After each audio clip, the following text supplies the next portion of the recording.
Lipton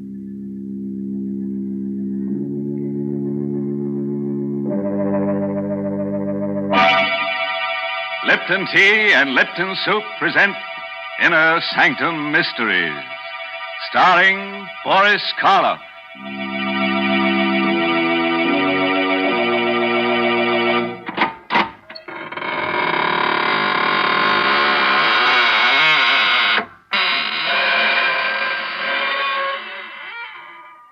Good evening, friends of the Inner Sanctum. This is your host. Welcome again through the squeaking door to another session of mystery, murder, and madness. Oh, excuse me if I don't get up, but I'm all worn out. Yes, I've had a hectic few days with an old friend who just blew into town. He's one of those earnest souls who insists on doing everything for himself. Consultations with the monument makers, the grave diggers, fittings at the coffin makers. Yes, quite a busy body. But then we only die once, you know. Oh, these friends of yours, they're such unhappy people. They never seem to enjoy life. Never seem interested in any of the quiet, peaceful, good things of life. For instance, what's the use of telling one of your spooky characters about Lipton tea? They wouldn't like it. But other people enjoy that brisk Lipton flavor. They settle back in an easy chair and say to themselves, Lipton certainly has a rich, hearty flavor. Never the least bit wishy-washy. No siree. But would a ghost appreciate Lipton's? Indeed, he would not. And it's lucky Lipton's is made for real live folks who like good things, or else it wouldn't be the world's largest selling brand of tea. Mary, you've been very hard on my friends. Very. And they won't like it. But then most live folks don't enjoy being scared to death. And that's just what's going to happen to you tonight. Our story is called The Corridor of Doom. It's an original radio play written by Robert Newman.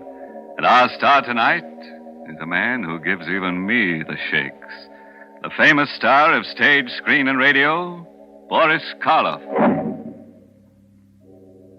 Have you thought about death lately? Not the fact that it's inevitable, that it must come to all of us someday, but rather how it will come.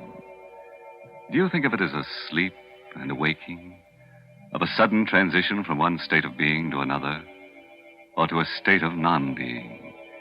John Clay was one of those people who never thought about it at all, until he found himself walking down that dim and endless passage which... But suppose we let Boris Karloff in the role of John Clay tell you about it himself.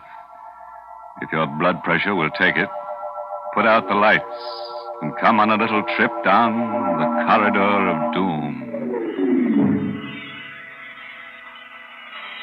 When I woke up, I had no idea of where I was or how I'd gotten there. I was lying on a hard, white bed in a clean, white room. There was a dull pain in my abdomen. Touching it tentatively, I felt a bandage. So that was it. An operation. But for what? And where was I? At that moment, the door opened, and she came in. Good afternoon. Or is it evening? Whichever you prefer. It doesn't matter. My name's Clay. John Clay. Yes. And yours? You can call me Nada. Exactly. Where am I? In what hospital? It has no name. What? But that's ridiculous. I'd like to speak to Dr. Rogers. If you'll get him for me, please. There is no Dr. Rogers. At least, not here. Then who operated on me? And for what? Listen, I'm not a well man. I've a very bad heart. Will you get someone who can talk to me? If you wish. I'll call Dr. Stone.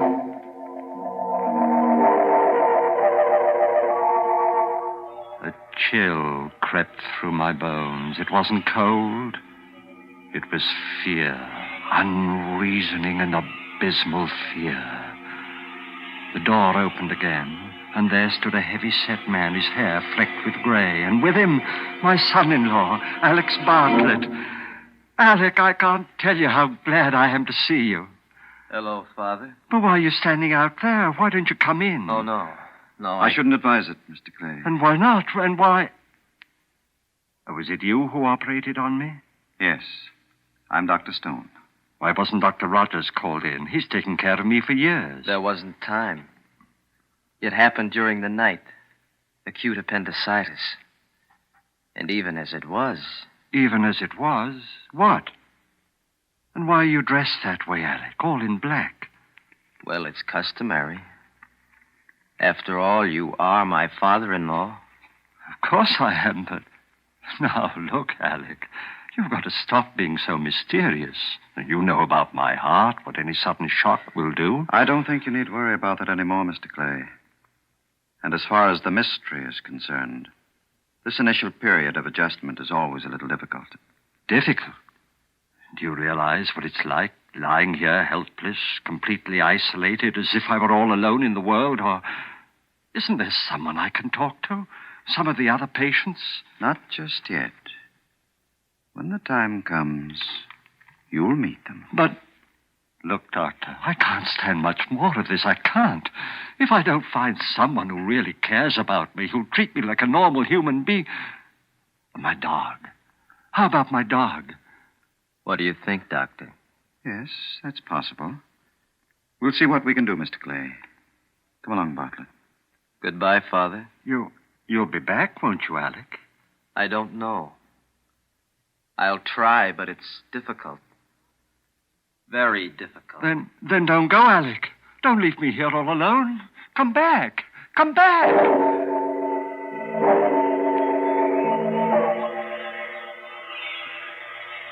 I waited and watched and waited.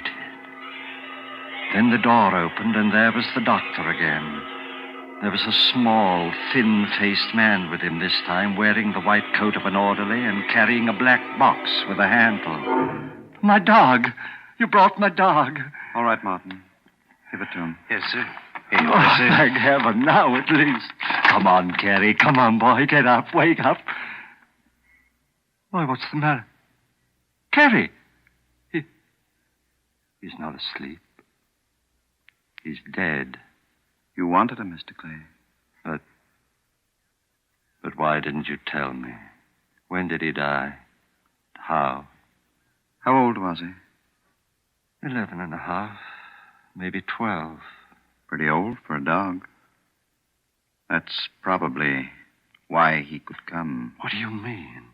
What are you trying to do to me? Don't you realize I'm a sick man? Easy, Mr. I won't Clay. take it easy. I won't stay here another minute. I'm leaving right now. Sorry, but I don't think we can permit No, well, we'll see about that. You're getting yourself all upset for no reason, Mr. Clay, making it very difficult for the rest of us. Martin, Yes, you'd better let me have some of that bottle there. About 10 cc's. The red medicine? Yes. I don't want any medicine. I won't take it. Now, please, Mr. Clay. I won't, I tell you. No, I don't want the... It's awful. Salty. It tastes like... Yes. But I think you'll find that it will make things much easier for you. Very much easier. You're doping me up. That's what you're doing. Putting me to sleep. You think that when I wake up, I'll forget about everything. Yes, Mr. Clay. You'll forget about everything. Everything.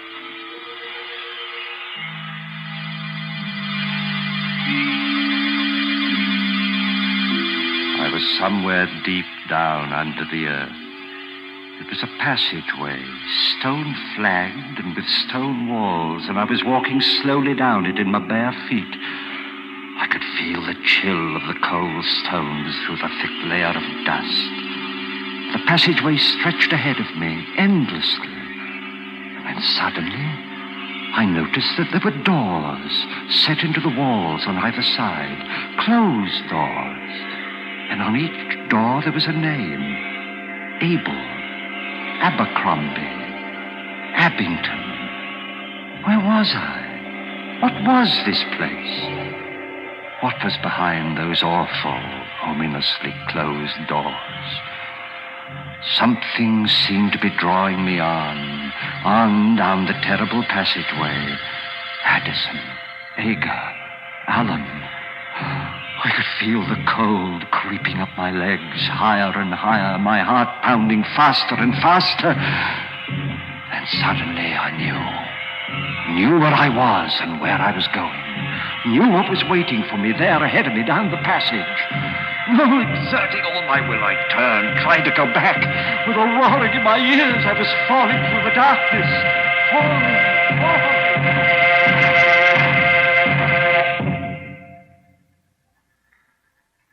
When I opened my eyes, I was in that cold, white room again, clutching the blankets with trembling hands. How do you feel now, Mr. Clay? You cried out, sir, as if... A dream. The most awful, horrible nightmare I ever had. A dream? The doctor will be very interested. Would you care to tell me all about it? Oh, I don't even want to think about it. It was about your former life? Former life? Oh, I'm sorry. I shouldn't have said that. I meant... Here, where are you going? To get my clothes, to get out of here. I won't stay here But you another can't minute. go. You can't, Martin. Help me. Please, let go of me. Let go. Don't you realize that if I do stay here, if I dream that dream again... Listen. I was in a passageway. An endless, eternal passageway like a corridor of doom. It stretched on and on to infinity with doors, closed doors on either side. And on each one of the doors in alphabetical order there was a name. The name of all those who had died since the beginning of time. I was walking down that corridor on my bare feet and... Why are you looking at me that way? You mustn't talk about that. You mustn't, do you hear? But you asked me. You didn't dream that dream. You couldn't have. And you've got to get it out of your mind. We'll help you. We'll give you a massage. That should make you relax. The alcohol, Martin, right over there. A massage? You think that'll help? If it doesn't, we'll call Dr. Stone. Try something else. Martin. I see. Now what? What are you staring at? Your feet. On the soles.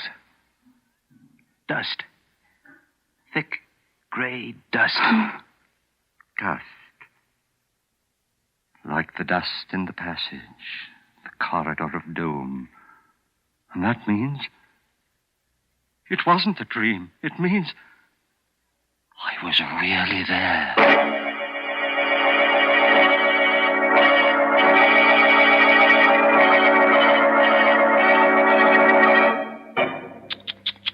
Dirty feet on those nice, clean sheets. No wonder our friend the nurse seemed so upset. Or was that the reason? Maybe she was just disappointed that he still hadn't told her about his operation. Yes, that always has them in stitches. Great big stitches. Like the ones they take in a shroud. Mr. Host, I'm afraid I just can't believe this story. I can't believe that it really happened. Is that so, Mary? Do you think Mr. Clay got that gray dust in his feet because he has feet of clay? Hmm? There you go again. Always looking on the discouraging side of things. I really do believe I'd rather talk to cheerful folk, like those nice young men and women who sang that new Lipton tea song when I was at the studio. Sing a song of Lipton's. Yes, that's the way people ought to feel about tea. Because, you know, when you're feeling discouraged or tired, there's nothing quite like that brisk flavor of Lipton tea to perk you up. Yes, brisk means that Lipton's is never wishy-washy. No, siree, as they say in the song. So when you've had a busy afternoon, or maybe when friends drop in for a little talk, pour yourself a cup of cheer with brisk-flavored Lipton tea. It's got a special flavor that always tastes like home. And it always tastes like more, too. Well, now I think it's about time to take another little walk. Yes, down the corridor of doom with our star, Boris Karloff. And by the way, don't be concerned about getting too tired, because you'll only have to walk one way. That's the nice part of a trip like that. You don't have to worry about coming back. I lay there, staring down at my feet. No, it had not been a dream. For there, on my feet, was the thick, heavy dust from the corridor of doom. I had been there, walking down its awful silence, not in my mind, but in the flesh. My heart clenched like an icy fist. Then I threw the blankets aside, started to get up. Mr. Clay, what are you doing? Where are you going? Let me go. But you can't get up. You can't leave. Oh, let me go. Martin, quick, help me. Please, Mr. Clay. For heaven's sake, let me go. Don't you realize what this means? If it wasn't a dream, and if I stay here, go down to that horrible place We've again... got to make him quiet down. Some more of that medicine, Martin. Another 10 cc. Right. Oh, no more of that. It's Here, Mr. Clay. You must take it. You must. It will make you sleep. Sleep so soundly that you won't be able to go down there again. No, but... All right. Give it to me. You stay here, Martin. I'll go get Dr. Stone and tell him. Better, Mr. Clay? I don't know. Color. Dark red. Taste. It's like... Yes, I know. And it makes me sleepy. My eyes get heavy and... Have you been here for a long time, Martin? No, not long. What is it like outside of this room? It's strange. Like no place else. And the other patients, what are they like? They're strange, too. Listen, Martin, I'm a rich man. You're the only friend I've got here. You've got to help me. Whether you're rich or poor doesn't matter. As for helping you, that's what I'm here for. You've got to stay here. Watch me. Every minute. My heart. I don't think it'll stand much longer.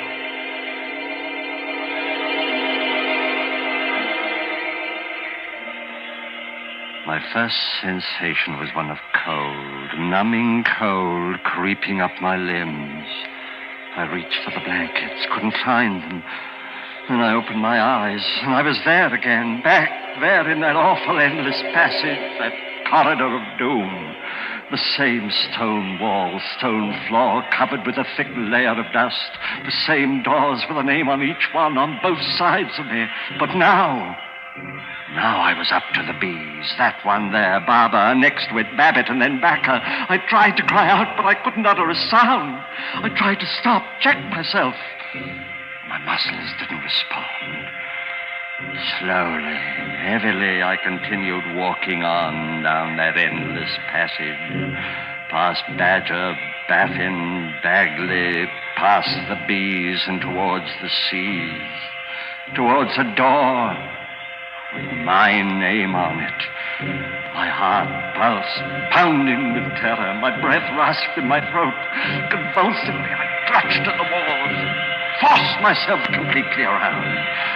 Then, as if I were fighting against a roaring gale, I drove myself back. One step I took, 2, 3, and I stumbled. I was falling again. Falling through darkness, complete, absolute, unending.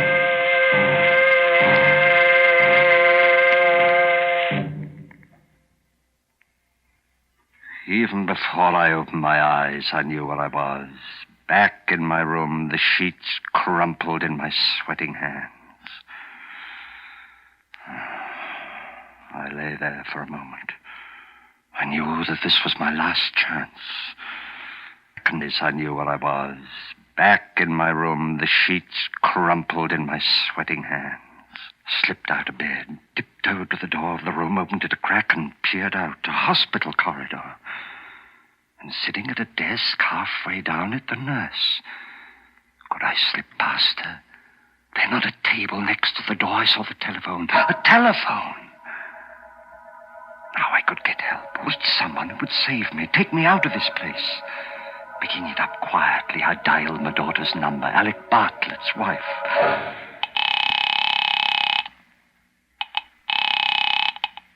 Hello? Jane? Oh, thank heaven. Hello? Jane, it's your father. Listen, you've got to help me. You've got to come and get me. I'm at the hospital. Alec Hello? knows where. Hello? Is anyone there? Yes, can't you hear me? Didn't you hear what I said? It's your father and... Jane! Hung up. I heard her, but she couldn't hear me. Something wrong with the phone, her phone. I've got to get hold of somebody, but who? Dr. Rogers? Oh, might be out. And if they come in while I'm phoning... Oh, I know, of course.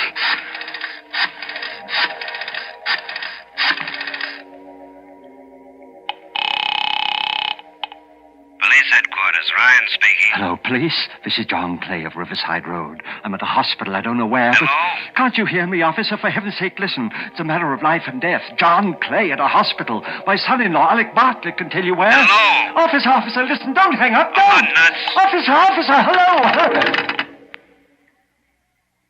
Anything the matter, Mr. Clay? Dr. Stone, your telephone, there's something wrong with it. No, Mr. Clay. There's nothing wrong. Not with the telephone. But I tried to make 2 calls. 2 different numbers, and... I know. And you should have known. Nurse, orderly. Should have known what? Why couldn't they hear me when I could hear them? Why? Yes, Dr. Stone? Will you put Mr. Clay back into bed? No. I'm awfully sorry, sir. I only went out for a minute. Come on, Mr. Clay. No, please. leave me alone, please. Mr. Let go. Clay, No. No use struggling. You know that, don't you? Yes, I know. Doctor, I won't have to go back down there again, will I? Down to the corridor? That's not up to me. All right, nurse. I think we're ready for another dose. The final one. Yes, Doctor. No, doctor. No, not that red medicine. Not again. I'm sorry, but you've had a lot of time. All the time we can give you. All right, Mr. Clay. No, I won't Here. take it. You know what it means, Doctor. I go back down there again to the corridor. It'll be to the letter C. To the place where my name is. If he won't take it by himself, perhaps you'd better help her, Martin. Yes, sir. No, Here, no, Mr. no, Clay. I won't.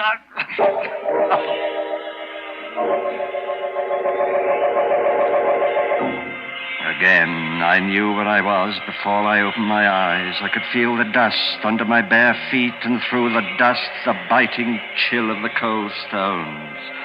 I was there, back in the corridor, walking down its silent length past the blank, closed doors. For the names on the doors, now they were all C's. Cabot, Cadden, Cahoon. On I walked, the beating of my heart, the pounding of my pulse loud in my ears. On down the passage, no longer even trying to fight against what I knew was inevitable. On past Cameron, Chelsea, Chiswick, and then, suddenly, terribly, one door.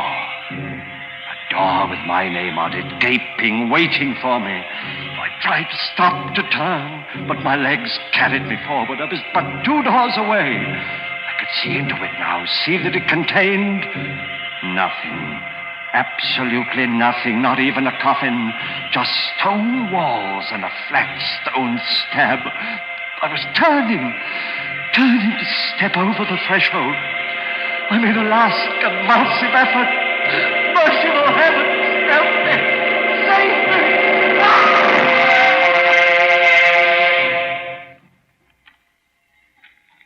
All right, Martin. Pick him up. Yes, sir. Is it all over? Hello, Bartlett. In at the death, eh? I'll see if there's any pulse, of course, but I should think it is all over. It is Stone, but not the way you think. What? Clay. He's not dead. No thanks to you. All right, get him up, both of you. Here, Mr. Clay, let me help It's you. all right, Martin. I'll be fine from now on. But how? Don't look so surprised, Alec. Mr. Martin is a detective. I hired him some time ago. You see, I had a feeling that something was wrong when that railing broke accidentally, and I took that bad fall. So I decided I should investigate. You can't prove it. You can't prove anything. The first results of Martin's investigation showed me what bad financial shape you were in. And it was then that I realized that you had actually been trying to murder me to get hold of my money. So I faked that story of having a very bad heart.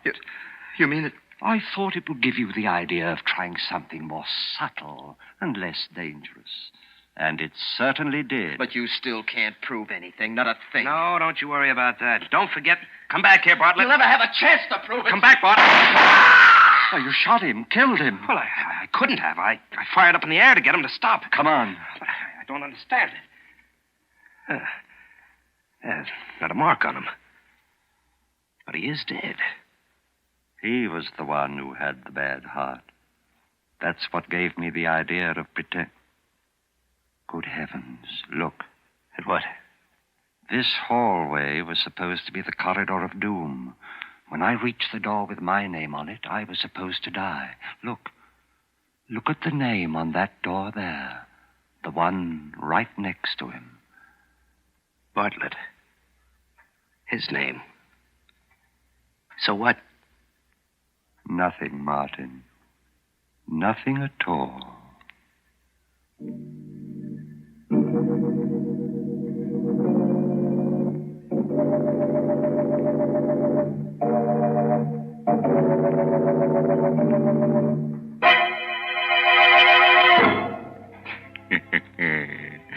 Now, where do you think old Dr. Stone got the idea for that little alphabetical graveyard? That's right, for me. Huh? You don't believe me? Then come on home with me tonight, and I'll show you the one in the cellar of my house. What's more, I'll show you a door and a neat stone slab with your name on it. Nonsense, Mr. Host. Mr. Clay just explained that the whole thing was a hoax. And I'm not going to sit here and hear you say otherwise. Well, then don't sit. Stand up and we'll take a walk, Mary Bennett. Yes, back to your name. Back to the B's. Baker, Bartlett, Bennett. You don't scare me. Yeah? Well, how would you like it if we went to the L's and found a door marked Lipton? Oh, why, that's fine. Inside, we'd find a wonderful, friendly beverage. Lipton's, the tea with the brisk flavor. The tea that's welcome at all hours of the day. Yes, the largest selling brand of tea in the whole world. Lipton tea.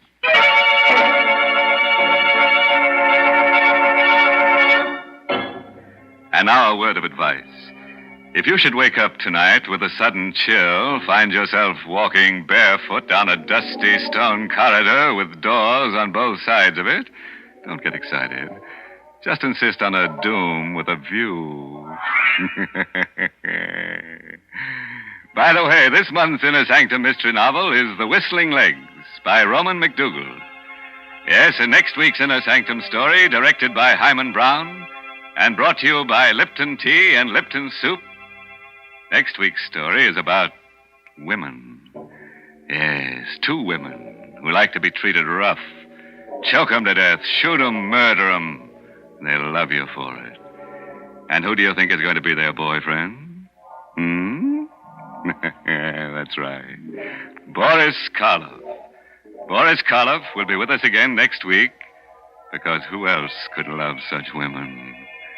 So, if you're in a tender mood, tune in next Tuesday. Until then, good night. Pleasant dreams.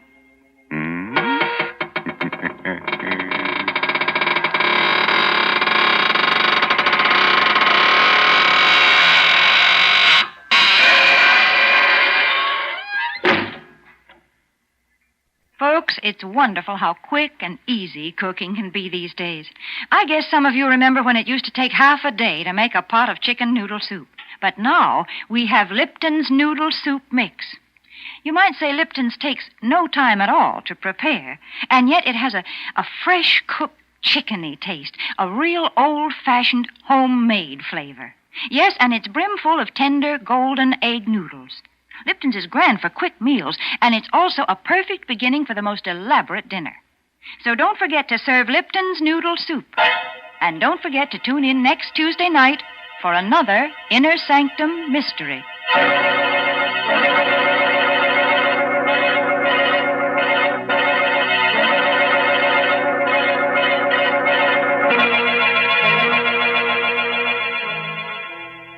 This is CBS, the Columbia Broadcasting System.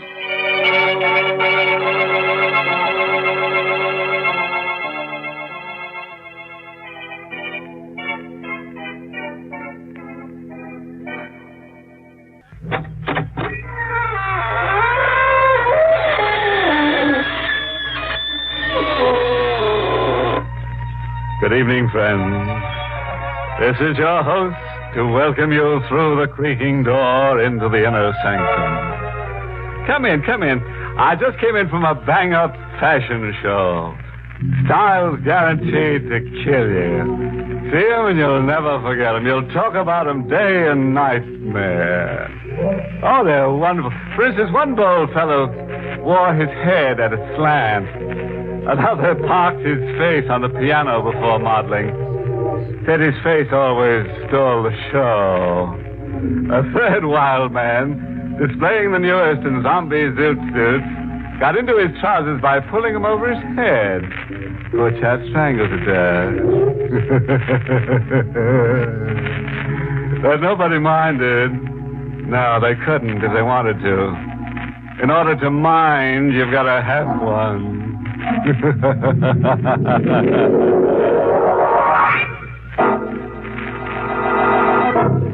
Tonight's Inner Sanctum Mystery, Wish to Kill, was written by John Robert and stars Carl Swenson, the role of John, with Miss Leslie Woods as Celeste. Okay. Get your forks ready. Your pitchforks, that is. Have you ever wished for someone's death? Lacking the nerve to kill, you wished it with every ounce of you. And dreamed it, too. A dream such as this. John Kellam's dream. She sleeps with a yellow pallor in her cheeks, yellow greed on her face, within reach of my hands. I get up and stand over her. Celeste, the person I hate. I touch her, to waken her. I want her to wake up, to feel her, to witness her own death. Celeste. Wake up, Celeste. John? John? You look at me as if I'm a stranger. Well, your face, it's... John, what are you up to? This. A knife. To cut the knot that binds. John, you're insane. To cut it. John, no!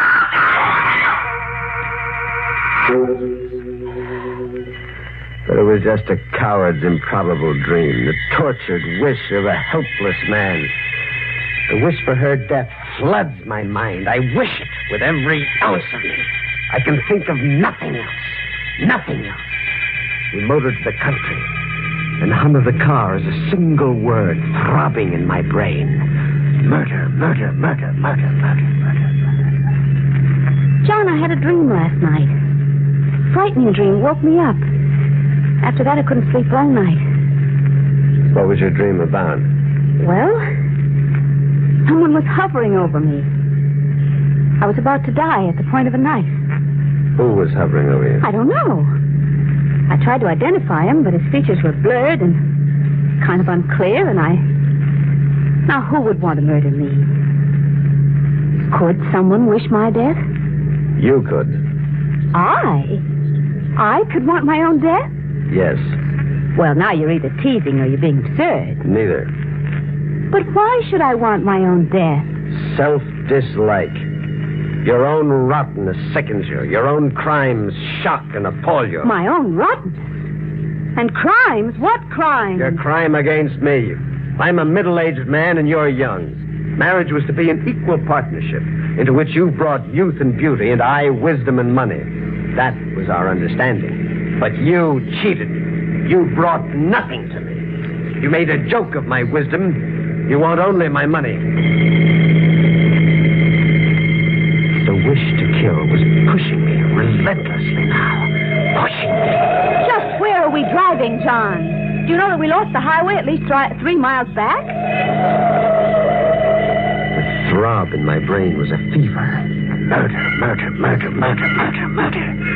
My hand found a car tool. It was there conveniently behind me as if I'd planned it to be there like that. Why are we stopping? To settle something forever. Now get out. A tire wrench. Oh, John, you wouldn't dare. Get out. But... Walk into the pine grove in front of me. It's useless to run or scream. There's no place to run to and nobody to hear you scream. I didn't choose this spot accidentally. Obviously not. And I didn't just come along with you idly either, John. You didn't just come along. Well, look. See for yourself. Your arm. And I'm an expert shot. Out my hand! You're not hurt. I shot at your tire wrench just to disarm you. You're not much of a killer this time either, are you, John? This time? That dream that awakened me last night. I woke up to find a knife on the bed covering. A knife, John. As if a killer had lost his nerve at the last moment. You're going to expose me? And how I am. The minute we get back to town, I'm going to tell the world that you're criminally insane. And I will see to it that you're put where you belong. In an asylum. I sprung my own trap. And then suddenly it happened. My wish that she die then, right before me, produced its agent. A man appeared, an armed bandit, came out of the pine grove, as if I had wooed him. John! Okay, lady, get those rocks off your fingers and climb out of that fur coat. You, mister, pass me your wallet. He hadn't seen Celeste's gun, hidden in the folds of her coat as she removed it slowly. Not expecting it, the robber hadn't seen it. I watched Celeste, tense, gathering courage. My coat? Here. Why, you... Oh, John! Celeste! Her shot had gone wild, but not the bandit. Celeste was on the ground, a shadowed figure, still as death, in the first gloom of twilight. That crazy dame pulling a gun on me like that? Was she so quiet, so dead? Yeah, bullseye for me. Now pull those rings off her fingers and give them to me. Come on, don't stand around staring at me. I wished you, and you came agent to my wish. I murdered Celeste through you. Okay, so you wished. Now grab a hold and help me dump our victim. Well, he carried her into the pine grove. The bandit led the way, surely as if following a prearranged blueprint in his mind. And we stopped at a pond. We almost walked into it when he ordered a halt. Far enough. We'll give your missus a whole lily pond all to herself. We held her so solemnly for an instant. And in that instant, I could feel the world tremble under my feet. Okay. Heave. Celeste! You're divorced now, mister. Like the lady enough to remarry her? Huh? I don't understand. You better like her enough to, seeing that you're about to join up with her for good. You're going to murder me? Just shut you up. No, I won't ever betray you. I swear I never will. I wanted her dead. And I want you dead. In the gloom, I couldn't see the gun leveled at me, but I could feel it like a live thing throbbing against me. Again, I could feel the world tremble under my feet like a rumbling earthquake erupting and hurling me through space. I ran. Run and you'll make dying a lot tougher for yourself. 2 shots had misfired in the gloom. I was untouched, whirling into deeper space. I outran a third shot. The knife was my shield, my armor against death. I lay face downward in the pine bed while time stopped, listening to the bandit firing random shots into the woods as he slowly gave up the pursuit.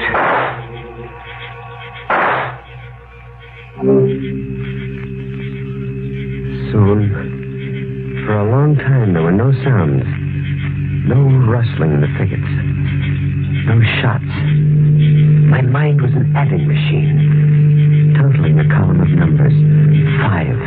5 bullets, and the one that had killed Celeste, 6. He fired 6 bullets, and now there were no more. I'd won. I'd saved my life. I'd won. But then, when the darkness emptied silently into the ghostly gray of dawn, I saw her, Celeste, specter of death in a wet dress that dripped like great beads of tears falling. She was standing over me. Celeste. You're safe, John. He's gone away. You don't have to hide anymore. We can go home now. We? You say we? We can go home now. No. No, not together. Never together anymore. Come, John. Never together. Never anymore. Come, John. Come home, John. Alone. I'll go alone. You're dead. You're at the bottom of the pond. Dead. You hear that?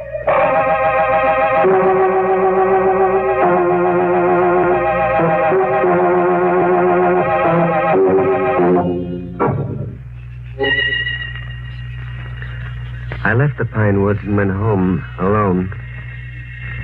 The imagination plays tricks. Celeste was dead forever in a watery grave, but the imagination plays tricks. Entering my house in the white glare of a new day, there were sounds in the living room, familiar morning sounds. Radio music from Celeste's favorite station, the station she tuned in while she had her breakfast. I'd been gone all night. Who had tuned in that program? And then another thing. Swimming in my vision, catching at my throat.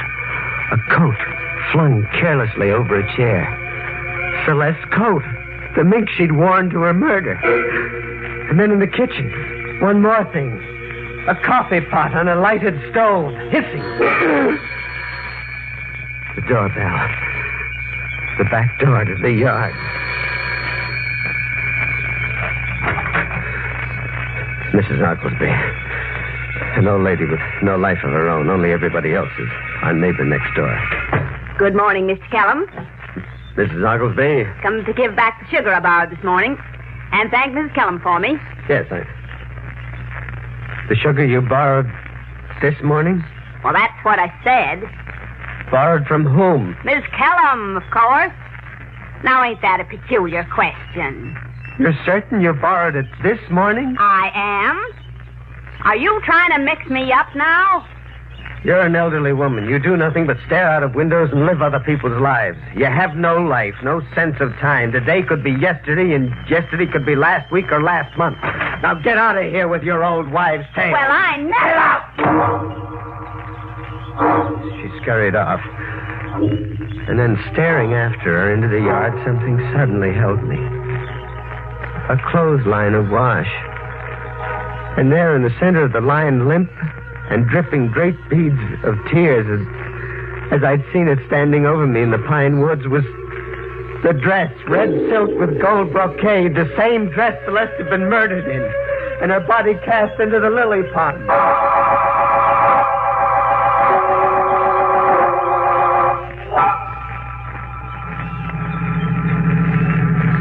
I went back to the scene of murder.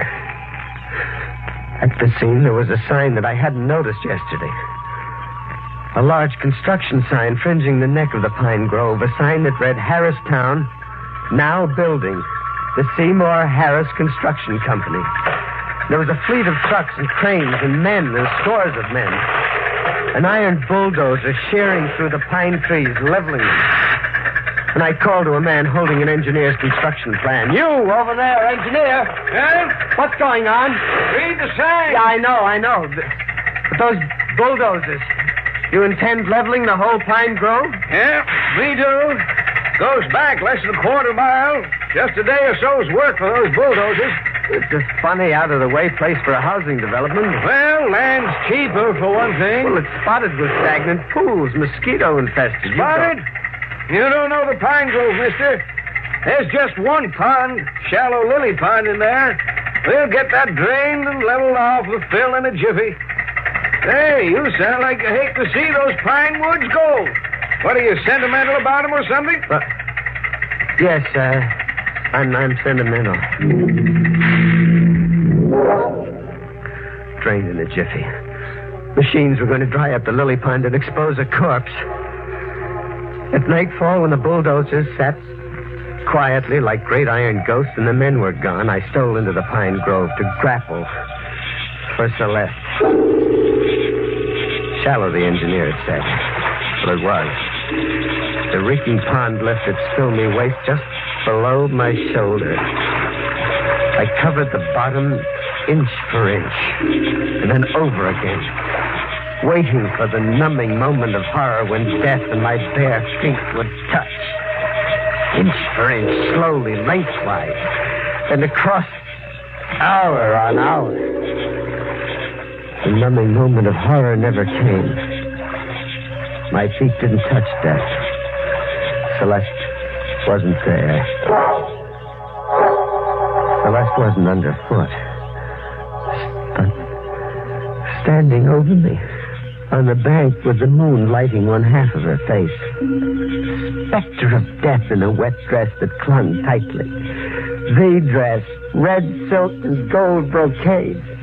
The dress that hung limply from the yard clothesline. You don't need to look anymore, John.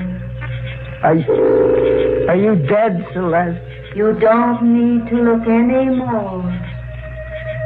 We can go home now. Celeste, please, while I have a shred of sanity. We can go home now. Are you dead? Are you dead? Come, John. We can go home now. Come, Celeste! Celeste!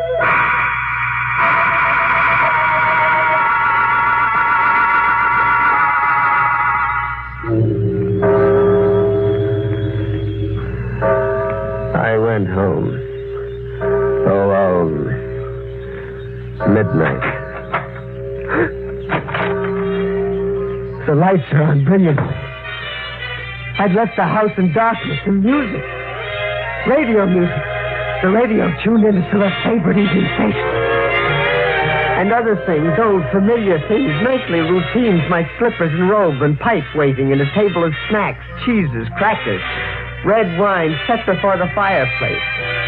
Our nightly ritual, a midnight snack with a fire going. With the fire going? Fire wasn't going. Fire couldn't. The fireplace was bricked up, newly bricked with fresh cement. Fresh cement still moist to the touch. Cement's still soft, huh? You. The killer himself. I looked up who you were. In your wallet, Mr. Kellum. The fireplace. Out of commission from now on. Unless you want to answer to a murder charge, partner. You willed me, remember? You murdered your missus through me. Well, then Celeste is? Behind those bricks. How? I got a look at that construction sign last night and went back for the body. You were a day late catching on to the danger we were in when they got around to draining off that lily pond. Not we. We. Your missus is behind those bricks, so you'll always remember it's we down the line. You murdered Celeste. I wanted her dead, but you murdered her. I have nothing to fear from the police. Haven't you now? How do you think I happened to be up there at the Pine Grove at the right time? What? How you happened? Should I know? I'll remind you. You hired me to waylay you and your missus. The come-on was all the jewelry she was going to wear, plus $1,000 I was going to find in your wallet. You don't remember? No, I don't remember. Tell that to the police. But Celeste isn't dead. Now, where'd you get that brainstorm? I saw her in the Pine Grove. Twice she spoke to me. You're crazy in the head. She's been here in this house preparing breakfast, setting out my slippers, robe, this table of snacks. I did all that, Kellum. I was having fun with you. Softening you up in the head so you'd go to the bank for me regularly and often. You did all that? That's right. No. Celeste lives. I hired you, yes, that much I believe, but you told Celeste. You joined with her. You joined her scheme to drive me insane, to steal my money. That's a nice idea. Too bad the lady is dead. No, she lives. You shot at her, but she didn't die. You missed deliberately. We dropped her in a shallow pond less than 5 feet deep that you could get up and steal out of in the darkness. You're as balmy as a bedbug. But we're going to do business. Cash on the line from now on. I had but one course now. One course only. I could have no safety, no life ever. Sooner or later, he'd kill me. Police department.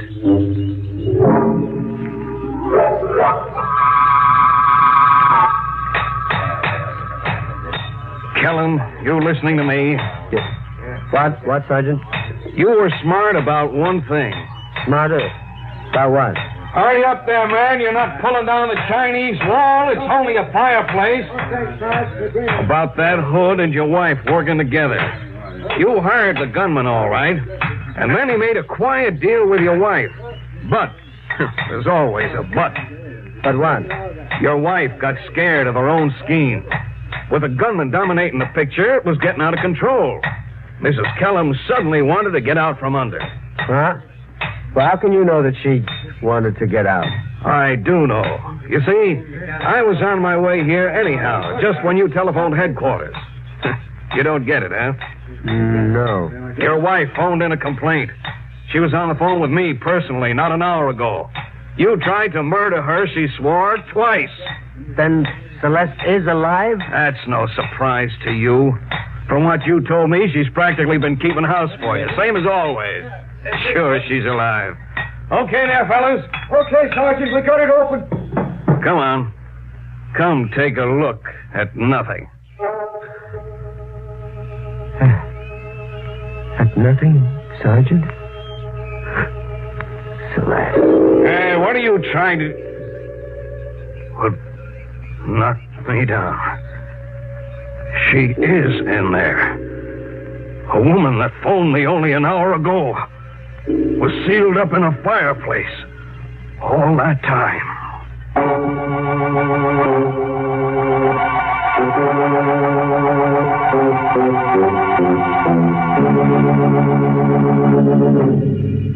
Bricked up in the fireplace. You know, that's really doing your all to keep the home fires burning. Celeste was simply crazy about housekeeping. Imagine getting up out of your grave to wash dishes. Let's sum up the domestic life of the Kellums in a limerick, shall we? There once was a cook named Celeste, whose cuisine met every test. She could toss up a dish that was simply delish. But hubby's goose was the dish she cooked best.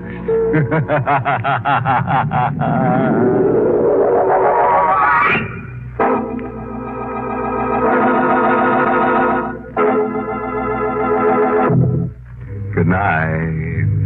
Pleasant dreams.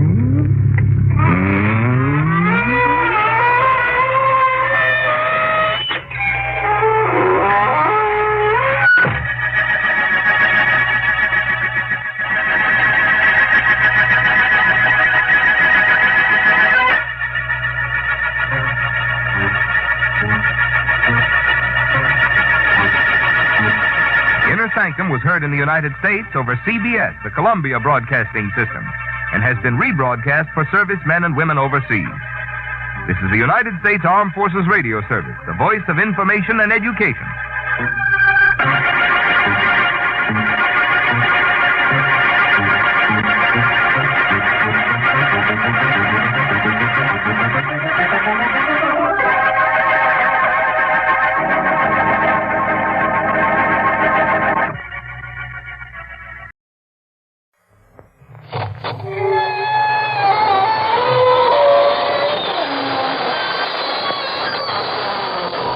Good evening, friends. This is your host to welcome you through the creaking door into the inner sanctum. Come on in. One prankish little fellow, whom we shall call Maniac, for lack of a stronger word, just set fire to the walls. He said a closed room made him feel confined. As a result, 4 other characters are slightly burned up now.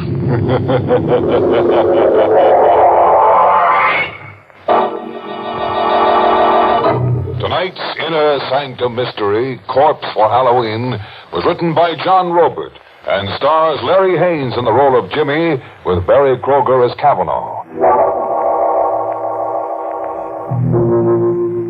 And now, let's unhinge our minds a little. After all, what's a little insanity among friends?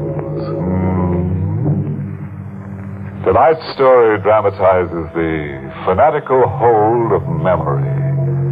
The one scene, the one fragment that plays and replays over and over again in your mind. The one terror that's with you when you dine and when you walk and when you sleep.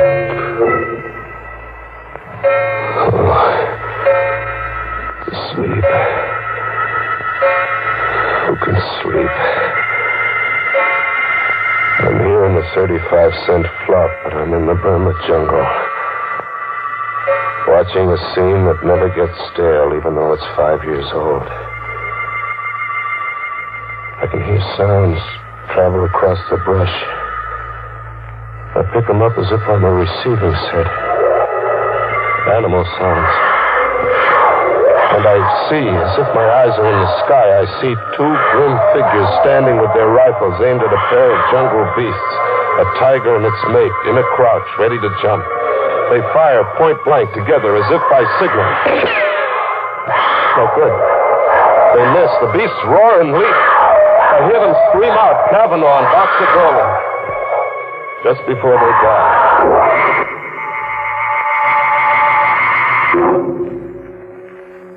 5 years. And you've been everywhere trying to forget. And you almost do forget. But it edges right back into your mind by itself. Like when a guy suddenly sneaks up on you in the night. Do you have a match? What? Do you have a match? Oh, yeah, sure. You popped up on me so suddenly. You're a nervous man. Thank you. I have a parcel with me. For you. For me? What are you kidding? No. I have a parcel for you. Here, take it. Wait a minute. Hey, wait! But he's gone. Just the way he came. As if he's a chip off my sanity. As if there'd been nobody. But there is a package left with me. The mind doesn't dream up a package. A cardboard box, heavy kind of. And tissue, lots of tissue around something that had the feel of a head. It is a head. The stuffed head of a jungle tiger. Its mouth fixed in the snarl that sends the blood hammering to my head. Doesn't make sense. No good figuring it out. Toss it into the river, box and all, and get away. Get among people. Yeah, Rocco's. Go to Rocco's. Get the jukebox going and slip into a fog. Coffee, Rocco. Jimmy, I got something for you. For me, Rocco? A package. A guy come in before and leaves a package for you. See? For Jimmy Fox. Your name on it. My name? My name's Jimmy Scott. You know that. Scott, yes, but the man says your name is also Jimmy Fox. He says he knows. He knows? I took the package outside into the night, into an alleyway. Another cardboard box, heavy. And tissue, lots of tissue around something that had the feel of a head. It was a head, but not a tiger's this time. It was a human skull. It shone with a hard white light where the moon touched it. And then it seemed to speak. You have a match? What? You're being an idiot. It isn't the skull talking to you, it's me. You? Where are you? I'm behind you. I don't see you. Because you're afraid to. See me now? Yeah. A black suit and a face grinning at me like a laughing mask. It is a laughing mask. Well, why are you wearing a mask? Why not? Tonight's Halloween. Halloween? Sure. Halloween. Not everybody plays jokes. Oh, gosh, I should have remembered it was Halloween. Can you identify the skull? Identify? Look, what kind of a gag are you trying to... Suppose I give you an hour to identify the skull. It's 8 now. Until 9 o'clock then, Jimmy. Wait. Hey, wait. It was gone again. As if there'd been nobody.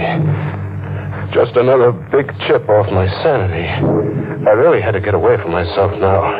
I hit the back streets, and then somewhere a big neon sign across a tenement pulled me off the sidewalk. It read, the Tillery Street Boys Neighborhood Association. Halloween costume ball. Public invited. A girl in a booth, masked like a witch, stopped me at the door. Mask, mister? Mask. Oh, sure. Give me one. Black, green, yellow, or purple? What's your favorite color? Yellow. Here you are. 50 cents. There you are. Oh, Oh, what? just a description left with me. I'd almost forgotten. Are you Jimmy Fox? Suppose I was Jimmy Fox. What about it? This grocery bag was left here for you. A man told me to tell you. You forgot it somewhere. And he said that he'd meet you one place or another later. Here, take it. By the shape of it, I'd say you had a Halloween pumpkin inside. What if I told you there was a human skull inside that grocery bag?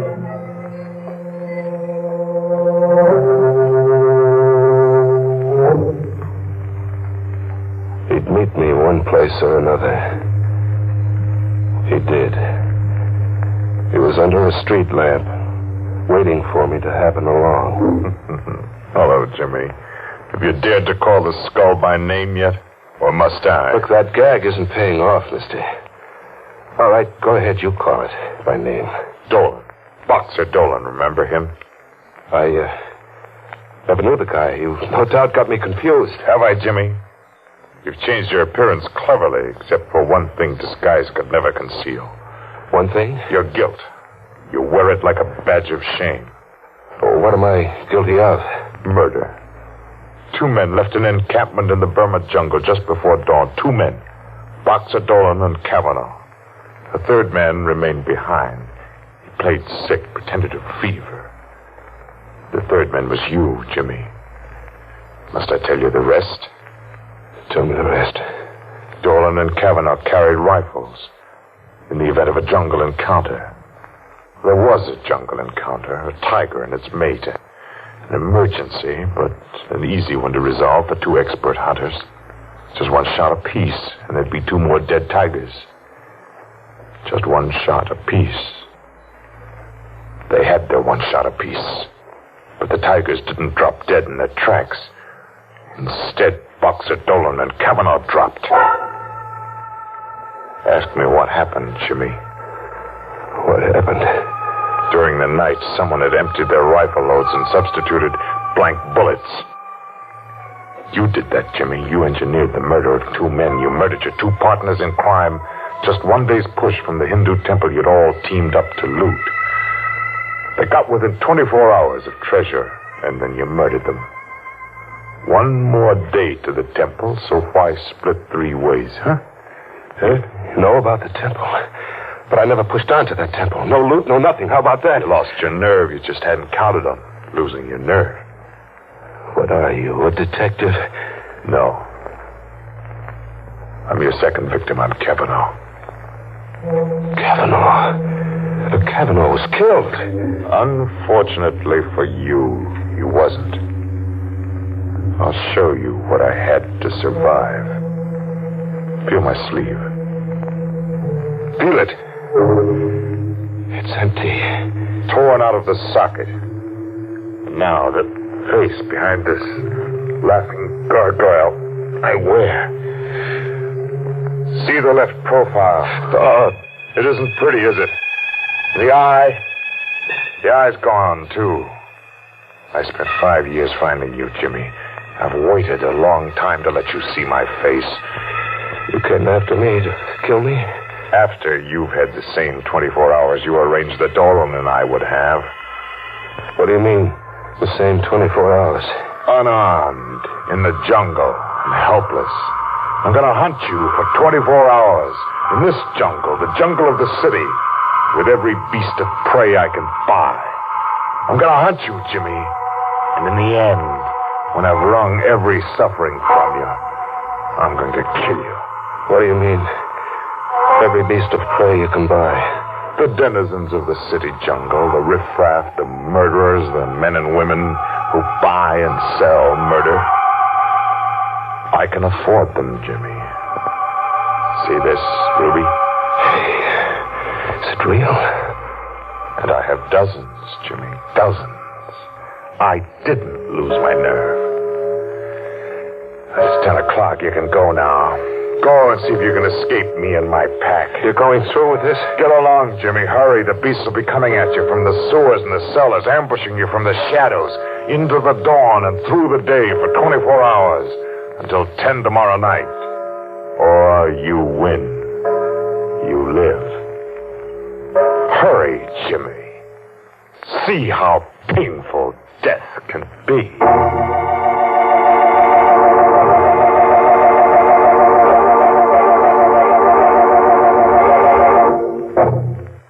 That Kavanaugh's one fella I never want to hunt me up.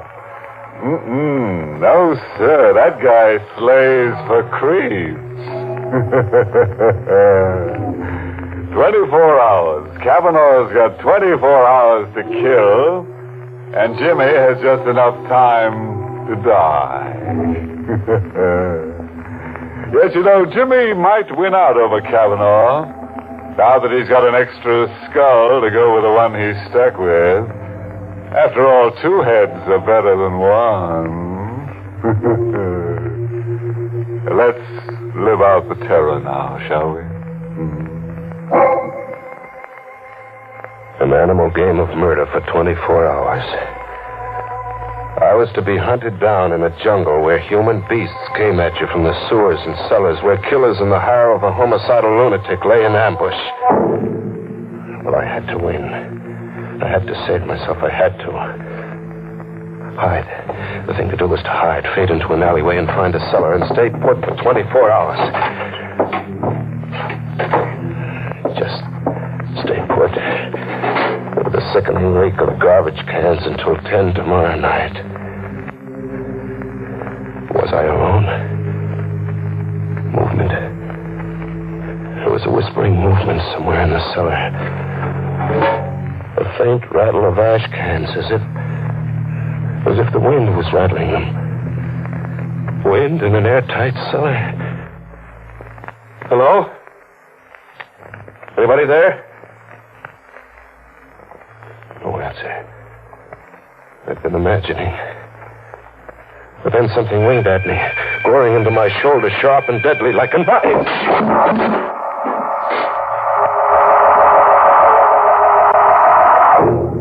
I came to, bleeding from a shoulder gash. I got out of there and back into the streets, into a jungle of faces. It was Halloween night like I'd never seen it.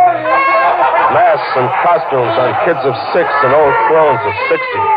A crazy jungle of witches and snarling sea captains and lunatics. They couldn't all be in the hire of Kavanaugh. And then, where a fence was plastered with circus posters of jungle animals, a zany-looking guy was shooting from the hip at the poster while making menacing faces like a bad man. I caught a whiff of powder in the night air. The shot had burned into the poster. I crept up behind him. Faking a gun with my fist in my coat pocket, I rammed against his back. Get him up, pal, Reed. I got nothing to understand. Your gun. I want your gun. Hand it over. Oh, sure. Yeah. Now walk. Walk up the block and don't turn back to look.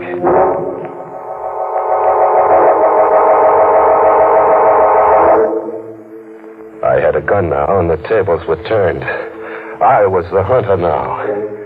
I drifted to the docks and took up a position with my back to the river. Thinking of suicide, Jimmy? Not anymore, Kavanaugh. You sound as if your morale had suddenly improved. My morale's going great, Kavanaugh. Your animal hunt's about to boomerang, blow right up in your face like this. Who's hunting who, Kavanaugh? Who's hunting who? Kavanaugh kept standing up. 3 bullets, point blank, enough to blow his head off, but Kavanaugh kept standing up unharmed. How does it feel to hunt game with blank cartridges like Boxer Dolan and I did once? Blank cartridges? But that crazy-looking guy, I saw him burn a hole in the circus poster. Only one bullet. The first one was real. Simple. Yeah, simple. I get it. Dead-Eye Dick was another one of your beasts. Who's hunting who, Jimmy? Who's hunting who? Kavanaugh, wait. Kavanaugh, kill me. Get it over with and kill me now, will you? Kavanaugh, you gotta kill me. I had to get out of there. The subway. Yeah, the subway. Fade into the subway. Get on a train and ride to the end of the line. Ride out of the jungle. An empty station. No one in it. No someone. Two people. A dapper little guy buried behind a newspaper. And an old lady in ragged clothes carrying a pet half hidden under a coat. A pet that looked like a cat. She came up to me, close, like to ask me something. This side goes to Lefferts Avenue Station? Lefferts, I don't know. I'm a stranger here. Oh, hush, Genevieve. Oh, Genevieve is hungry. That's not a cat. No, son. A cub. A tiger cub. A tiger cub? Would you like to stroke Genevieve? No. Don't run away, son. Genevieve won't hurt. I ran away with the old crone after me, hobbling in her skirts, and the little dapper guy behind the newspaper circling at me from the opposite direction, cornering me. I jumped to the tracks, my only out, and I ran. I ran deep into the bowels of the subway, deep, very deep, with the little dapper guy after me, as if he meant business. And then the train. It had a Halloween look, too, bearing down on me. An iron face with banjo eyes. I ran against the wall and flattened out. The train flashed past, and the dapper little guy screamed.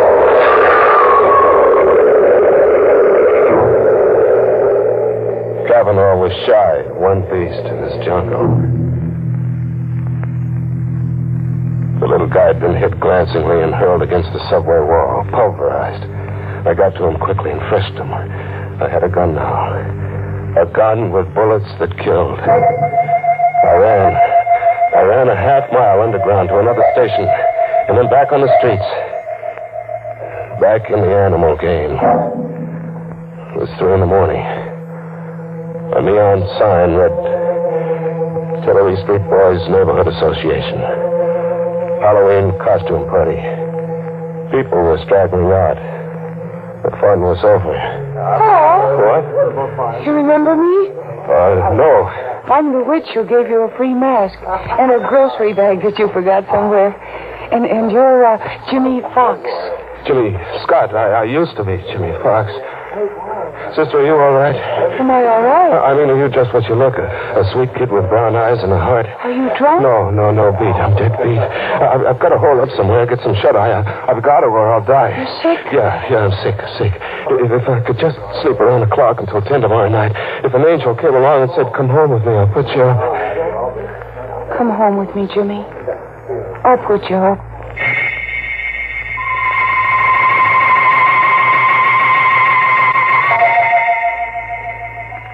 I fell asleep on the sofa with the gun under my pillow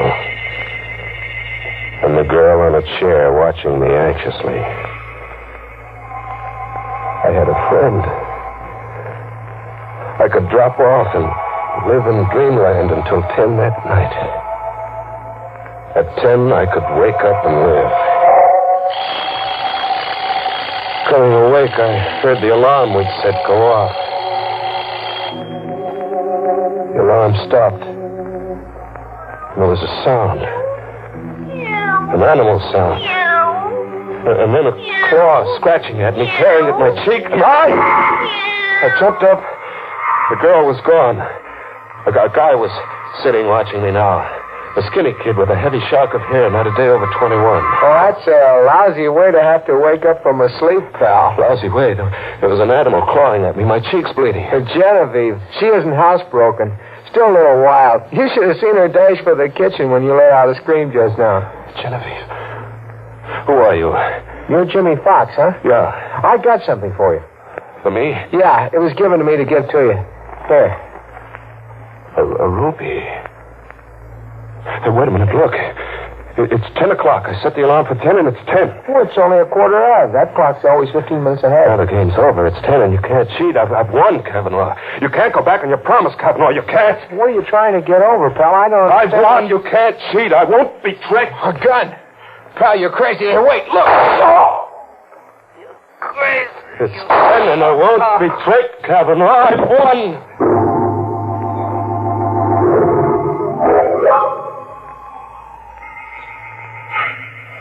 I'm still on the sofa. My arms are rigid, and my legs rigid. Like something exploded inside me and paralyzed my nerves. I can just look and hear. She's in the room now. The girl with her sweet face and brown eyes. Only her eyes are red, swollen from crying. I hear her talking to a cop. He's taking down what she says. He was a stray. He was like a sick dog in the street. So I picked him up and brought him home. Yes, why did he kill your brother, Buddy? I don't know. I was taking a shower, and I heard him scream like a crazy man. I heard him talk all mixed up. But I was taking a shower, and I couldn't get here in time. There must be something you can tell me, miss. Oh, officer, everything is all mixed up. At the Tillery Street costume ball, a man gave me a cat with tiger stripes, and he begged me to keep it for him for a while until he found a new home for it. He'd been evicted, he said. Yes? Well, then, in the all-night restaurant my brother works in, a man gave Buddy a ruby to give to Jimmy Fox. When he woke up, he told my brother the ruby belonged to Jimmy Fox. This piece of glass? Yes.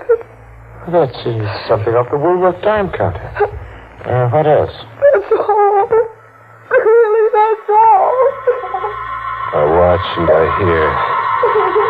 I see through Kavanaugh's trick. Get me crazy, so I'll murder a stranger who called himself Buddy. The brother of a girl with brown eyes and a heart. Frame me, so I'll just want to die. Through weeks of a murder trial and months in the death house and 4 minutes in the death chair. I kept listening to them talk. The girl and the cop. Okay. We'll have to get the rest from Jimmy Fox there. Yeah, look at him. He's paralyzed with fright. I wonder what kind of a crazy Halloween story he's going to try to palm off on us when we get him talking. Captain Devereux speaking. McAvoy, send a police ambulance to 445 10th Street, apartment 3 rear. And McAvoy, see that a straitjacket's on that ambulance.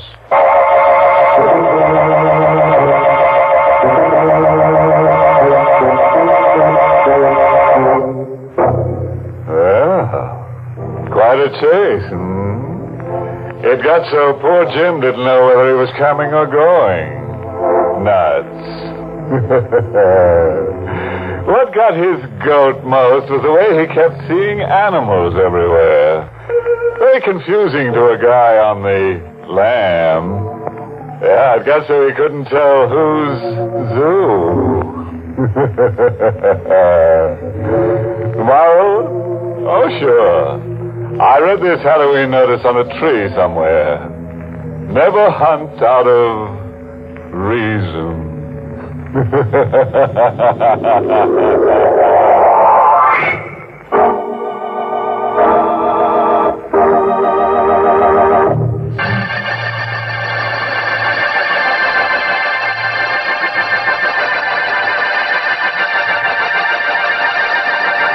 night. Pleasant dreams.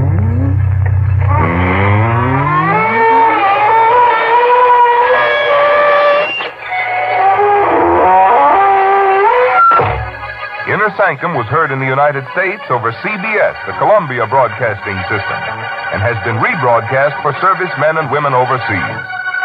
This is the United States Armed Forces Radio Service, the voice of information and education.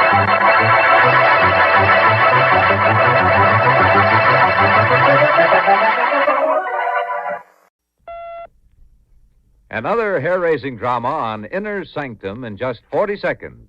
Stay tuned. There's a special kind of enjoyment in facing our problems when they're presented interestingly and dramatically. This accounts for the success of ABC's daytime series, Modern Romances, which approaches everyday problems with an open mind. Modern, that's the keynote of these dramatizations. These are the problems that beset human beings every day, every year. And they are the fascinating themes of Modern Romances, presented every weekday from the pages of Modern Romances magazine. Join us, won't you, tomorrow morning for another Modern Romances on ABC.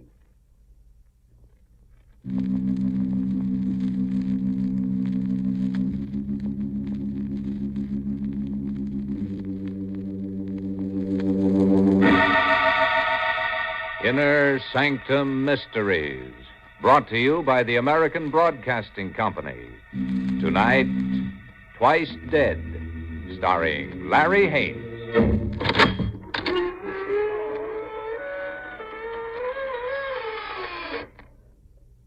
Good evening, friends of the creaking door. This is your host to welcome you again into the Inner Sanctum. Come in. Come on in, please. And will you excuse me while I scrape the mud off my hands? Got them dirty in the cemetery, digging up a plot for you. But that's something that we'll all go into sooner or later. A plot.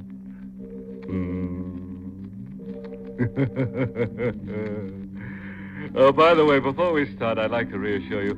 If you suddenly find yourself spinning like a wheel, don't be alarmed. It's because you've got spooks all around you.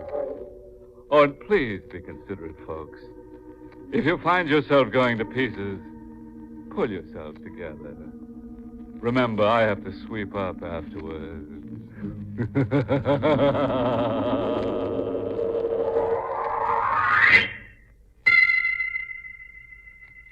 On the northern coast of Maine, there's a high point of land. A high point from which there's a sheer drop of several hundred feet to the rock-churned surf below. Centuries of seas have shaped 3 tall, spire-like rocks into needle-sharp points which look from the sea like the spires of an ancient Gothic cathedral. The cliff is called Cathedral Rock, and here some weeks ago, David Morgan, grief-tortured, tugged his wife's impaled body off the bloody point of the tallest spire.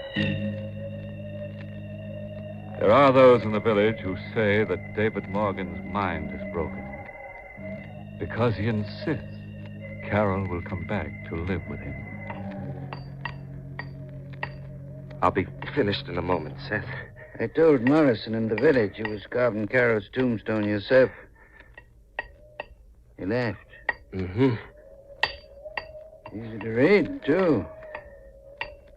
Here lies Carol Morgan, wife of David Morgan. Born July 14th, 1912. Died horribly on Cathedral Rock, August 12th, 1950. Still don't see why you put that in. Why not? She did die horribly, didn't she? But With that spike of rock coming out of her back like a speared salmon. Time you forgot those things, David. Time you forgot other things, too. What other things? There ain't no secret about you thinking Carol's coming back from the dead. Oh, I don't mean it to be a secret. There are forces all around us, dead and living, that we don't understand, Seth. I feel Carol in his rooms. I smell her perfume. I hear her voice in the wind when I'm at a grave on the cliff. That's only natural, son. You're grieving. A little while. In a little while, Carol will be back. If you're going to help me get this stone to her grave, get a lantern and come on.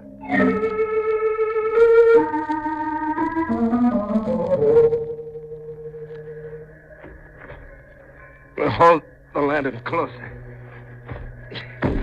There. Wow. It's a decent enough stone. Folks in the village been saying things about you. Oh, like what?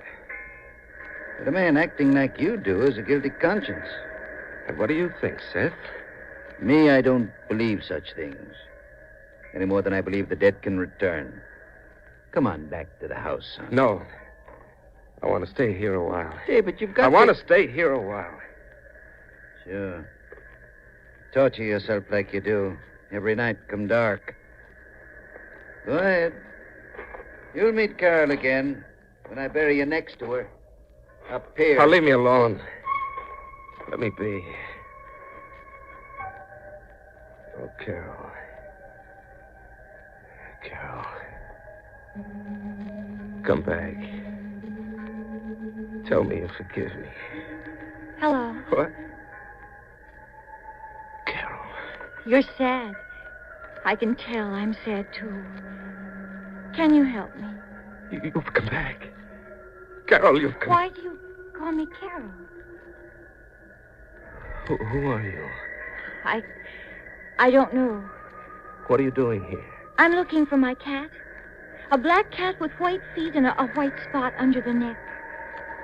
Why did you come here? I don't know. I just got on the bus at Portsmouth, and then I thought of my cat, and I had the bus stop, and I came toward the sea. You'd better come back to the house with me. Oh, but I can't. Not now, come until along. I'll help you find your cat. Have you seen him? No. There's been no cat around here. Not for several weeks. Why did you call me Carol? I was waiting for someone. Someone named Carol.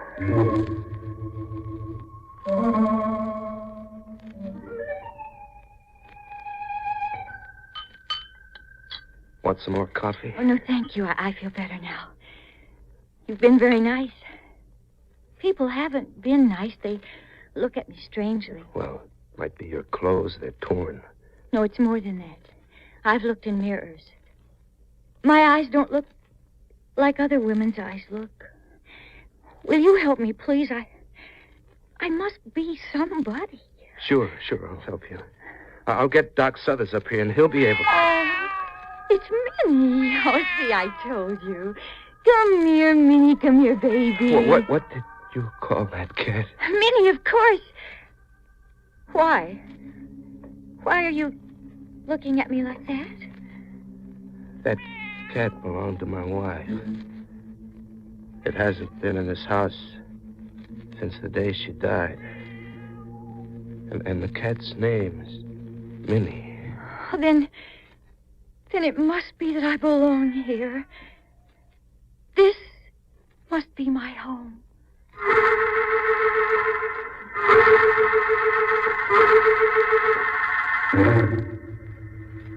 The devil's got hold of you, David.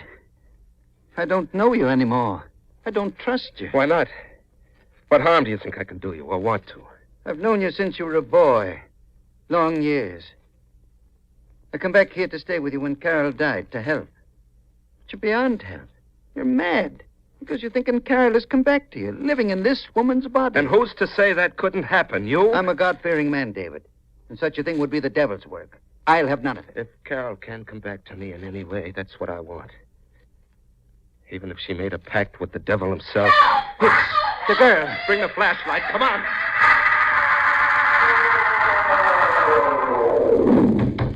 Open up. It's David Morgan. It's the chair. The rocking chair by the window. Carol's chair. What about it? It rocked. It rocked by itself. It must have been the wind. Oh, the window's closed. What was that all you saw? It was all I saw. But there were things I felt. Like what? The chair stopped rocking. As though someone had gotten up from it, and then the floor between the chair and the bed creaked. And a moment later, the bed spring sat beside me as though someone sat there. But you saw nothing. I only heard a sigh. A tired kind of sigh. Take her to my room, Seth. Oh, you had a dream. That's all. Your mind's upset. Tomorrow I'll try to find out who you are.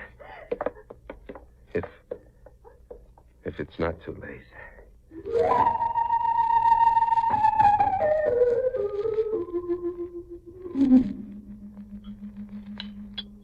Has the morning brought you to your right senses? Depends on what you call right senses. I mean about the girl. Where is she? I don't know. I haven't seen her this morning. Where did Carol used to be this time of morning? A little after 8? She'd have been in the hothouse looking to her flowers. Why? Good morning. Oh, look at these wonderful flowers. Jehoshaphat. Do you mind that I pick some for the table? You can pick as many flowers as... Well, what are you staring at me for? That dress. Where'd you get it? Oh, I found it in a closet. Mine was so torn I had to do something. Do you mind? Oh, no. And your hair is different, too. I feel better with it up. Does it look right? Exactly right. You finished eating, huh? Oh, yes. I've got to go. I'm going out for haddock today. I won't be seeing you again, then. Why not? Because I have to go. I must find out who I am. I mean to do just that tonight. But what will I do till then? Nothing. Just wait. I'm driving Seth to the village. You'll be quiet and alone. Just rest. But I'm afraid of being alone. You won't be alone.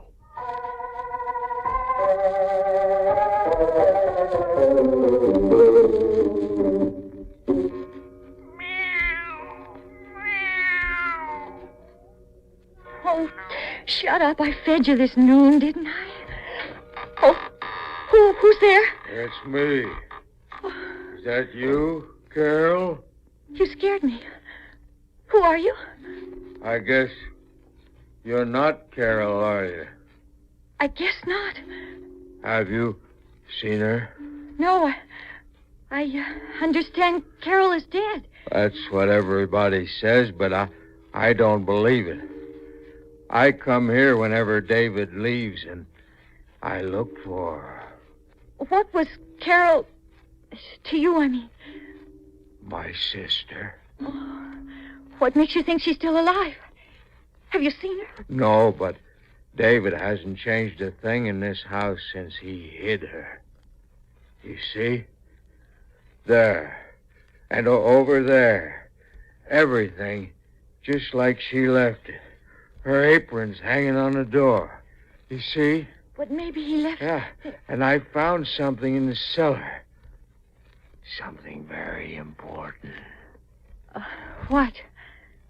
A skeleton. And I found a box with lots of money in it. It's fun looking for Carol. Come with me and I'll show you what I found. No. You come with me. Don't make me mad. You can help me look for Carol. I'll look upstairs. No. I want you to come with me in the cellar. Help!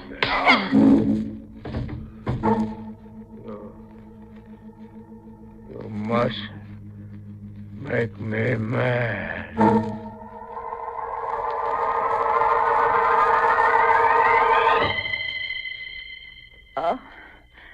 What? Oh, no. Don't be scared. It's me, Van. Where is this? I took you to the cellar. We've got to find Carol. I'm sorry I hit you. You made me mad. What are you going to do? Why did you take me here? Carol is dead. No, she ain't. She's here somewhere. Besides, I promised I'd show you the room below the cellar with the skeleton and the box of money in it. Don't you remember? Help me up. You see, I've lifted the door. It's heavy. It's stone, but I'm strong. Is that where it is? Yeah. I'll hold the lantern over the opening. See? There's a ladder. Get the box for me. I want to see it. All right. Wait here and hold the lantern so I can see. Hold the lantern higher. I can't see. Hold the lantern higher. Let me out!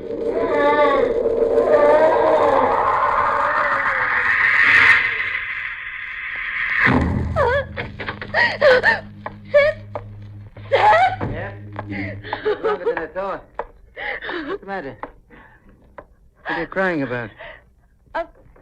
A man was here. Who? Carol's brother. Dan? Yes, he was horrible. Why didn't you tell me about him? He isn't important. Oh, he isn't. He could have killed me. You told me everything else about Carol. You should have told me that. Never mind, Van. You just do what I told you. As soon as David gets in that crazy mind of his, that Carol's spirit's coming back in you, he'll have no secrets from you. And we'll know where he keeps that box of money. I don't want to do it. I'm through. No, he ain't. I took good care of that. Took the trouble of finding out some things about you in Hollywood. I don't care what you found out. I don't care if you are my uncle. The money you've been sending me since Mother died was something you promised her you'd do. Yep. Now you're going to help me get it back. All of it. And lots more for both of us. You want to make a success out there as an actress, don't you? Takes money, don't it? Lots of it. Well, David and Carol had over 100,000 put aside in that box of theirs. Just you find it. My first professional role. An amnesia case. For half what's in a tin box. It'll be easy. You'll see. You might as well not tell you tonight. No. I'm through. What's ailing you anyhow? I don't know. I get to thinking like they do. That Carol's still alive or that her ghosts around anyhow. Oh, bosh. Saw her buried myself and don't believe in ghosts. You've been studying it too much, that's what. Maybe. Uncle Seth. What is it? How long can a man live in a small sealed room without air?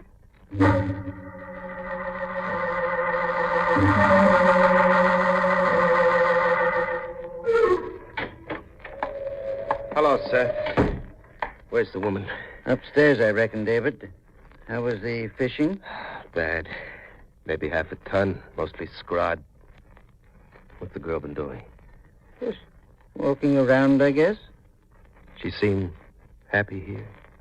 Or is she restless? Did she leave to see anybody or such? Seems happy. Too happy. What's that? What's what? Shh. Can't you hear something pounding like it? Yes, I kind of do. In the cellar seems. I'm going down to have a look. Might be a beam slipping. David! Oh, hello. Oh, David, I'm glad you're back. I want to talk to you very seriously, I do. All right. I think the time's come to talk, if you feel like it. But not here, please. I want to walk along the bluff.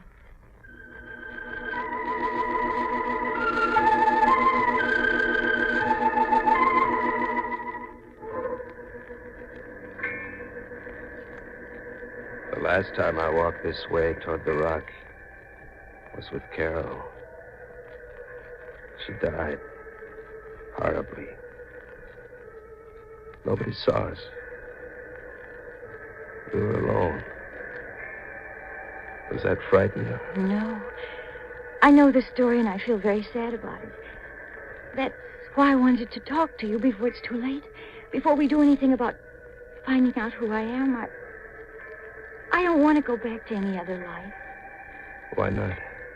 I never was so happy to be with anyone as I am here with you, David. Don't move. What? Look down there. Over the edge. See those rocks? The pointed one. Yes. Cathedral Rock, isn't it? Yes. Carol was standing right where you are when she fell. It's Carol who told you to get off the bus here, to come looking for a cat. Even made you know the cat's name, made you pick flowers in the morning like she always did. No, wait, David, wait. She's coming back to me. Through you. Wait, David, I want to I've tell you. wanted Carol back. Because I loved her. But I've been afraid. Because I murdered Carol. You murdered her? We quarreled. About Seth. She was standing just as you are. Right there. Oh, What's the matter? David, my back. Oh, help me. My back. Something is stabbing me. Stabbing me.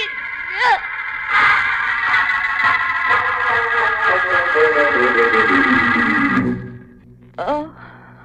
I'm going down to the village for the doctor, Seth. Don't want the doctor. Please, feeling better. No, you stay quiet. I'm going. Seth will look after you. I can get the doc faster by going for him. All right. You can stop the acting now. What happened? He was telling me that he murdered Carol. I had a pain. A terrible pain in my chest and back. It wasn't acting. Murdered Carol? That's crazy. You had an argument with her. She got mad and started to run back to the house. Tripped and went over the cliff. Everybody knows that. He feels guilty, that's all. He didn't say that. Probably didn't get a chance. Did you find out anything about the box of money? Yes, I know where it is. Where? The box is in the subcellar. Hey, I never thought of that. I'll go down now and... Wait. That thumping in the cellar. That have something to do with the box? Yes. I had to, Uncle Seth. Ben, he scared me and I closed the door and I bolted it on him. You fool. Well, I had to. Changes things. What do you mean? Didn't mean to do this, but I've got to now. I'm going with you. No, Alice. Aim to have all the money. You'll stay here. No! See to that.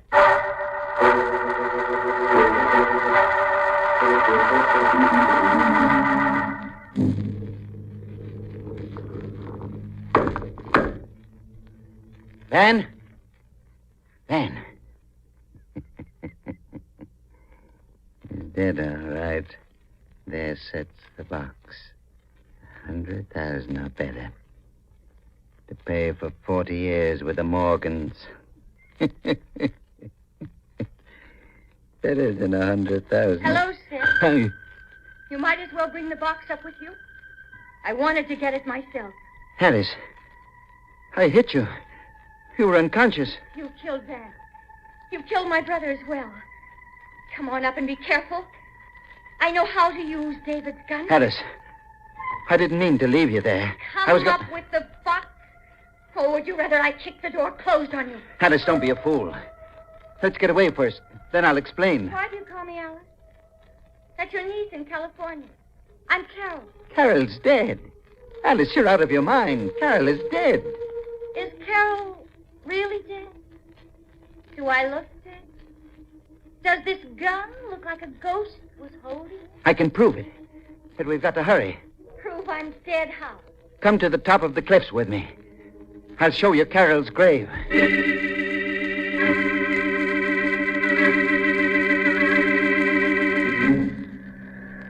There. Look. You can see, can't you? There's the grave, weeks old. It's a trick. You did this to trick me. I am Carol. Look at the tombstone and read it. Here lies Carol Morgan, wife of David Morgan. I don't believe it. Where's David? He's gone to the village to get a doctor for you. You're my niece Alice, and we've got his money box. Now come with me before it's too late. No, I don't believe you. It's a trick. David! Alice, get away from those rocks. You won't get this box. And you won't trick me with lies. David will take care of that when he comes. Give me that box. Don't come another step, Seth, or I'll kill you for sure. You wouldn't dare. You know good and well you killed Carol's brother. You won't dare shoot. Give me that box.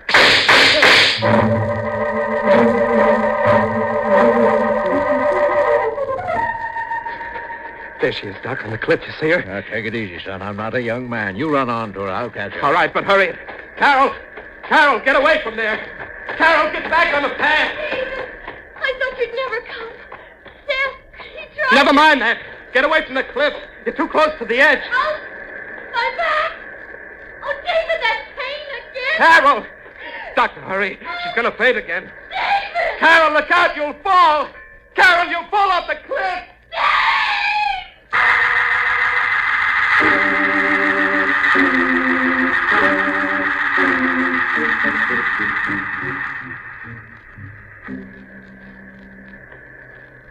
Dead. Carol's dead again. And pierced by the same rock. It was an accident, son. From what you tell me, she had a seizure. Pleurisy pain. Very painful and contorting.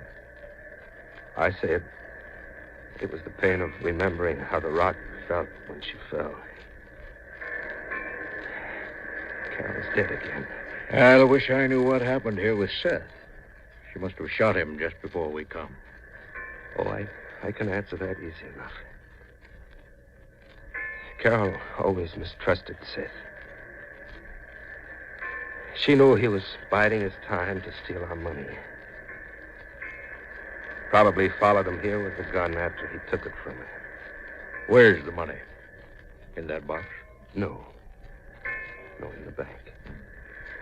That's what I don't understand. She must have forgotten about the stage money. How do you mean? You know her brother Van. Kind of simple in the head.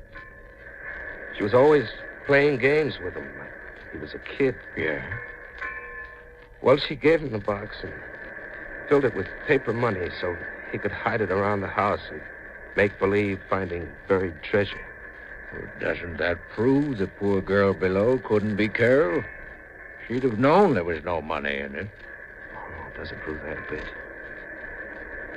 I searched the whole house for that box after she fell first time. Never found it. Last I talked with Van, he couldn't find it.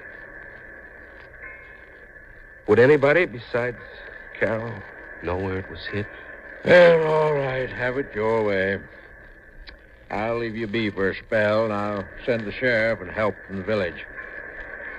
I've been a doctor too long to say what's dead can't live again. One way or another.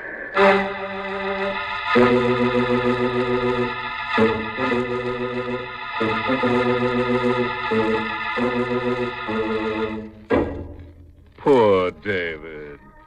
Imagine a sailing man losing both his first and second mate.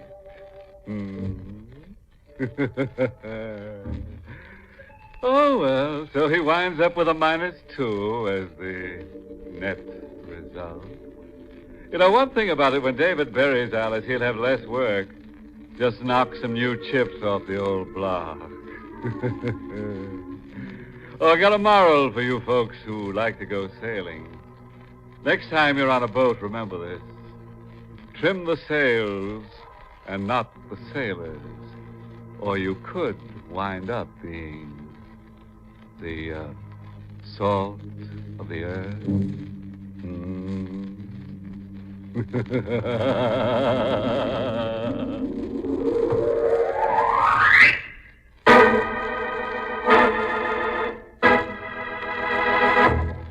Tonight's Inner Sanctum Mystery was written by Fred Matho and starred Larry Haynes in the role of David.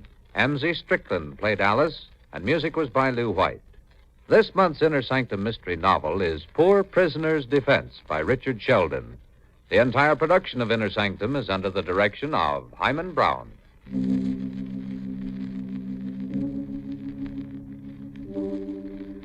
Well, friends, it's time again to close that creaking door.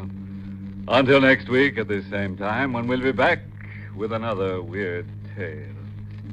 Oh, next week's scare, Skeleton in the Sun, is the short, frightful tale of a beach bum who tries to convert a hot corpse into cold cash. Where romance takes a turn for the worse when he loses his mind over a girl who's already lost hers. You'll help mourn his passing, won't you? Next Monday. Until then, good night. Pleasant dreams.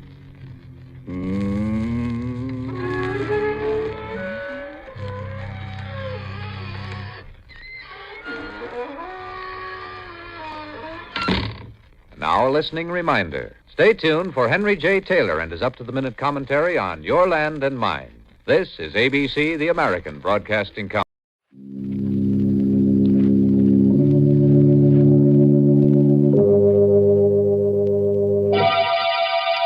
Lipton Tea and Lipton Soups present Inner Sanctum Mysteries.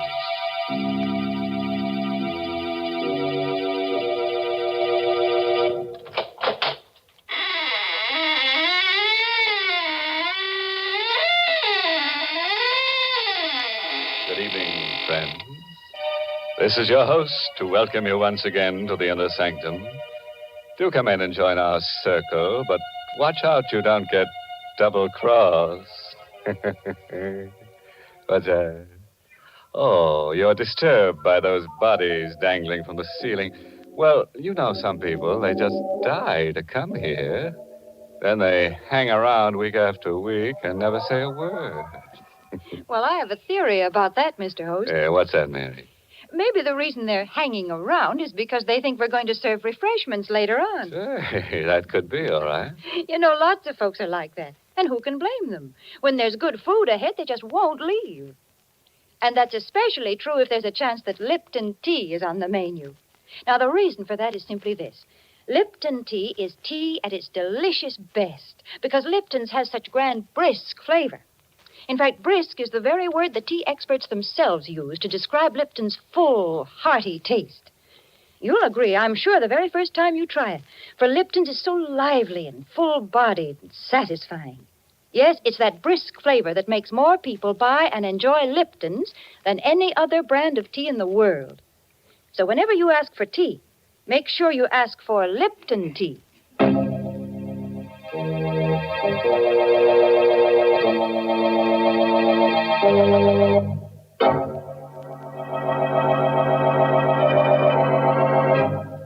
And now, friends, draw close your chairs. If there are no faint hearts among us, we'll begin tonight's tale of terror. A story written especially for Inner Sanctum by Michael Sklar. Our star tonight is Santos Ortega, who plays the role of Elwood Fitch in You Could Die Laughing. We wanted to escape our problem, to forget about it, so we went to the movies. But there was a doctor in the story, and every time he appeared on the screen, I remembered. Halfway through the picture, I couldn't sit there anymore. I nudged Catherine, and we got up and walked out. The street was cold and dark and empty. Elwood, what do you want to do now? I just want to go back home. All right, dear. Get in the car. Elwood, I want to talk to you. All right, there's time for that. Please, dear, let's stop being silly about this thing. Let's face it. I am facing it. But you're not. Don't argue with me. For heaven's sake, don't you understand? The doctor said you only got a year to live unless we move to Arizona. Doctors are human. They can make mistakes. Not 3 doctors. I don't care. Oh, why are you so stubborn? Why are you so dead set against Arizona? You ought to know why, Catherine. Me? Yes, you. Because of me? Yes. I haven't given you much, Catherine, not even children. But I've been able to make a living. We've been able to get along. What would I do in Arizona without a job and without money? Elwood, slow down. I can still drive a car, Catherine. You're speeding. Let me alone. Passing through a red light. Elwood, that man crossing the street. Look out, you...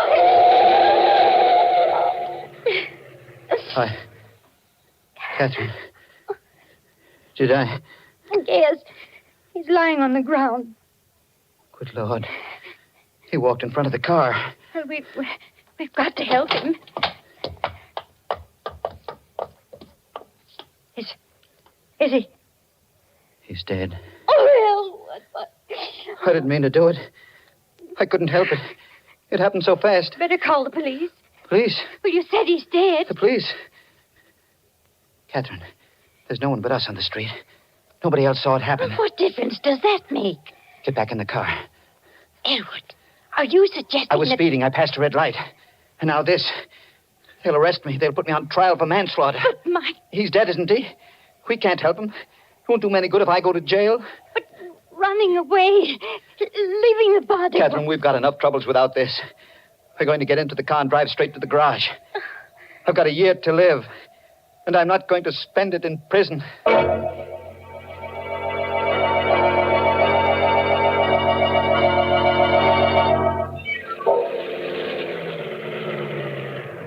Good evening, Mr. Fitch.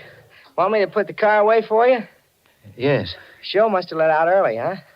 We didn't stay to the end, Anne. I didn't care for the picture. Ah, them pictures. I always tell my wife. Say, what did you hit? Hit? Yeah, your front bumper. Blood on it. That blood. A dog ran in front of the car. Do me a favor, Dan. Wash it off before you put the car away. Sure thing, Mr. Fitch.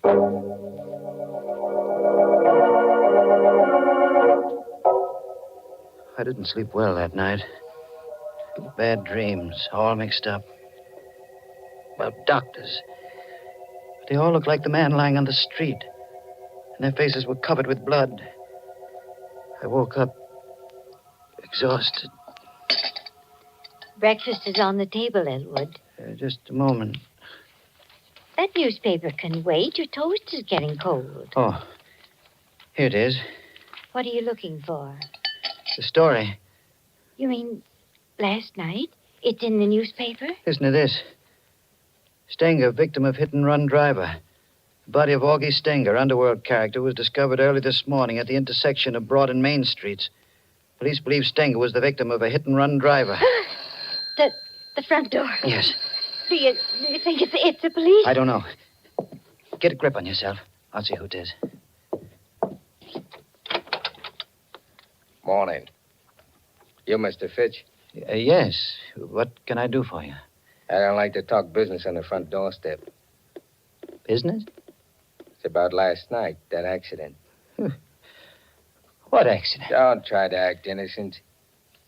I saw that hit and run. Now can I come in? Let me handle this, Catherine. Who are you? The name is Chandler. I was sitting in my car last night at Broad and Main Street. I saw the accident and I followed you home. Thought I ought to talk to you about it this morning. What do you want? The cops are looking for that hit-and-run driver. I'm the only guy that knows you're him. It ought to be worth something for me to keep my mouth shut. You want money? Yeah. Blackmail. Don't talk to him, Elwood. Send him away. No, we can't do that, Catherine. He'd go to the police. But Elwood... Leave this to me. All right, Chandler. I'll give you the money. How much? $500. That's chicken feed. 1,000. Ah, now you're talking sense. When do I get it? I'll give it to you now. It's in my coat pocket. Here. Here it is. You'll find exactly $1,000 in $20 bills. Thanks. Now, get out of here. Now, wait a minute. Don't get nasty, Fitch. I'm doing you a favor. You got your money. Now get out. I'm going. But I'll be back. We'll call this the first installment. Elwood, where did you get that money you gave him? Money? Last night you said we couldn't go to Arizona because we had no money. You just gave that man $1,000. Where'd you get it? I was ashamed to tell you. I took it from Stenger. Stenger? The man we hit. I put my hand inside his coat to see if his heart was beating. The money was in the inside pocket. Elwood, how could you? Don't look at me like that, Catherine. We've been married a long time. Long enough for you to know that I'm not a crook or a murderer. But to kill a man and then take his money. Try to understand. All day long I've been thinking. A year to live. A year to live. When you know you're going to die, it does something to you. You forget what's right and what's wrong. I thought with that $1,000 and the few hundred we've got in the bank, I thought we might be able to go to Arizona after all. Well, the money is gone. Yes. Don't think about it anymore. How can I stop thinking? You heard what Chandler said? That $1,000 is the first installment. He'll blackmail us out of everything we own.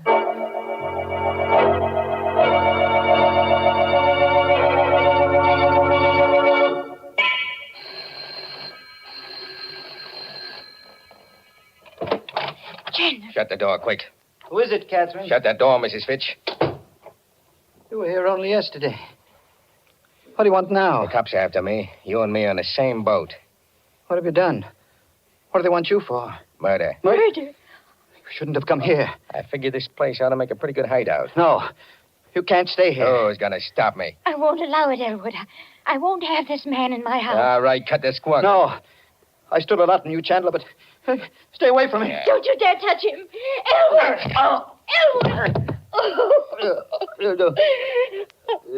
Don't cry, Cat. I'm all right. Any more back talk, Fitch? No. Okay. I'm moving in.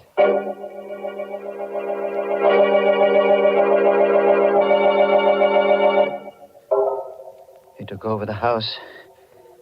He used Catherine and me as servants, treated us like dirt. There was nothing we could do about it. Just the three of us, cooped up in that little house. We couldn't go out. Food and cigarettes were sent up from the store. Went on like that until Tuesday morning. Hush, Elwood. Chandler will hear you. He can't. He's in the bedroom. You're going to give yourself up? I can't stand this anymore. I can't stand it. Well, do what you think is best, darling. I've made up my mind. Rather than put up with that man, I'd prefer to go to prison. I'll call the police right now.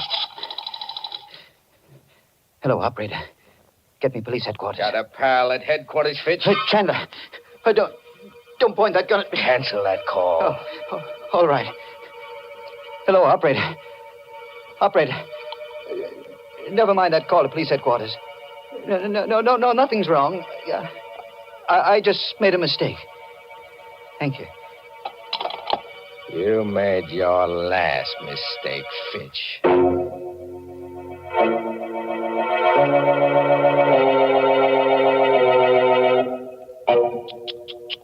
Imagine that black villain, Jack Chandler. First he blackmails Elwood, then he blackjacks him, and now he blackballs him from using his own telephone. You know what I'd do if I were Elwood? I'd apply for a writ of habeas corpus. That is, if Chandler doesn't turn Elwood into a corpus first. Things do look bad for Elwood, I must admit, Mr. Host. My, what a lot of unpleasant surprises he's been having. Yes, and he's in for a lot more, Mary. Goodness. Well, right now, I'd much rather talk about pleasant surprises. Well, that's a lady's privilege, Mary. You go right ahead. A good instance of a pleasant surprise happened to me one of those glorious sunny days last week. Florence Perry and I drove out to the woods to gather spring wildflowers. But we'd scarcely reached the woods when the sky clouded over, and in a few minutes we were chilled to the bone. Back to the car we hurried, figuring the whole afternoon was ruined. And it was then that Florence brought out that pleasant surprise I mentioned. A whole big thermos of heavenly hot Lipton tea. Well, we sat down and had ourselves a regular tea party right there in the woods. Suddenly, everything seemed bright and cheery again. Lipton's had certainly saved the day with its bracing, cheery taste, its delightful, brisk flavor. The same thing happens so often with so many folks. Any time during the day, Lipton's is a pleasant, refreshing treat. Tea with a glorious, full-bodied tang that adds extra zest to every occasion. The reason? It's worthwhile remembering, friends. Lipton tea has brisk flavor.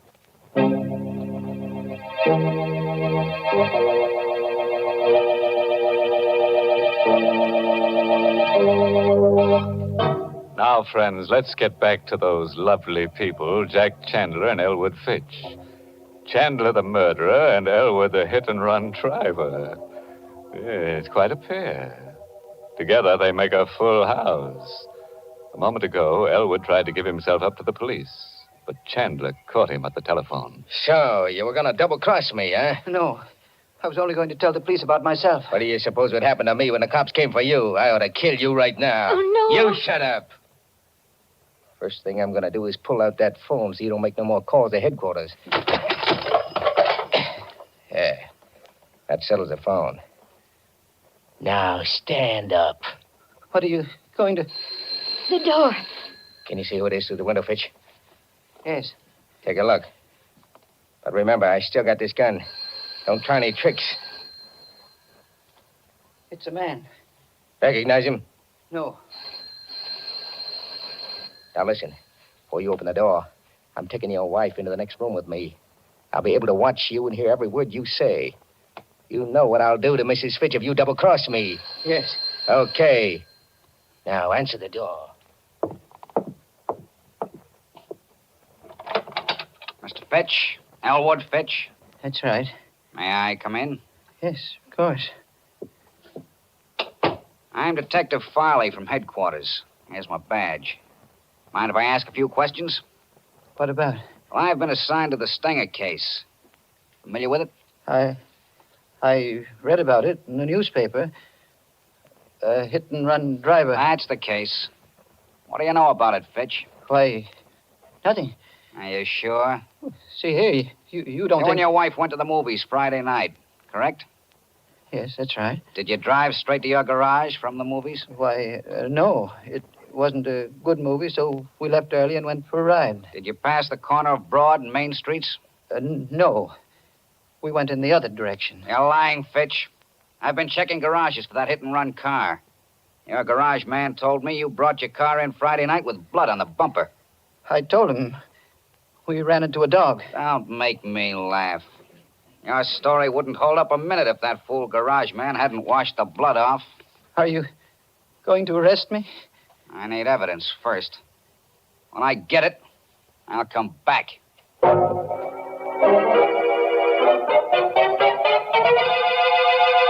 Blood on the bumper. That cop is wise to you, Fitch. He said he'd be back. Sure. He'll be snooping around looking for proof.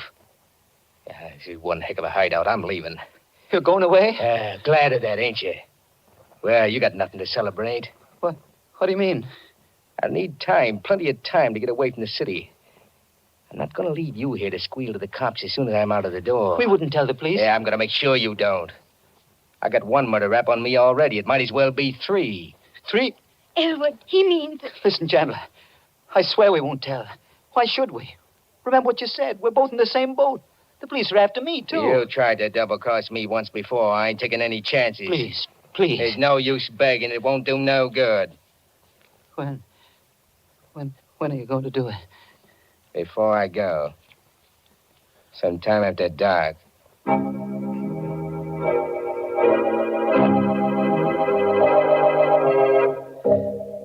The rest of that day was a nightmare. Chandler wouldn't let me separate from Catherine. Everywhere we went, everything we did, he was always behind us with that gun in his hand. The gun. I had to take it away from him. He was much younger than I, big and tough. But I had to try. I watched for my chance. It came late in the afternoon. He was lighting a cigarette. He put the gun down on the living room table while he felt in his pockets for a match. Both of us were the same distance from the gun. I made a dive for it. Hey, get away from that rod. No, let go. I'll kill you for this. Catherine, help me. Grab his hand. Let go of me. Let go. Hold him, Catherine. Hang on to him.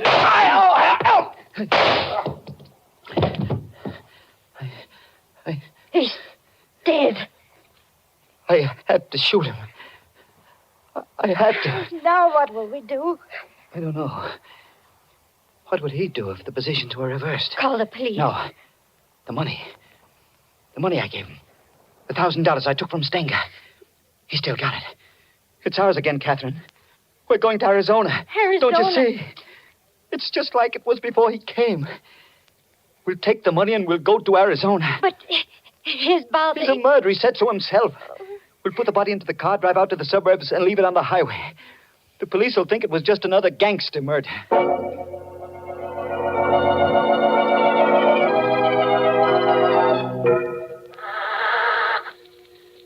I was just able to squeeze the dead body into the luggage compartment. Hurry, Elwood. Let's get away before one of the neighbors sees us. Oh, my gosh. Now, what's the matter? The gasoline gauge. It's almost empty. Oh. We'll have to stop at the garage.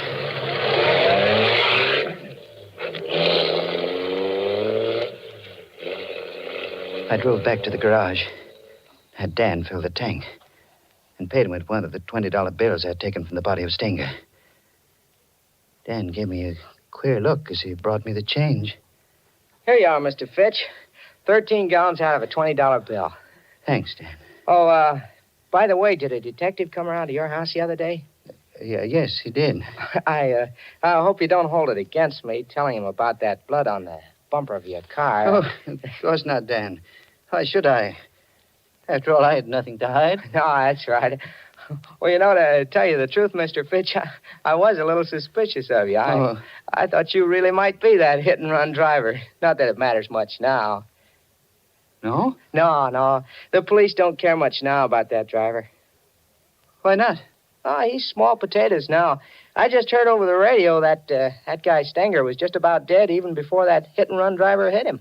How could that be? Well, the way the radio explained it, Stenger was shot in the back, and he staggered out into the street, and then the car hit him. But you said he wasn't killed by the car. Yeah, that's right. The coroner's inquest showed that he died of a bullet wound.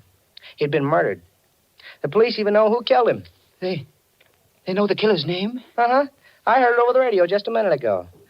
Oh, yeah, Chandler. Jack Chandler.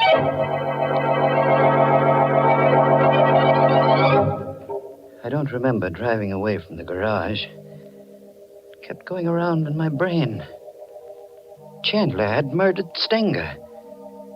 Catherine and I had run away from a crime we hadn't committed. No wonder Chandler had seen the accident. No wonder he feared the police. And now he was dead. His body packed into the luggage compartment of the car. Elwood, you're not listening to me. What? Oh, I was thinking about Chandler. That's what I was talking about. If he killed Stenger, why can't we go to the police and confess everything? Because we killed Chandler. But it was self-defense. Would the police believe that?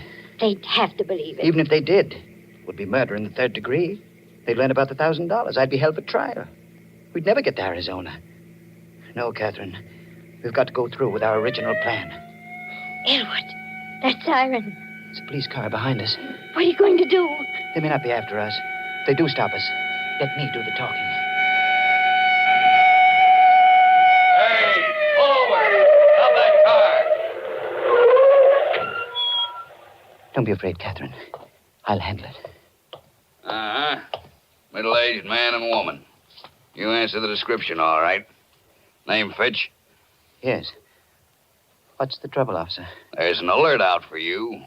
You bought gas back at your garage a few minutes ago. Paid for it with a $20 bill. That's right. Got any more of those bills on you? Why, yes. Hand them over. Here. Here they are. Uh-huh. Looks like it's all here. This is the stuff, all right. What stuff? What are you talking about? This money. It's counterfeit. Just like the bill you gave the garage man. Counterfeit? Phony money down to the last dollar. Move over. We're driving to headquarters.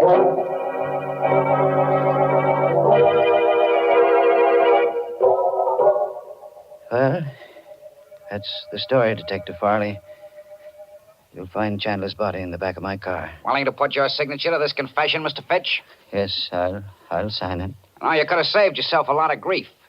I knew you were the hit-and-run driver when I came around to your house. But I needed the proof, and you gave it to me when you broke one of these phony $20 bills. Did you know then about the money? Sure. Stenger had a long record as a counterfeiter. His girl told us he was carrying $1,000 in bad money the night he was killed. Naturally, when we didn't find the money on his body, we knew it had been taken by the hit-and-run driver. And the blood on the bumper of your car was the giveaway. Well, now that you've caught me, what's going to happen to me? Well, depends on the jury. You might get 20 years. Might get life imprisonment. You might even get acquitted.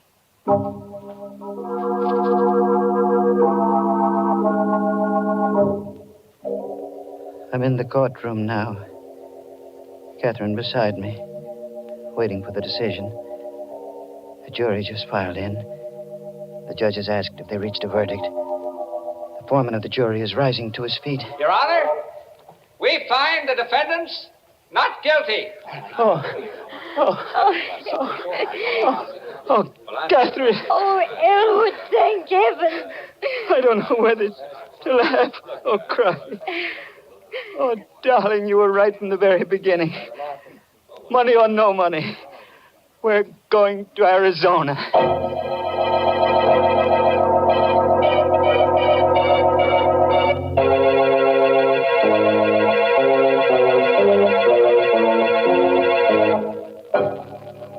Fooled you that time, friend. Slipped you a happy ending when you weren't set for it.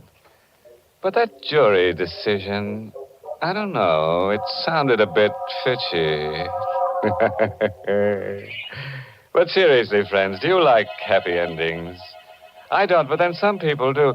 You know, someday, just to make sure, I'm going to have some research organization take a gallows poll.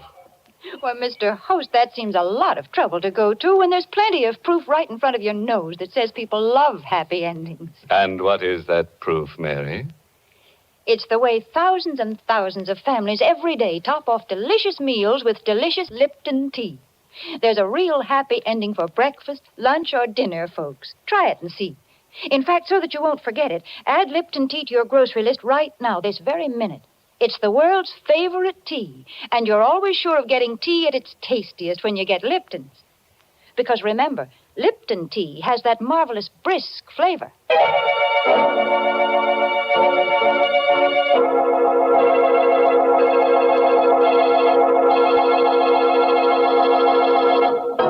A parting word of advice, friends, drawn from the experiences of Elwood Fitch. If your wife wants you to take a trip, don't argue. No, don't protest. Simply bash her on the head and deliver her to the police. You can always say she tripped. Oh, yes, this month's Inner Sanctum Mystery novel is I Hate Blondes by Wolf Kaufman. And next week, the makers of Lipton Tea and Lipton Soups will bring you another Inner Sanctum story directed by Hyman Brown and called Screams in the Night. Of course, there'll be lots of screams. The kind you like, blood-curdling. And there's the usual triangle. A man, his wife, and another girl. But the joker is, he who grasps best gasps last. Don't get it? And for the details, better be listening to Inner Sanctum next week. Until then, good night. Pleasant dreams.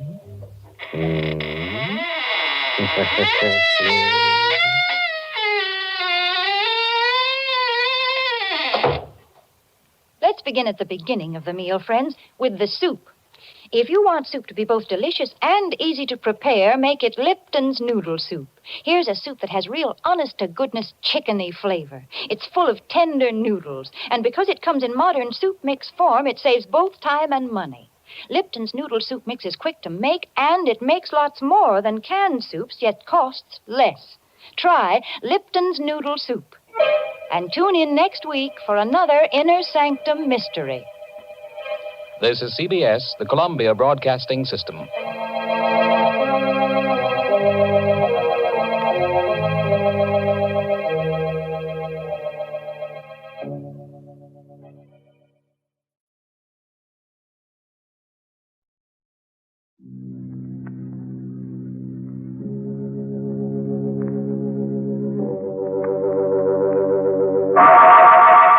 Inner Sanctum Mysteries, brought to you by Bromo Seltzer.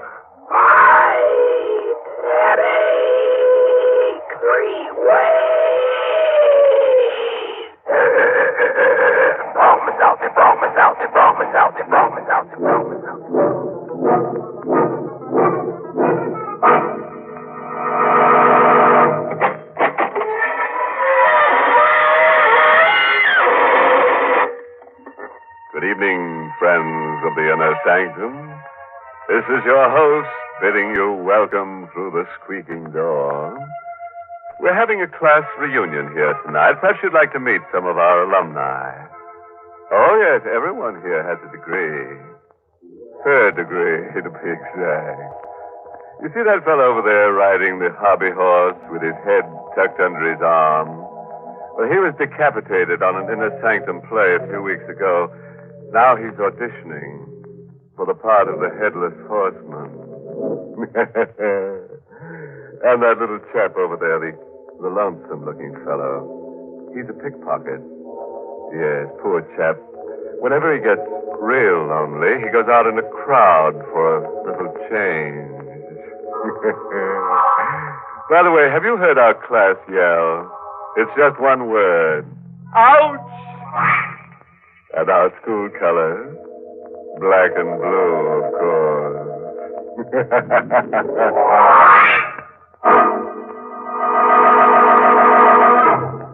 Tonight's Inner Sanctum Mystery, Till Death Do Us Part, was written by Emil Tepperman and stars Everett Sloan in the role of Joe, with Mercedes McCambridge as Nancy, and is presented by the Emerson Drug Company of Baltimore, Maryland, whose registered pharmacists compound Bromo Seltzer, the headache product that's both fast-acting and pleasant-tasting.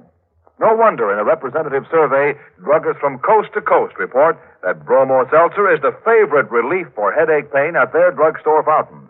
In fact, 5 times as many of these druggists said that the leader is Bromo Seltzer. And now we can turn to a little matter of murder. Our story tonight begins on a pleasant note, with a honeymoon couple. But don't start to squirm. The unpleasantness will commence soon enough. Oh, darling, no. Just look at them. Joe and Nancy Page, married hardly 5 hours, and parked at the side of the road by the bank of the old mill stream, and whispering sweet nothings to each other. Oh, gee, Nancy, it's wonderful to be married to you. Oh, Joe. If the other clerks at Scott's department store could see us now. No, I don't want anybody to see us. I just want to be alone with you, Joe, for the rest of my life. I hope you don't mind spending our honeymoon in a tourist cabin instead of a swanky hotel. Oh, I love it this way, Joe. The stream rushing past, the moonlight shining on the bridge, the woods all around it. Oh, look. There's another car. They're parking on the bridge. He's turning his headlights out, too. They think they've got privacy. Guess they can't see us parked here. Look, Joe. The couple's getting out of the car. Yeah, for a walk on the bridge. Hmm. I wonder if this is their wedding night, too. That's a beautiful car they got. Joe, What? that couple, they're acting very strange. They're having an argument. Joe, look what he just took out of his pocket. Holy mackerel, a gun. He's pointing the gun at her. Joe! Joe! He shot her in the face. Holy mackerel, it can't be. Must be a gag of some kind. No, you saw the flashes when he fired the gun, and see how still she lies. Her body's crumpled at his feet. Yeah, he's picking her up. I bet he's going to throw Joe, her. don't let him. No! See, you pushed my hand down on the horn. He sees us. He'll drive across the bridge. He knows we witnessed the murder. He's got to kill us, too. Oh, Joe, quick, start our car. He'll be here before I can turn the car around. What do we do? We'll duck into the woods. Come on. Quick. Let's run. Oh, my high heels, I can't run fast. You've got to. Here, through these bushes. Get behind this tree. He's getting out of his car. He has a gun, Joe. He means to kill us. He's coming straight for this tree. He knows we're here. Nancy, we've got to run for our lives. Take my hand. Come on. Oh! Joe, he's shooting at us. Run, Nancy. Faster.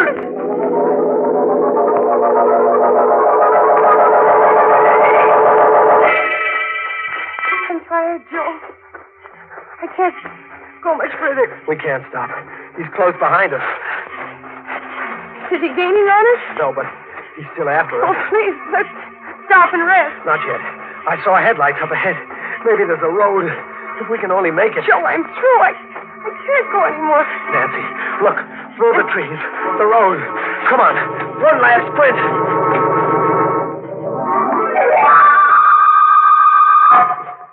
Here it is, Nancy. The road. Oh, thank heaven. I never thought we'd make it.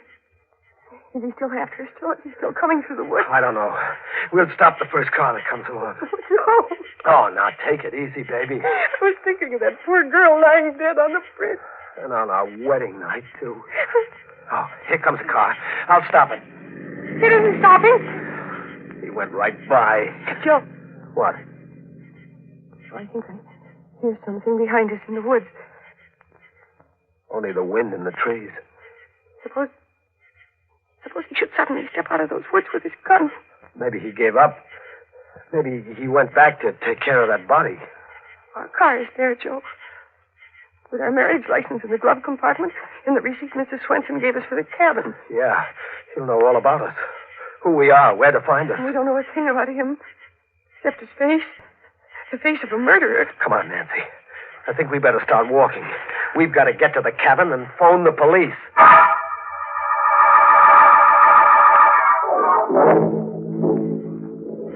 How much further, Joe? It's just around the bend. Johnny, I'd like to lie down and sleep right here on the road. A fine way to spend a wedding night. Darling, look. We're there. Swenson's cabin. Yeah, they're all dark. Everybody's asleep. We'll have to wake up Mrs. Swenson. Use her phone. Joe. What? Look. In front of our cabin. Hey, that's our car. The murderer must have come here by another road to wait for us. I don't see anybody around. Maybe he's in the car. You wait here. I'll go and see. Oh, no, Joe, he'll kill you. Don't worry. We both saw his face. He's got to kill us both.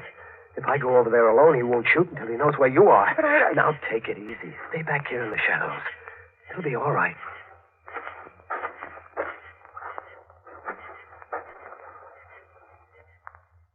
It's okay, Nancy. The car is empty. Maybe he's hiding somewhere close by. No, he must have skipped out. Why would he bring our car back? He wanted to get it away from the bridge. Don't you see? He must have dumped that girl's body in the river, and then he took our car away. No trace. Oh, Joe, I'm scared. Maybe he's hiding inside the cabin, waiting for us. He'd be a sap. One shot would wake up all the people in the other cabins, and Mrs. Swenson, too. He'd never get away with it. Come on. We're going into our cabin and get cleaned up. Then we'll use the phone.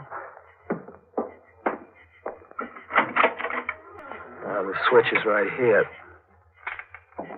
There, you see? Nobody hiding here. Holy mackerel. What is it? Over there. On the bed. What? Oh, it's the girl's body with her face shot away. Just like we saw her on the bridge.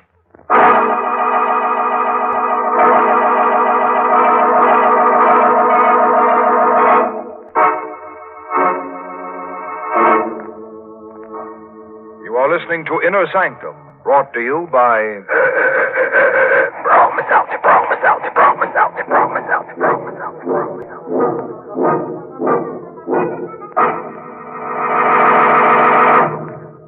From time to time on this program, you've heard from folks who told how they got speedy relief from headache pain by taking a refreshing glass of bromo seltzer. These people write in on their own initiative to say that they appreciate the quick and pleasant headache help that bromo seltzer brings. Recently, we received such a letter from Mrs. Katharina Eckerline of Schenectady, New York. Mrs. Eckerline said, One Sunday afternoon, as a young bride of 24, I went for a walk with my husband. On our return home, I developed a headache. My husband went into a nearby drugstore for bromoseltzer, which a friend had suggested. And bromoseltzer brought me quick relief from my pain. Many years have passed, and ever since that day, I've made sure I had bromoseltzer on hand at all the time. Thank you, Mrs. Eckerline. It's no wonder that you and thousands of others always turn to bromo seltzer for headache help. For bromo seltzer not only relieves headache pain, but also helps the stomach upset and jittery nerves that may go with an ordinary headache. So remember that, friends, and... Fight headache 3 ways. Bromoseltzer, bromoseltzer, bromoseltzer, bromoseltzer, bromoseltzer.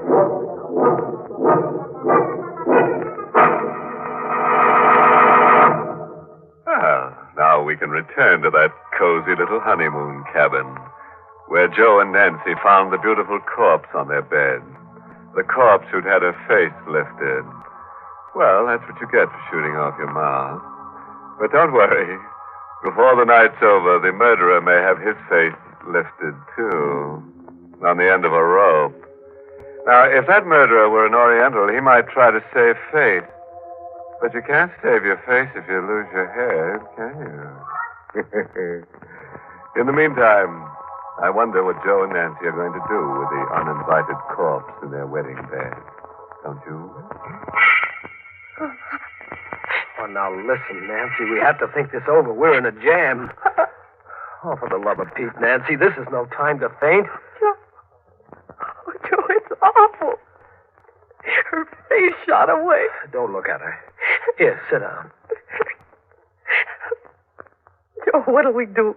I don't know. I've got to think.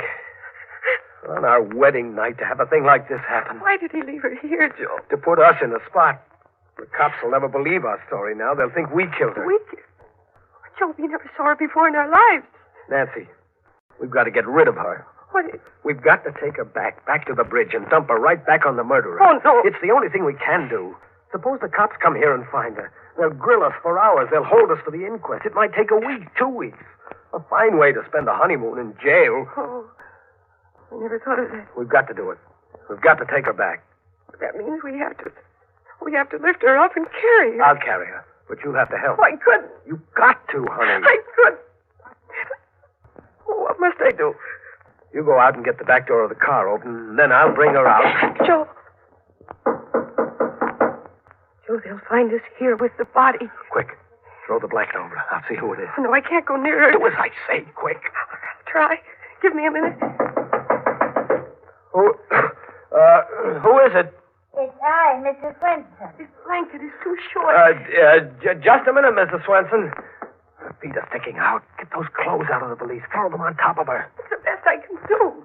All right. Sit on the bed in front of her feet. Please hurry, Mr. Stone. Coming, Mrs. Swenson.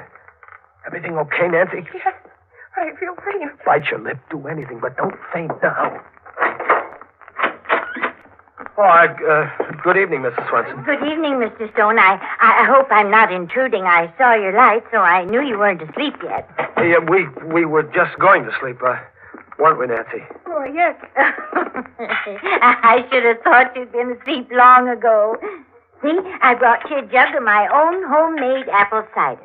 I'll put it right here in some glasses, too. Oh, thank you, Mrs. Swenson. It's awfully nice of you. Oh, not at all. It's so nice to have a honeymoon couple. I wanted to do it earlier, but my heart was bothering me. I've a bad heart, you know. Oh, I'm terribly sorry to hear that, Mrs. Swenson. Thank you for everything. Aren't you going to try my cider? I thought you'd like to drink a toast. Well, we're not very thirsty right now, Mrs. Swenson. Are we, Nancy? Oh, no. Of course not. Well, now I'll run right along and leave you both strictly alone. Good night, Mrs. Swenson, and thank you again. Good night, Mrs. Swenson. Oh, you poor dear. You look all tuckered out sitting there on the bed. I bet you don't even know how to make up a bed. Here, I'll make it up for you. Oh, no. Well, it's the least I can do. Now, you just sit over there on the chair, my dear. Please don't. Why? Well, she means, please don't bother. Oh, it's no bother. What's this? We can explain everything. Shot! She's been shot in the face. Murdered. Oh, please, Mrs. Swenson, it isn't what you think. Murdered. You're no honeymooners. You're murderers. Oh, my. Stop that. Let me go. Shut up. Stop that. Joe, look out. You're smothering her. Your hand. I'm just trying to stop her yelling. Please, Mrs. Swenson.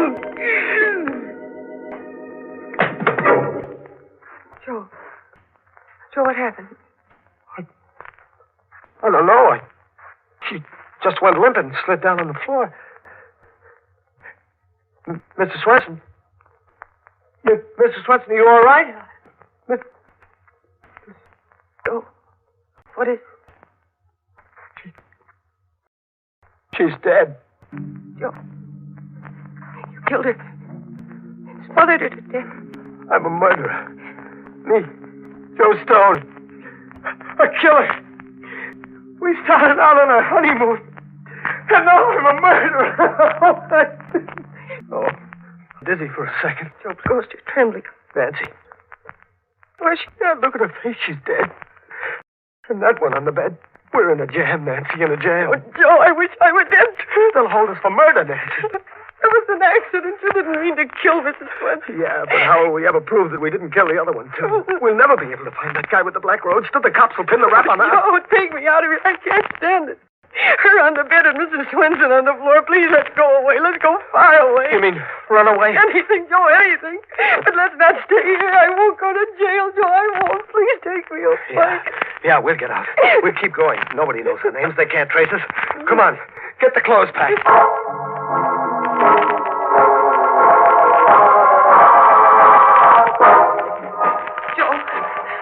close this valise. I'll close it. You get the other one packed.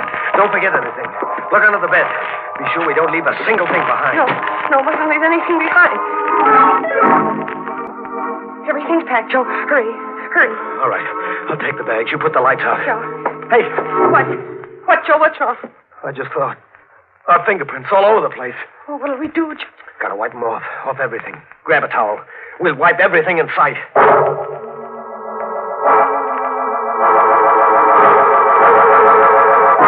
We wiped everything, Joe, I think. The bedstead. Yeah. Bathroom. Faucet. Yes. Doorknobs. Dresser. Yes. Water pitcher. Yes. All right, that's all. Let's go. No, Joe, no. The cider jug. We didn't wipe that. We didn't touch it. I'll wipe it anyhow. Well, snap it up. All right. Come on, then. I'll feel better in the car. Out on the road.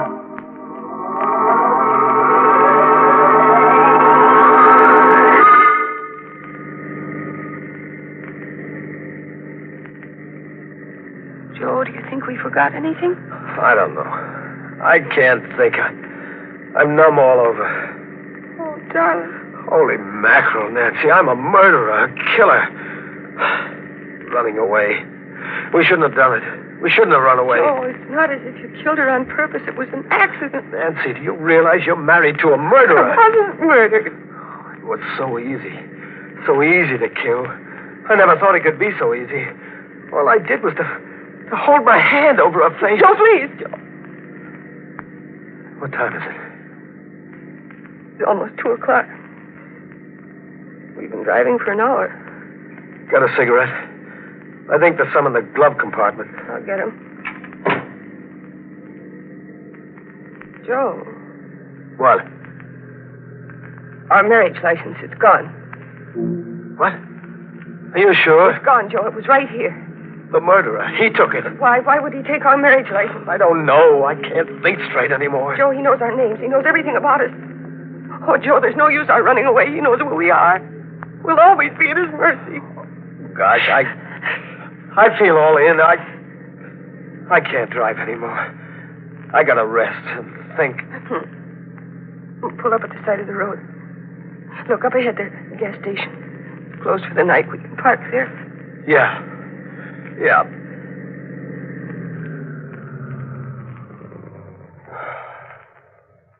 Gee, I wish I could sleep for 100 years. Poor Joe. Here. Put your head on my shoulder. The first night of our honeymoon. And maybe the last.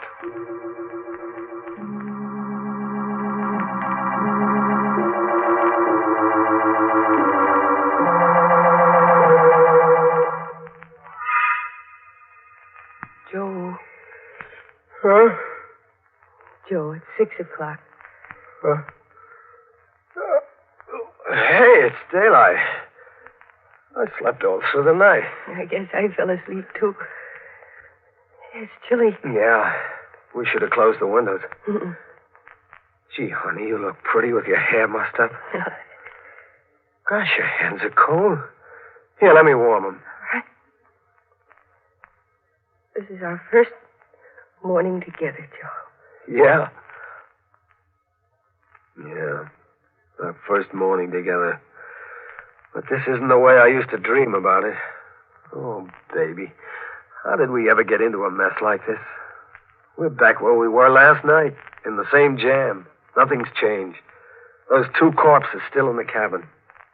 What'll we do? Joe, let's not think about it for a while yet. Let's go and find a place for breakfast. Our first breakfast together. Then after that, we can go back thinking about it. But at least let's have those few minutes. A sort of stay of execution. Yeah. Okay.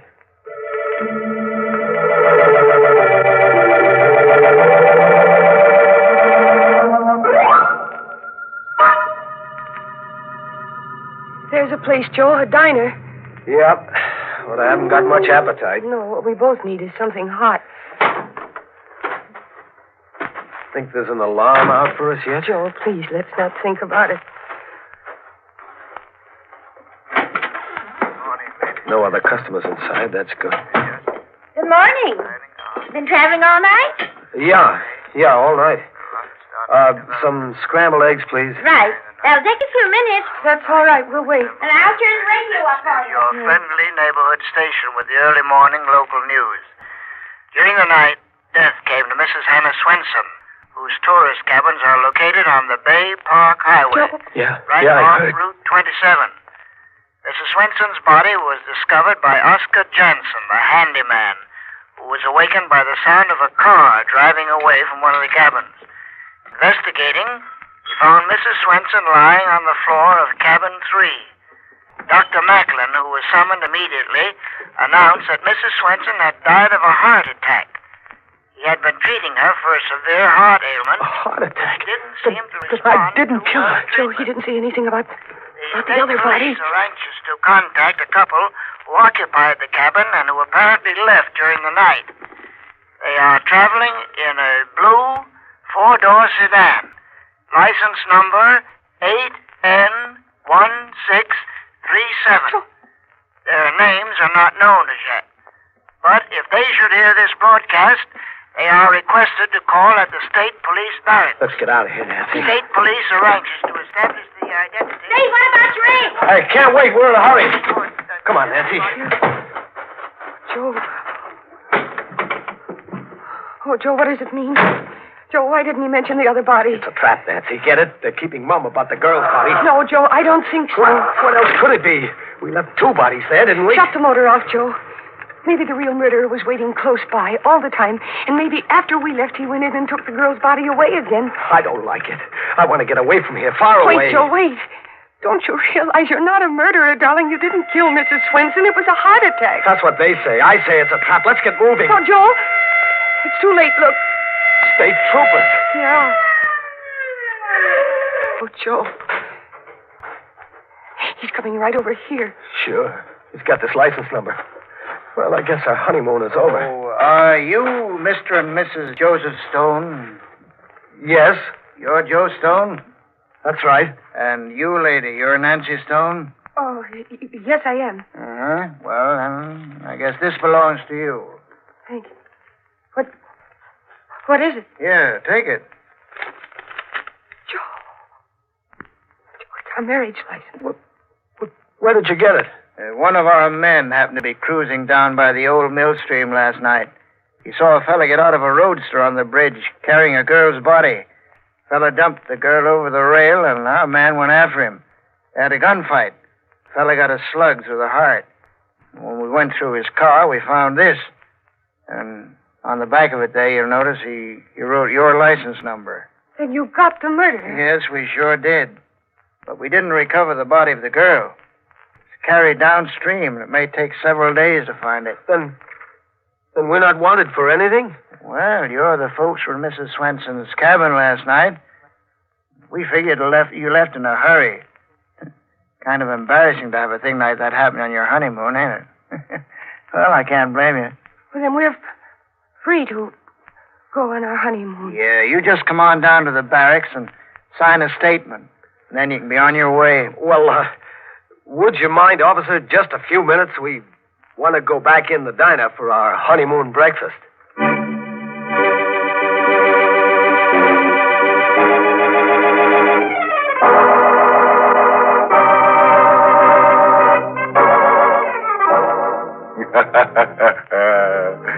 Fooled you again, didn't we? I'll wager you expected Joe and Nancy to come to a bad end. You know, it's too bad Nancy had to be framed for murder, but we just couldn't resist framing her. She is as pretty as a picture. And, oh yes, would you care to hear our recipe for eliminating crime? Well, it goes like this. To prevent a murderer from committing murder, you must commit the murderer before he commits the murder. Think that over for a while, and then you'll be ready to murder someone.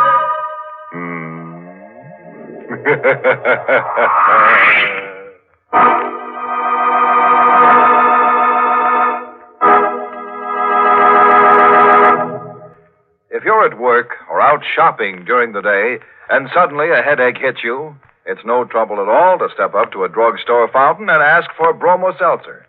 But if you get a headache while you're at home, for example, late at night or first thing in the morning. Now, that's another thing altogether. You need and want headache help in a hurry.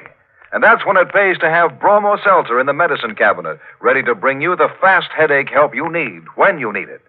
Thousands of people keep Bromo Seltzer in their medicine cabinets because they find it relieves headache pain quickly and pleasantly and helps the jangled nerves and stomach upset that may team up with an ordinary headache. You see, Bromo Seltzer is compounded by a special process under the supervision of registered pharmacists. Caution, use only as directed. If headaches persist or recur, see your doctor. But for ordinary headaches, just be sure your medicine cabinet always contains... Bromo Seltzer, Bromo Seltzer, Bromo Seltzer, Bromo Seltzer, Bromo Seltzer, Bromo Seltzer, Bromo Seltzer.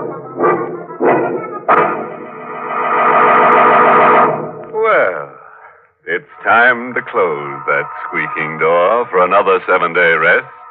Until next week at this time, when Bromo Seltzer brings you another Inner Sanctum Mystery, directed by Hyman Brown. Oh, by the way, this month's Inner Sanctum Mystery novel is The Blank Wall by Elizabeth Sanksy Holding. Next week, a grisly little tale titled Carnival of Death. It's about Joe Backus, who was fat, enormously fat. But that's not what made him different from all the other people in the carnival he traveled with. On one night each month, a strange thing, a frightening thing happened to Joe. Want to know more about it? Be sure to listen next Monday. Until then, good night. Pleasant dreams.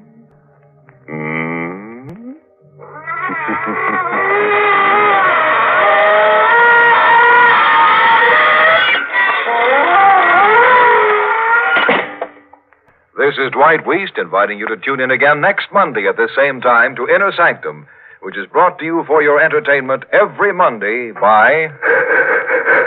Bromo Seltzer, Bromo Seltzer, Bromo Seltzer, Bromo Seltzer, Bromo Seltzer, Bromo Seltzer. Friends, today is Navy Day. We salute the United States Navy and pause to remind America's young men that the Navy offers great opportunities for career advancement. Find out about the special benefits of a Navy career at your nearest recruiting office. This is CBS, the Columbia Broadcasting System.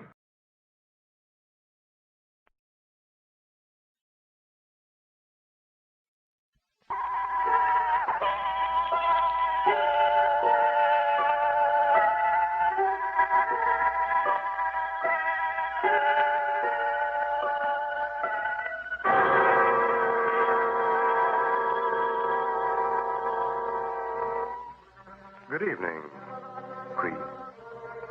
This is Hunter Galloway opening the doors of the Mystery Playhouse. Tonight our stage will be taken over by Inner Sanctum, and as usual, you'll get a chuckle or two and an excellent mystery story from Inner Sanctum's host, Raymond. We're at your door, Mr. Host, so open it, won't you?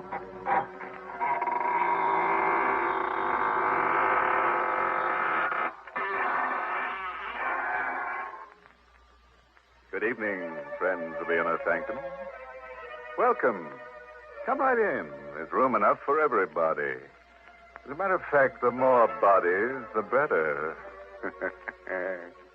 Don't be surprised by the gloom. It's our new paint job in black so the bloodstains won't show. And now, friends, draw up your chairs.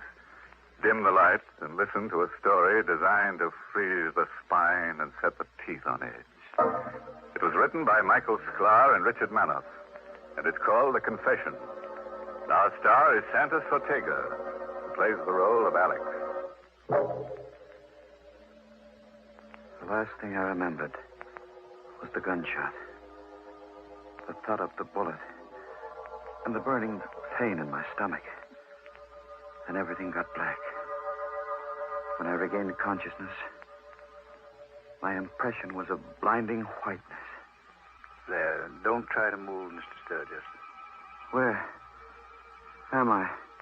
This is the emergency ward of the General Hospital. I felt no pain. Just an overall numbness and a desire to sleep. Am Am I going to die?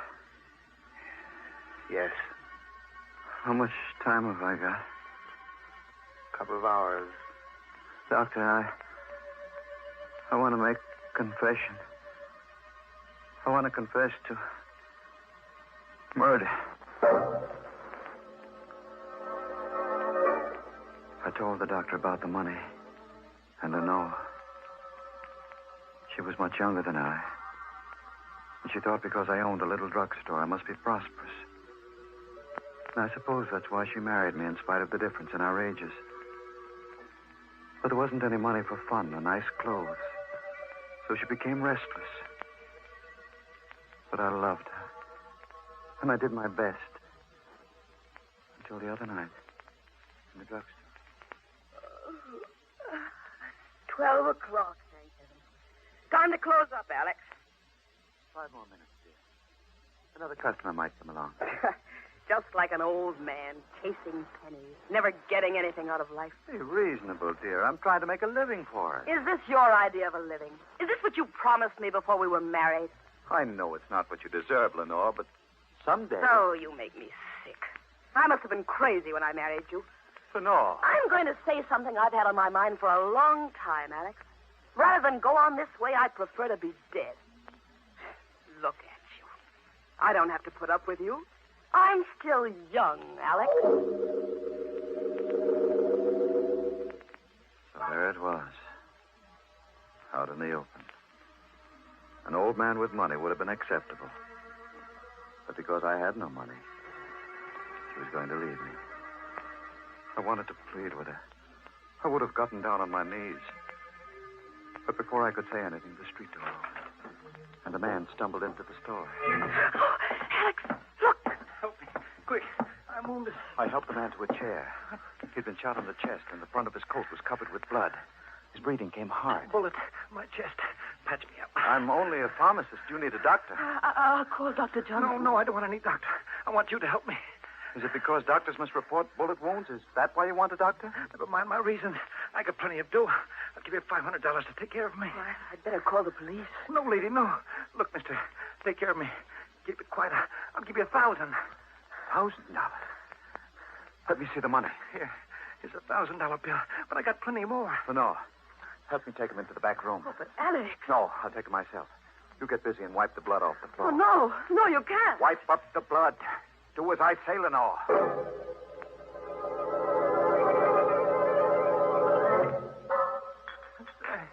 What's taking you so long? I'm looking for a certain medicine among these bottles. Give me something to stop the bleeding. Hurry. I'll be ready for you soon. Oh, Lenore, did you get the floor clean? Yes, it's clean.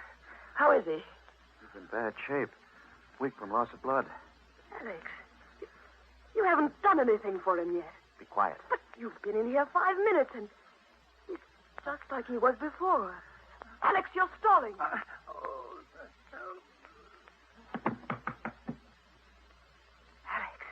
Let him lay there. But he's dying. I know. Alex, call the police. No. Are you going to let him die? Yes. That's as bad as murder. I didn't shoot him. It's not my fault if he dies. No. He's got money. Thousands of dollars. No one knows he came here. This is our chance, Lenore. What do you mean? I'm going to let him die. Take his money, and then get rid of his body.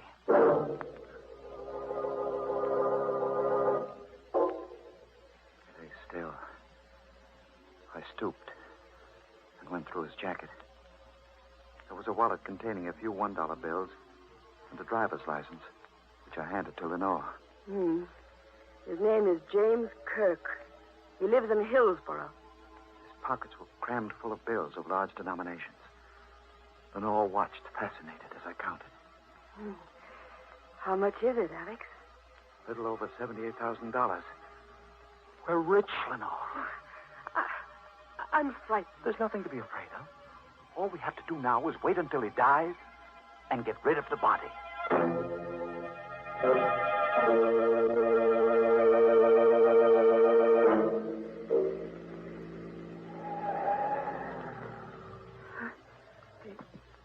you need me to help you? No.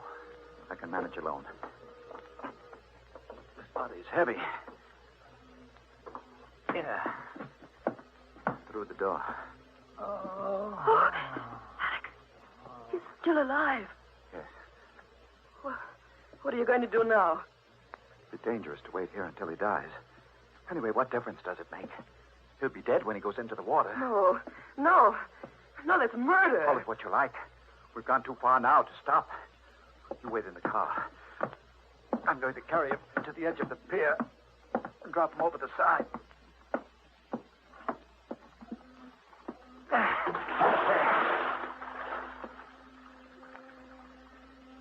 He's gone.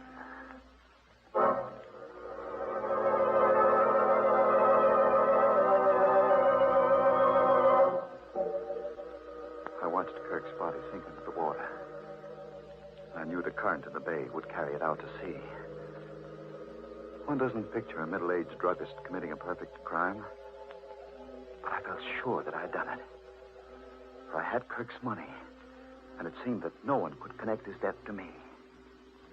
I rejoined Lenore in the car, started for home. After I'd driven for a few minutes, I noticed she was strangely quiet. What's the matter there? Nothing. Nothing at all. Something's troubling you. What is it? Nothing. You act as though you're afraid of me. No. You are afraid of me. But no. Why? I never saw you act this way before. Something's happened to you. You're different. Oh, nonsense. Don't you feel it, Alex? You're a murderer. No. You wouldn't even wait until he was dead. Listen to me, Lenore. Whatever I did for your sake. I wanted the money for you. So you could be happy. Oh, how can I be happy with this thing hanging over us?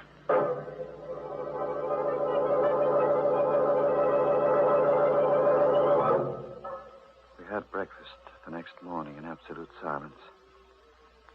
Then Lenore went to open the store, while I wrapped the money in a parcel, took it to the bank, placed it in my box in the safe deposit vault. No one paid any attention to me, although the bank was swarming with police detectives. From the bank, I went directly to the drugstore and found a man there waiting. Sturgis? Yes? Biggert is my name. Mark Biggert. What can I do for you? I'm an insurance company detective, Mr. Sturgis. I'm investigating the First National Bank robbery for my company. I want you to tell me everything you know about that robbery.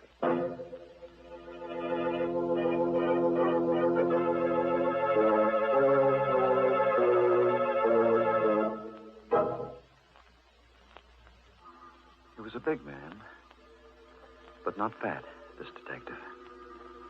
And although he didn't appear to be very intelligent, he had a look of cunning. His clothes were rumpled, and he rolled an unlit cigar around in his mouth as he spoke. Suppose you start from the beginning, Sturgis. There's nothing to talk about, Biggert. I don't know anything about the robbery. You don't, eh? No, I don't. Why should you come here annoying me with silly questions? I'll tell you why I'm here, Sturgis. And then maybe you'll see your way clear to talk. You know the bank was robbed last night, and the crook got away with better than $78,000. Yes? The night watchman was shot.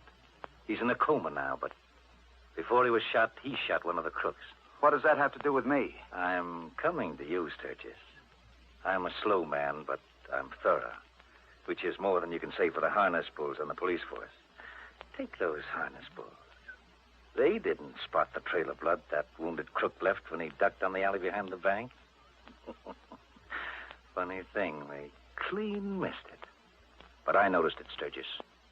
I followed it through the alley and straight up this street. And here's another peculiar thing. The trail ended right smack at the door of this drugstore. Are you implying... 2 and 2 makes 4, Sturgis. As I said, I'm not a fancy-pants detective, but here's how I figure it. This yegg was wounded, so he came in here and asked you to fix him up, which you did. In exchange, he gave you a nice big piece of the tape to keep your mouth shut. Am I right, Sturgis? You're 100% wrong. If you were smart, you'd talk now and save yourself a lot of grief. I've got nothing to tell you. Suit yourself, Sturgis. But here's my business card. In case you change your mind, you can reach me, the Hotel Empire. By the way, the company is offering a $5,000 reward for the return of that money. I'm not interested. Good day. Okay. It's your neck, Sturgis. I'll be seeing you.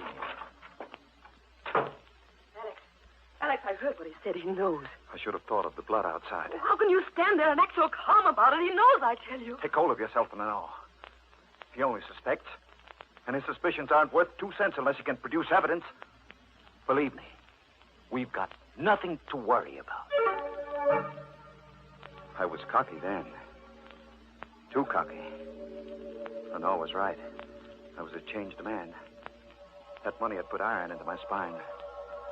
And then, that afternoon, I got the first of the phone calls. Hello?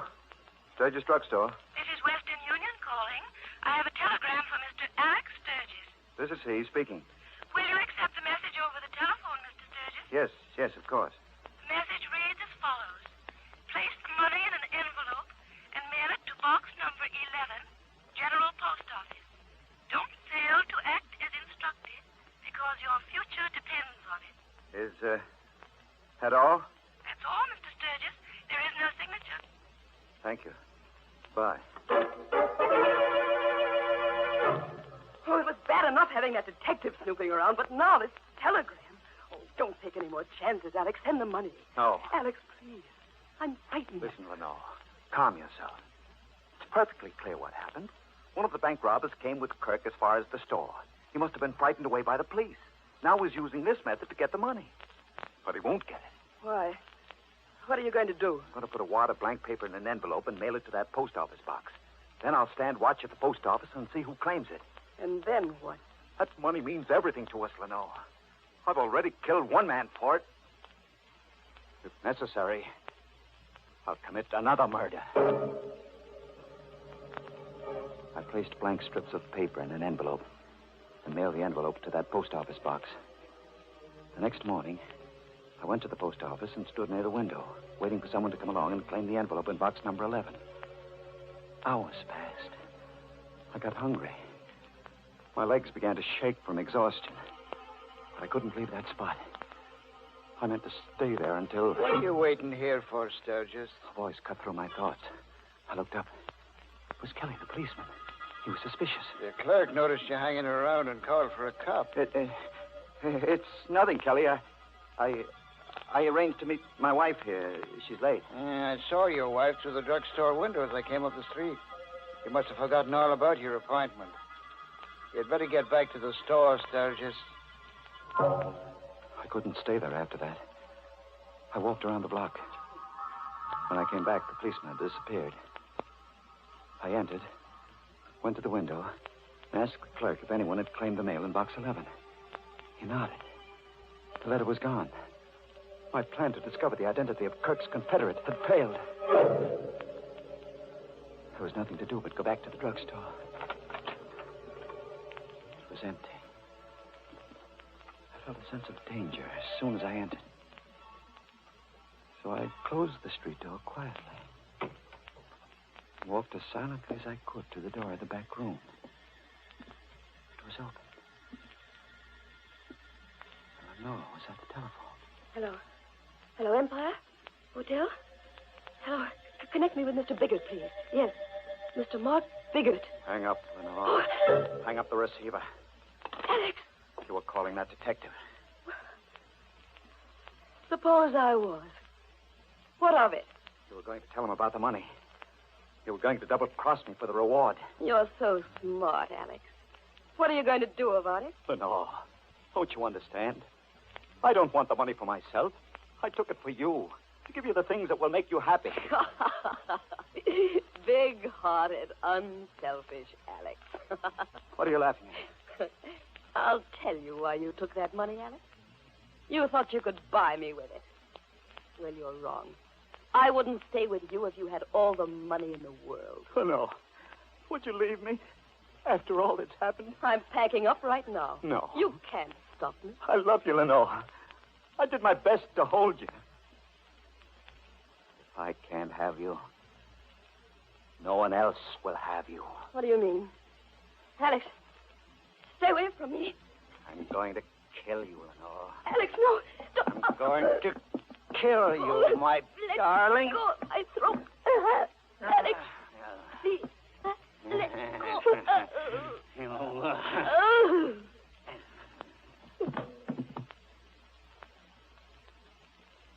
She's dead. All men kill the thing they love. And I've killed you, Lenore. I felt empty, drained of all emotion. I buried her body in the cellar of the drugstore. I was even a bit glad that it ended in this fashion. For now, Lenore would be with me forever. Did I say it was ended? I was wrong. I found no peace. For the very next morning, Biggett came to the drugstore. Good morning, Sturgis. Nice morning, isn't it? What do you want? Just stopped by to have a chat, Sturgis. We're giving a lot of thought to the First National Bank robbery. You know, that night watchman came out of his coma this morning. Why, tell me about it. I thought you might be interested. Here's an angle, Sturgis. The watchman says the robbery was pulled by only one man. One single crook, and he was shot. Nice angle, isn't it? Is it? Yes, it gave me a new idea, Sturgis. Now, I'm no Sherlock Holmes, but I figure it this way. That crook came in here and asked you to fix him up. We've gone through this before. I'm going to take it a little further, Sturgis. The crook asked you to fix him up, but you got a peek at all that money. So you let him die, took the money, and disposed of the body. How's that for a figure? Very clever. Can you produce the body? No, the police haven't been able to locate it, but I'm not discouraged, Sturgis. Those harness bulls aren't very smart. I'll find that body. And when you do? I'm an insurance company, Dick Sturgis. I want that $78,000. When I find that body, I'll come around here and you'll cough it up. I've told you before, I know nothing about that robbery or the money. Now I've got work to do. Suppose you run along. Okay, Sturgis. So long.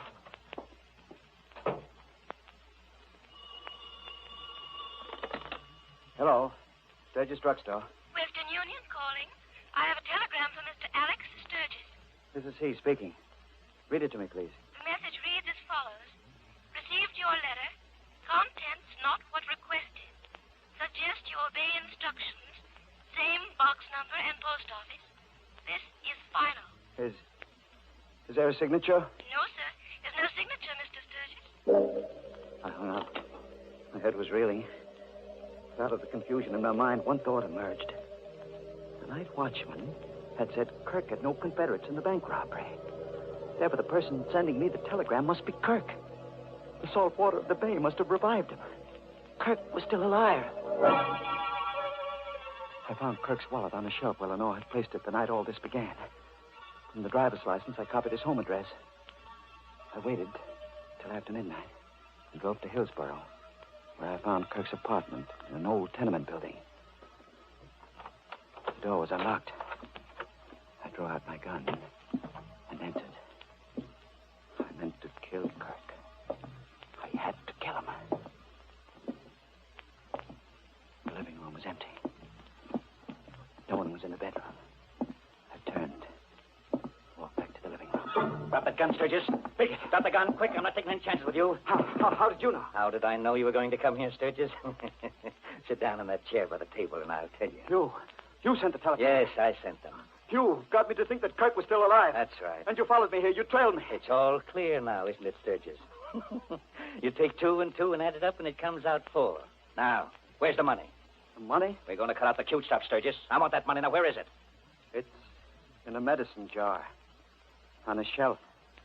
In the back room of the drugstore. All right, let's go, Sturgis. First, you'll give me the money. Then I'll take you down to police headquarters. We drove to the drugstore.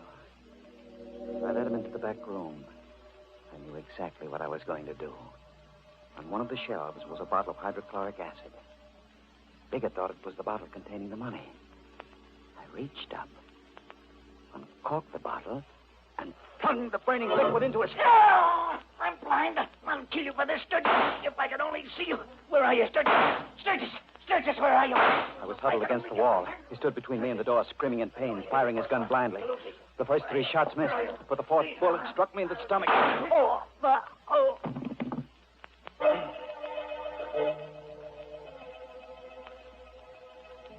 The last thing I remember is Biggett running out of that room, shouting for help.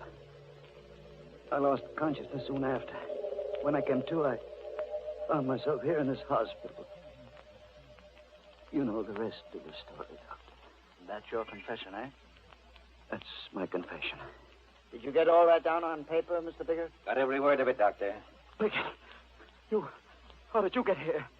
I thought hydrochloric acid. You thought you blinded me permanently, but not enough of the stuff get into my eyes to do any real damage. Lenore.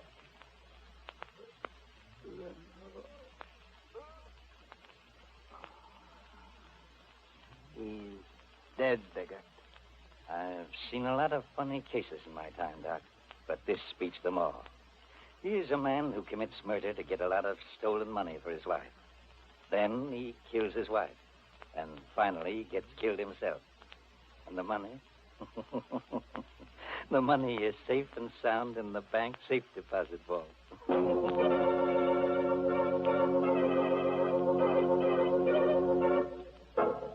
Oh, what a pity. Exit Sturgis. Yes, Biggett smoked him out just like a poor fish. Smoked Sturgis.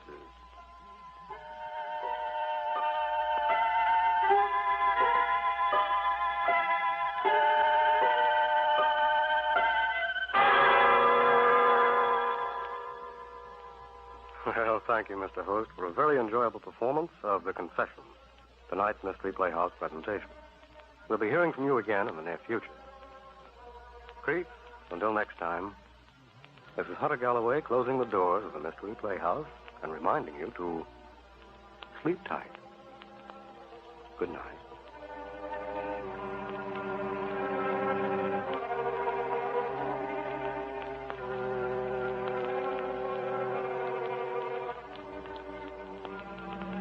This is the Armed Forces Radio Service.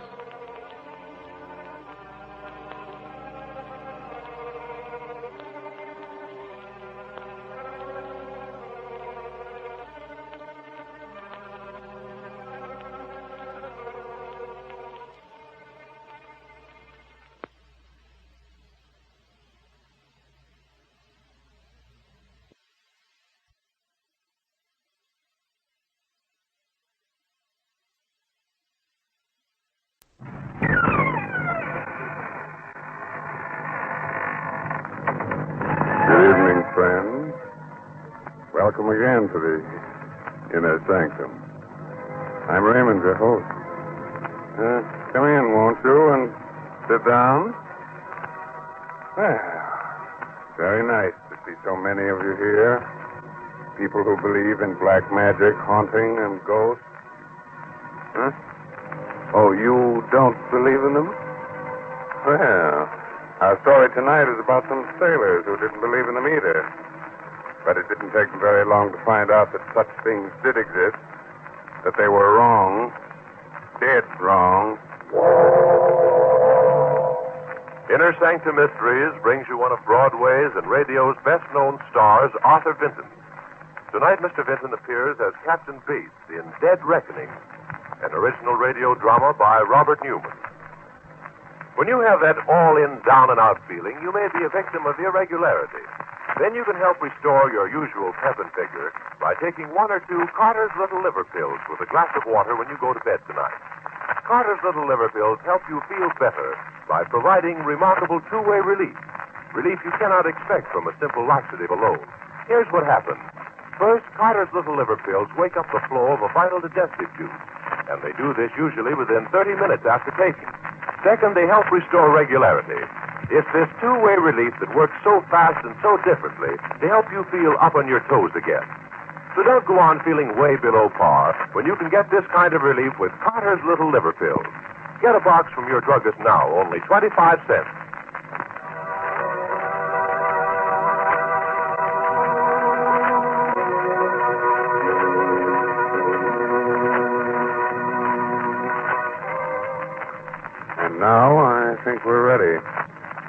ready to begin as weird and eerie a tale as ever made a sailor wish he'd never seen salt water.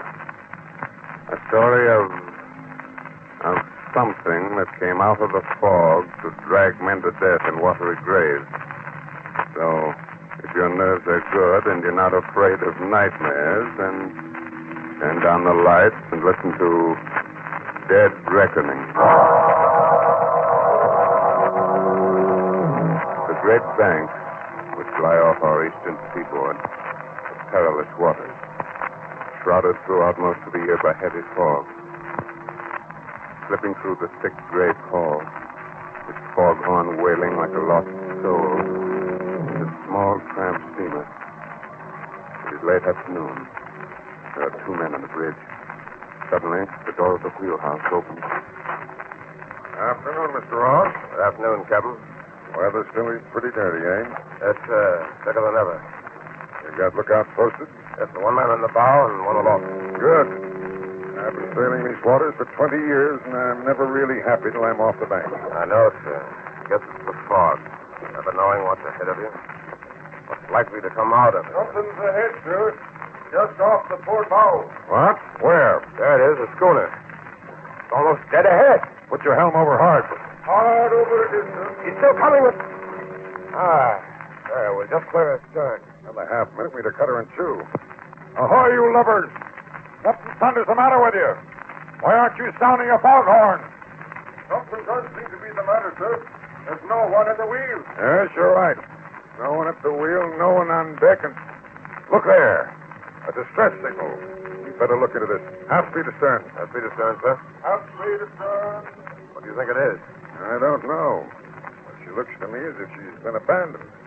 Maybe you'd better lower a boat, Mr. Ross. There is someone aboard it, sir.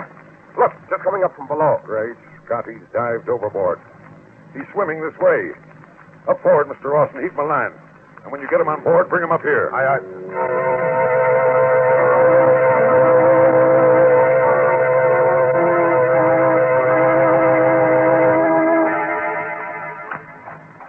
There he is, Captain. Kind of rocky. Got banged up a bit before we can haul him on board. Take it easy there. I'm all right. Listen, Captain. Get away from here fast. Get away? What about the schooner you jumped off?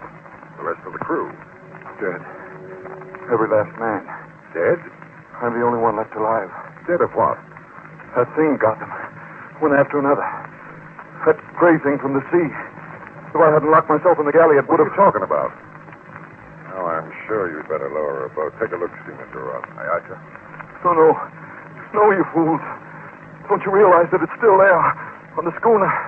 He wanted to follow you back here, kill you off one by one, too. Don't you realize? Oh, here, catch him off. Right, sir. I've got him. Good. All right, inside here to my cabin. All right. Put him in on my bunk here. Yes, sir. There we are. Poor devil. He was shot. Think he's out of his head, sir? I don't know. It might be all imagination. On the other hand, we should investigate. I'll take a boat over and see what I can see.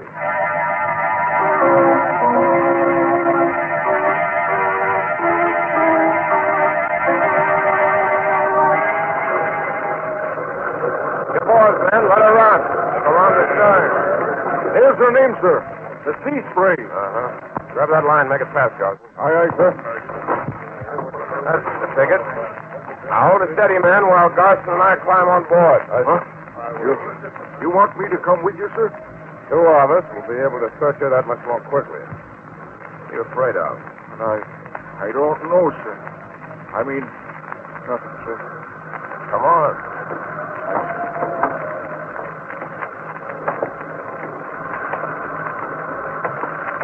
She's still got all her sail set, sir. And everything's battened down, just as if there was nothing wrong. Ahoy, anybody about? Ahoy! Well, let's go below. But what's the need of that, sir? If there was anybody down there, wouldn't they answer? Suppose they're sick. Suppose it's the plague or something. Well, okay.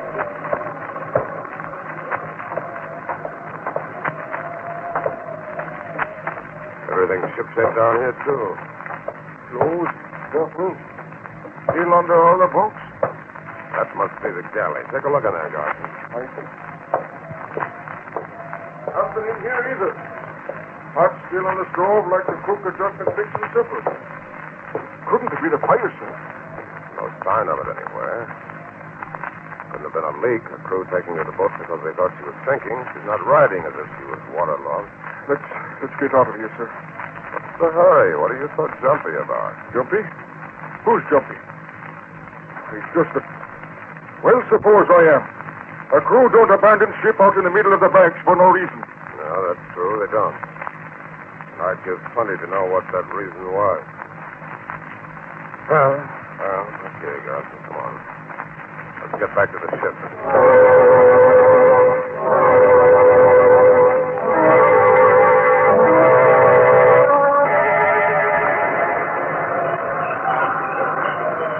Make sure the boat's in place and everything's stowed properly before we get on the way, man. Aye, sir, we will. Oh, there you are, Mr. Ross. Well, what'd you find out? Nothing, sir. Nothing? Now, what do you mean? Just that, sir. We didn't find out a blessed thing. We looked her over from stem to stern. Everything was shipshape. There didn't seem to be a single reason why they should have abandoned her. But there wasn't a soul on board. Strange. Mighty strange. Well, let's go inside and see if our friends come through yet. Yes, sir. He's trying to sit up. Oh, here, now let me help you. Yeah. Are you sure you're all right now? Yes, sir. Sorry I keeled over. I guess I was in worse shape than I thought I was. I'm sorry I spoke to you like that. Oh, now forget it. What's your name? Banning, sir. Joe Banning. Banning, eh? Excuse me, sir, but are we underway now? Yeah, it's just got started. Why? Well, it's the schooner we're away from. Then we're away from that cursed ship. The happier I'll be. If you hadn't come along when you did, I'd have to spend one more night on board that ship. Easy, Banning, easy. There's nothing to worry about now. The work began 2 nights ago. We've been out on the bank. We were fishing for about 3 weeks by then. We were just starting back to port when the water went funny. Funny? How? Turned salty and red. Red as blood. Rust. Corrosion in your tank. That's what we thought at the time. But that night, men started disappearing. Disappearing? Captain Bassett himself was the first. I left him at the wheel. I went below to get some grub. When I came back on deck, he was gone. Gone? Gone where? We didn't know. We put about, went back looking for him. We never found him. Stevens, the mate, took over and took the next trick at the wheel. When it was time to change watches, we found that he was gone, too. What are you getting at? The truth. Well, we figured we could still make port even though we were short-handed. Anyway, we were pretty sure we'd be off the banks, out of the fog belt by morning. So that if we blew a distress signal, it'd be seen. But in the morning, there was still fog all around us. It was like we couldn't get away from it. And another man was gone. Now, look here, Fanny. Just a second, Mr. Ross. Let him finish. And that's the way it went? One man after another disappearing with no way of telling where they'd gone or what had happened to them? Not exactly, sir. 2 more men went that day. Another that night.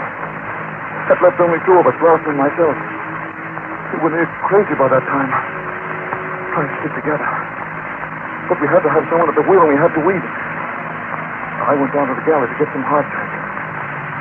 While I was down there, I heard Larson scream. I went back to the bridge. There he was fighting with it. What? That's just it. I couldn't really see it. Larson let out that one yell. Then went backward over the rail. I stood there staring. And all of a sudden I felt something. Something soft and slimy trying to take hold of me. I dived back down into the galley. Slammed the door. Wait a minute. You mean... I mean, something had come out of the fog and boarded the schooner. Something you couldn't see. It got all the rest of the crew, and if you hadn't come along when you did, it would have gotten me, too. Let's see. How long has it been since you had anything to eat, Fanning? Since you had any real rest? About 3 days. Well, now, suppose you see the cook, have him give you something hot, and then go forward and get some sleep, eh? We'll talk about this again in the morning. You don't believe me, sir, do you? You think I'm out of my head? Oh, now, Banning. You run along, and like I said, we'll talk about this some more tomorrow, eh? Yes, sir.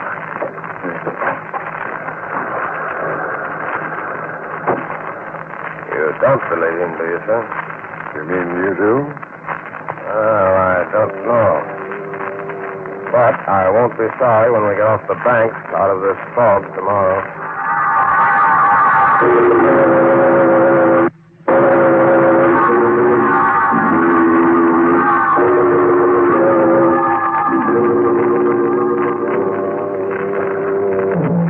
Good morning, Captain. Morning, Mr. Ross. Well, good morning, Banning. So, you feel well enough today to stand a trick at the wheel, eh? Yes, sir. I'm no deadhead. I don't mind working my passage. Good. Fine. Had breakfast yet, Mr. Ross? No, sir. The fog's still so thick, I thought I'd better stay on the bridge till you came topside. Funny thing, I thought we'd be clear of the banks by now. Me too. Well, I asked the cook to bring some coffee up here to us. And later on, if the weather starts clearing, oh, set it down here, cook. Aye, aye, sir. Anything the matter? What are you waiting for? Just for you to try the coffee, sir. Try it? What's wrong with it? What is wrong with it? It tastes terrible. What did you put in it? I didn't put anything in it, sir. It's the water. It's gone funny. Funny? Turned kind of red and queer looking. Captain, that's what happened on the sea spray just Now, before. quiet, Banning. It's probably just rust, cook. Is it, sir? Does rust taste salty? I say it's rust. And I don't want you to mention this to the crew. Very well, sir. So how are you going to keep him from finding it out for himself, sir? Oh, I almost forgot, sir. Sparks asked me to give you this. Oh, yes, the radio check on our position. Check it with the chart, will you, Mr. Ross? Okay. Just finished taking the log reading and working it out, and Great God. This doesn't make sense. What doesn't? Look here. Here's where I figured we should be, clear of the bank. Well? And here's our radio position, still in the middle of the bank. Right where we were yesterday. What? But that's impossible. We've done a good 200 miles since yesterday. Of course, that's just by dead reckoning. Dead reckoning. That's just what it is. Banning. You fools, I warned you, but you didn't believe me. The water turning to blood, the ship sailing around and round in the fog, unable to get away. That's what happened on the sea spray. That's what's happening to us. Don't you realize what that means? That thing from the sea. It's here on board this ship.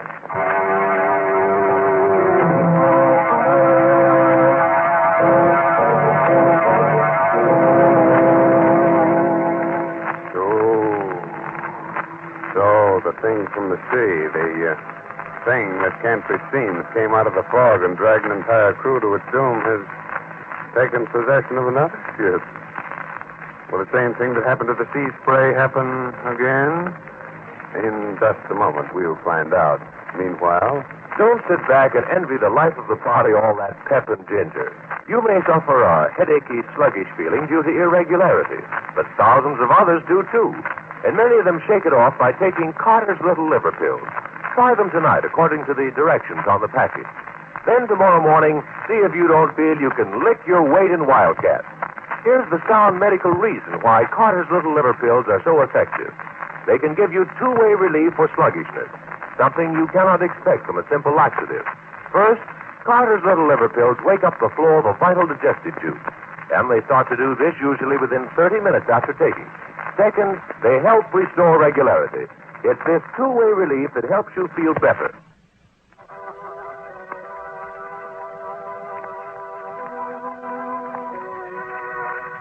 well, how are you feeling now? Have you had a chance to catch your breath, wipe the cold perspiration off your brows?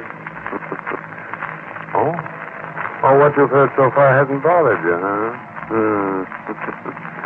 Wait. Just a moment later now, and the 3 men are still on the bridge. Standing at the wheel, Ross and Captain Bates staring at him incredulously. All right, Eddie, you're mad, Banning, out of your head. So you still don't believe me, eh? Did the water turn into blood or not? Of course it didn't. That's nonsense. It's just rust, corrosion in the tank. The fact that we're still in the same place you were yesterday after sailing for 24 hours? Our figuring was just off, that's all. Death reckoning's never completely accurate. All right, Captain. That's the way you want it, fine. But I wonder what you're going to say when the men start disappearing. That's enough, Lanning. Who else is on watch, Mr. Ross? Who's the lookout? Ready, sir. I'll go get him. Tell him to come up here and take Fanning's place at the wheel. Aye, sir. Ready, hi there. Hey. Now, as for you, Fanning, you'd better get back to your bunk and lie down.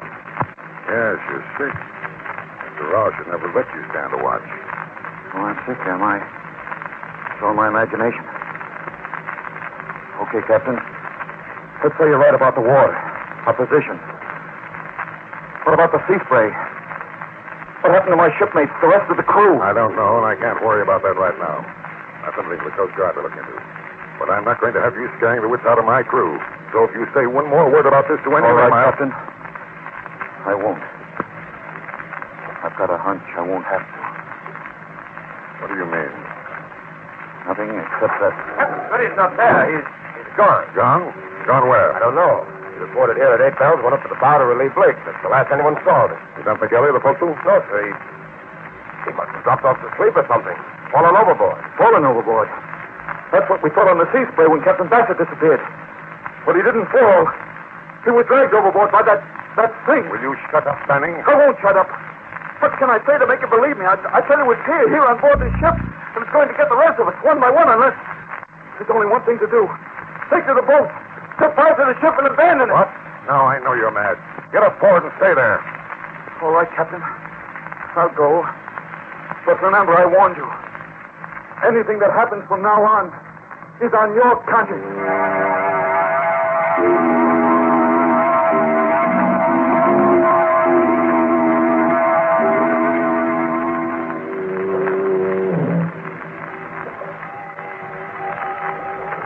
Six bells and all's well. Keep where she goes, Garson. Southwest. Aye, sir. Southwest. Blasted fog. So thick as ever. That's the ship's length ahead. Oh, sir. Begging your pardon, sir. Yes? Shouldn't we be off the banks out of the fog by now? I know, Garson. We evidently made a mistake in our reckoning. According to the radio compass bearing we got this morning, we're still around the middle of the banks. Won't be clear until tomorrow. I see, sir. Oh, by the way, Garson, what are the men saying about Smitty disappearing that way? Why, nothing, sir. Except... Yes? Well, sir, they can't understand how he could have fallen overboard with the sea so calm. And then there's this here business of the water turning funny. They're feeling kind of jumpy about that, too. Yeah, well, what's that? Looks like a small craft fishing boat. There she is off the starboard. Sailing parallel to us. A schooner. Who's up at the bows? Look out. Blake, sir. Well, what's the matter with him? Is he asleep? Why didn't he sing out when he saw her? I don't know, sir. Captain Bates.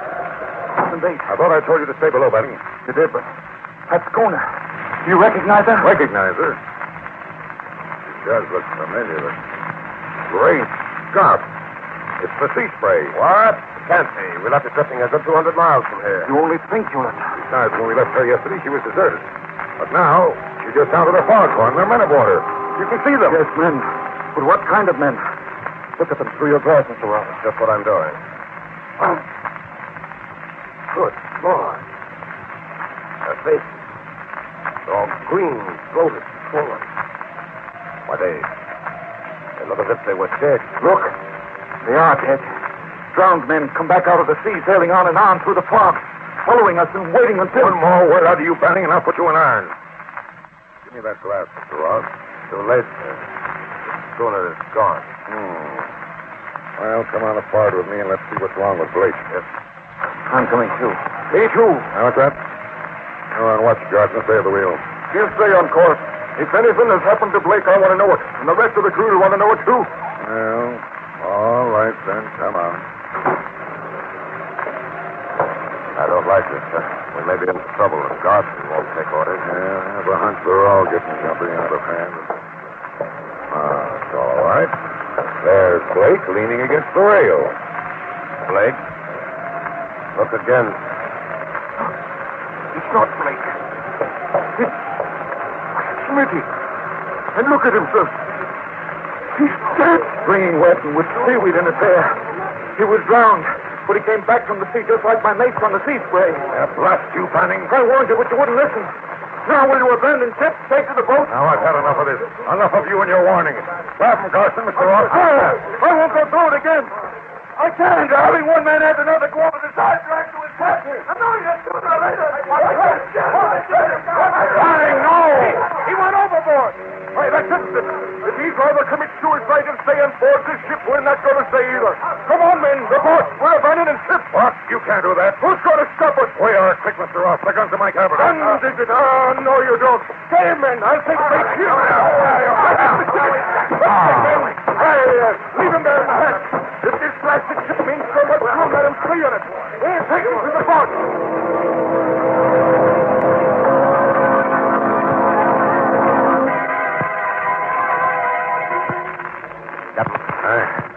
Captain Bates. Oh, yeah. Why, what happened? Don't you remember? The men, after Banning jumped overboard, they went crazy. Yes. I remember now. They swarmed all over us. Did they really go? Abandoned ship?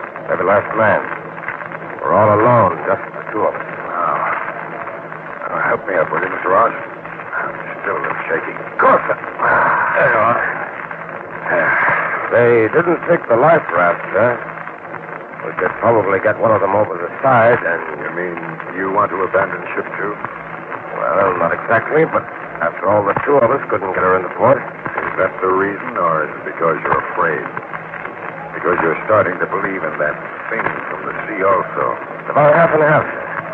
I mean, well, after all, everything that's happened so far, finding the sea spray deserted, Smitty and Blake disappearing, then Smitty coming back, drowned. Very well, Mr. Ross.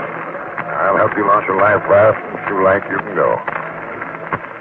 But I'm staying with my ship. Well, in that case, I'll stay with you, sir. Good man. I kind of thought you would. What's our first move? Up to the radio room. We'll send out an SOS. Ask for help. Right, sir.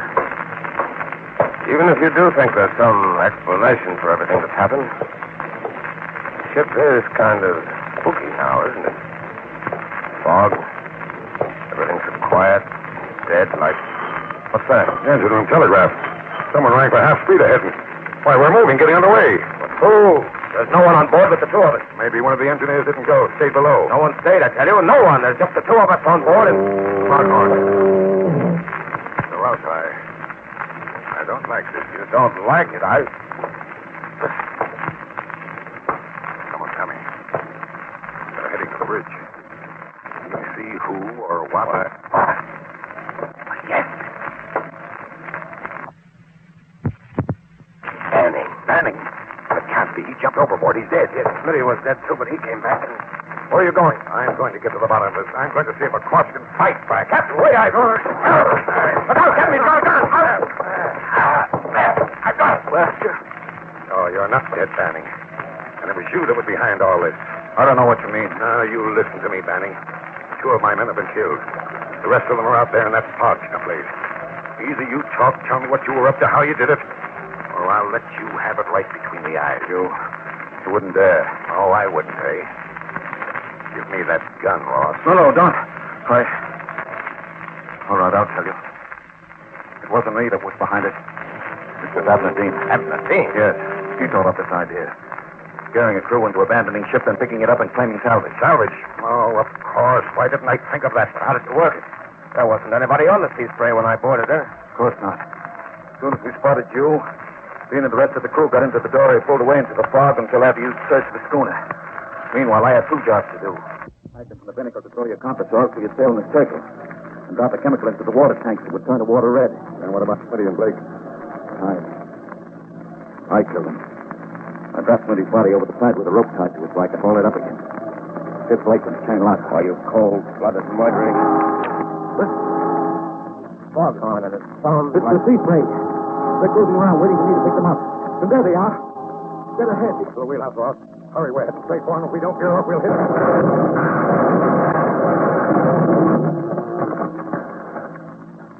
We've run them down. Duke, do you think? Yes. I'm afraid so, Ben. propellers must have gotten those that didn't go down with the schooner. But maybe it's better that way. They say that drowning's easier than hanging, as you'll probably find out for yourself.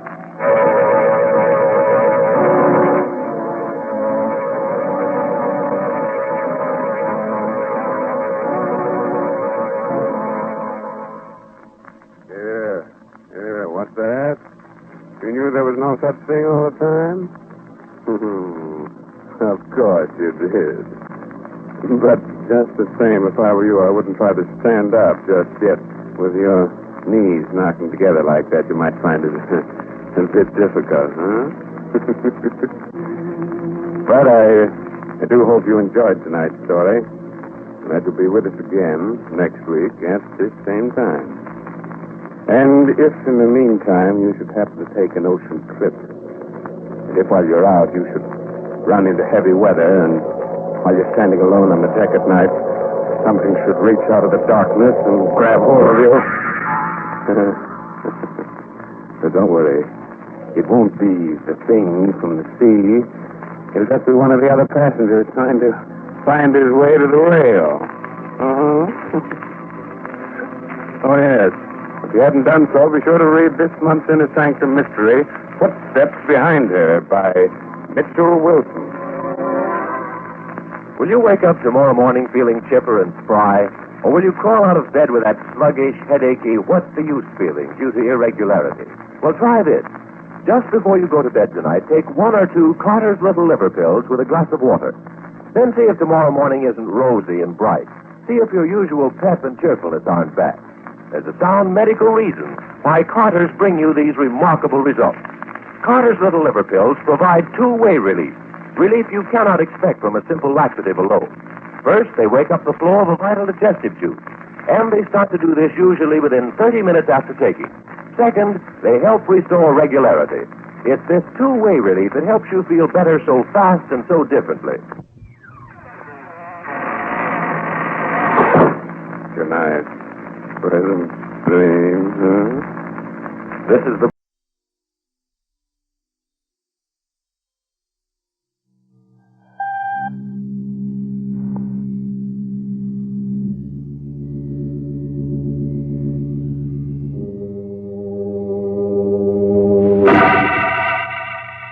The makers of Mars Coconut Bar and all those other good Mars candy bars invite you through the creaking door for another thrilling Inner Sanctum Mystery. Tonight, The Smile of Death, starring Larry Haynes.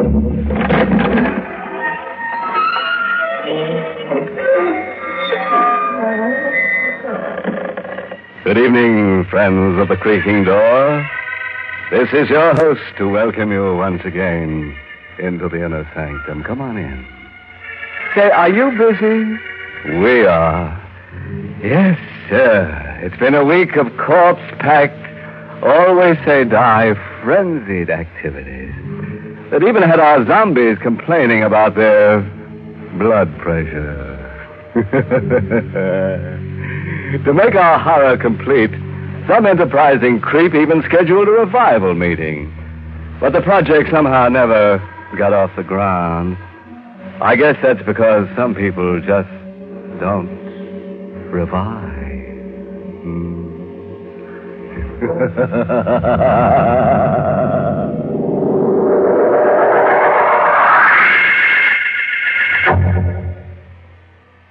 Yes, there's thrilling mystery awaiting in the Inner Sanctum. But first, this is Alan Z. Anthony making up a little mystery about another thriller. It's something delicious, refreshing, and deeply satisfying. It starts out way up in a tall tree, bathed in sunshine and ocean breezes. Know what it is? Well, here's another clue. When it's freshly shredded, it's snowy white, juicy rich, delicious. Yes, you've guessed it. Coconut. And when it's in a Mars coconut bar, it's always the finest Philippine coconut, the very best. Yes, that's the answer, the perfect answer to your crave for coconut, all wrapped up thick in deep, dark chocolate. The Mars Coconut Bar, a new taste thrill. And it's still a mystery how any candy bar can taste that good.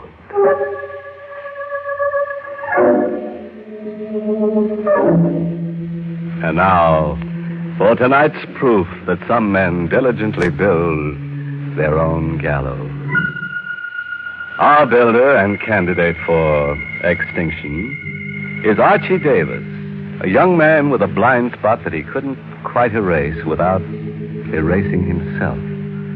Our workshop is the Pageant Hotel, an ancient ramshackle hotel where even death can sleep the night for $1.50, payable in advance.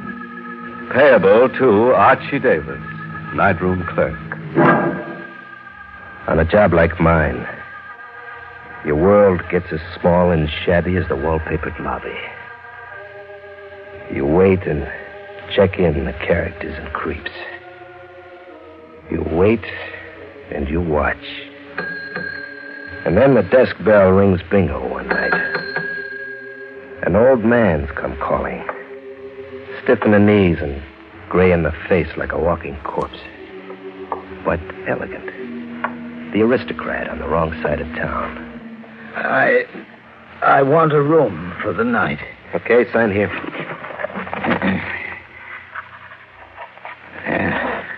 Reuben Small, is it? Yes, Reuben Small. That'll be $1.50 payable in advance. $1.50. Here you are. Room 313. Here's your key. Young man. What? Do you have a hotel safe? Young? This portfolio, I'd like to check it. It has some value. Okay, I'll lock it up. A receipt, please. Receipt? Oh, sure. A receipt. There you are. Oh, the staircase is over there. Room 313. There's 2 up, then left, and down the end of the hall. You have no elevator? That's been out of order 3 years now. Climb too tough? Yes, I'm not well. My heart. Oh. Well, try it one step at a time and rest on the landing. Yes, I suppose. Can I summon you from my room? The sign behind me reads no room service. But in an emergency, if it's a matter of distress? Buzz the switchboard. It's an emergency like that. A cardiac in room 313. And a portfolio to be locked up in the safe. A gold-tooled leather portfolio that makes your fingers do a nervous dance. You sneak a look, and your girl sneaks it with you. Archie, you shouldn't. Shut up, baby. Archie, look. Yeah. I've blown a fuse myself. Count that, baby. Archie, no. Go on, have fun. There's no law against only counting other people's money. I can't count it. That much money frightens me. It's indecent, huh? I count 20,000, baby. So much in cash? Lush green cash. Put it in the safe. You can't lock a dream up, baby. Oh, Archie, stop staring at it. Stop torturing yourself. Torture? Baby, I'm on a golden horse riding in the sky, so where's the torture? Put it out of your mind. To do that, I'd have to go out of my mind. You mean to steal it? An old guy signed in to die in room 313 so I could be rich. An old guy signed in... Reuben Small. The phoniest name ever invented. In the morning, there'll be a corpse in room 313 named Reuben Small. Why are you so sure he's going to die? I know. Because my luck's been long overdue. Archie. Not murder.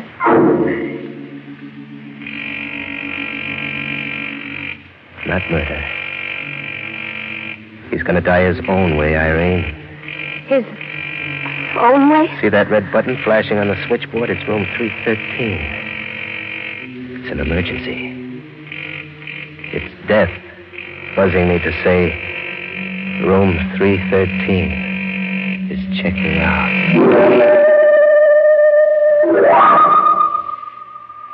It was death calling from room 313. I could see it standing over the old iron bed, putting the final touch on a man with hardly enough breath left to say goodbye. Young man. Yeah? Come closer. I can't. Please, I'm dying. You're dead. There are things to tell you. I don't want to hear. I know all I want to know. You're alias Reuben Small. You're something that crept in out of the night with a gray mustache and a cane. $1.50. You just about had enough to pay for a deathbed. My portfolio? I never saw it. You left it in the cab. You dropped it down a sewer.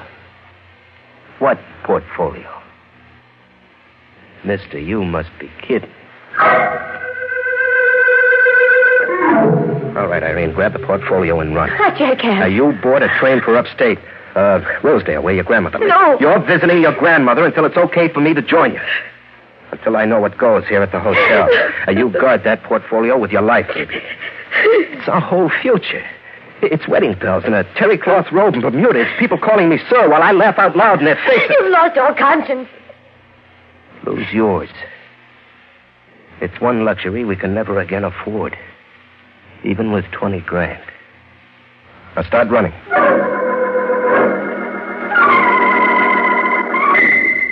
Irene obeyed. And now the night drags. A second at a time. A minute at a time. And the longest night of your life. You wait for the morning discovery of a corpse in 313. You wait. And the fog in your mind gets heavier. Your nerve begins to go and you begin to imagine things. You see a red button flashing on the switchboard. Flashing from room 313. From room 313. A corpse in 313 is calling for room service. In room 313, back for a second look at death. Back to see how a dead man could call the switchboard. You took a long time coming, mister. What? Say you took a long time coming. Oh, well, I was away from the desk. How did you get in here, lady? Through the lobby and up the stairs. As you say, you were away from your desk. Oh. What's funny? You. The way you crept in here with your face white and your knees trembling. Did you really think a corpse was telephoning for room service? A corpse? Don't pretend now. Your face and behavior betray you. You knew my husband was dead when I rang for room service. He was your husband? June and December, don't say it. He was Martin Bruce, I'm Jessica Bruce, and your name is... Archie Davis. Why didn't you report my husband's death at once? I see, you're not going to incriminate yourself. What does that mean? The valuables my husband left for safekeeping, were you hoping to keep them? He didn't leave any valuables for safekeeping. No. No. It's your good fortune that I went through my late husband's pockets before the police did. Why is it my good fortune? See this? A receipt issued by you for a portfolio my husband checked. Okay. I'll give back the portfolio, but I can't right away. I didn't ask for it back right away or ever. No? I'm glad you stole it. It gives us a common purpose. What common purpose? Profit, Archie. Your profit and my profit. His death can be worth $200,000 to his widow. Oh. Is that what's to be our common purpose? Yes. That's how you keep the $20,000. Give me details. His insurance policy has a double indemnity clause. Provides against accidental death in any manner, shape, or form. Yeah, but a bum heart killed him in bed. No. No, his car skidded and crashed through a guardrail. He died of drowning at the bottom of a river. You expect to stage it like that? I expect you to stage it like that. He registered here under an assumed name? Reuben Small. Nobody knows Martin Bruce stayed here, died here. He met his death just as I described it. You want me to do a lot for $20,000. Oh, Martin's dead anyhow. You just changed the story of his death. What can you lose? My way. Where's his car? Around the corner. I followed him here to the hotel in it. Lift him up, Archie. Yeah. All right. Jessica. What? Look at his face. So? The grin. That's the way his mouth wrinkled. No, he wasn't grinning when I found him before. Archie, don't be a hysterical fool. He didn't die with that grin. There was pain in his face. The agony of a man whose heart blew out. I saw What it. you're saying is utter nonsense. A dead man But doesn't... you'll believe it. He's changed expression since we met in this room, you and me. Since listening to our scheme. He's grinning now. As if he knows the joke's gonna be on us.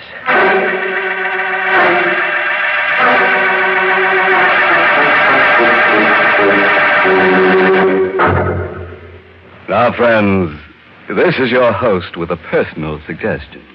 For you, if you're the right person. And you are if you like coconut. And particularly the right person if you're particular about the quality of coconut.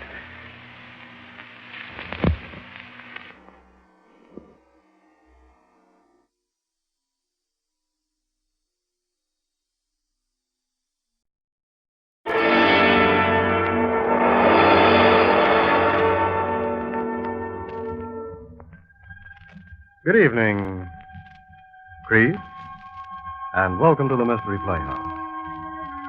If you like to curl up with a good mystery, if suspense and mysterious adventure are your particular dish, then don't go away.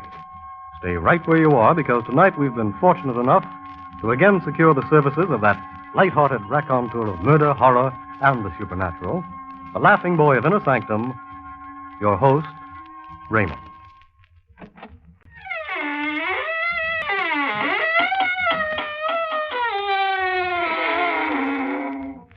Good evening, friends of the Inner Sanctum. Welcome once again through the squeaking door. So brave of you to drop in. You know, I do like to have a body around. It keeps me in good spirits. What's that? Oh, you feel warm. Well, now, that may be the fault of the chairs. You see, we've been redecorating, and the chairs you're sitting in are hot seats. We bought them cheap from a firm that builds them for prisons. The convict didn't like them. Now, they complained that everyone who sits in those chairs gets absolutely burned alive. And now, friends, draw up those chairs we talked about earlier and listen to tonight's tale of terror written especially for the Inner Sanctum by Michael Sklar. Our star tonight is Santa Ortega, who acts the role of Martin Wheeler in a blood-chilling story entitled I Want to Report a Murder. Other women don't have to put up with such treatment. The way she carried on, you think I was Clark Gable. Believe me. Instead of a middle-aged bank cashier getting bald and a little pot-bellied. I'd never given her any reason to be jealous, not in 20 years of married life. She saw green every time I mentioned another woman. Every time I went out of the house. Like tonight. That was the reason the last time. You've always got a reason for going out and leaving me here alone. Now you've got to practice for the bank employees' bowling tournament. That's a likely story. It happens to be the truth, Margaret. Oh, I'm sure the team will be practicing over the bowling alleys. And I'm just as sure you won't be there. Where else would I be? Oh, now you needn't pretend, Martin. I know you've got a date with one of those women. I've told you 100 times I don't have any dates with any other women. I'm sick and tired of your insane suspicions. Insane, are they? Yes, they are. I'll be home at 11 o'clock. You can wait up for me if you like. Good night. I went down to the car and began to drive to the bowling alleys. Margaret, always nagging at me. Someday she'd push me too far. Yes, someday if she didn't stop the nagging, there would be another woman. Stopped the car for a red light. There's a girl crossing the street. I noticed that she was blonde and pretty. A little like Margaret had looked when we were first married. And suddenly, as the girl passed in front of the car, She slipped and fell to the ground. What happened? Are you all right? That hole in the street.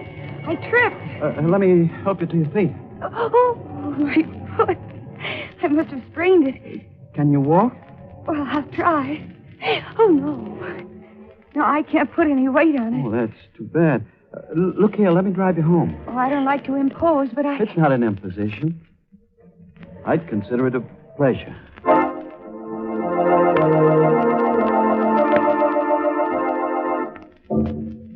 She was about 25 years old and married. She said her name was Mrs. Susan Holmes. I didn't tell her my name, and as things turned out, that was lucky. No one was home at her apartment. I helped her to a chair and started to leave. Don't. Don't go yet. Come here. Oh, don't be afraid of me. I'm not going to bite you. Mrs. Holmes, I've got an appointment at the bowling alley. Well, that's not very flattering. Don't you like me? Why, yeah, sure. I do, but... Mrs. Holmes, please, don't. You shouldn't. Don't be silly. You've been very kind. And I like you. Her arms were around my neck, pulling me down toward her. She used a faint perfume. Margaret hardly ever used perfume. Margaret. I thought of her as Susan kissed me. Then I stopped thinking until the door opened. Say, what is this? Robert! Susan, who is... I come home and find my wife kissing another guy.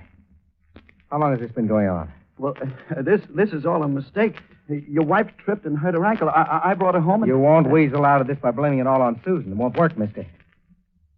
I saw both of you. Mr. Holmes, I've tried to explain. You won't listen to me, so I'm leaving. No, you don't. Get out of my way. This gun is loaded, mister. Put that gun back in your pocket. Don't be a fool. You're staying here until... No, hey, let go of my arm. Let go of that gun. I'll kill you for this. Let go of the gun. I'll break your arm. Now I've got the gun. Give it back to me. I won't. Stop it. Look at the gun. Oh! Robert! I had to take the gun away from him. Oh. I didn't mean to pull the trigger. Is he... He's dead. You killed him. I killed a man. I had to get away quick before the police came. Yes, I could walk out of the door and forget the whole thing. Mrs. Holmes didn't know anything about me, nor even my name. I acted fast. I could get away. Go straight to the bowling alley and pretend it never happened. Where are you going? I'm leaving. Come back here. Come back here.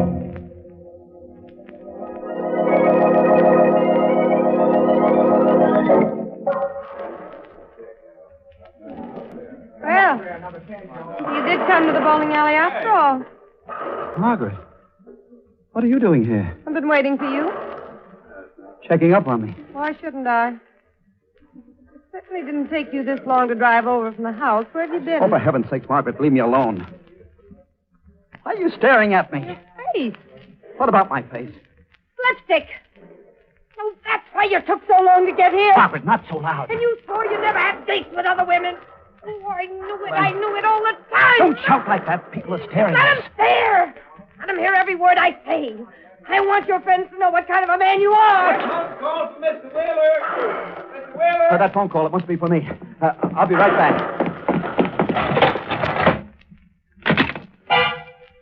Hello? Mr. Wheeler?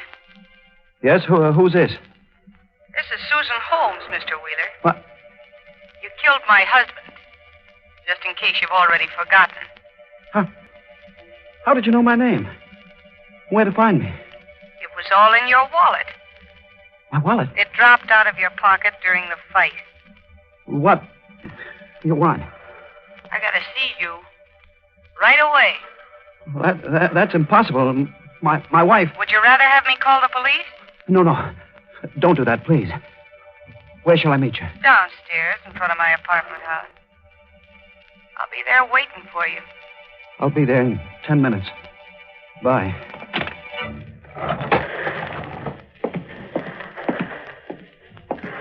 Who is that phone call from? No one you know, Margaret. I can tell from the expression on your face. It was that woman again. I can't argue with you, Margaret. I've got to go. Go where? I can't tell you. You're going back to her? No. I won't stand for it. I won't be humiliated. If you go to her, I'll kill you. I swear I'll kill you.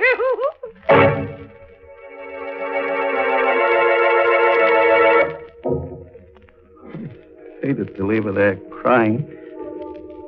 What else could I do? She wouldn't have believed what happened any more than Holmes did. Even less. Because she was so jealous.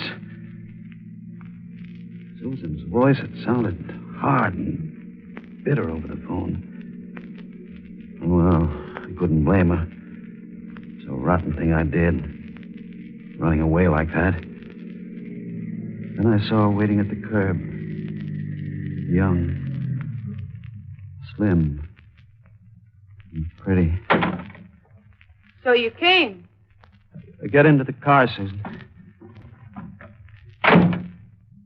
I want to tell you, I'm sorry about running away. Save the apology. Let's start driving.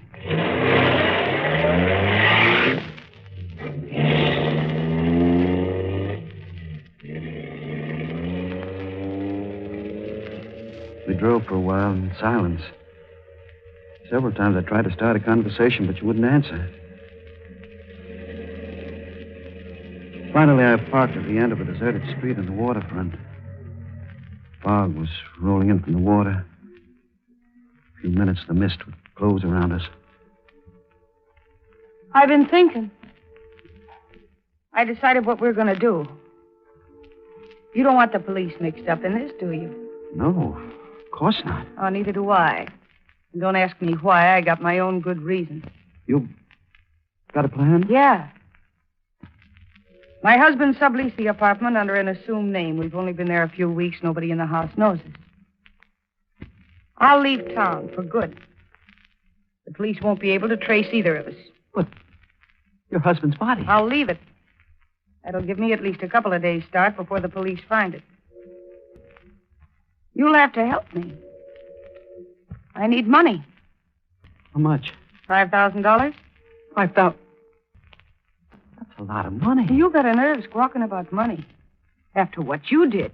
It was self-defense. How would you like to tell that to a jury? But I simply haven't got $5,000. There was a card in your wallet that showed you work in a bank. The bank got plenty of money. You know how to get it. And more, too. She wanted me to steal the money. I saw it clear now. No longer young and fresh and pretty. Just this cheap, flashy woman who wanted money. Money? It was blackmail. If she got the $5,000, it wouldn't end there. She'd keep riding me, squeezing me, milking me. Well, which is it going to be? The money or the police? Neither. Ah, don't be stupid.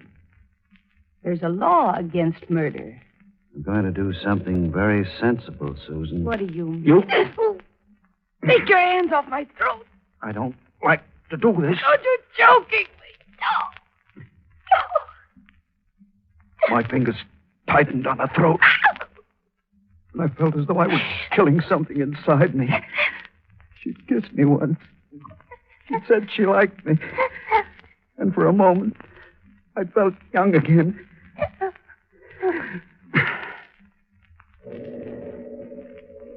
The body went limp suddenly between my hands. She was dead. I was a double murderer.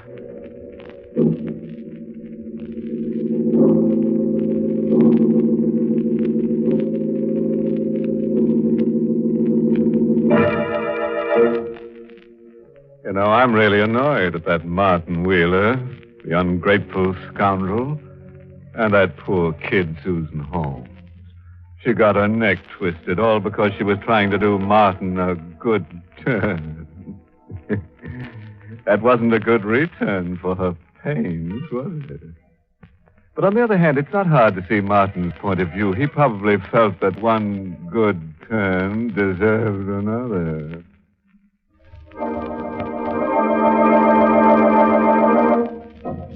And now, let's return to Martin Wheeler, the middle-aged bank cashier, who's having a night full of trouble. A moment ago, he killed Susan Holmes because she threatened to tell the police about the death of her husband. Fog was all around me now, making the world unreal. Sinister. Off in the water, the fog whistles were sobbing. I stood at the end of a pier, body of Susan in my arms. I held her a moment longer than was necessary, and then dropped her into the water.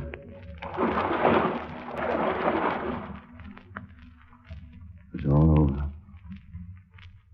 Could go back to Margaret, try to forget that I'd committed murder.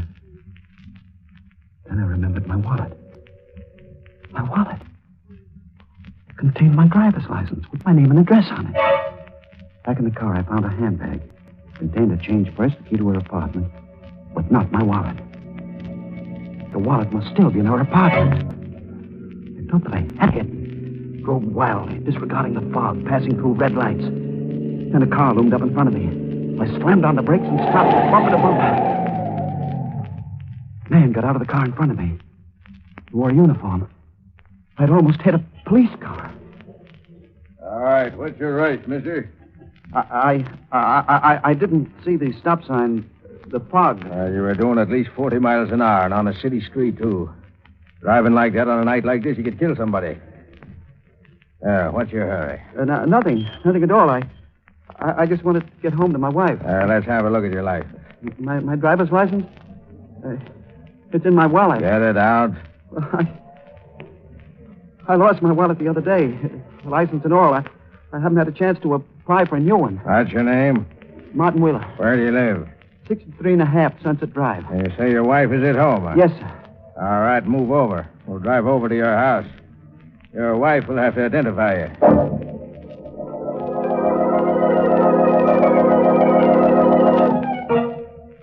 Is that all, officer? All except for this. Here's your ticket, Wheeler. Appear in traffic court tomorrow morning. And apply for a new license, you understand? Yes, sir, I'll do that. All right. And don't let me catch you driving like that again. Good night. Good night. Well, Martin? I'm sorry, Margaret. You're sorry. Who is she? What's her name? Believe me, this isn't like what it Are you in love with her? Are you? Answer me. No, I don't love her. Someday I'll be able to tell you what happened, but not now. I'm awfully tired. Let's go to bed. I pretended to sleep. The thought of my wallet still in Susan's apartment kept spinning through my mind. I had to get out of the house. I had to get to Susan's apartment and find the wallet. I couldn't leave until I was sure Margaret was asleep. She was asleep now. I slipped out of bed, got into my clothes, crept toward the door. I didn't see the chair in the dark until I stumbled over it. Who's there? Martin? Martin, where are you?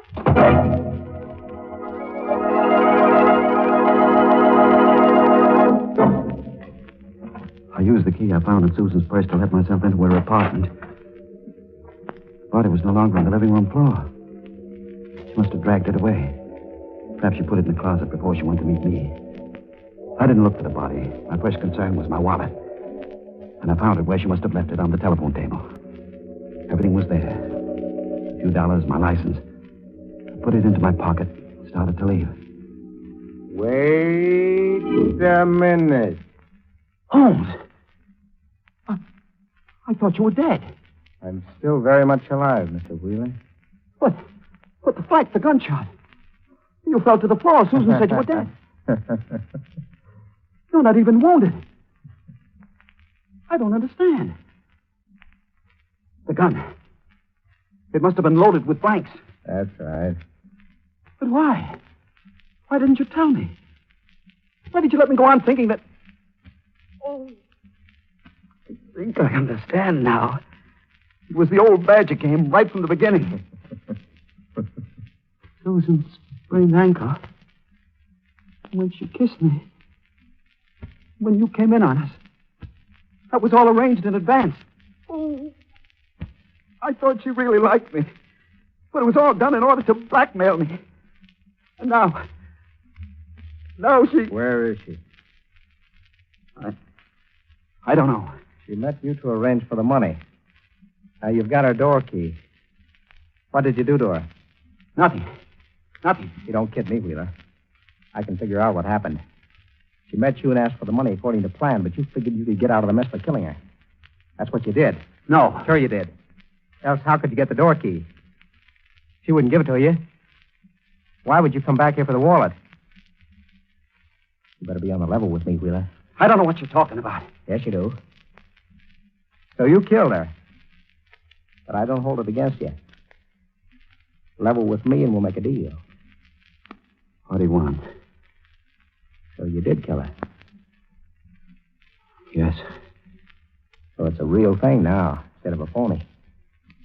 But the price is still the same. I'll keep my mouth shut for $5,000. He was right. The situation was still the same. If I got the money for him, I'd be in his grip forever. It was his life or mine. I had no choice. But I needed a weapon. And I saw it on the desk. A sharp-pointed letter knife. All right. I'll give you the money. When? Right now. I'll sit down at the desk and write you a check. You're doing the smart thing, Wheeler. Yeah, you... Hey, that knife. Stay away from me. Some money. No. You don't. Wheeler.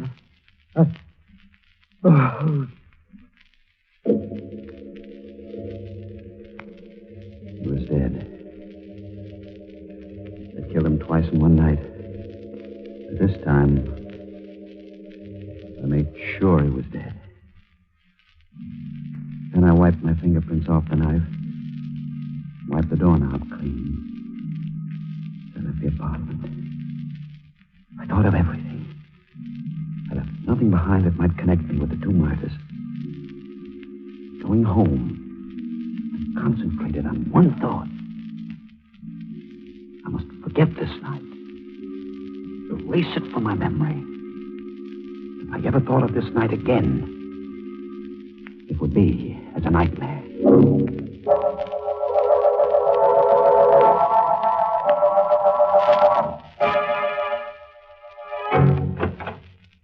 Our bedroom was still dark as I entered. Margaret must have gone to sleep. Felt good to be home again. Safe. Back in a world where such things as I had done simply didn't happen. Someday, I'd tell Margaret the truth. Someday when we were old and such things no longer mattered. And then the room exploded in my face. Oh, Margaret. Don't. Don't, please don't. You're making a mistake. Margaret, you wouldn't let me explain. I don't need any explanation. You went back to her. I told you I'd kill you if you went back to that woman.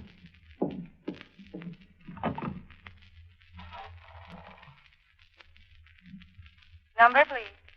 Operator, get me the police. I want to report a murder.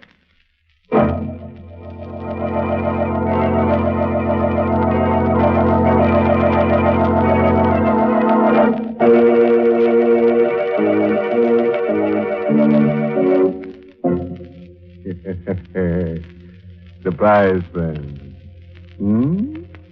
Oh, you weren't. Well, anyway, that ending certainly was a surprise for Martin Wheeler. You might say it was curtains for Martin. As you know, come to think of it, he made one big mistake. He shouldn't have murdered that nice Holmes couple. No, indeed. He should have murdered his wife. Then we might have had a happy ending.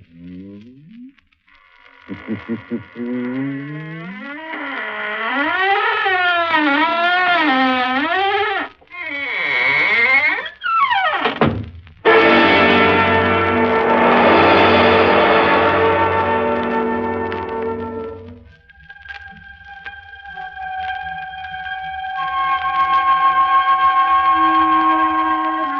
good night to you, old poison puss.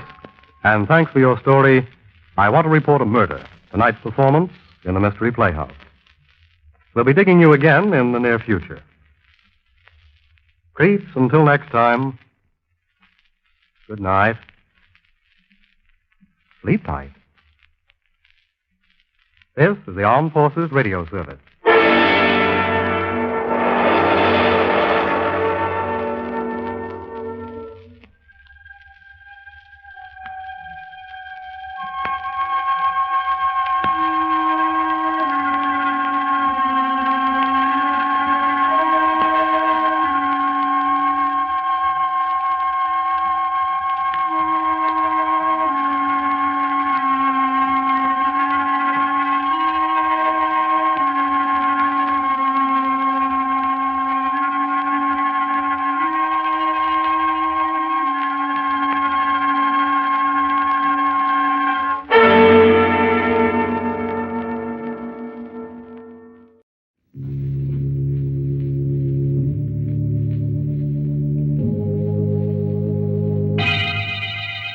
Lipton Tea and Lipton Soup presents Inner Sanctum Mysteries, starring Wendy Berry.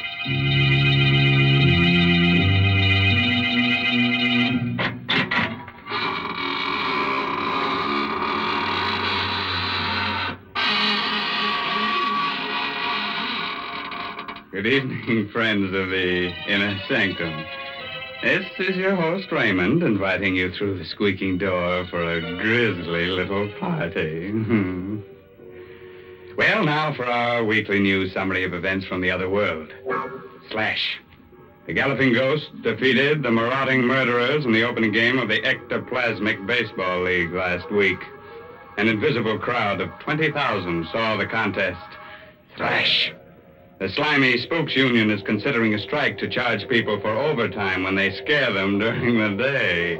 And, oh yes, a fake medium was arrested for saying he could get in touch with humans. Well, that's very funny, Mr. Raymond. Now, that's what I like, when you say amusing things instead of scary ones. Oh, thank you very much. Well, they have a very amusing time in the other world. The other day, they held a masquerade ball, and everyone came disguised as people. Well, that's very interesting.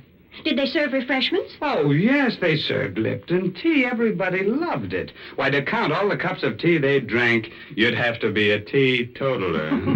Well, then the other world must be pretty much like this one, because folks here feel the same way about Lipton tea. Why, more people drink Lipton's than any other brand. And they don't just serve it at mealtimes either. Yes, sir, Lipton's is an around-the-clock drink. It helps lots of housewives through their workday, and it's a grand beverage to serve your friends when they drop in of an evening. And, of course, there's one big reason why Lipton tea is so popular. It's because of that famous brisk flavor. That word brisk means that Lipton's always tastes tangy and full-bodied. It's never flat or wishy-washy. Yes, folks, you just don't know how good tea can be till you've tried Lipton's. Friends, while you're trying things, try on this rope for size, huh? Oh, didn't I tell you? We're going to hang a very attractive lady tonight. Our story is called The Girl and the Gallows. It all adds up. It's an original radio play by Milton Lewis, and our star is that glamorous motion picture actress, Wendy Berry, who'll play the role of Karen. All right, friends, on a nice spring evening like this, few chills running up and down your spine are just what you need. So get yourself a sweet companion. Turn the lights down low. Put your arm around her. Oh, brother, sit back and get ready to have the wits scared out of you. Let's go.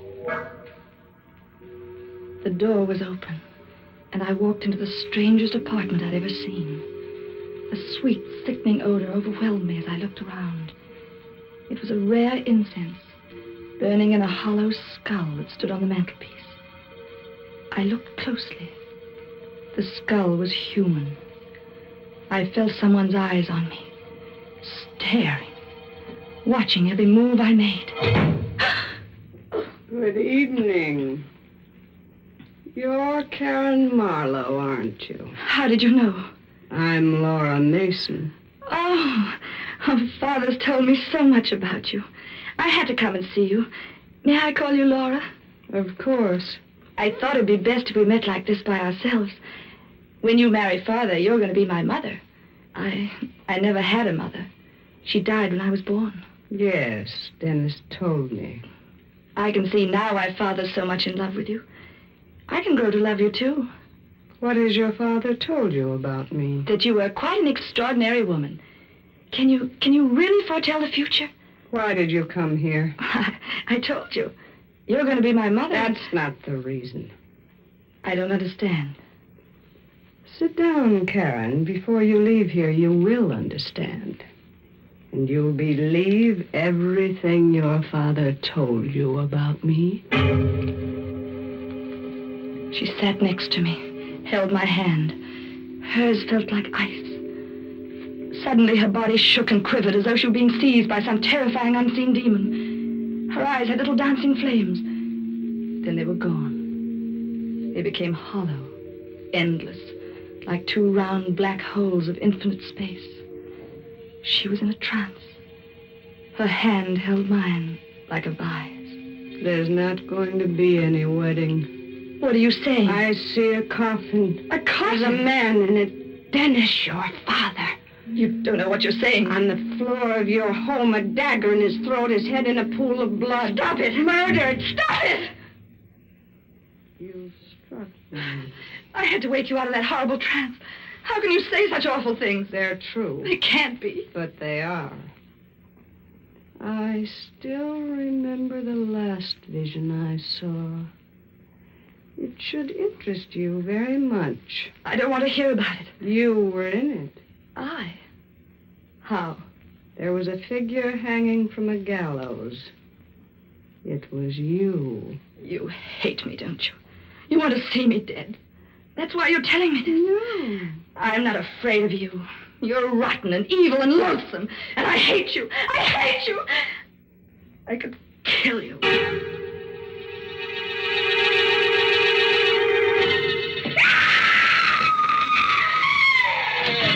What's wrong, sister? Father. You Karen Marlowe? Just as she said. The dagger in his throat. Murdered. Oh, Father. Don't look at him again. But he's been murdered. Yeah, I know it. Here, drink this. But... Shut up and drink it. Thanks. Who are you? Rulock. Homicide.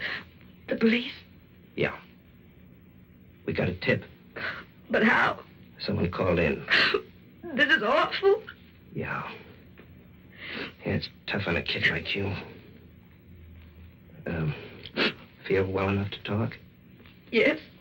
Okay. When did you see him last? Tonight.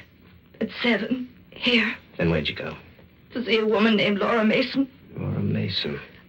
Was she home? No. She arrived a minute after I got there. She predicted this. What? She said this would happen when I saw her. Oh, yeah? Did you know what was in your father's will? No. No, he never told me. He left all his dough to you and Laura Mason. If either one of you dies, the other gets it. How'd you find out? We get around. At 7:30, a neighbor heard him scream. 7:15, a dark-haired woman in a red coat was brought up here by the elevator boy. She was very attractive. Do you know anyone like that? Yes. Laura Mason. You sure? Yes. Mm-hmm. Who made that head of your father? Oh, a sculptor in Paris many years ago. Why? Because your father mentioned it in his will. How? Well, he said that under no circumstances must it go to you. It was to go to Laura Mason or be destroyed. Well, what made him do a thing like that? I don't know. Father was a strange and brilliant man. She killed him. I know she did. Who? Laura Mason. You know she did it, too. Now, take it easy.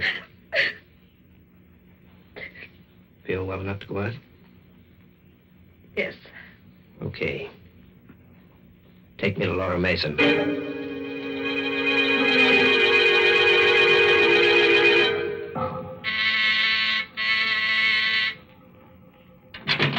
Yes? I'm Lou Locke. Homicide. Police? Yeah. Where's Laura Mason? Laura Mason? Don't play dumb. Well, I never heard of her. Ever seen this lady before, Miss Morrow? No, and I've never seen this apartment before either. Did you make a mistake? No, this is the building. This is where the apartment is, but I don't understand it. Neither do I. I told you how strange it was. Yeah. Hey, the skull on the mantelpiece, I don't see it. But it was here, only a few hours ago. What's your name? Maxine Maynard. How long you living here? 5 years. You must have made a mistake, Miss Morrow. I didn't. I know it sounds crazy, but you don't believe me, do you? You don't believe a word I told you. Let's go back to your place. The boys must have finished up by now.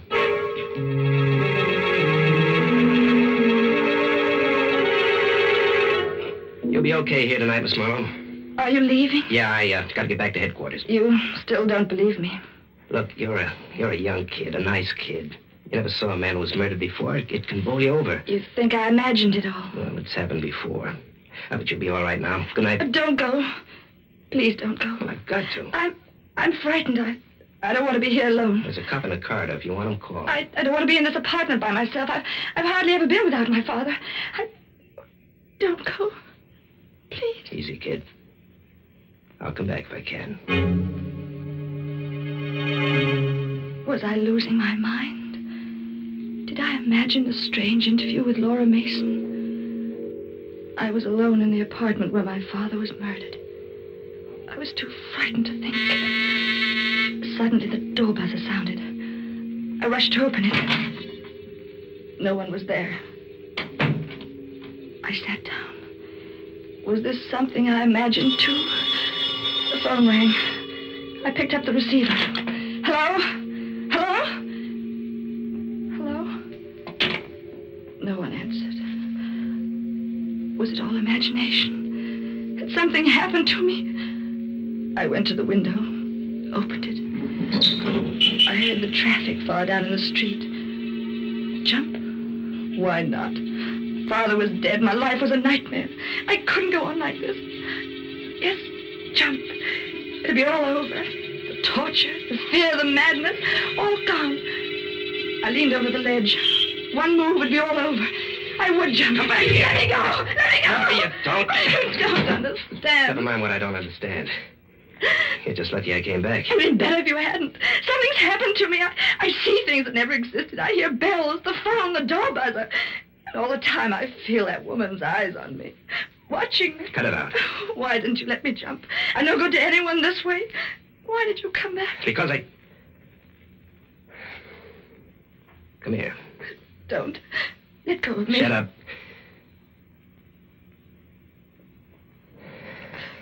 You kissed me. Yeah. That's why I came back. You... Let's not talk about it now. Oh, but why? Because you're beautiful. I wanted to do that ever since I saw you. You still want to jump now? No. No. Okay. I'm going to take you to a good doctor. You think there's something the matter with me? We'll let him decide. But I did see that woman, just like I told you. We've been checking. We can't find any trace of a Laura Mason. Why'd you jump like that? The door buzzer. You did hear it ring, didn't you? That was the door buzzer. Sure, I heard it. Oh, thank heaven someone else heard it. I'll open the door. What's the matter, Karen?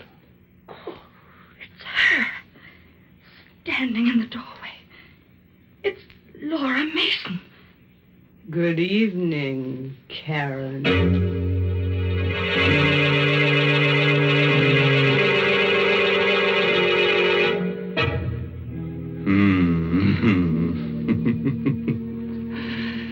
Nice, queer monkey business, huh? Say, I wonder what happened to that apartment with the burning skull on the fireplace. Oh, that'd make a cozy little place for a vampire. She could invite her friends up and have a few drinks. Oh, now, Mr. Raymond, I just can't stand the thought of vampires. Oh, well, tell the truth. I feel the same way, Mary. I always say that I could kill a vampire and it wouldn't bother my conscience at all. After all, I wouldn't be spilling her blood. It'd be somebody else's. Now, please, please, there are no such things as vampires. So let's talk about something else. Something sensible. Heaven forbid. Well, then you just be quiet, because I'm going to give some sensible advice. I'm going to remind all the folks who drink Lipton tea that it's wise to buy the larger, more economical size packages. Oh, yes, it's thriftier, but that isn't the only reason. I mean, Lipton tea is the perfect drink for so many occasions that unless you keep a good supply on hand, you may be caught short just when you need it, such as when friends pay a surprise visit to your house. So, when you buy Lipton tea, the tea with the brisk flavor, be sure to get it in the larger size packages. Oh, sure, and there's still a large package of murder ahead tonight, so let's get back to our star, Wendy Berry. Let's see, where were we? Oh, of course, Karen was trying to make up her mind if she was going bats when suddenly the door opened and in walked Laura Mason. I'm Detective Lou Locke, homicide. Better sit down, Miss Mason. Thank you. Karen, will you please fix me a drink? Yes, but you've got to tell him what happened this evening. He doesn't believe me. Fix her the drink, Karen. I'll do the talking. All right. I suppose you've been wondering about me, Mr. Locke? Yeah. Did you know about his will? I did. I suppose you've gathered quite a bit of evidence against me. We've got enough. Did you kill him? Do you have my drink, Karen? Yes, here. Thank you. No, I didn't kill him, Mr. Locke. We'll let the jury decide that. Would you care to know who did murder it? I have a certain curiosity. She did. Karen? Yes. You don't know what you're saying. Why don't you tell him, Karen? Why don't you confess? But I have nothing to confess. I didn't kill my father. Lou, you don't believe her, do you? You know she's lying. I listen to everybody. That's my business. Are you going to confess, Karen? What are you trying to do to me? You know I didn't kill him. You know because you killed him yourself. Miss Mason, I understand you saw the body of Dennis Marlowe in a vision. Yes. The vision came after the murder. After you were known to come to this apartment earlier this evening. She killed him. That's why she could see these things in her vision. What have you got to say to that, Miss Mason? I see I'll have to convince you too, Mr. Locke. You don't believe in these powers of mine? No. You will. Let me hold your hand. She held his hand, just as she held mine. That same strange shudder went through her body. Her eyes again became the round black wells of infinite space. In a moment, you'll be looking at the body of a woman, Mr. Locke. She's lying on the floor of this apartment. She's dead. Yeah? Who is she? I can't see her face yet. Wait. I'm beginning to see it now. What's the matter? This drink has been poisoned. What are you talking about? Karen poisoned my drink. The body lying on the floor is me. She's murdered. No, it's a lie. It's some trick. You won't win, Karen. My body will disappear. It's not like yours, not like any of you. You won't be able to arrest me. What happened to her? What's the matter? Just a minute. She's dead. Dead? Murdered. She's been poisoned. Poisoned? That's right. Look at her eyes. But I didn't do it. You saw me pour the drink. I wasn't watching you. But you can't believe I didn't that. say you killed her. But that's what you're thinking. What I'm thinking now isn't worth a button. Give me that shawl on the piano. Here. I want to cover her. You don't really believe Listen, that. you stay here. I'm going into the next room to phone headquarters. I'll be back in a minute. I looked at the shawl covering the twisted heap on the floor. What kind of a woman was she? Why had she lied? As though hypnotized, I walked over to her, picked up the shawl. She was beautiful, even more beautiful in death than in life. Then out of space, just as I'd felt it before, I felt her eyes on me. They were closed, yet I knew she was watching me, staring at me. looking at every move I made. Suddenly, I heard myself screaming out, "You can't see me! You're dead! You're dead! You can't see me!" I couldn't bear it another moment. I ran out of the room, terrified and hysterical. "She's watching me, Lou! Lou, I can feel her!" Karen! She's watching me! Karen, get a grip on yourself. Oh, I tell you, I feel her. Karen! You must believe me. Please, believe me. Now, look, you'll be okay. I finished my call. I want you to come back inside with me. No, I can't. You've got to. Look, if you'll only realize that there's nothing to be afraid of, you'll be all right. Come on. Oh, I'll go. I'll go if you tell me you don't believe what she said. I don't believe it for a minute. She put that poison in her drink herself. She knew the game was up, but she just wanted to make trouble for you. The whole thing was an act. Here's the... Lou, look. The shawl's on the floor, but Laura Mason has disappeared.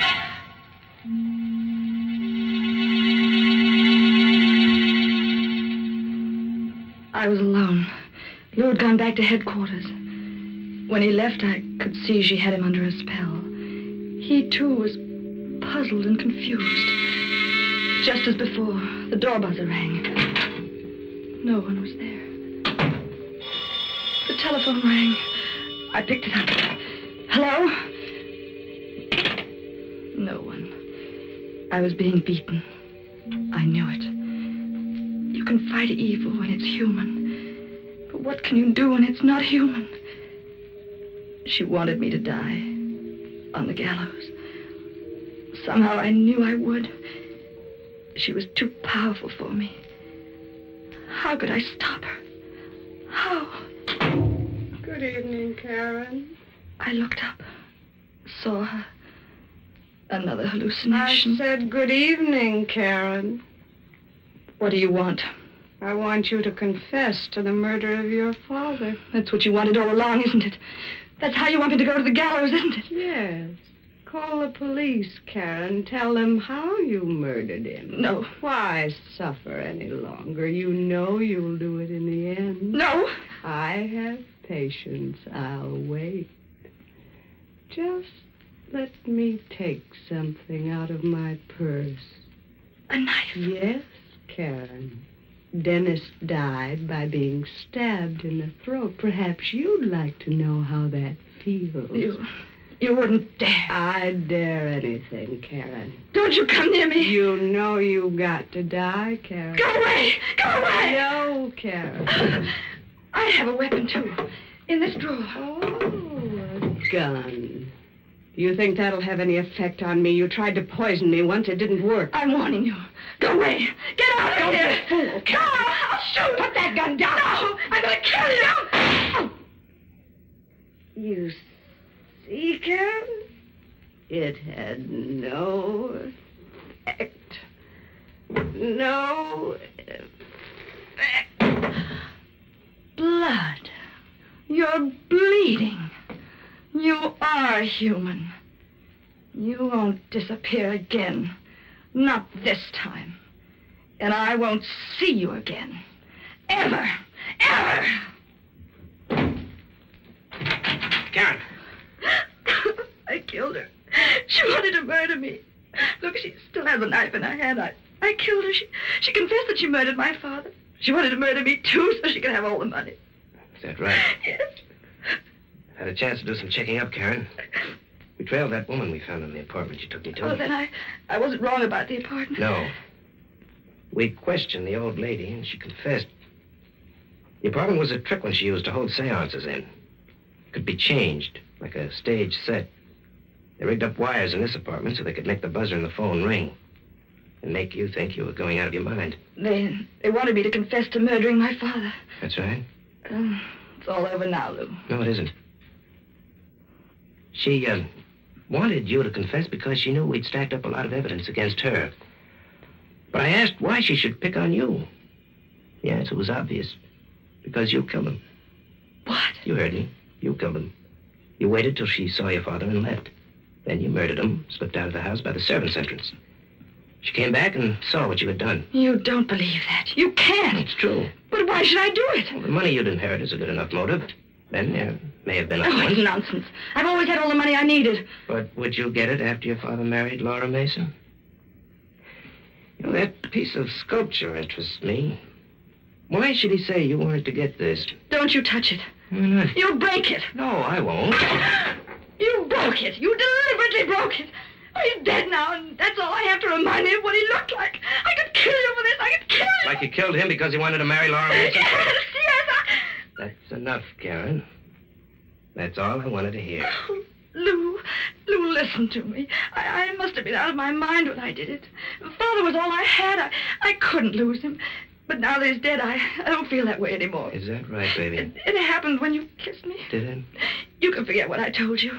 Everyone will believe she killed him. I have money, lots of money. I can make you very happy. Oh, it's gonna break my heart, baby, but you're gonna die. You've told me enough to send you to the gallows. Come on, Karen.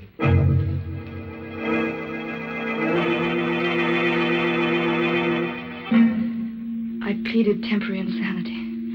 It failed. This is the last night. That noise. The gallows. They're testing it. Laura Mason was a strange woman. All I can think of now is what she told me. It seems so long ago. There was a figure hanging from the gallows. It was you.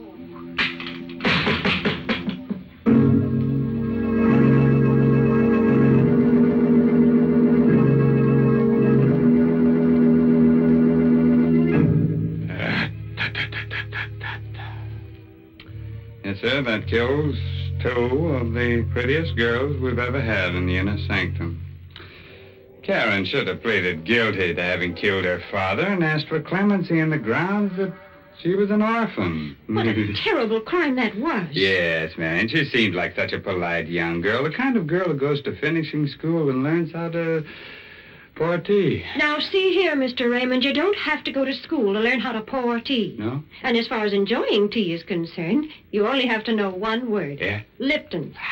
Yes, Lipton tea has a special full-bodied taste. It always tastes fresh and tangy and bracing, never flat or insipid.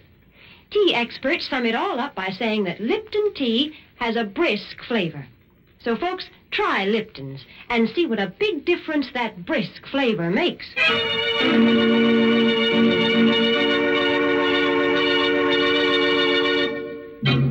A word of advice, naturally. If you wake up in the morning and feel like stretching, and go hang yourself, bud. By the way, this month's Inner Sanctum Mystery novel is The Lucky Stiff by Craig Rice. Oh, yes, and next week's Inner Sanctum Mystery story directed by Hyman Brown and brought to you by Lipton Tea and Lipton Soup. Next week's story will be about a pair of young lovers who don't think 2 can live as cheaply as 1. So they murder a rich old man. Oh, isn't that ducky?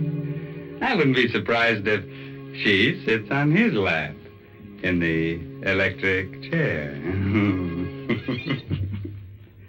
Oh, well, now it's really time to close that there squeaking door until next Tuesday. So until then, good night. Pleasant dreams. You unfortunate.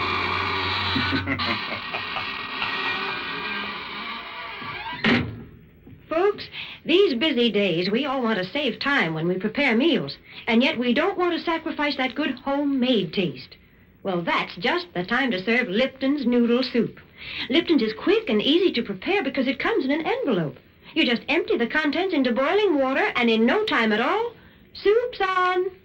And Lipton's has a real homemade chickeny flavor. It tastes just like the chicken noodle soup you'd make right in your own kitchen. It's economical, too. Lipton's costs less and makes more than canned soups. So don't forget Lipton's Noodle Soup. And don't forget to tune in next Tuesday night for another Inner Sanctum Mystery. This is CBS, the Columbia Broadcasting System.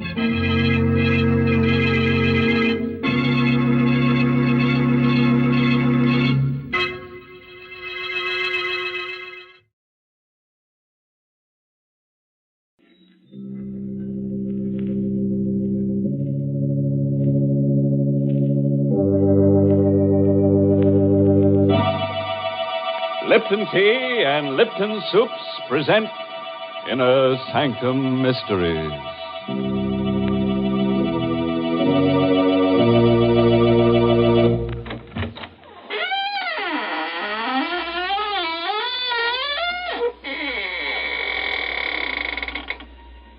Good evening, friends of the Inner Sanctum. This is your host, waiting to act as your guide through the squeaking door on a specially prepared travelogue. First, we'll take a little jaunt with jeopardy along the path of peril, where we'll prowl with panic until we take the left turn into Horror Highway, and thence via Terror Turnpike straight into the road to ruin. I don't think I like your itinerary, Mr. Host. If you don't mind, I'd much rather take a shortcut to the Highway of Happiness via the kitchen. And pray tell us, by what signpost shall we recognize your blithesome Highway of Happiness, Mary? Well, you'll just know you're headed for pleasure when you take your first taste of swell Lipton tea. Because, what a world of contentment there is in every cupful. What flavor, what wide-awake flavor. No wonder the tea experts say there's only one word to describe Lipton's, and that's brisk. No wonder more folks enjoy Lipton's than any other brand of tea in the world. It's because Lipton tea never tastes dull, flat, or dreary. It's always lively and cheery. Yes, Lipton's is the world's favorite tea, and it will be your favorite, too, once you taste that brisk Lipton flavor. So be sure you try Lipton tea.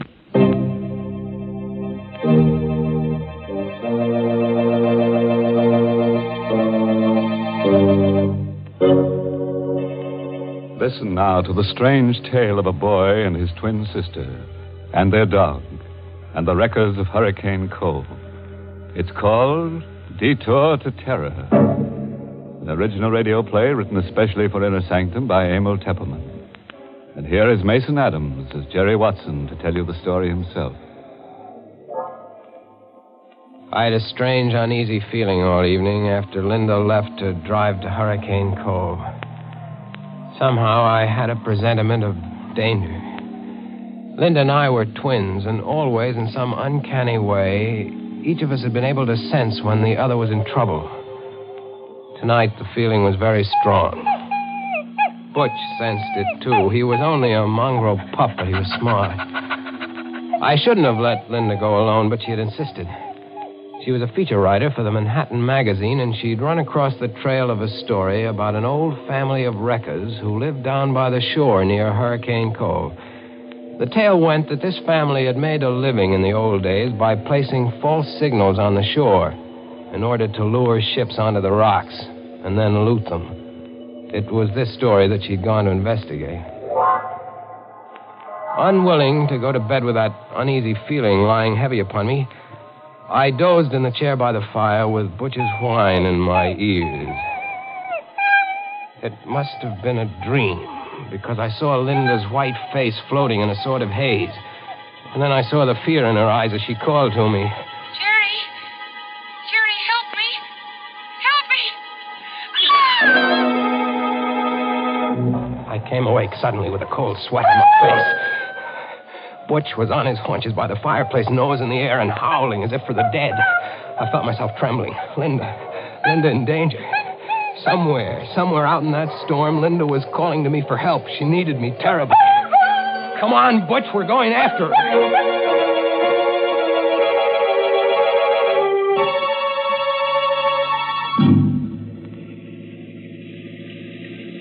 Within 20 minutes, I was speeding through the storm out along Highway 9. I remembered Linda's telling me just what route she'd take. See, Jerry, I'll go out on 9 to here, and then turn off on the old shore road. It isn't used much anymore, but it's the shortest route to Hurricane Cove. And if I leave now, I should be there by midnight.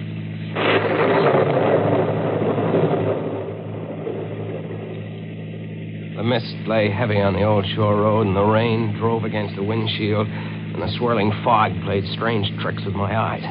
But I knew I was almost an hour behind Linda, and I had to make time. Now, don't worry, Butch. We'll catch up to her. We'll find her. If I could only go faster. It's fog. I can't see 20 feet ahead of me. Hey!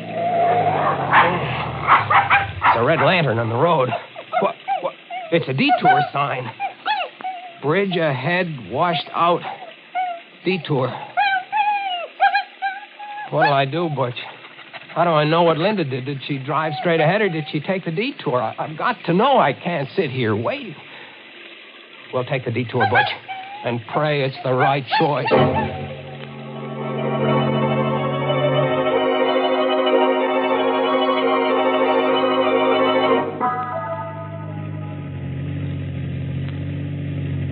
This detour isn't taking us anywhere, Butch. I don't think Linda came this way. Maybe she didn't see the detour sign back there. Drove into the washed-out bridge. Maybe that's what the danger was. No, she couldn't have missed that red lantern even in the fog. She must have turned off. She must have come this way. Hey! There's the car, Butch, stalled in the ditch and blocking the road. It's Linda's car. Come on, let's get to her quick. Gosh, it's coming down and bucking. Never mind the lightning. Let's go. She's not in the car, Butch. I don't see her in the car. Oh, no, she's not in here. Linda! Linda!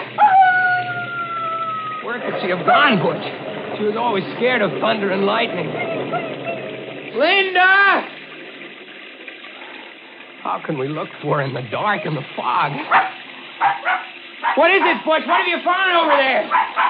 I'm coming, Butch, I'm coming! Where, Butch? Where, behind the tree? All right. Linda. Linda. Open your eyes. It's Jerry, Linda. Oh, Linda, don't be scared, Linda. Everything's all right. It's me. It's Jerry. Oh, Linda. Jerry. Yeah. Oh, thank heaven. Oh, Jerry, take me away from here. Sure, kid. Come on. Here, I'll help you up. Come on. My car's over this way. I must have fainted. I knew you'd come, Jerry. I had a feeling you would. I was afraid it might be too late. Here, get in the car. Yeah. Come on in, Butch. Gosh, you're soaked to the skin, kid. What happened here? Well, there was a man. He was hiding up there behind a tree. The headlights caught him when I got stalled in the ditch. How'd you come to land in the ditch? Well, there's a tree lying across the road. See, look over there. You can just see it in the headlights. Oh, yeah. Oh, I see. Gosh, it's a big one. Must have been struck by the lightning. That's what I thought at first. But when I got out to look at it, I saw that it wasn't struck by lightning. What? Jerry, that tree has been deliberately cut. Linda, are you sure? Sure I am. It's been cut by a saw. The minute I looked at it, I realized it wasn't any accident. Somebody meant to block this road. Great Scott. So I hurried back into the car, and I tried to turn around. I wanted to go back. You couldn't have turned around anyway. This road is too narrow. Yeah, well, I was too scared to realize that. I started backing up, and the rear wheels landed in the ditch. And it was just then that I saw the man. He was coming out from behind the tree, and he was all hunched up so I couldn't see his face. Then when the headlights struck him, he ducked back, and he disappeared. Well, I was afraid to stay in the car, so I jumped out, and I started to run. Then I could hear him coming after me. And I must have tripped, and my head struck something. That's all I knew till you found me. Are you sure it was a man you saw, kid? Yeah, positive, Jerry. I don't get it. What was the idea of blocking the road? What's the matter, Bush? He hears something. Look over there. Someone running through the woods carrying something. I'm going after him. Careful, Jerry. Look, Butch has that man by the trousers. Oh, he kicked Butch. Hey, you don't you kick my door! Jerry, be careful. Come on back here, you! Jerry, I'm coming with you. Oh, it's no use. He ran away in the night. Are you all right, Butch? Look, Jerry. Whoever he was, he dropped what he was carrying. What is it? It looks like a big board of some kind. Here, I'll turn the flashlight on. Oh, it's a sign. It has lettering on it. What's it say? Well, it says... Great Scott. What is it, Jerry? It says, bridge ahead, washed out. Detour. Jerry, this is the detour sign from the highway. Yeah. They only put it up there to lure you onto this back road. Then they blocked the road with a tree. Kid, it looks like we're in some kind of a trap.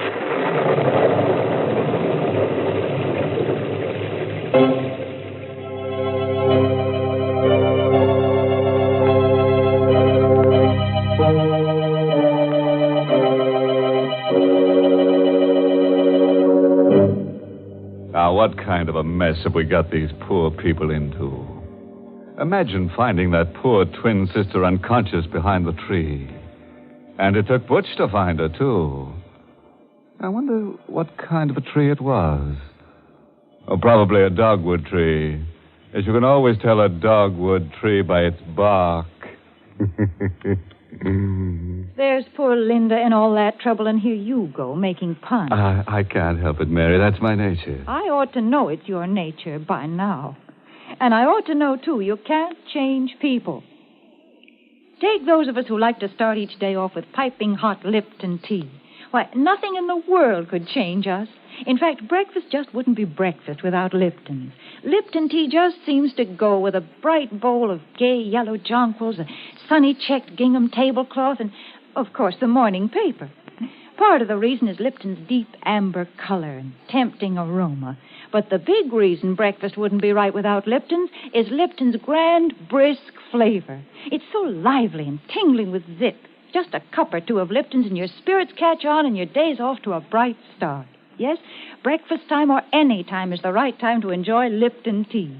So for real tea-drinking pleasure, ask your grocer tomorrow for brisk Lipton tea.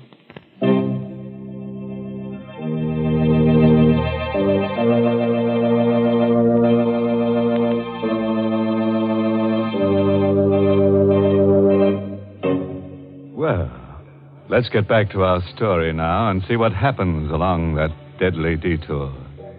I have a hunch that Jerry and Linda are in for a lot of trouble. Trouble and twins, you know, never come singly.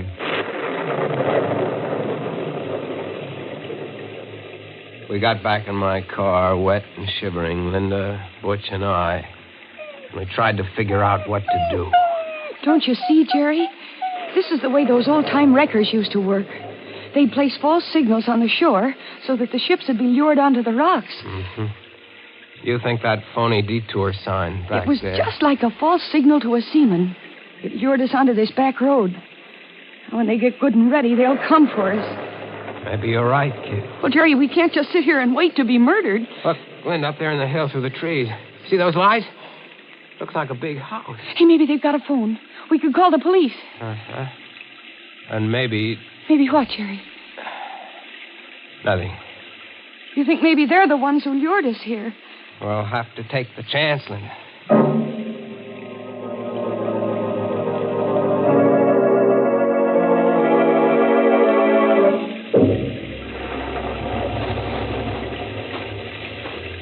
The ground here is so soft. Isn't there a path through these woods? There is. We could never find it now. Anyway, this is the quickest. There are the lights of the house, up ahead through the trees. Such big trees. So old and bare. They look like evil things. Like they're waiting to twine their arms around us and crush us. Quit it, kid. You'll work yourself up for nothing. We'll be at the house in a minute. What? What is it? The lights, they went out. The house, it's all dark. Quiet, Butch, Why did they quiet. put the lights out, Jerry? Maybe they went to sleep. What'll we do? We'll go up and ring the bell. That's what we'll do. Jerry, What? do you hear that? Yeah, someone playing the piano in there. In the dark. Oh, it sounds uncanny. Come on, I'm going to ring the bell.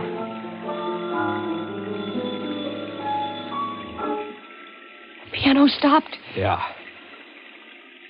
I think I hear someone coming. Still no lights. It gives me the creeps. Someone's opening the door. Good evening. Caught in the storm, eh? Won't you come in? Your lights, aren't they working? How stupid of me. I'd forgotten. There. That better? Yeah, yes, thank you. I'm Jerry Watson. This is my sister, Linda. This is Butch. How do you do? My name is Considine. Gregory Considine. And you're quite welcome, I assure you. Mr. Considine, there's been a tree cut across the road down there. Tree? Cut? You mean struck by lightning? Well, I don't think so, sir. I think it was done deliberately. I'd like to use your phone to call the police. I'm so sorry. The phone is out of order. The storm, you know. I'm sure you must be mistaken about the tree. You must be soaked through and through. Please, follow me into the library. I'll get you some dry clothes.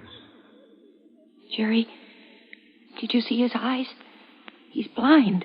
That's why I was playing the piano in the dark. Right in here, please. It's a nice crackling fire. You can warm up while I ring for my handyman. Matt will be here in a moment. I heard what you said to your brother, Miss Watson. Oh, I'm sorry. Not at all. I managed quite well. You live alone here, Mr. Considine? Just my brother Vincent and I, and Matt, of course. We seldom see strangers here. No one uses this old back road. Mr. Considine, someone put a phony Detour sign out on the main road. Really? Sounds almost incredible. Ah, here's Matt. You ring for me, Mr. Gregg? Matt, this is Miss Watson and her brother, and Butch. They've been caught in the storm. I think there's some dry clothing in the west room. Yes, Mr. Gregg. Yeah, this way, please. Are you in there, Greg? What have you done to those people? Oh, dear. That's my brother Vincent. I'm afraid I'll have to ask a favor of you. Please overlook anything Vincent may say. He's, shall I say, a bit strange. Oh, here you are. Well, introduce me to your friends, Greg. Go upstairs, Vincent. Go upstairs, Vincent. Is that all you have to say to your brother? What are you going to do to these people? What are you planning for them? Vincent. You can't shut me up. Look here, mister. And young lady. Take a bit of advice from me. Don't stay in this house overnight, or you'll never live to see the morning. Get out, quick. Matt, you know what to do. No. Yes, Mr. No, Gregg. please, keep away from me, Matt. Keep away. I warn you, mister, get your sister out of it. No, hey, let go of me, Matt! Hey, he knocked him out. I regret that it was necessary, Mr. Watson. Vincent is difficult at times. Please pay no attention to what he said. I'm very sorry that you had to witness this painful scene. Matt, please carry Mr. Vincent upstairs and lock him in his room.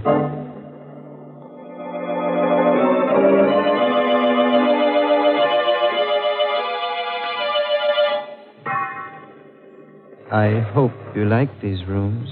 Yes, thank you. Yes, I'm sure we'll be comfortable, Mr. Considine. They're adjoining rooms, as you see. And these doors bolt on the inside. I advise you to keep them locked all night. We surely will.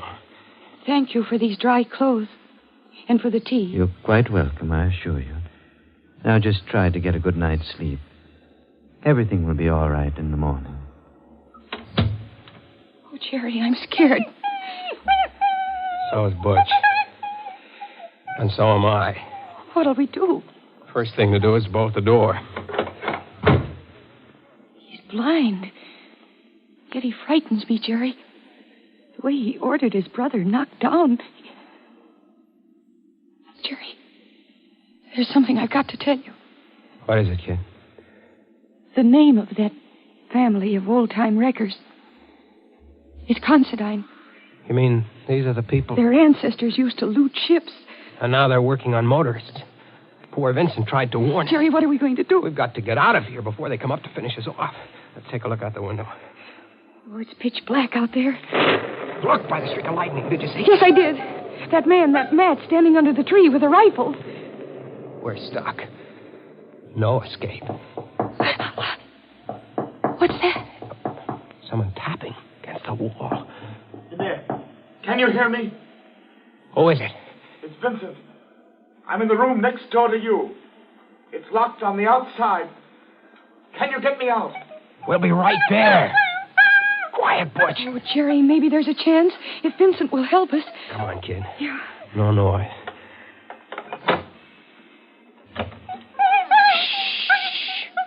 Come on. Here, this is the door. Look, it's bolted on the outside. They must keep him locked up all the time. Well, here goes.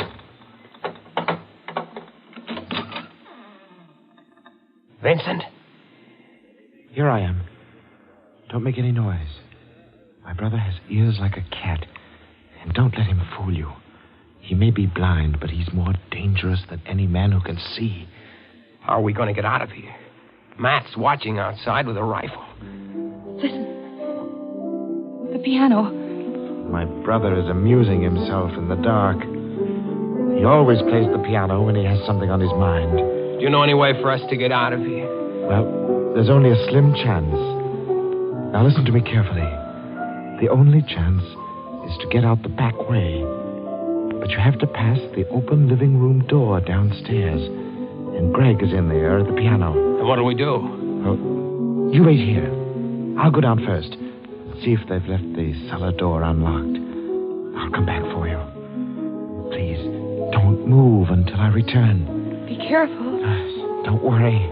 I will. Jerry, what'll happen if Greg hears him? Greg will probably call Matt and then lock him up again. And what'll become of us? We'll worry about that later. Jerry, he stopped playing. Yeah. Do you think he heard Vincent coming down?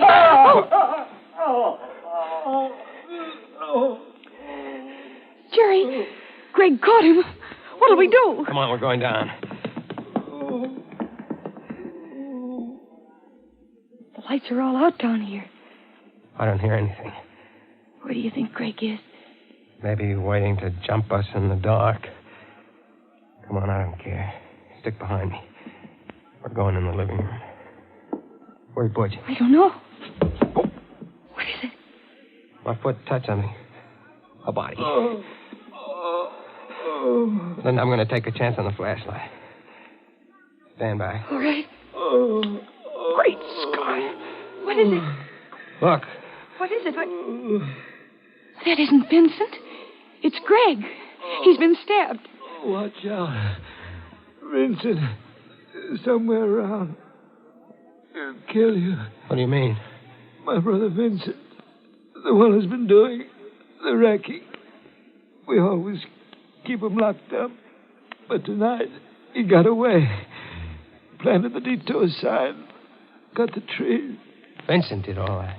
Matt and I, we tried to stop him. Matt went out to the road, took down the Detour sign. But it was too late. Watch out. He'll be back to kill you.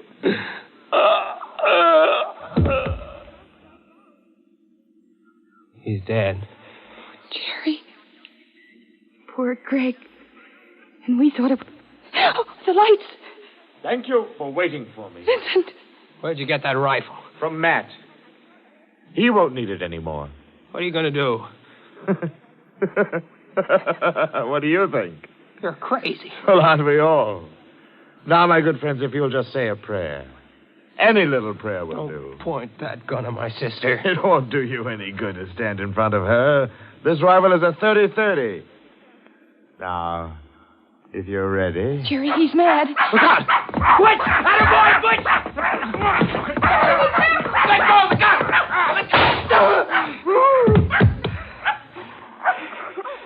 The gun went off in his face. Oh, Jerry. Take it easy, kid. He's dead. Don't look at him. He isn't pretty to look at. Butch, you did all right. Oh, kid, you can write your feature story now. The story of the wreckers of Hurricane Cove. And it'll be under your own byline, too. Oh, I'm going to write it under a double byline, Jerry. The Wreckers of Hurricane Cove by Linda Watson and Butch.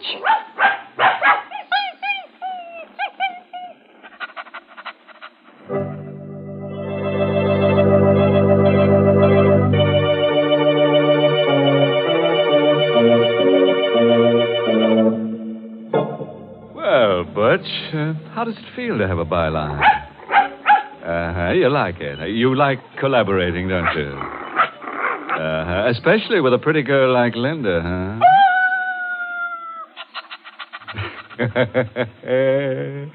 Which just goes to prove that there's a little bit of wolf in the best of dogs.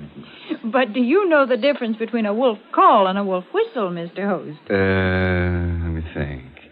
When a fella gives a wolf whistle, he's starved for love. And when he gives a wolf call, he's just plain starved. In which case, there's just one thing to do. Feed him. But if you really want to appeal to his better nature, see that he winds up every meal with a good big cup of satisfying Lipton tea. Men certainly go for that brisk Lipton flavor. It's so lively and full of zip. So make a note right now to ask your grocer for Lipton tea tomorrow morning. Once you taste full-bodied Lipton tea, you'll know why you find Lipton tea in more teacups than any other brand of tea in the world. For Lipton is tea at its delicious best. Start enjoying it real soon. Get the tea with brisk flavor. Get Lipton tea.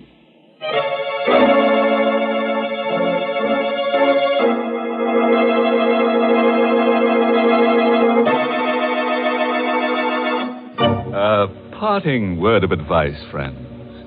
If you should ever awake from a hideous nightmare and find yourself driving in a mental fog along a lane that has no turning, with madmen lurking behind trees waiting to strike you down, and strange beasts with red tongues lapping at your ankles, and the bare and ugly trees stretching forth their gnarled arms to crush you, and there is no escape at all, why worry about it?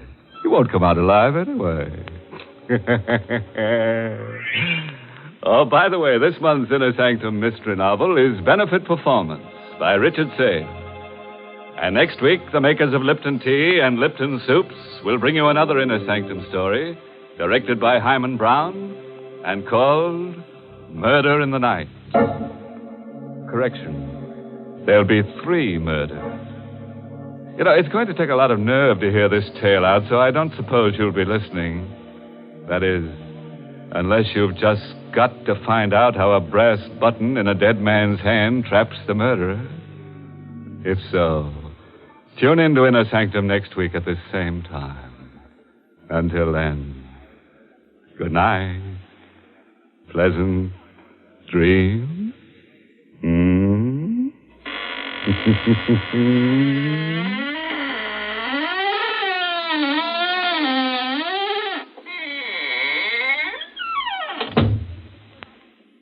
Friends, here's a good way to lead off a meal. Serve quick, grand-tasting chickeny Lipton's noodle soup. The first taste of Lipton's noodle soup takes you back to Grandma's own country kitchen. But you get Grandma's results in a jiffy, because Lipton's noodle soup is a real old-fashioned noodle soup with oodles of tender noodles in savory golden broth that's easy to fix and costs little.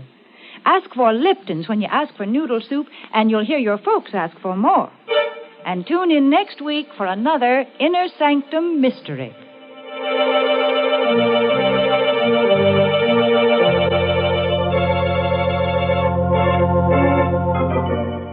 This is CBS, the Columbia Broadcasting System.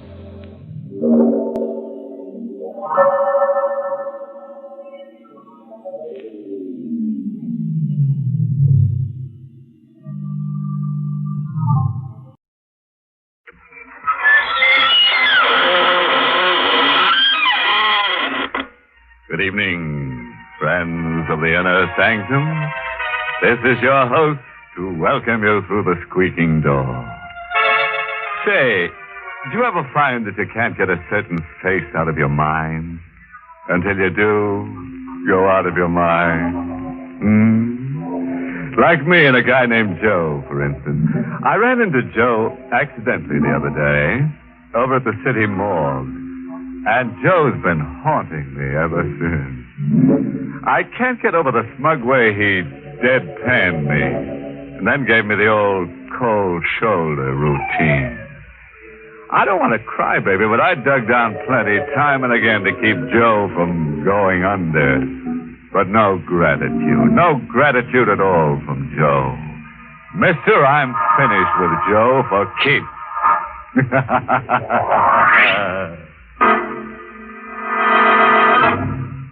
Tonight's Inner Sanctum Mystery, Murder Takes a Honeymoon, was written by John Robert and stars Everett Sloane in the role of George, with Ann Shepard as Mary. And now for tonight's free lesson in how to improve your scream. Ever get that folksy, woodsy feeling until you're in an absolute frenzy to get away from it all and go native? Well, our honeymooning couple tonight got the urge until they found that living in the country was simply murder. To rhyme it, our twosome found it positively gruesome. Stand by and we'll demonstrate. We're on a milk train somewhere in the east, puffing through the rock and rubble of desolated whistle-stop country. The yellow train lights blink eerily. The hour is sometime between night and morning. One car holds just a young couple. They huddle closely, half asleep, as the train groans into another of its interminable stops. Ravenwood! Entering Ravenwood! Let's stop Lewiston! Ravenwood! George, I heard him say Lewiston, too. No, Ravenwood. Lewiston's next. Oh, there must be a million of these one-horse towns. What's eating you, Mary? Oh, you look like you've just been declared an orphan. I feel like an orphan, George. It's cold. I'm hungry. I'm far from home. We're heading home, kid. At the next stop, there's a farm. More land than you can cover in a day, and it's all yours. Wedding gift from me to you. I'm sorry, but the country's not for me. I'm a big city girl. Ah, give it a try, huh? Come on, smile. George, I'm frightened. Of me? I don't know. You've suddenly changed. Buying a farm, packing up without warning, and leaving New York. And all in such a hurry. I'm impulsive, kid. That's how I married you, remember? I dated you blind, waltzed you around once, and boom. On an impulse, I hustled you to City Hall. I bought the farm the same way. The way it happened, it's as if you were running away from something. Running to something, kid. I'm tired of the creeps and the phonies and the crumbs. I'm tired of stale beer, cheap movies, and crowds. Okay, skip it. I'm thirsty. You want me to fetch you a drink? No, thanks. All right, I'll be back in a minute. Oh, George! George! Hey, what kids? George! Hey, you got the jitters. There was a hand out there in the darkness, reaching toward me through the window.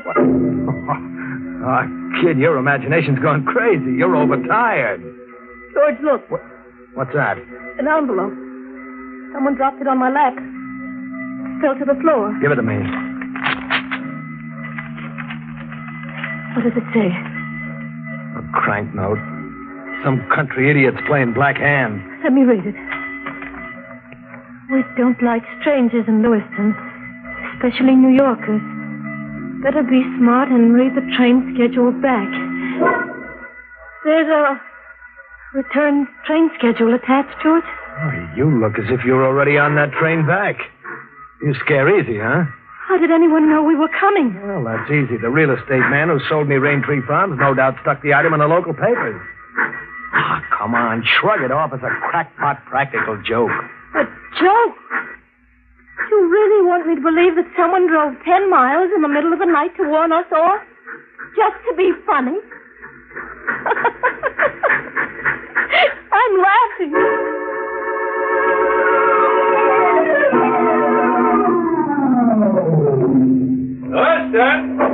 Lewiston! Come on, Mary. Grab that other suitcase. Come on, step on it, kid. Watch your step. All right, easy does it. There we are. It's so deserted, George. Yeah, everybody's asleep. Well, what'll we do? Come on, we'll camp under that station shed. It's 9 miles out to Raintree Farms, and we'll need somebody to drive us there. I may do that. Oh. Drive you out. Been waiting half the night for you. Who are you? Ben Myers. Lizzie's parked to the side of the shed. You said you've been waiting for me? I did. I'm your neighbor. My shack's just around the bend from Raintree Farms. Thought you and the lady'd be glad not to spend the night in the weather. Ah, we're glad, all right, but how did you know we were coming? I read in the papers you bought the old place. But why tonight? Why not last night or tomorrow? How did you know I was coming tonight? I've been waiting last night. If you didn't come tonight, I'd watch for you tomorrow. The time ain't worth a leaking bucket. You coming? Yeah, sure. Come on, Mary. Here's the Lizzie, son. Wait to light my pipe and we'll be going. Bring your face to the light, son. I've seen you before, ain't I? I don't think so. You never been around Raintree Farms? No, I've never seen the place. Funny, you should buy it then.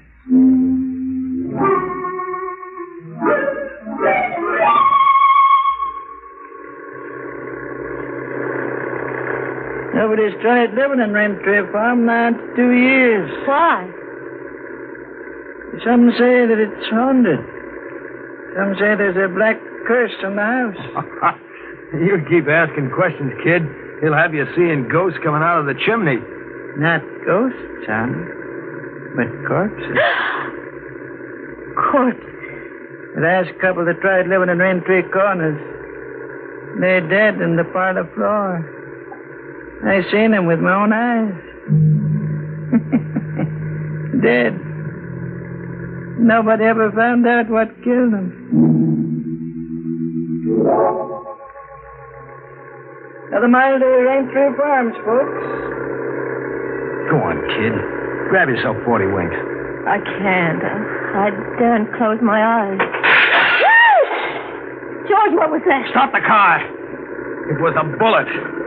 Someone took a pot shot at me. Missed you by inches. Check. Almost a bullseye. Nobody's no slouch with a rifle. What's the angle on this, Myers? Can't say. Except that shooting comes naturally to these parts. This is hunting country. In the middle of the night, in the dark? Oh, night's light enough for shooting. Folks around here'd rather shoot than sleep. I'm not swallowing that. Somebody tried to kill me.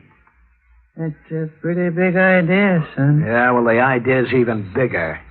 I figure maybe someone waited along that road in ambush and you fingered me. Maybe that's why you waited around all hours at the depot. You were to drive me to my murder.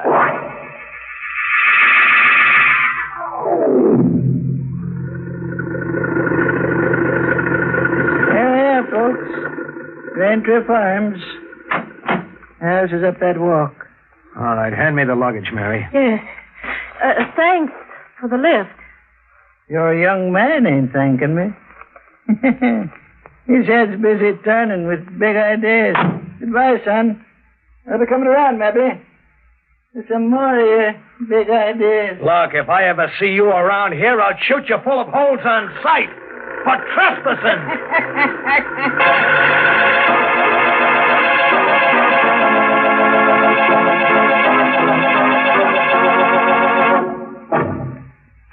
George.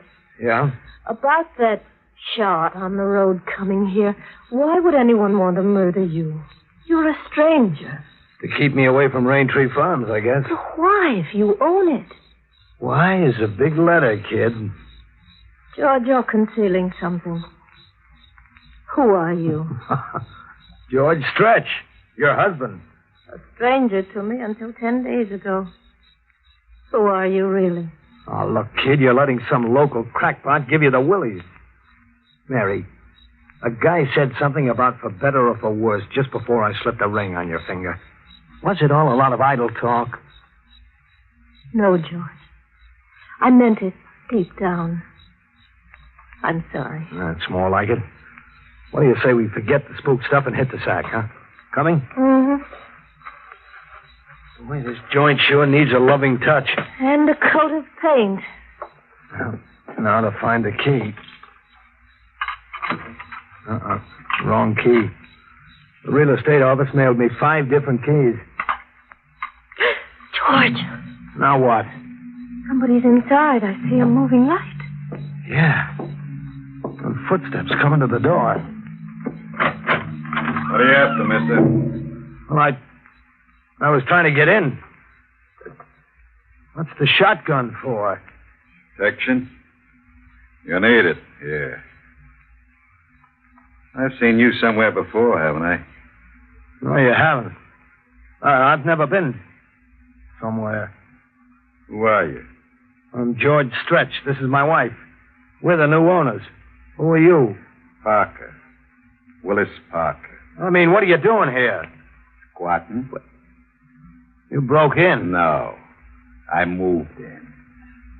Just like that? Uh-huh. Abandoned place. Loaded down with county tax warrants. I bought a tax warrant and I'm in. I don't get it. Squatter's right. Go see a lawyer. What? You mean you won't get out? That's right. On what ground? Look, fella. Right now I've got possession of the premises. That's a big chunk of the law around here. I'm not going to stand out here in the dark arguing it out with you. Now beat it, fella. And take your valises and the dame. You're trespassing. Now, this is a trick to turn me back. Throw arguing with you. Start moving. The next one goes right in your breadbasket, fella. And keep going. Mary. Yes, George. Head for the deep shadows and then drop to your knees and flatten out quick. I'm sick and tired of being shot at. George, put that gun away. Down, I said. I'm not heading back with my tail between my legs.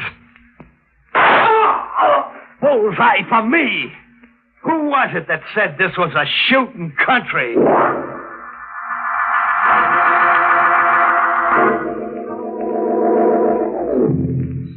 He's dead.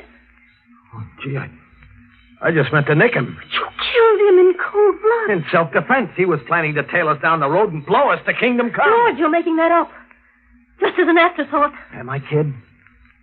Who do you suppose took that shot at us driving up here? And that couple found mysteriously dead, the couple old Myers mentioned. Who do you suppose killed them? I want the whole truth. Why were you marked for murder? I said why was a big letter. You gotta ditch Parker somewhere. Ditch him? Hide him to protect ourselves, then forget that it ever happened and go about our business. You're not going to the police? No, I'm going about my business, I said. George, what are you afraid of? You got me confused with the answer, man. I've got to know or I'll lose my mind. Both Ben Myers and Parker thought they recognized you. You have been here before. Never, I swear, never. They had me confused with somebody else. I'll play along my way for a while. My way is the only way, Mary. Any other way is no good. I'll get that kerosene lamp and follow along. I'm giving Parker's squatters' rights to the first big ditch I find.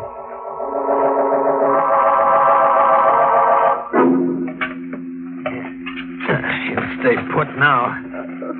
Oh, come on, kid. Dry your eyes. You gotta take the breaks as they come and play along, for better or for worse. For better or worse. Murder and burial. How far can we get together now? As far as the house, anyhow. That's as far as I want to get. And I don't care how stiff the price is. You get it, Mary? I don't care.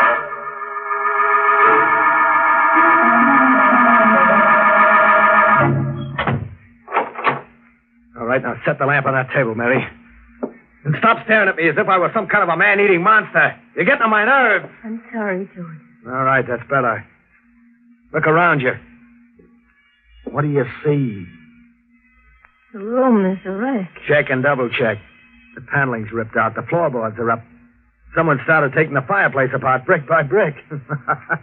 My property buy doesn't look so good, huh? George, What? what does it mean? Vandals always have a field day with an abandoned property. No, it means something else. Check, kid. Parker holed up here looking for something. And you're looking for something, too. You're catching on, kid. That's why we're in this forsaken country. That's why you were marked for murder. What are you looking for, George?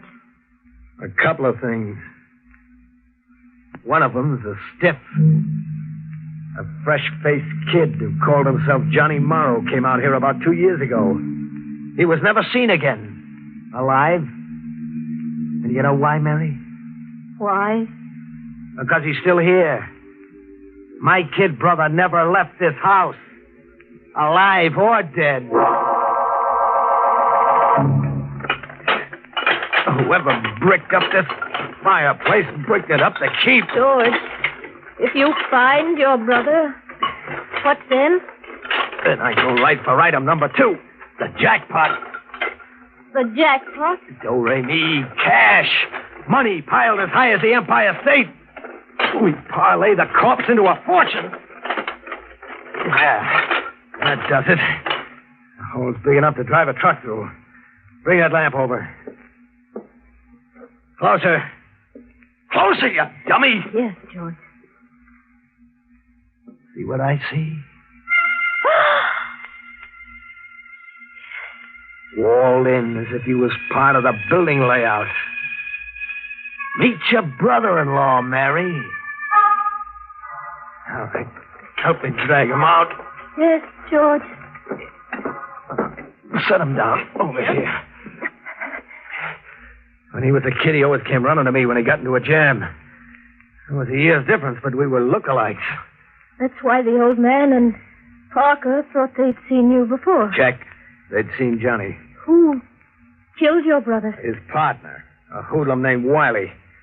Johnny and Wiley had pulled a payroll stick-up, a $50,000 job. Wiley tried to double-cross Johnny. Johnny holed up here with the payroll money. Wiley trailed Johnny out here, tortured him for weeks, and then killed him. Why did Wiley torture Johnny? To find out where Johnny had stashed the money. But Johnny never told him. Johnny knew his goose was cooked anyway. How did you find out these things? Johnny smuggled a letter out addressed to me through old Ben Myers. The letter said nothing, but said a lot. Small talk, everyday brother stuff. Wrapped around 2 key words. The words were, search me. As kids, we used to play treasure hunt with maps we made up and sewed in the lining of our clothes. $1 gets you 1,000 that Johnny has a map sewn in his clothes.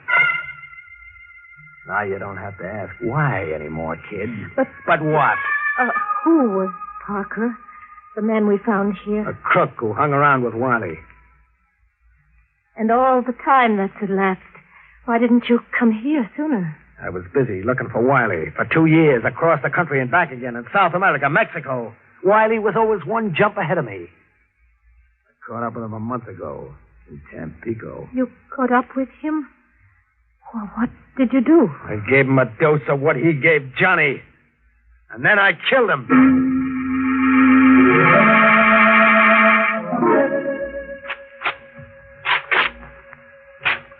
You'd have lost that $1 bet, kid. Same trick we had as kids. Yeah, a map inside his coat lining. You can read it? Sure, like the ABC. The dough is buried in a can 5 steps from the back door to the barn. The dough is practically in my hand. George, you'll have to give the money back. Back? Huh?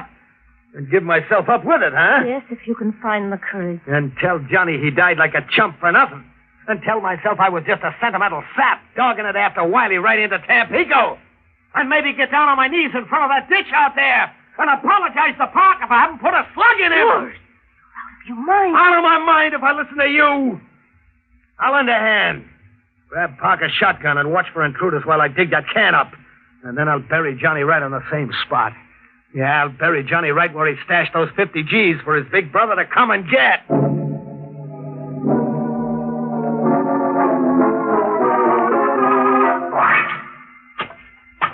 That clink is the jackpot.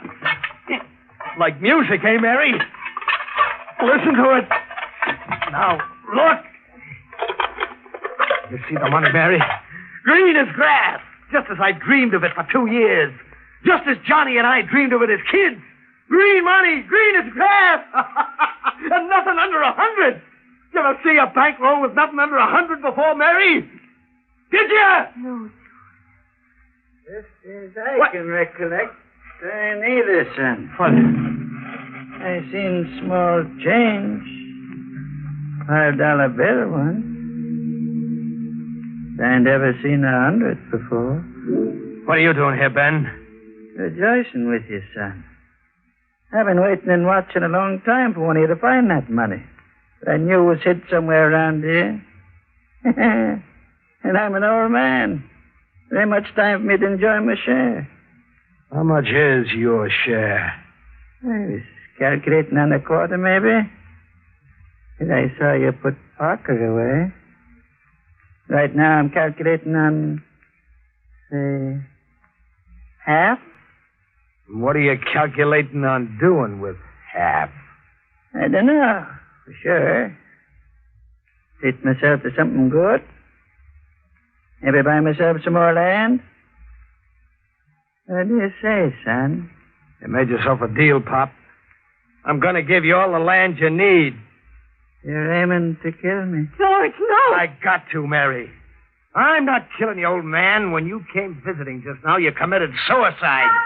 Get up against that tree and turn around. Maybe if I go back to calculating the quarter? I said you committed suicide. I'll bury you with $100 bill in your hand so you can treat yourself to something good where you're going. Ready? I said you was a winner, son.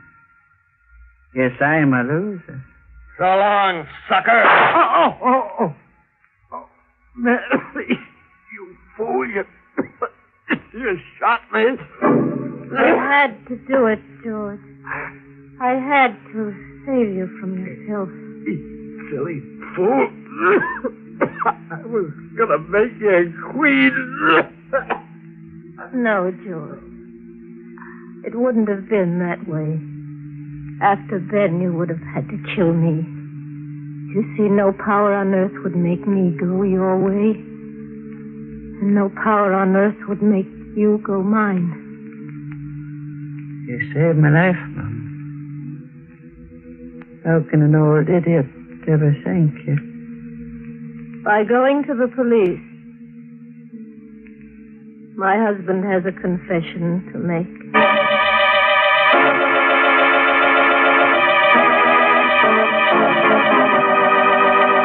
Oh, poor Mary. It got so she couldn't see the trees for the bodies. You know, until tonight I thought only Santa Claus came through the fireplace.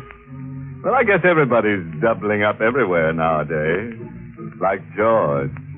Mary's bullet left him doubled up. Still, that was a good choice of location. The fireplace for a corpse. Sort of, how to keep from growing cold.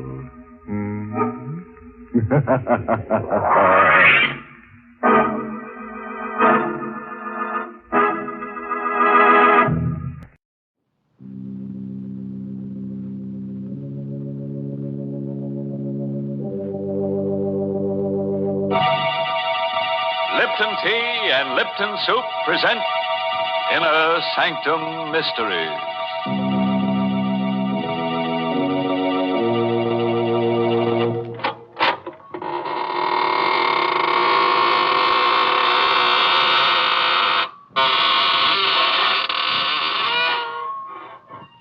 Good evening, students of the mystic marvels of manifold murder. This is your host, extending a cordial invitation to step through the creaking door of the inner sanctum, where we probe deep into the dark and cavernous depths of men's souls to see what makes them kill. Our clinic here is the whole vast world of crime. And you who listen in may hear us dissect our characters at a safe distance. And unless your nerves are strong, you'd better take my advice and keep your distance. Why, Mr. Host, that's not the kind of advice to give folks. It sounds unfriendly. Well, what would you suggest, Mary? Well, give them some sort of friendly advice. Like pointing out to them the extra delight they'll get from a cheering cup of Lipton tea. Then go on to tell them why Lipton's is so downright delicious. Tell them that the reason is Lipton's brisk flavor. And don't forget to mention that brisk is the tea expert's own word for the spirited, full-bodied flavor of Lipton's. So refreshing and so zestful. Explain that Lipton's brisk flavor is never flat, but always lively and satisfying. And in closing, remind them to try Lipton's soon, because in every cup of Lipton's, there's extra enjoyment. And now, that's the kind of advice you should give folks. Well, Mary, you seem to have given it to them already. So we can go ahead and get launched on Skeleton Bay. That's the title of tonight's story. An original radio play by Emil Tepperman. It's about a lady novelist, a writer of mystery stories. It opens at a swanky hotel with private cabins situated on a storm-swept, rock-bound coast. The story itself is all about... you guessed it. Murder. And here's Betty Lou Gerson as Carol De Winter, the lady novelist, who will give us a blow-by-blow description. I'll tell you first about the night I met Michael Barrett. It was in August at Skeleton Bay. I'd come to the hotel supposedly for a rest. That was what I kept telling myself. But in reality, I didn't know why I'd come here. Skeleton Bay. I'd seen the name advertised months ago. Skeleton Bay. Since then, it kept hammering at the inside of my brain. It's like the voice of implacable fate commanding.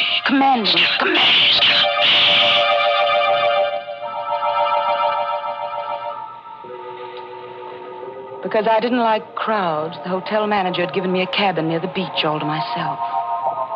It was the middle of the night, but I couldn't sleep. The wind came in from the ocean, howling like a hungry beast across the shoals. And the pounding of the surf mingled with the angry, baffled growl of the sea. I sat at the window in the dark, staring out at the beach. I was restless, excited. It was then I saw the signal. It was just a winking little light a few yards away on the beach. Someone was blinking a flashlight. On and off. On and off. I was able to make out the figure of a man in boots and a leather jacket. He was signaling toward the hotel. But to whom? I had the answer in a moment. A man moved past my window, going down toward the light. He had his collar turned up against the wind, his hat brim pulled low. But I knew who it was. Mr. Field. A small, furtive man who'd come up on the train with me. The two men met, barely a stone's throw from my window. I could hardly see them huddled closely together. This was excitement, mystery, intrigue, the stimulation I wanted and needed. I had to know what was going on. I threw on a raincoat, opened the cabin door. The wind swept my hair in a streamer, and the spray stung my face as I hurried down the beach. My blood began to race, my heart to pound. For those two men were not engaged in any conference. They were locked in struggle. It was a deadly, silent struggle with only a grunt now and then. I saw the flashing gleam of a knife, but I couldn't tell who had the weapon, the tall man in the leather jacket or the furtive Mr. Field. And then I saw the blade plunge home into the throat of the furtive Mr. Field. I felt a sudden surge of wild elation. This was murder. I had witnessed murder. The tall man let the body of Mr. Field slide down to the sand. Then he looked up and saw me. He stood there with a bloody knife in his hand, and we looked at each other. Who are you? I'm Carol De Winter. I have this cabin here, number 5. You saw me kill him? Yes, I saw you. What are you going to do about it? I'm going to help you dispose of the body. He told me his name was Michael Barrett. He lived on the opposite side of the bay in the house high up on the cliff. It won't be so easy to get rid of the body. If I had the boat, I could take him out and drop him over, but it's too rough tonight. If there was some place to hide him for a day, I could come across in the boat tomorrow night. You can hide him in the closet in my cabin. Nobody will look there. Better lock the closet door. Yes, of course.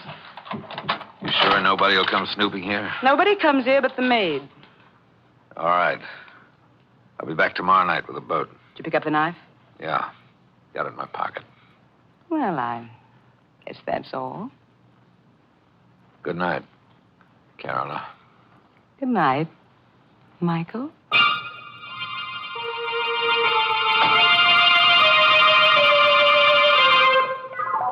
All night I sat up alone, with the locked closet door between me and the staring, sightless body of Mr. Field.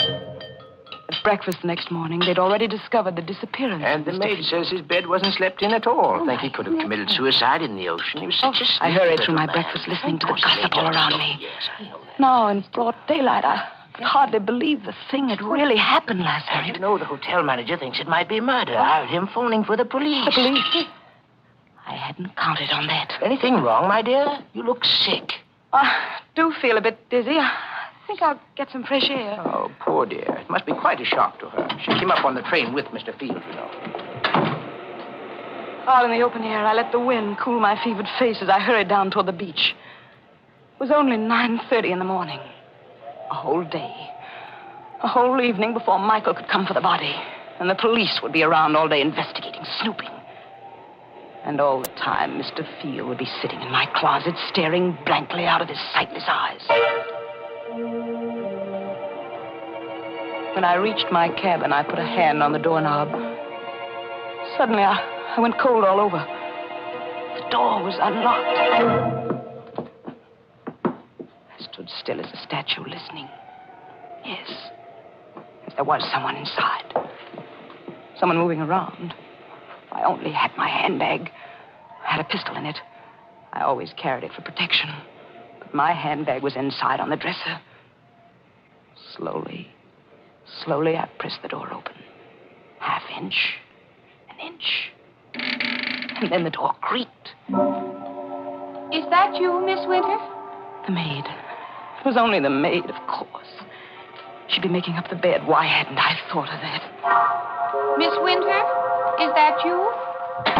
Yes, it's I. What are you doing in that closet with those keys? Why, they're just my pass keys, Miss Winter. I was just going to tidy up the closet. I didn't ask you to do anything to the closet.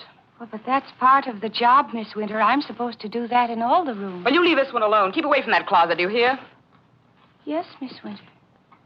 But I was only trying to help. When I want your help, I'll ask for it. Now, please leave at once. Just as you say, Miss Winter.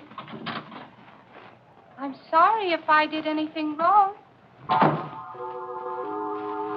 Did she suspect anything? I hadn't liked her tone. Why? Why had I been so sharp with her?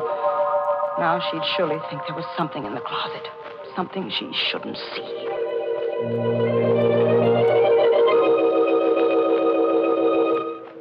At lunchtime, I didn't want to leave the cabin. I sat at the window. And I could almost feel the sightless eyes of Mr. Field staring at me through the closet door. Someone at the door. Who? Just a minute. Miss Winter? Miss Carola Winter? Yes, I'm Miss Winter. I'm sorry to trouble you, Miss Winter. I'm Detective Sergeant Smith from headquarters.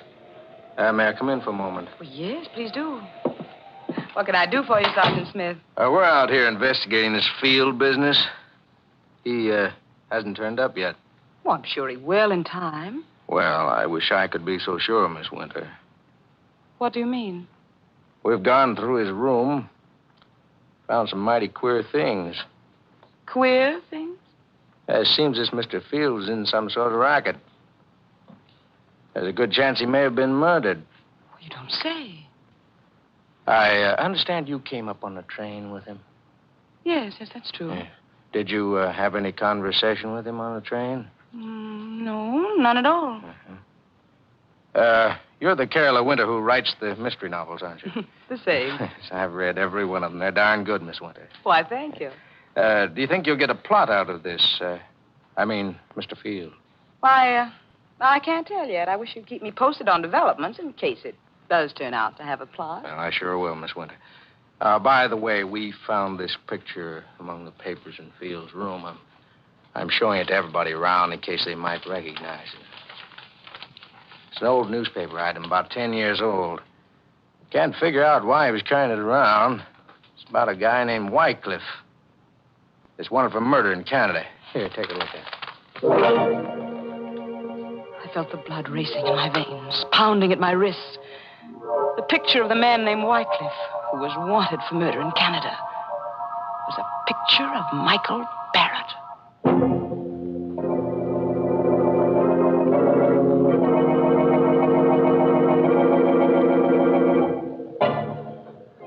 Well, it looks as if Michael Barrett is a lucky guy. With a beautiful woman ready to commit murder for him. But what'll he do when she runs out of victims and begins looking at him with a calculating eye? As for Carola, she sinned heavily, because murder is the greatest sin. Yes, if you ask me, she'd better hope for a depression, then all wages will go down, including the wages of sin. Well, I never knew that murder and economics were related, Mr. Host. Oh, definitely, Mary. Take the high cost of living, for instance. Why, those prices are murder. Oh, yes, Mr. Host, it is difficult when the cost of living starts to climb. But then, so often, the things that really add up to good living are just simple, inexpensive pleasures. Like that piping hot cup of Lipton tea that many of us find waiting when we come down to breakfast each morning. As you read the morning paper and sip that cheery cup of Lipton's, the whole world seems brighter. It's simply wonderful the way that lively, spirited Lipton tea gets you off to a fresh start. For Lipton's brisk flavor gives you all the natural zest of tea at its best. Gives you extra delight, extra satisfaction. So remember this, folks. At breakfast time, dinner time, or any other time when you want a grand, refreshing drink, pour yourself a cup of Lipton tea. And now, let's get back to the rock-bound coast of Skeleton Bay and see how Carola entertains the grisly guest in her closet.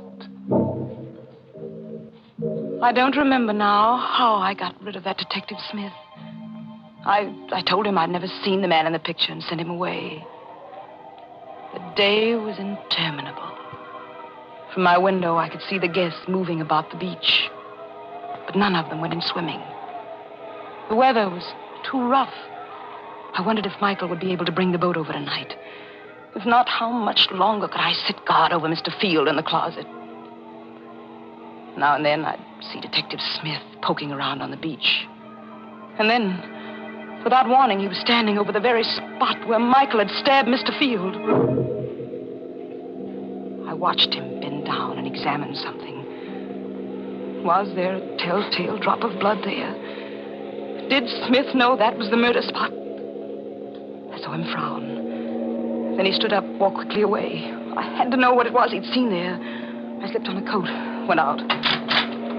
Started toward the spot on the beach. Going somewhere, Miss Winter? Oh, it's you, Detective. Going anywhere in particular? No, I'm just going up to the hotel for dinner. It's almost dinner time, you know. Oh, fine. I'll walk up with you if you don't mind. Not at all. Hey, can I help you? I'll take your arm there. Thank you. The sand is so soft. Yes, it's still wet. We had high tide last night. Miss Winter. Yes? You a sound sleeper? What? Why do you ask? Well, I just thought maybe you might have heard something last night. Like a fight or something? Fight? Yes. I was just looking at the sand back there, down near your cabin. It's all messed up, stamped around.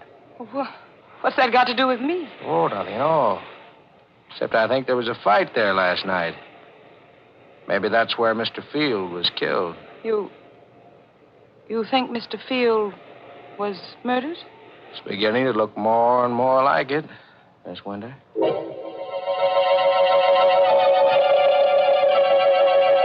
Somehow, I don't know how I managed to get through with the dinner. I hurried back to the cabin. I stopped at the door, shocked and unbelieving. There was a light inside. Someone was in there. This time, I had my handbag with me. I took the pistol out. Once more, I inched the door open. It happened. The thing I feared. The closet door was open. And there was the maid, stooping over the body of Mr. Field. What are you doing there? The body. It's Mr. Field. You killed him. Suppose I did. What are you doing with that gun? What do you think? No! Oh. The wind was high, and the weather was rough. And fortunately, no one heard the shot. I pushed her body into the closet next to the body of Mr. Field and closed the door. Now I was a murderer, too.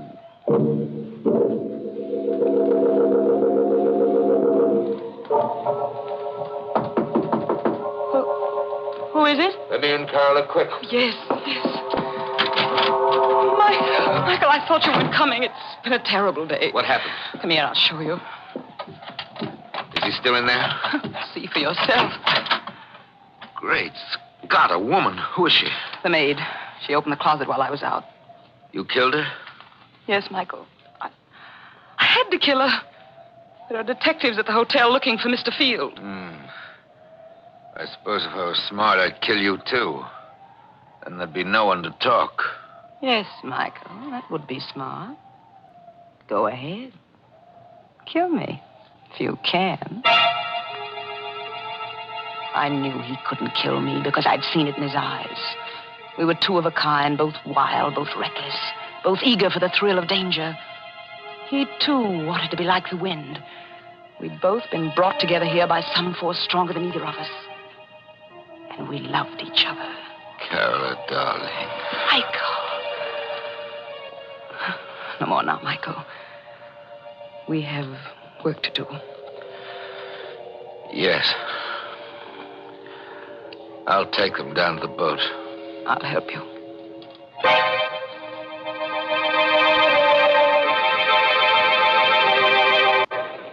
We carried Mr. Field and the maid down to the boat.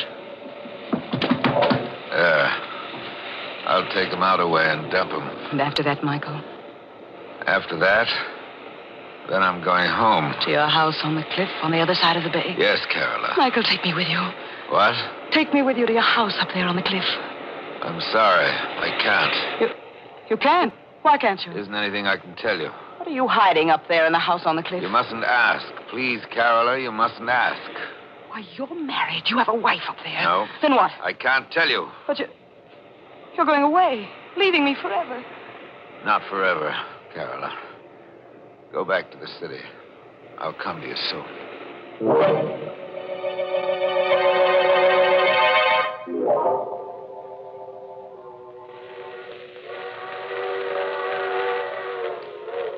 I returned to the city and waited.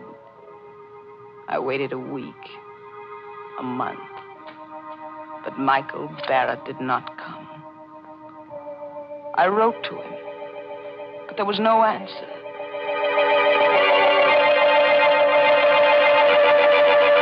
And then one evening, I saw him. I was returning home in a taxi, and I saw him standing across the street looking up at my window. And he saw me get out of the cab. He turned and started to hurry away. Michael! Michael! Michael, don't go away! Michael, why did you try to run away? Don't you know?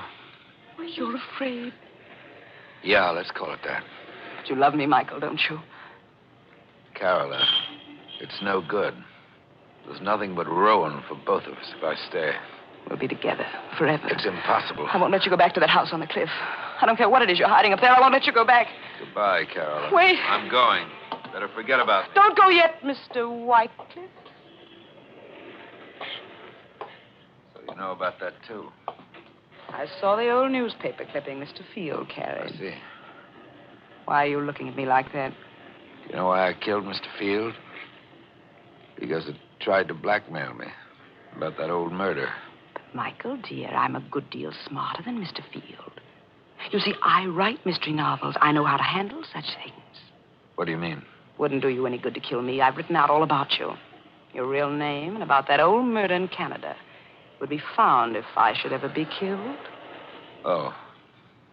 Michael, darling, I'm blackmailing you. There's only one thing I want from you. Your love. It shouldn't be so hard for you to meet my terms. All right, Carola. You win. We'll be married tonight.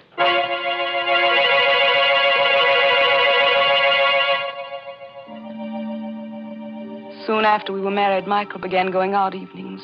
Once, sometimes twice a week. Staying out all night. He'd return late the next day. When I asked where he'd been, his temper would flare up into something terrible. I stopped asking, but I couldn't rest. I had to know where he went. One evening, I followed him. He boarded a train for Skeleton Bay.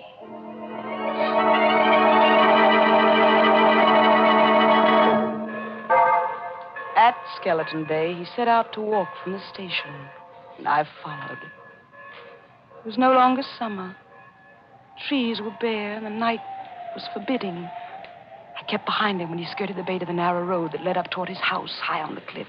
It was a small stone house, and the wind whistled around it, against it, and above it. I stole to one of the windows. It was barred, like a prison. Carefully, I raised my head above the sill, peered into a lighted room.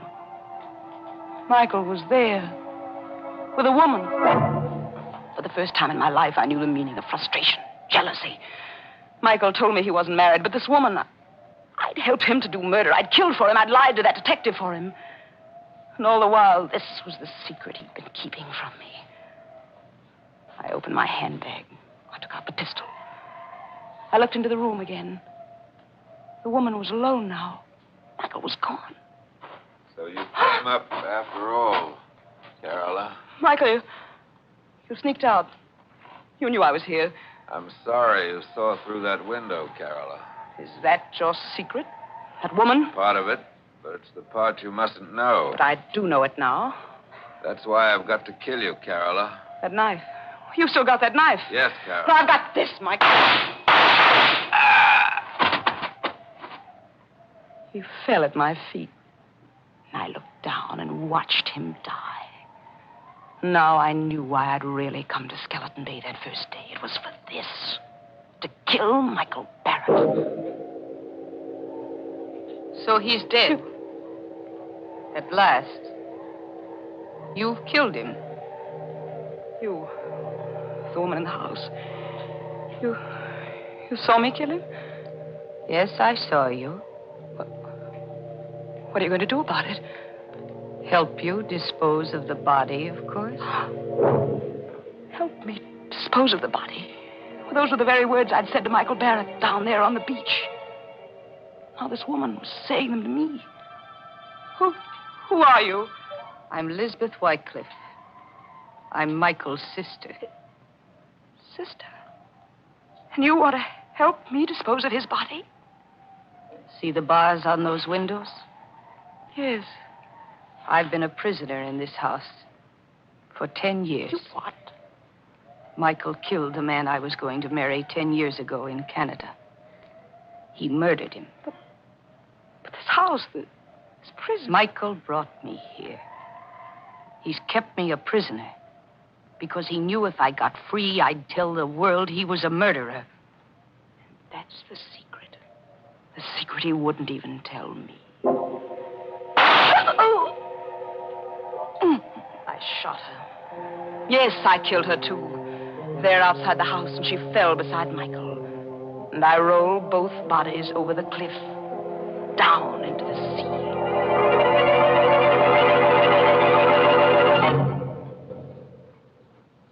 This is the end of my book. The best mystery novel I've ever written. I know that in writing it, I deliver myself into the hands of the law. But I can't stop. I can't help myself. So now, I'm finished. I will mail it to my publisher and wait for Detective Sergeant Smith to come and get me.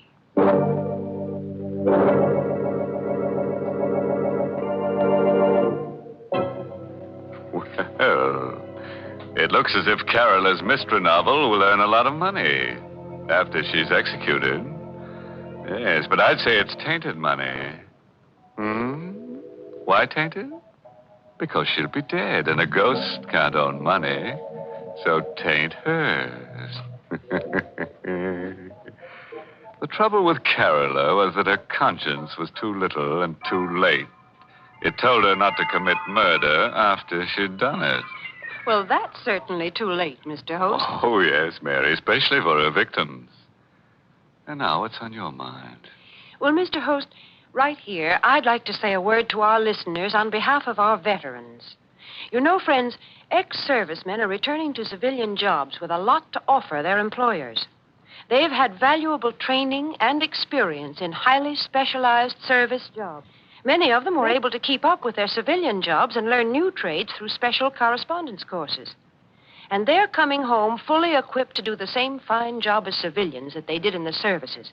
So let's give them every employment opportunity to put their increased skill to work.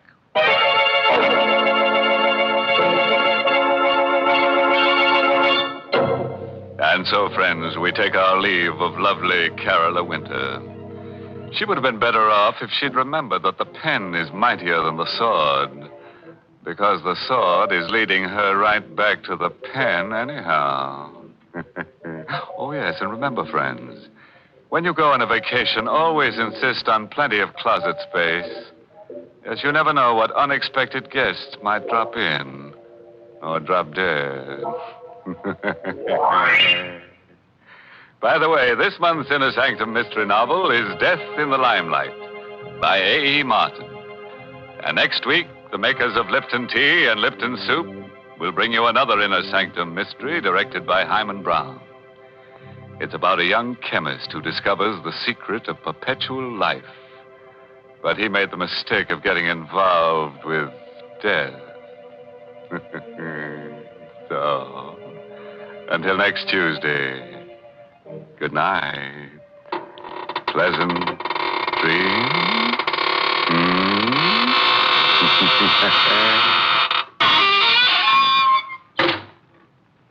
Here's a swell dish, folks, that's easy to make and mighty easy to take. Lipton's Noodle Soup. You can prepare it in a jiffy, and the whole family will love its delicious chickeny-tasting broth, so full of tender, golden noodles. Lipton's Noodle Soup has all the fresh-cooked, homemade flavor of grandmother's noodle soup.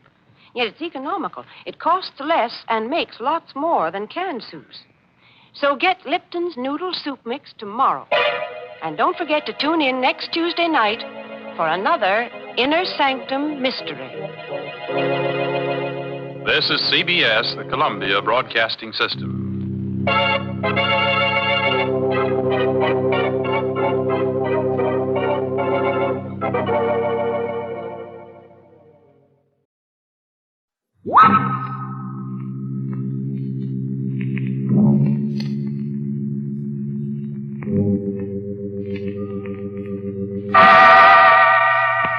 Inner Sanctum Mysteries.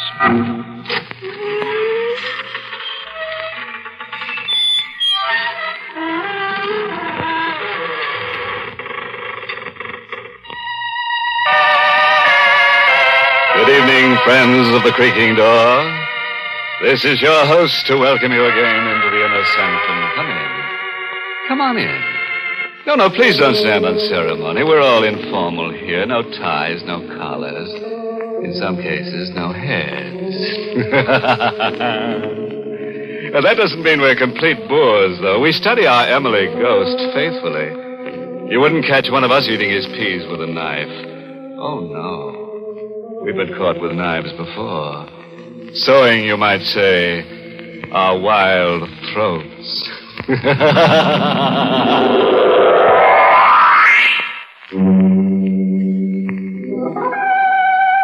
Well, the preliminaries are over. Beginning right now, things are going to happen. So sit up, draw a deep breath, and lend us an ear. We've got to get our teeth into something. Listen now to the voice of Donald Bucher as Danny Williams, as he tells the weird story of the dead walk at night.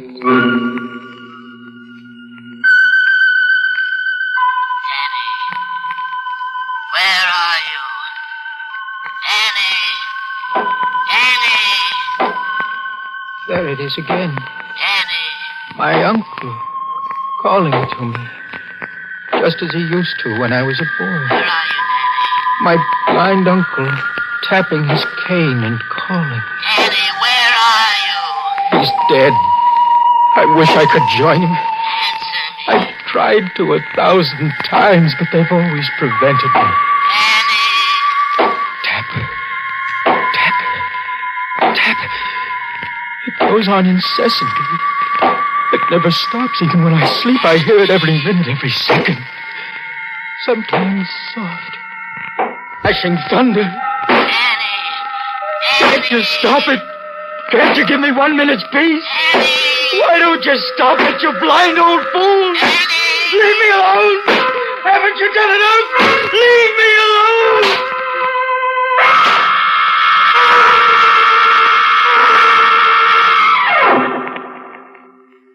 He tapped that way with his cane. On the night I decided to kill him. We were in his room in the big house where we lived together. I'd been living with him since I was 14 years old. For 10 years, I'd been his companion, his nurse, his servant, his slave. On the night I was going to kill him, I slipped a length of strong cord into my dinner jacket. He was totally blind, had been for 30 years. Yet, strangely enough, he could see. He could see with his uncanny, highly developed sense of hearing. And with that cane of his, that cane that was everlastingly tapping. The wind's blowing up tonight. It'll be getting cold soon. Yes. Dan, have all the servants gone? This is their night off. You going out again tonight? Yes. With Martha? Yes, with Martha. Will you pour me some brandy? Yes, Morgan.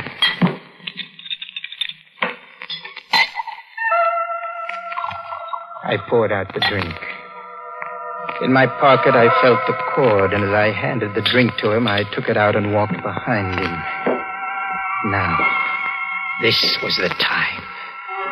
Slip the cord around his neck. Twist it. It would be over soon. He sat there, holding the glass in one hand. Very good brandy, this. I raised the cord over his head. All I had to do was drop it over his neck. Why are you standing behind me?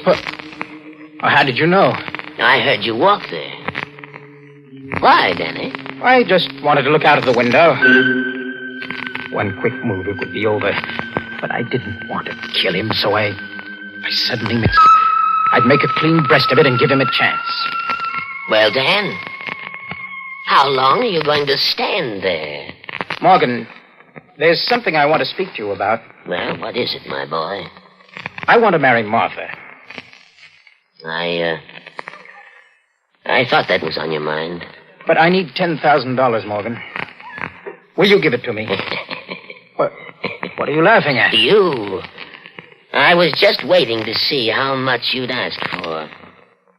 You lied your way in pretty deeply this time, didn't you, Danny? What are you talking about? I saw what was coming. While you were in town. We had a very interesting little talk. Did you? She told me that her father's worried about her marrying a fortune hunter. Seems he's a very wealthy man. Yes, that's right. And it seems that he won't give Martha any money when she marries unless her husband is a man of some means himself. It also seems that you lied to her. You told her you're wealthy. Why? Did you tell her the truth? No. You always were an incorrigible liar. Morgan, she got the impression that I had some money because I lived in this house. And now you have to live up to that impression so you can marry her. But you'll give me the money, won't you? Why'd you lie to her? Well, I did it without thinking. I wanted to tell her the truth, but I couldn't. I was afraid that if she found out that I'd lied, she'd hate me. Morgan, are you going to give me the money? Danny, I'm very fond of you. I took you in to live with me when you were a poor, penniless gutter snipe. I educated and taught you to live like a gentleman. I even named you sole beneficiary of my estate. But that's why I'm asking you for the money now. If you're going to leave me all of it, why don't you give me a little of it now? Because I don't want you to marry Martha. Why not? I don't think she's the girl for you. You stupid, blind old fool. Dan! Martha's the finest girl I ever met. I won't have you talking about her like this. You won't have a penny of my money to marry her. You're doing this because you want me to stay with you. Now, what are you talking about? From the very first day I came here, it's been Danny do this, Danny do that. Danny, read to me. Danny, pour me some brandy. You've made me a servant and a slave. How can you talk this way after all I've done for you? Done for me?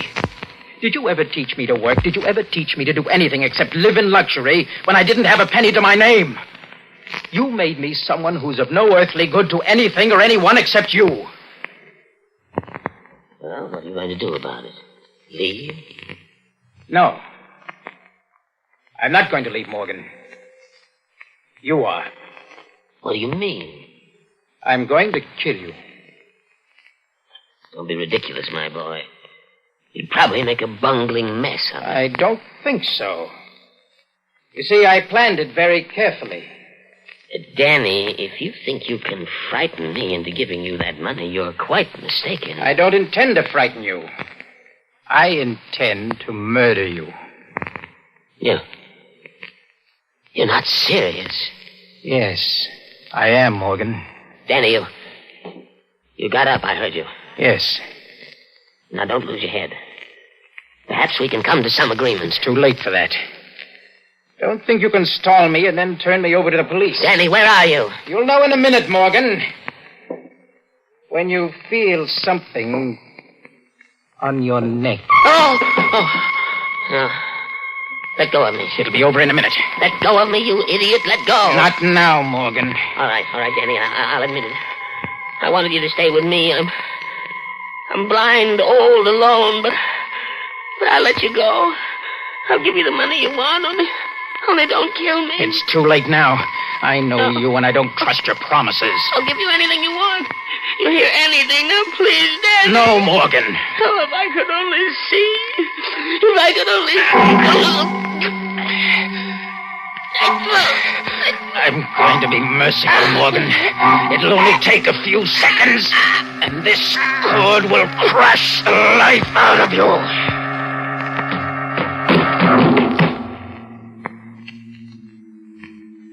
Morgan? Morgan? He's dead. I heard the front door open and close. I had told Martha to come at 9 o'clock. I ran out of the room and looked down the long stairway. Hello, darling. Martha! Shall I come up? No, wait there. I'll come right down. All right. I rushed back into the room. My uncle was lying on the floor, the rope twisted about his neck, his face streaked with purple. I picked up the cane and began tapping on the floor. Then I placed the cane near to him. I went back to the door again and called. Good night, Morgan!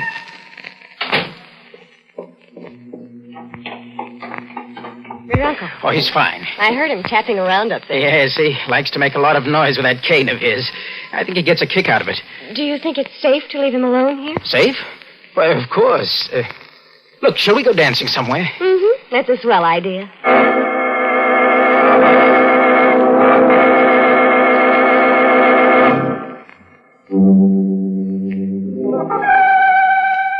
Well, friends, do you think Uncle Morgan will stay dead? Oh, you do, Well, that shows how much you know. On this program, the dead never stay that way. So get ready for the worst, because in the next few minutes, you're going to find corpses that walk in the dead of the night. Oh, yes. They do, all right. They do. Don't you worry. All right. Let's listen now to Donald Bucher as Danny, as he finishes his story. It was easy to lie to the police. When Martha told them that she heard my uncle tapping in his room, I was cleared of all suspicion. I suggested that the murder was committed by some thief who broke into the house to rob it after we had left. The police agreed. I received the inheritance. And Martha and I planned to go to California to be married. I had lied my way out and fooled everyone. Everyone. Except myself. I knew what I'd done. I couldn't forget it. I became nervous and morose. And then came that last night before Martha and I were to go away. I was alone in the house, preparing to close it.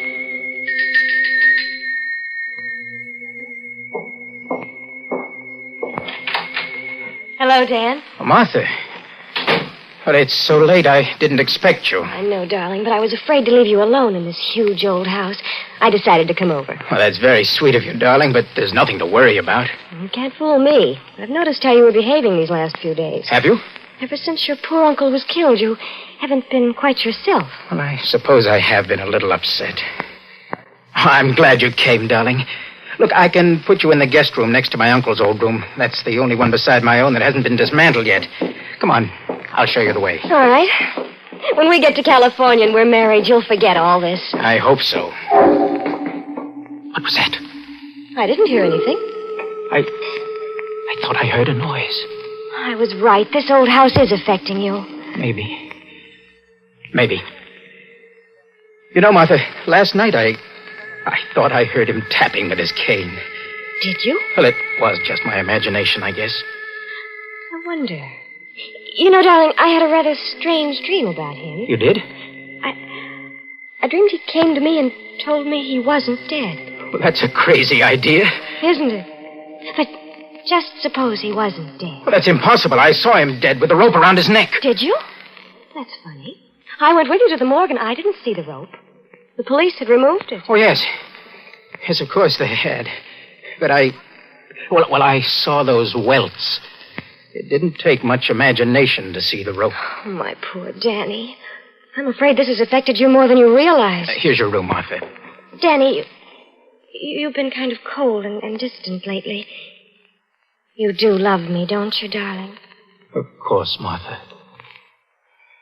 There. Good night, Dan. Good night.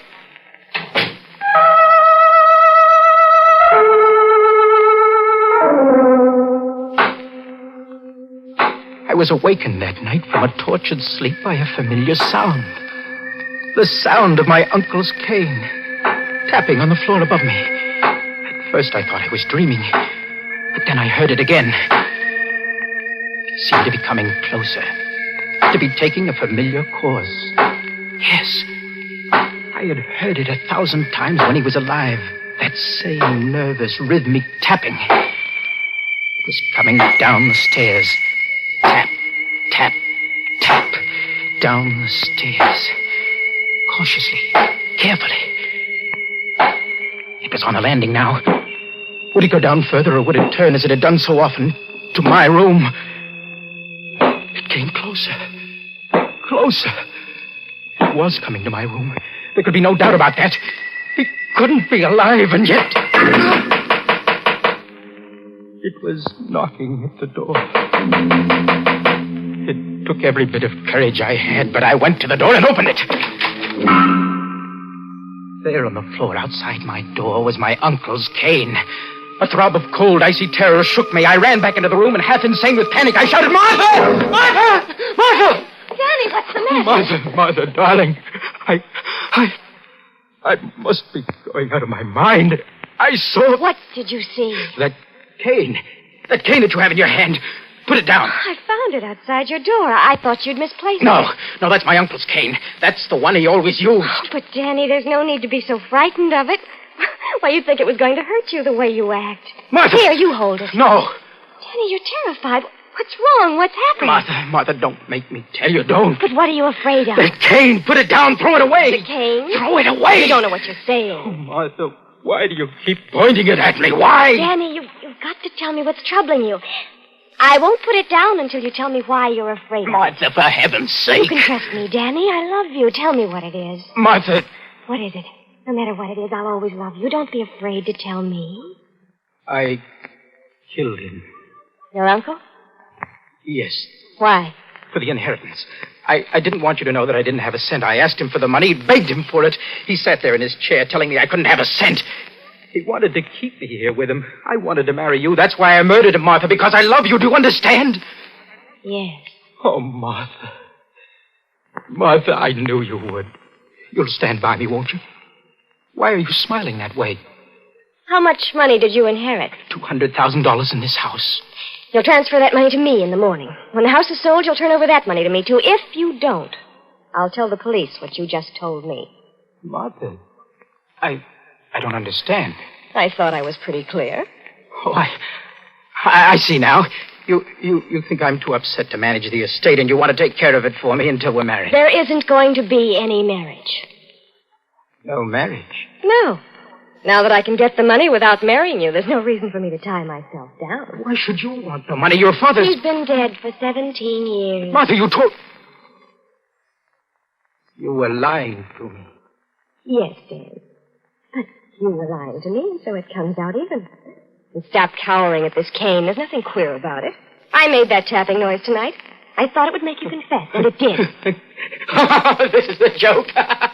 It's a monstrous joke. I wouldn't think it was so funny if I were in your position. You know, the money isn't quite all. I can use you, Danny. I might need certain things done sometime. And if you'll remember that I can send you to the electric chair whenever I choose to, you'll do them. I see. The slave merely changes masters. Where are you going? Back to my room. Oh, no, you're not. Dan, let go of me. I want to show you something, Martha. Something about this cane. You said there was nothing queer about it. Well, there is. Let me show you. You didn't know, did you, that if you press a button in the handle, the outer covering slips off, and you have a sword in your hand? A sword? Yes. Look. Yes. See? It's a sharp sword, forged in Italy during the Renaissance to be used by men with less conscience than I about murder. Dan, what are you going to do? I think you know. No, Dan, you can't. Did you think I would give you that money after I murdered a man to get it? I'll let you keep the money. You think I believe you? I know liars. I won't tell the police. I swear I won't. I'll do anything you say. I'll marry you. Do you think I'd marry you after I found out that your love was a lie? Do you think I'd let you live when I know you have a secret that can enslave me? No, Dan. Take that sword away. Don't do it. I love you. Liar. Dan, don't. Please. I beg you. I'll do anything you say. Don't.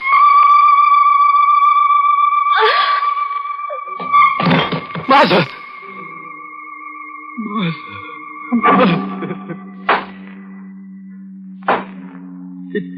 It was then that I first began hearing in my mind that tapping, that incessant tapping of the cane.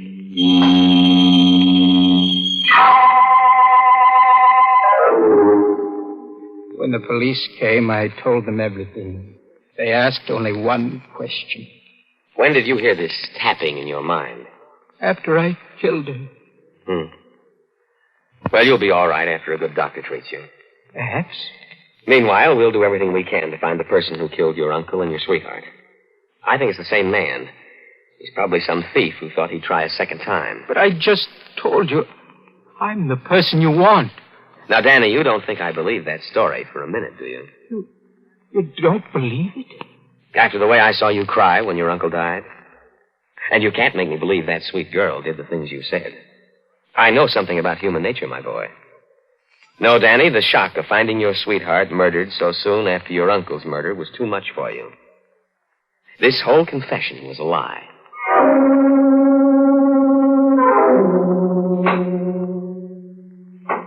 For 20 years now, I've been in this cell at the state asylum, waiting to die. I who told the truth, because I wanted to die. For 20 years, I've been hearing that tapping day and night every second. For 20 years, I've been hearing my blind uncle call me as he used to when I was a boy. Dan, where are you? Why don't you come to me, Dan?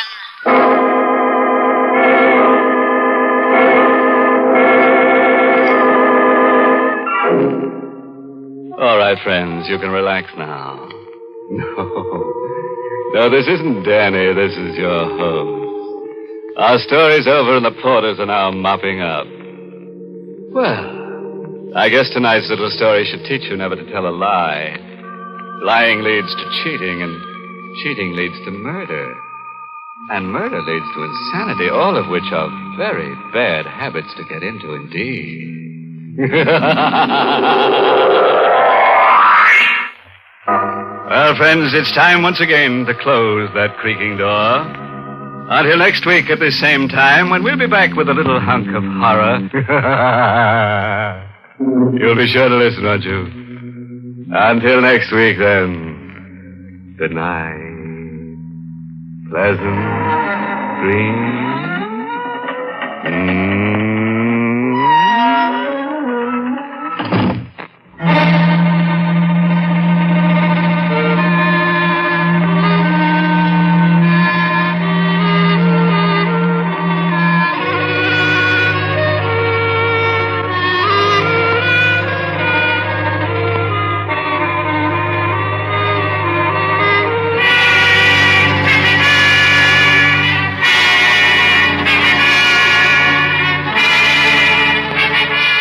Inner Sanctum has come to you through the worldwide facilities of the United States Armed Forces Radio and Television Service.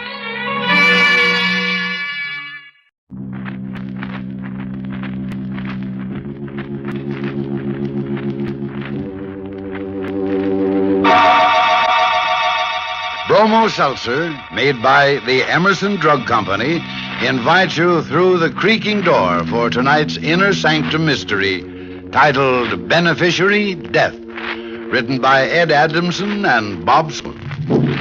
Bromo Seltzer reminds you to fight headache 3 ways.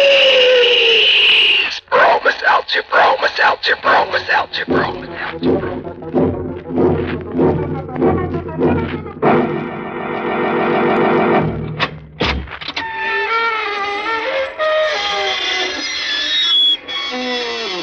Good evening, friends of the creaking door. This is your host to welcome you once again into the inner sanctum. Come in, come on in. Oh, I'm tired.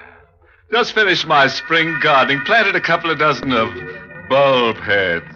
But I'm sure they won't be content to stay in their new loams. That's how things are here behind the creaking door. Whatever goes down must come up at night. Oh, by the way, folks, I want you to meet our laughing ghost. We call him Silly Willie because it's easy to tickle his fantasy. But Willie's not really so silly when it comes to getting rid of his mates. The first one left him because he started each day by beating her over the head with a club. Well, naturally, she got sick and tired of such treatment. But his second wife, a brunette, had a much more interesting conclusion. Willie buried her head in the sand at the ocean front. Now she's a beached blonde.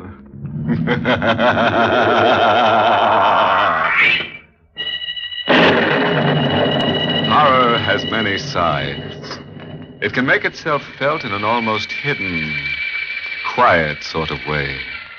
Just as it did that rainy Monday morning that Sam and Helen Braden were at breakfast in their small suburban home. The Bradens sat in the kitchen nook near the window, the same as they'd done for 20 years. But still, this morning, things were not quite the same. Sam, you've just been sitting there staring out the window. You haven't touched your breakfast. I'm not hungry, Helen. You didn't sleep last night, did you? A little, on and off. You're just worrying yourself sick over nothing. Now, business is bound to get better. Oh, there's no use kidding you any longer. The store is on its last legs. The bank refused me the loan. Oh. Said I was a bad risk. Then you don't need the bank's money. You can still raise some yourself. Yes? How? Your insurance. Yes. I begged and borrowed everything up to my teeth, but I won't touch that insurance. That's for you, Helen, in Sam, case... please, listen to me. No, I don't want to talk about it anymore. Getting late. I'm starting for town. Sam, wait. Yes? I've wish you'd take the train instead of the car. Why? Well, weather's so awful. Look at the way the rain's coming down. I drove into town in lots worse weather than this. I know, but... But what? Feeling the way you do, Sam, I wish you wouldn't drive. Well, I'm all right, Helen. I'll see you this evening. Sam, please take the train. I told you I'm all right. I had an awful dream last night. I saw you driving the car along the turnpike, and then suddenly the car crashed and you were... Killed? Yes. Well, that's not such an awful dream at all. Why, Sam... Well, it isn't. When you consider my insurance, I'm really worth more to you dead than alive.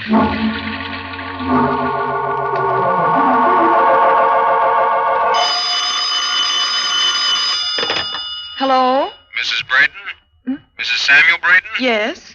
This is Sergeant Len with the Merrick Police. Police? It's about my husband. Yes.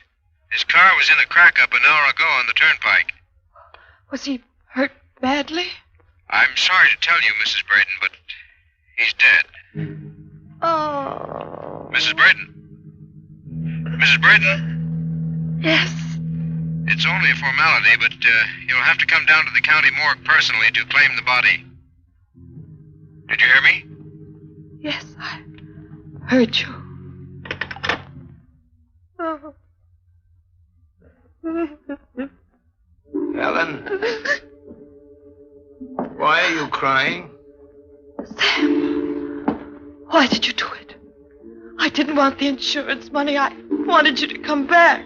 But I have come back. Please tell me you were killed in the auto crash. Just the way I dreamed it. I saw your face. Just the way it is now. Covered with blood. Sam, I only wanted you to live. Why are you talking that way, Helen? I am alive. No. Here, touch me. Sam, don't. You mustn't be afraid. Touch me. Sam, please. Ah. Feel my hand. It isn't cold. You're not dead. You're alive. But your face isn't that cold just now. There was an accident. The car was coming toward me. I swerved to get out of the way, and then everything went black, and the next thing I knew, I was standing at the front door outside. But the police found your body in the wreck. They asked me to come down to the morgue and claim it. My body? They said you were there, dead. The hitchhiker. Hitchhiker? Just before I got onto the turnpike, I picked up a tramp. I was giving him a lift into town. Wait. What is it? My wallet. It's not in my pocket. It must have fallen out in the crash. Then that's why they thought it was you. Yes. Helen, what are you going to do? Call the Merrick police and tell them you're alive. Put that phone down. But they should know. Put it down. I'm not alive. What? To all intents and purposes, that's my body down at the morgue. Don't understand. This is our chance, Helen. Don't you see? What are you trying to say? It's very plain and simple. My $25,000 life insurance. Now, do you understand? Sam, we can't do a thing like that. And not for just $25,000. Accidental death, the double indemnity clause, $50,000. Sam, please. $50,000. I told you at breakfast I'm worth more dead than alive. $50,000. After you collect, we can go away. For the first time, we can really live. We won't have to worry about pennies anymore. Darling, we don't want money that way. All you have to do is go down to the morgue at Merrick. Sam, we can't do it. Of course we can. They'll find us out. The tramp I picked up told me he was homeless, no family. It's all so perfect. Once you claim my body, no one will ever find out.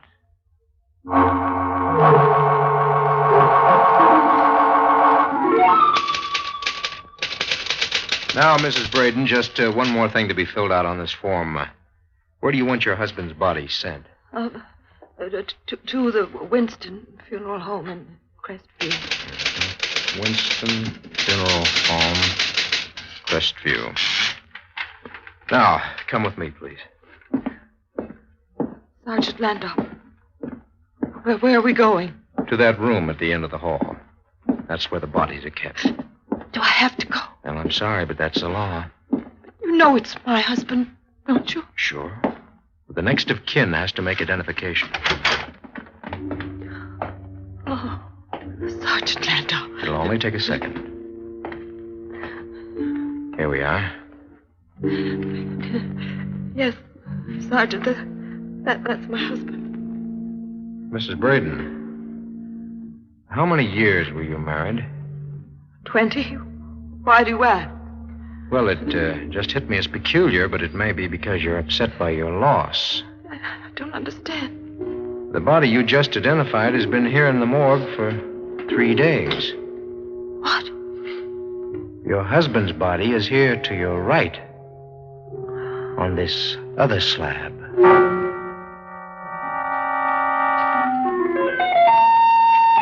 You should have been more careful.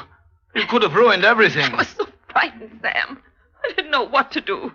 When Sergeant Landau stopped, I thought that was the body. I didn't know what he looked like. Oh, well, I guess it was my fault. I should have described him to you. Anyway, you got away with it. They gave you the death certificate, and they sent the body to the Winston Funeral Home. Came so near to getting caught. But luckily, you acted upset enough to save us. We may not be so lucky the next time. There won't be a next time. From here on, there won't be any trouble for us. Sam, please, let's forget about the whole thing. Are you crazy? Before it's too late.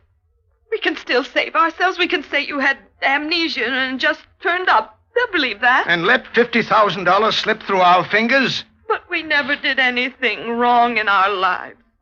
You know we're not the kind of people to do a thing like this. Someone's at the door. All right, get hold of yourself and answer it. Who could it be? I'll hide in the closet here.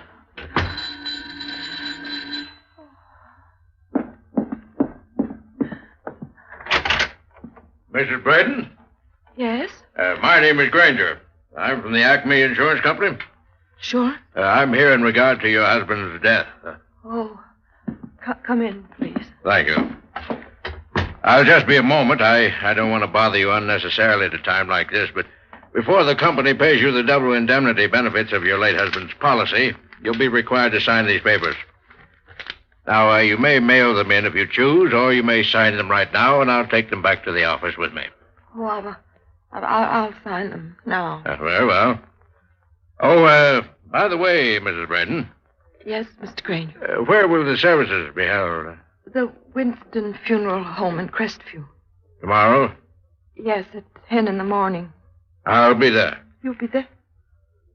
I don't understand. To pay my respects. You see, Mrs. Braden, I knew your husband quite well some years ago when I sold him the policy.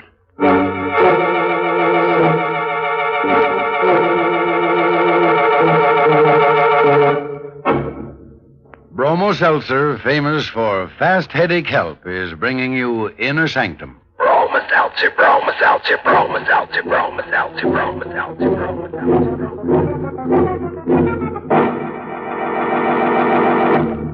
How do you do, ladies and gentlemen? How do you do? This is your old friend Norman Brokenshire.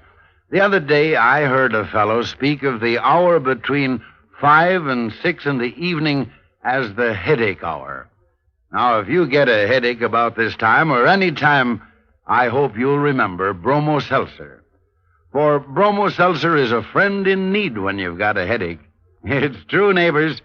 Bromo Seltzer not only quickly helps the pain of a headache, but it also soothes the upset stomach and the jittery nerves that may come with it. Yes, Bromo Seltzer gives you three-way headache help that's fast and pleasant. Now, by pleasant, I mean Bromo Seltzer is pleasant to take, actually refreshing. Try Bromo Seltzer next time you get an ordinary headache. Try it on this guarantee. You must be satisfied or your money back. All drugstores carry Bromo Seltzer at their counters and fountains. For fast three-way headache help, ask for Bromo Seltzer, Bromo Seltzer, Bromo Seltzer, Bromo Seltzer, Bromo Seltzer.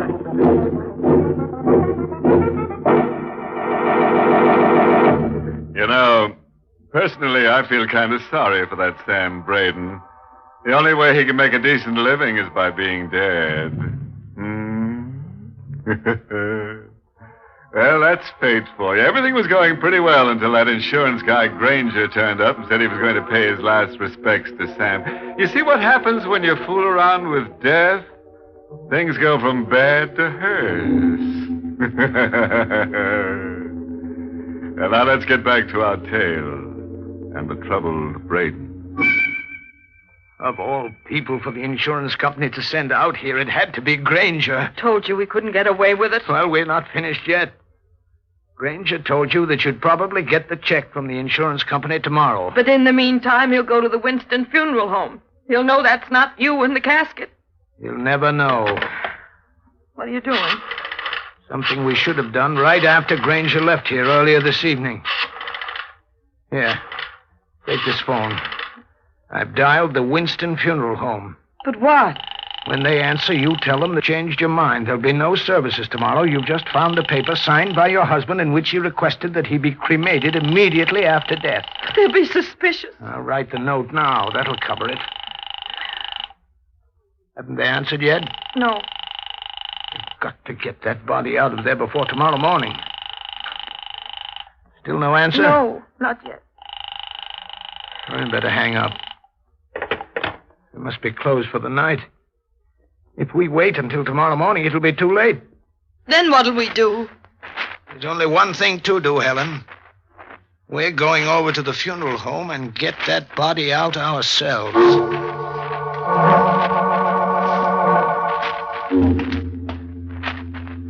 We'll try the back door down at the end of this alley. We'll never get away with it. I've had the feeling all along Will you stop talking like that, Helen? Don't you understand? It's worth any risk we take to get that $50,000. But I told you I don't want the money. Wait and see. When you get your hands on it, you'll feel differently.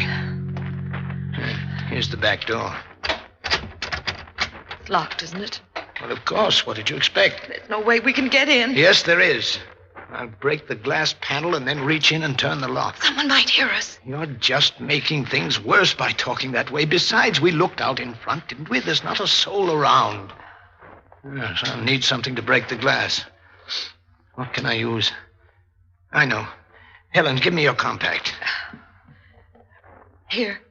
This compact should do fine. Oh, Sam, you cut yourself. I guess I'm not much of an expert on housebreaking. Don't you see we can't do any of this, right? Because we're not people for a thing like this. Then we make ourselves that kind of people. We'll manage. We did so far. I'll have this door unlocked in a second. There. All right, come on, Helen. Can't I wait here? No, I need your help. Come on. Sam, I'm so frightened. You mustn't be. Just try to think of the money. Just try to think of all the pleasure we'll have with it. We'll never enjoy it. We'll never have a happy moment again. Please, Helen, don't say things like that. Here are the caskets. I'll see what this tag says. Sarah Adams. All right, we try the next one. Samuel Braden. All right, Helen, you get down at the other end and help me lift the lid. Oh, Sam, please, I can't. I just can't. All right, I'd do it myself. Helen, what's wrong? What is it? The coffin.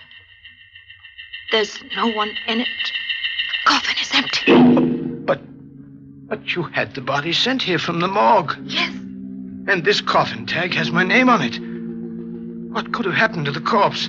Where can it be? Someone came in. Footsteps. They're coming this way. I can't let anybody see me, and there's no time to get out the rear way. Wait, I know where to hide. Sam, what are you doing? The only safe thing. I'll hide in this coffin. But what'll I do? What'll I say? I don't know, but try to carry it off the best you can. Good evening, Mrs. Braden. I had an idea I might find you here. Oh, you don't have to be afraid of me. I won't hurt you. Who are you? My name is Stephen Winston. You own this place. That's right. We've never met. How do you know who I am? I've made a point of knowing Mrs. Braden. As a matter of fact, I've just come from your house. I'd planned on having a talk with you about the ceremonies tomorrow. Oh, by the way, don't you know it's illegal to force your way into an establishment? But I tried to get you on the phone, Mr. Winston. There was no answer. I thought perhaps your line was out of order, so I came down. I wanted to talk to you, too. About the ceremonies? Yes.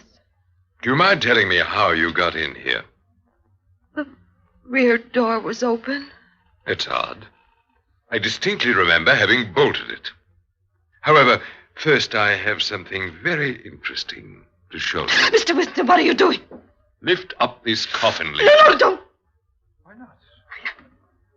I can't bear to see him. Well, that isn't the reason, is it, Mrs. Braden? That isn't the reason at all. What do you mean? You've already opened this coffin. You know there's no body in it. Isn't that the reason? Yes. I thought so. You probably wonder what's happened to the body that was in it. Well, I'm happy to relieve your mind of the anxiety. I have the body down in the basement, hidden. What? Why did you hide my husband's body? You can drop the act, Mrs. Braden. I know that wasn't your husband's body. No. Yes, of course. I once met your husband. I rarely forget a face. The police would be very interested in your game, but the police don't have to know, necessarily. What do you mean by that? Now, look, Mrs. Braden, I'm a businessman. The police don't have to know about this at all, providing you make it worth my while. You want money? Yes. $10,000 should seem to be a fair sum. I suggest, Mrs. Braden, that you get in touch with your dear departed husband and tell him my terms. 10,000 or jail for both of you.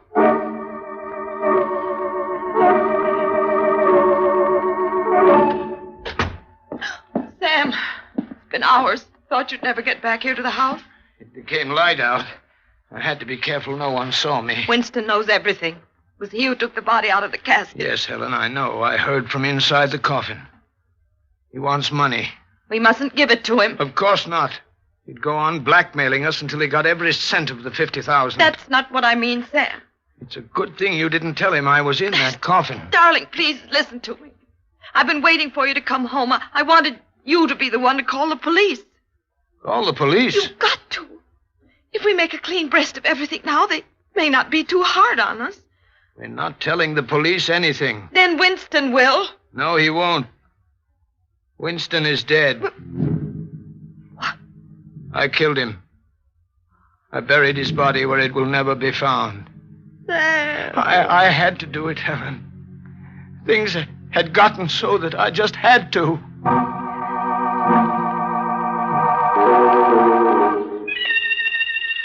Helen, do you have to keep standing at the window there looking at the birds down in the garden? Why don't you talk to me? Talk?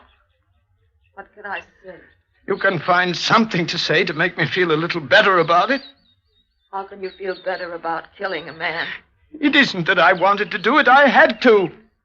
You've got to understand that I never had the makings of a murderer in me. No, Sam, you didn't.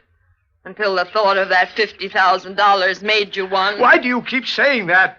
There's nothing I can do about it now. I can't go to the police. They'll sentence me to death. You wouldn't want that, would you? No, Sam, I wouldn't want that. Well, then what can I do? I don't know. Well, there's one thing I know we've got to do, and that's move away from here where no one will know us. Maybe then we can start over again. Maybe then things will be all right between us. Maybe. Sure they will. The $50,000 will make all the difference. What's the matter? Why are you looking at me that way? We can't take that money now. After all I've done? After what you've done, that's just the reason. You're not making sense. We couldn't get anywhere without money. We'd have to get it some way. We need a lot of money to... Helen, look. There's the mailman coming down the walk. I bet he's got the insurance company check with him now. You better go down and see. All right. Why did you stop, Helen?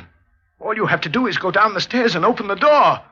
I've made up my mind, Sam. We're not taking the money.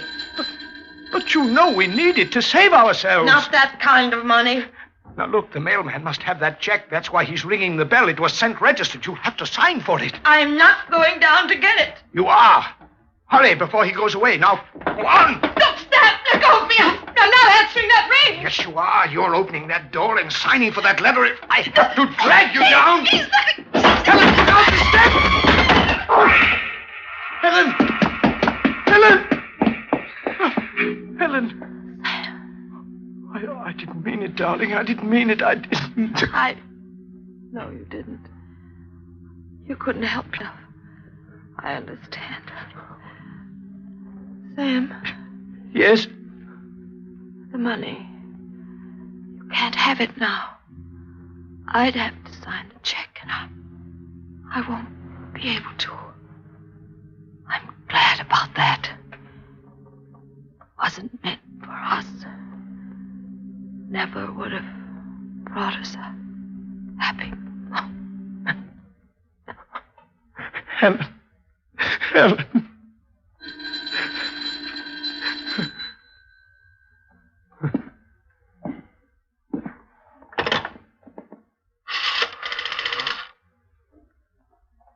Operator, will you please get me the Merrick police?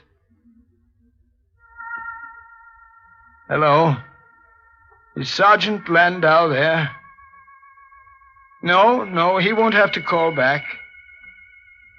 Message? Yes. Just tell him that Sam Braden is on his way over.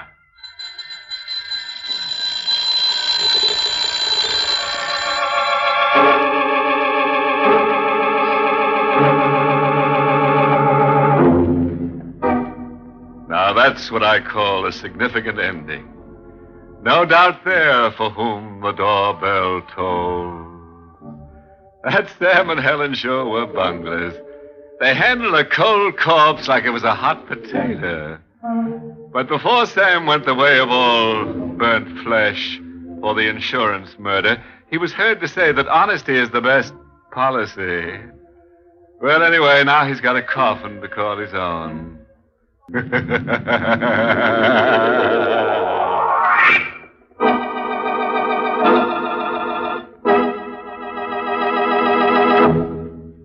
Say, neighbors, here's a fact I'm sure you'll agree with. To help a headache one way is good. To help it two ways is better. But to help your headache three ways is best of all. And that's exactly what Bromo Seltzer does. First, Bromo Seltzer helps the headache itself, and fast. Then it soothes the upset stomach and jittery nerves that may team up with your headache. And that's not all, neighbors. Bromo Seltzer tastes good. You'll actually like sparkling, refreshing Bromo Seltzer. Convince yourself. Try Bromo Seltzer the next time you get a headache. Remember, where others fail, Bromo Seltzer works. Caution, use only as directed. And, of course, if a headache persists or recurs, see your doctor. Be ready for fast headache help at all times. Get Bromo Seltzer today at any drugstore. And remember, don't just fight a headache one or two ways. Fight headache three ways. Bromo Seltzer, Bromo Seltzer, Bromo Seltzer, Bromo Seltzer, Bromo Seltzer.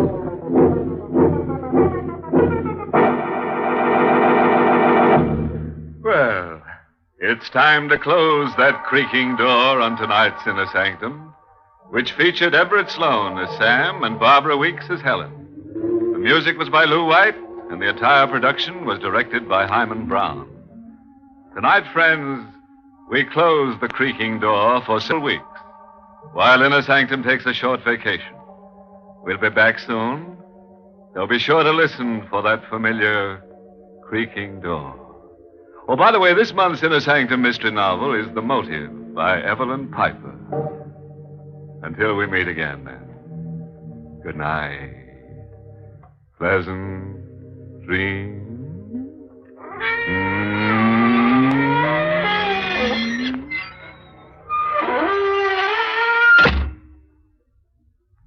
Hello, this is Jimmy Stewart with a special kind of an invitation for you. It's to hear the premiere broadcast of the Hollywood Star Playhouse on Monday, April 24th. Gloom of Night is the title. I'm going to be in it. I think you're going to enjoy this new series of plays. They'll be written by Hollywood's leading writers. And this is Norman Brokenshire speaking for Bromo Seltzer, inviting you to tune in next week, same time, same station, when Bromo Seltzer will present, direct from Hollywood, that famous movie star Jimmy Stewart in an original mystery thriller entitled Gloom of Night. In this exciting story, Mr. Stewart plays a mail carrier who is also a tall storyteller. He matches wits with a murderer single-handed because no one will believe his warnings. Don't miss Jimmy Stewart in Gloom of Night, brought to you next Monday night on the premiere broadcast of Hollywood Star Playhouse by...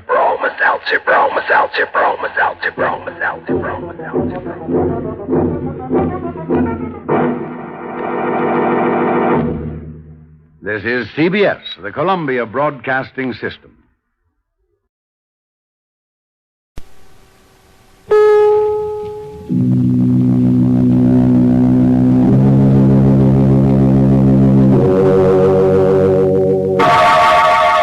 Inner Sanctum Mysteries, brought to you by Bromo Seltzer.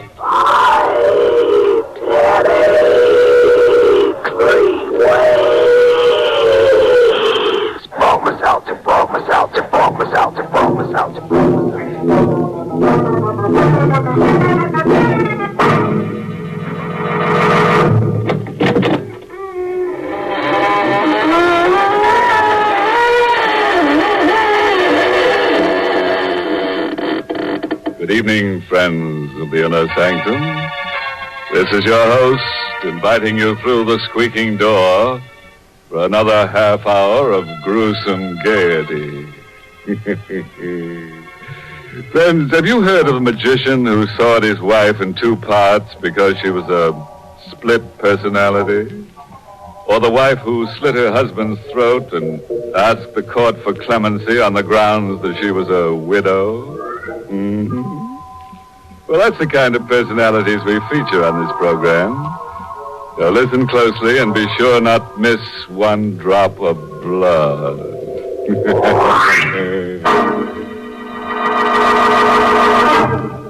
Tonight's Inner Sanctum Mystery, Death Bound, is an original radio drama written by Milton Lewis and stars Richard Widmark in the role of Rocky, and is presented by the Emerson Drug Company of Baltimore, Maryland, whose registered pharmacists compound that speedy, refreshing relief for the pain of headache, Bromo Seltzer. Remember, Bromo Seltzer is the headache help which, in a recent coast-to-coast representative survey among druggists, was reported to be the leading seller at drugstore fountains by 5 times as many druggists as mentioned any other headache product. All right, friends. Curdle up to the fire, turn the lights low, test out your scream, and we'll let the gore flow. You see? We're going in for poetry tonight, but don't worry. Nobody's going to be murdered in free verse. Night. And in a small, scrubby little park buried among the skyscrapers of a large city, a young man sits on a bench, sullenly sucking a cigarette. He's lost in thought and hardly notices it when someone sits down quietly next to him. Excuse me. Have you got a match? Here. Thanks. Keep 'em. You're worried. Who asked you? You're worried about money. Well, who ain't? And it's none of your business, see? Sure. Okay, so shut up. You can't pay for that car. Or the rent. Yeah. Well, how'd you know? You've got a pretty wife. Yeah. She likes fine clothes. You can't pay for them. How do you know so much about me? Doesn't make any difference. Rocky. My name. Who told you about me? Nobody. Cut it out. Getting chilly tonight, isn't it, Rocky? Who are you? Don't try to understand it. Why not? Hey, what are you up to? Nothing. How do you know my name? What do you want with me? Don't be foolish, Rocky. Quit stalling, or I'll let you have it on the kisser. Let go of me. Start talking. Go on. You're pretty tough. Aren't you, Rocky? I'm tough and I'm hep, and I want to know your angle. Start spilling. What are you afraid of, Rocky? You're smart. You tell me. Maybe I will sometime. You see, I know what's going to happen. About what? About you. What are you talking about? The future. You know what's going to happen to me? Yes. Right to the end of your life. Ah, you're nuts. You can stop worrying about money. Thanks. It's nice of you to say so. Before tonight's over, you'll have $10,000 in cash. You're loony. It's waiting for you at home. Yeah, I bet you think that'll send me running home, huh? Uh-huh. You're afraid your wife will get that money. Yeah, you got something there. Babe's too darn good looking to trust. Yeah. Ah, you're kidding me. You think so? Nobody can see into the future. No one but me. Ah, you're too batty even to talk to. I'm going. Good night, Rocky. Good night.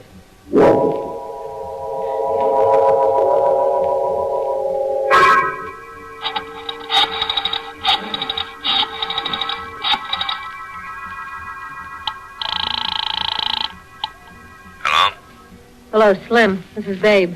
Hi, kid. How's my pal Rocky? I don't know and I don't care. You kidding? No, Where is he? he ain't home yet. Look, Slim. Yeah? You, meant what you told me last time? Yeah, sure. Okay, I'm coming over. You sure you know what you're doing, babe? Yeah. I'm fed up with Rocky. I'm fed up with this dump. I'm through. Him and his big talk, well, he can listen to himself now and see how he likes it. Okay, babe. I'll be waiting. I gotta hang up now. I think he's coming in. Goodbye, Slim. Hi. Hi, Rocky. Was anybody to see me? No. Who'd you expect? Nobody. Anyone call? No. Any packages come? Anything like that? No. What are you all dressed up for? I'm going to my mother. Why? Well, she's sick. You look like you was going to a ball. What do you need the suitcase for? I told you, my mother's dying, maybe. I gotta stay with her, maybe. Always you're asking a million questions like you didn't trust me to walk around the corner. If you think you're walking out on me, I'll... What would I want to walk out on you for? You treat me like the Queen of Sheba. You give me a different mink coat to wear every day in the week. Can't even lift my hands because my fingers are so heavy with diamonds. Shut up! That's all you can do, stop me. After the wife I've been to a no-good skunk like you. Me that could have had any guy. I could have been rich. We're gonna be. I'm gonna get $10,000. You? $10,000? Sure. You haven't got a dime a week. Where you gonna get it? I don't know. You don't know? But a guy in the park told me, a queer guy. He says he can see into the future. He told me. He told you? Yeah. You crazy dumb heel. You're going off. What are you looking at? That package. What package? This one right here. Huh? You said nothing came for me. I didn't know about that. No? Oh, the janitor must have brung it while I was out. He did? Yeah, he does it lots of times. It's got my name on it, look. Who said it? It don't say. Why don't you open it? I don't know. You're scared. What are you scared about? I ain't. Well, what are you handshaking for? All right, I'll open it. Hey, there's a wallet here. Babe. Look. It ain't fake? No, it's a real thing. Hundreds. Look, 10 of them. Yeah, look at 'em.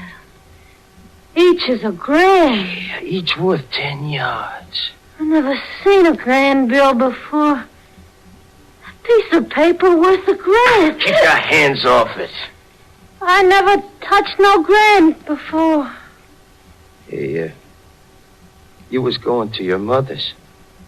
Yeah, but I changed my mind. Did you? She can die without you? Oh, Rocky. Ain't no way to talk to me. Me who loves you has gone through so much with you. Yeah, forget it.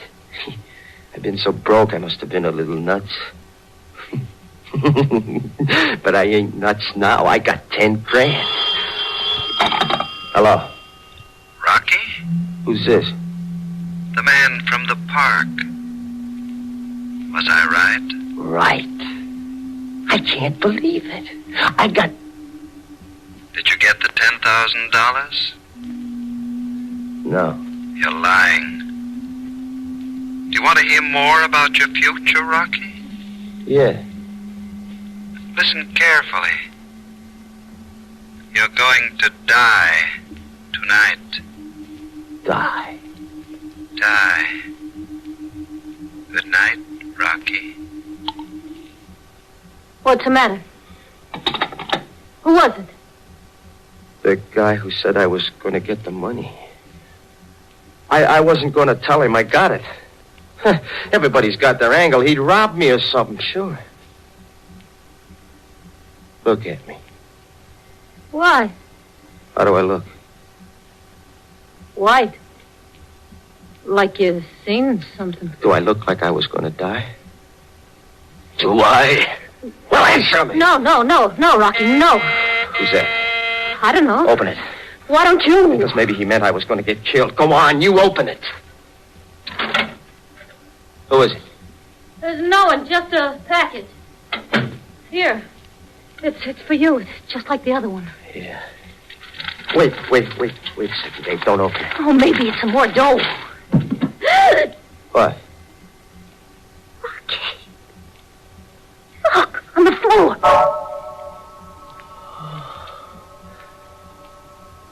A hand. All withered like. Who sent it? What's going on here? I don't know. I don't get it. This is something I can't figure out so easy. What's the matter? The middle finger. The tip's gone. I'm going to get the car and I'm going to leave. I'm going with you. Why? Because I got the 10 grand? Rocky, how can you say that? Something queer's going on here tonight. You need me. Okay, let me get my gun first.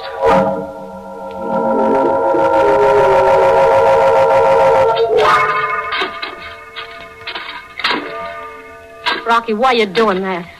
Why you digging up that grave? You better not ask so many questions. Look, if you'd tell me, I could help you more. You closed up like a clam. You drive out here to the cemetery, you start digging, you don't... Shut up! I think I found it. What? I'll let you know in a minute. As soon as I can open this coffin.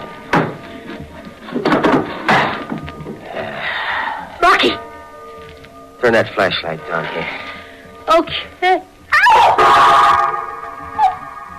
You want to know why I come here? Take a look in there. You see his right hand? It ain't there.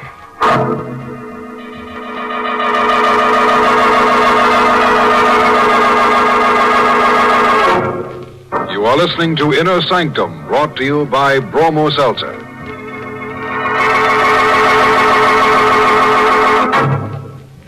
Friends, you know, I get 3 full minutes on a program such as Inner Sanctum to tell you about Bromo Seltzer. But frankly, I don't need 3 minutes. I don't have to go into any great length to tell you what it's like to suffer from a headache. Most everybody knows all too well. And I don't need long to tell you what Bromo Seltzer can do for you either. In fact, Bromo Seltzer's action can be summed up in just 5 words. Relieves pain of headache fast. That's it, friends. Bromo Seltzer fights the misery of your headache speedily. And not only that, Bromo Seltzer helps relieve the jangled nerves and upset stomach, which, as you know, can team up with an ordinary headache. Oh, and Mr. Wiest, I think you should also mention how pleasant Bromo Seltzer is to take. You see, a lot of people are sissies like I am about taking things. And, gee, Bromo Seltzer is really refreshing. There's nothing bulky to chew or dry to swallow. Right, Vivian. Which only leaves me to say, folks, next time a headache strikes you, ask at your druggist, fountain, or counter for speedy, refreshing... Bromo Seltzer, Bromo Seltzer, Bromo Seltzer, Bromo Seltzer, Bromo Seltzer.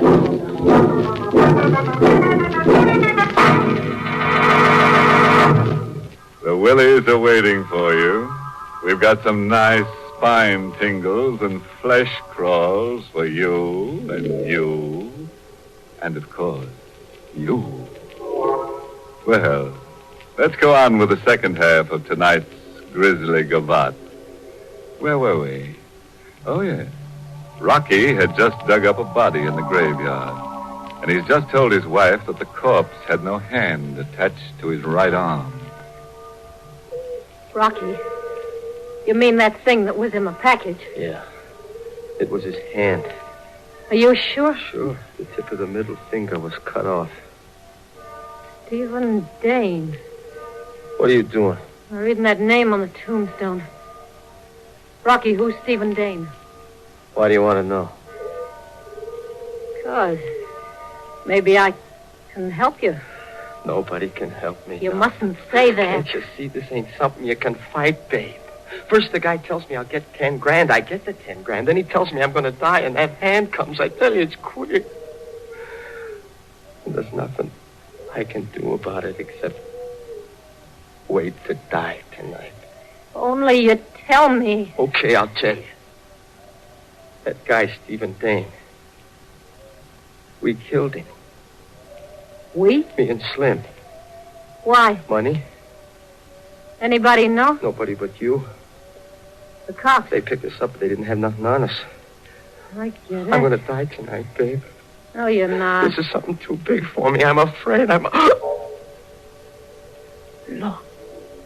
Where? Over there. Oh, there's a light. It's a queer kind of a light. Yeah, I see it. It's coming here. Yeah, it's coming for me. Rocky, it's closer. You ain't gonna get me.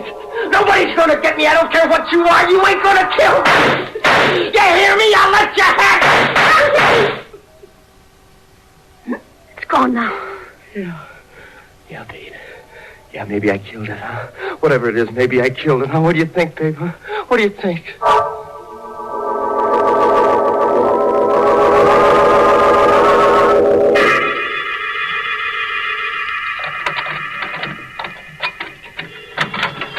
The phone's ringing.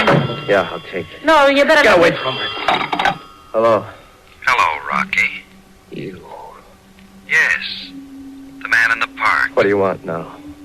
I just called to find out if you were still alive. I'm doing fine. See, I'm doing great. Nothing's gonna happen to me. Sure, Rocky. I'll call again. Who are you, anyway? Don't try to understand things that are too much for you, Rocky. You leave me alone, see? If you call me again, I'll go out and I'll get you. I'll find you somewhere and I'll pump you full of lead. I ain't scared of you or nothing or nobody alive or dead. I'll kill you, I swear I will. Goodbye, Rocky.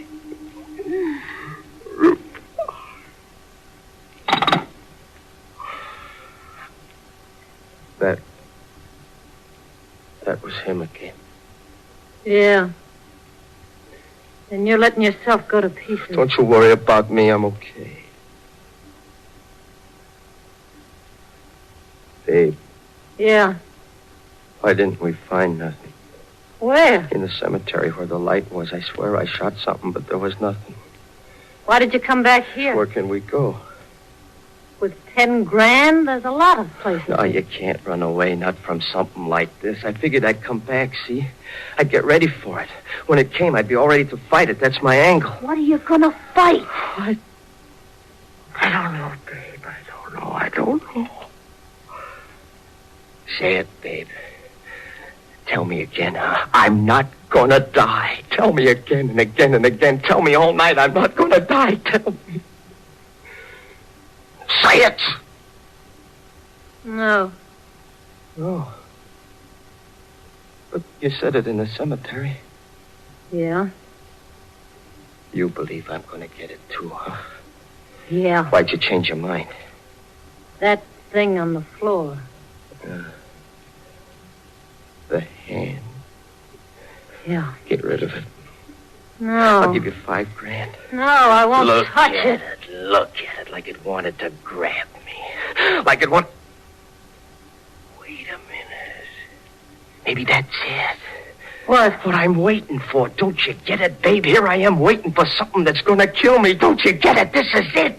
How can it kill you? How can the other things happen? But they did. I'm going to get it out of here. No, don't touch I bet if I touch it, I won't be scared anymore. If I get rid of it, that'll break the curse. I'm going to get it. No. You see, I got it. It can't hurt me. I ain't scared.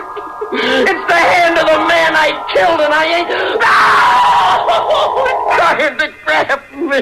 It's going to get me. Rocky.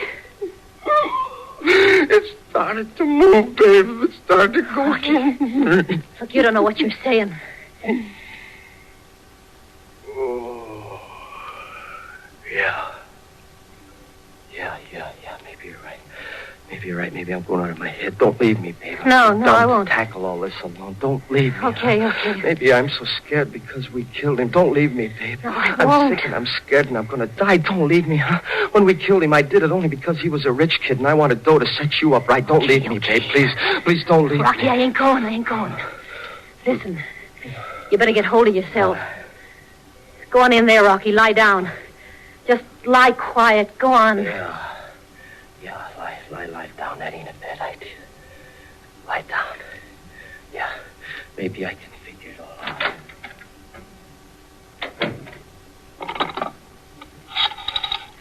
Seven, 8, 4, 5.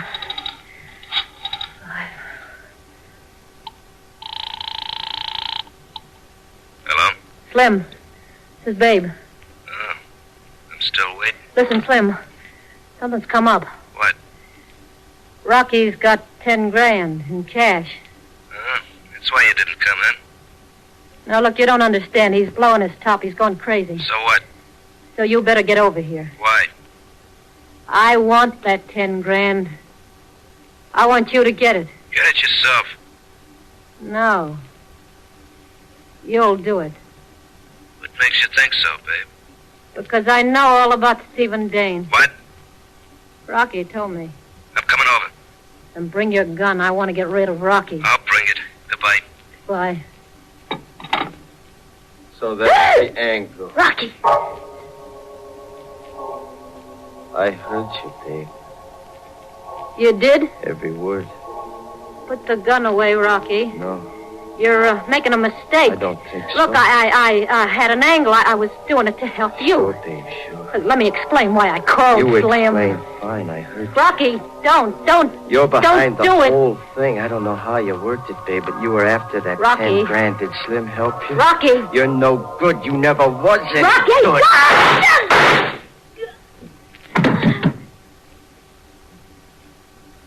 Babe.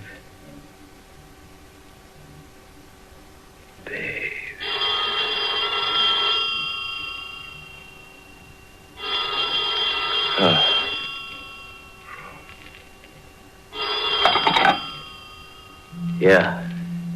Still there, Rocky? You hear me, don't you? Yes. But no one will ever hear you again. When the night's over. Yeah? Look, why do you always keep calling up? Why don't you come up yourself? Maybe I will, Rocky. To see you die. Goodbye.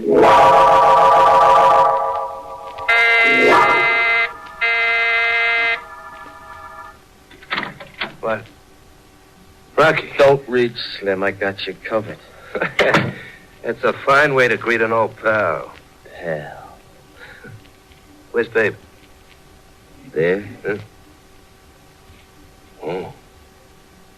Why'd you do it? It shouldn't be so tough to figure out. I ain't sorry. No? She was cheating on you. She wanted to get you 10 grand. You ought to know. Oh, you got 10 grand? Yeah, keep 'em up, Slim. Why, you must be nuts. I wouldn't do nothing to you. Maybe. Rocky, after what we've been through together. But you remember that Dane business? I didn't rat on you then. Why should I rat on you now? Because I got 10 grand because somebody's gonna kill me. Maybe it's you. What are you talking about? I ain't taking any chances, Slim. You got reason to kill me. He said it'd happen. I ain't gonna let it happen. I ain't gonna die. She was right. Your bat's your red. Shut up! No. Don't reach. I ain't taking any chances. Wait.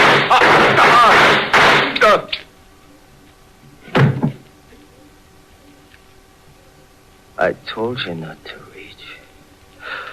Oh. Why didn't you listen? Rocky. You were the one he meant, all right. You got me. The score's even, Slim. You got me. You hear? It's all coming true. You hear me, Slim? It was because of that kid, Stephen Dane. The one we killed. That's why it happened. I know it. Slim, I can't see it. Oh, I can't see a thing. Oh, I can hardly move. Who's there? Who is it? Who came in? Just me, Rocky. Oh, the man in the park. That's right, Rocky. You're not getting away. The gun's empty. Yes, Rocky. I can't see it. It'll be over in a minute, Rocky. I just came to watch you die. Then I'll get my $10,000 back. Your money? Yes. I had it sent here. You poor, stupid fool. I stood in the apartment next door. I made a little peephole. I watched your little rat mind collapse. I watched you run to the cemetery. I watched you kill your wife and then him. I knew I'd be right in my plans. Like all criminals, you're cowardly, superstitious, vicious. But mostly stupid. I suppose if you weren't, you wouldn't be a criminal. Who are you? The name is William Dane. The brother of the man you murdered. The police couldn't get you. I did. No, you didn't. I'm still alive. Oh.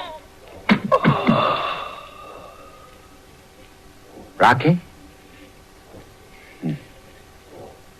Goodbye, Rocky.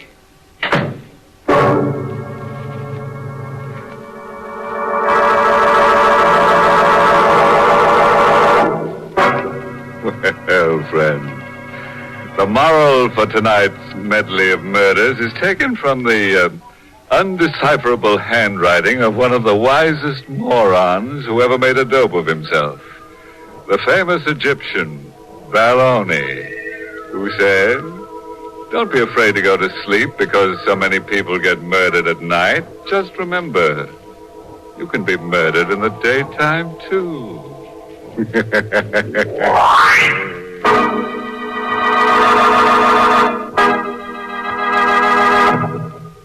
Friends, if you're sniffling and sneezing because of a cold, that can make you miserable enough. But, When you have a headache at the same time, you'll feel even more miserable. yes, when a cold and a headache team up, that's the time to reach for the familiar blue bottle of fast-acting Bromo Seltzer. Of course, Bromo Seltzer does not claim to help the cold itself. You should go to bed and follow your doctor's advice. But Bromo Seltzer relieves the pain of the headaches. And when you have relieved your headaches, it's a lot easier to face anything else you're up against. That's why, these blustery days, Bromo Seltzer is such a friend in need to so many smart folks everywhere. Yes, Bromo Seltzer is famous for its speedy, pleasant, three-way headache help. Bromo Seltzer relieves the pain of headache, plus the jangled nerves and stomach upset that may team up with it. Caution, use only as directed. If headaches persist or recur, see your doctor. And remember, when you have a cold, don't let headache pain add to your misery.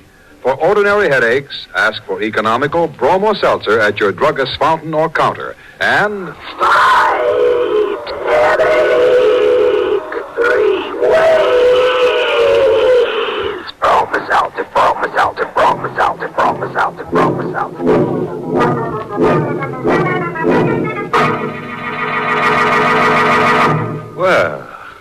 time to close that squeaking door for another 7-day rest. Until next week at the same time, when Bromo Seltzer brings you another Inner Sanctum Mystery, directed by Hyman Brown. Oh, by the way, this month's Inner Sanctum Mystery novel is A Halo for Nobody by Henry Kane. Next week's little horror deals with a gal who planted her uncle in the rose bushes and then was terribly surprised at what came up. It's called The Ghost in the Garden. You'll be sure to listen, won't you? Until next Monday, then, good night. Pleasant dreams.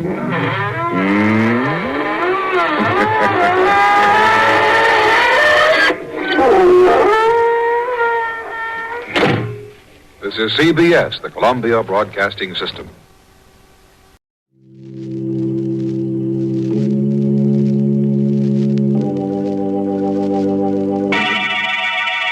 Lipton Tea and Lipton Soup present Inner Sanctum Mysteries.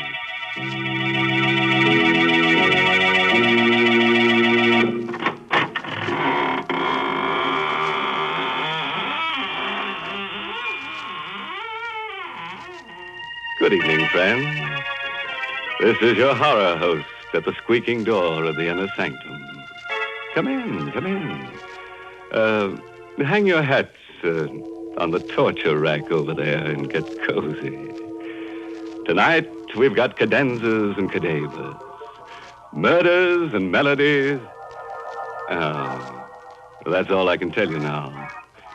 No sense putting the cart before the hearse. Is there? From the way you're talking, I guess we're going to have music on the program tonight. I think that's real nice. So do I, Mary. I've always loved music. Even as a child, I used to play the death rattle. Now, please, I'm being serious. You know, I once won a prize for playing the piano. Yes, they gave me a... Wait, don't tell me. Let me guess. They gave you a lovely sterling silver medallion, didn't they, Mary? No, they didn't. You know very well that the only way you can get that sterling silver medallion is from the Lipton Tea people. And, ladies, it's solid sterling silver, and it's just the right size, about 1 inch in diameter. It's the kind of jewelry you find at those smart shops on Fifth Avenue in New York. The medallion is decorated with a Chinese inscription, and it's hung on a narrow black rayon satin ribbon. It's just what you want to brighten up your simple silk dresses and your dressy suits. And here's how you get this handsome medallion. Just send 25 cents and the box top from a package of Lipton's, the tea with the brisk flavor, to Lipton Tea, Box 92. That's Box 92, New York City. Send for yours tonight. Give me a pen, Mary. I'll send them a check immediately. And what's more, I'll write it in blood. There'll be plenty spilled here tonight. The title of our story is Musical Score. It's an original radio play by Christopher Mayle. And our star is Barry Kroger, who plays the role of Grasso. It's the story of a simple melody and of a killer who, as our story opens, is fighting desperately and alone against a raging storm off the coast of Maine. The lifeboat he is in is half foundered, and the man's wild rowing does little good. I'm a murderer! A murderer! I killed to be free! And I am free! Free! Or am I? Did I do it all for nothing? Peter Tull and his wife, they were the first to go. Almost in the same spot. Tull, world-famous composer. Tull and that tune of his. He had all 3 of us on the life raft, crazy with it. That maddening tune. I could still hear him humming it, still hear it. But the sea was calm that day. Dead calm. 15 days of calm. 15 days on a raft with a sick woman and 3 men. And that sun. Tull!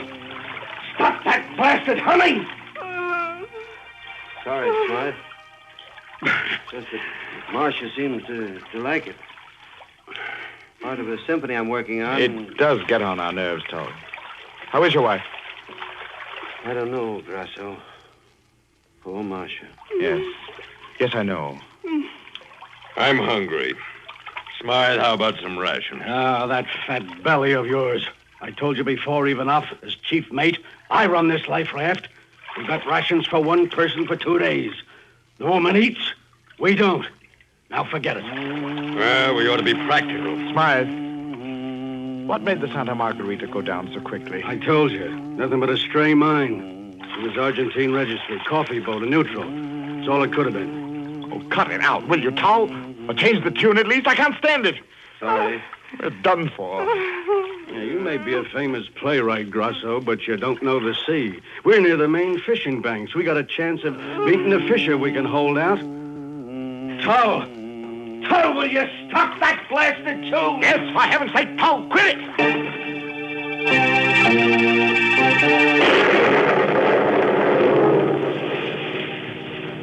What a trio. A perfume manufacturer, a playwright, and a sailor. We all wanted food. We all wanted water. Sleep. An end of Tull's humming. Well, I wanted all that more than the others did. Without Marcia Tull, I could eat a little. Without Peter Tull's song, I could rest. The 17th night it was. The moon painted us all in silver and black. The others slept. Tull had his wife's head cradled in his lap. I crawled over to Tull. How is she, Tull? You know, I think she's getting better. She smiled at me a minute ago. My singing helps. Go on, Tull. Hum. Hum your song.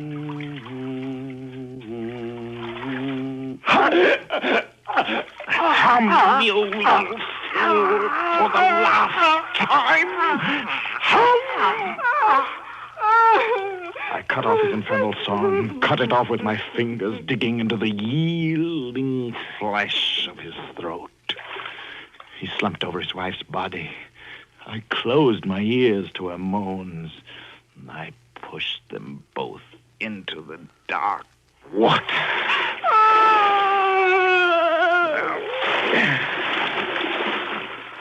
I was a murderer.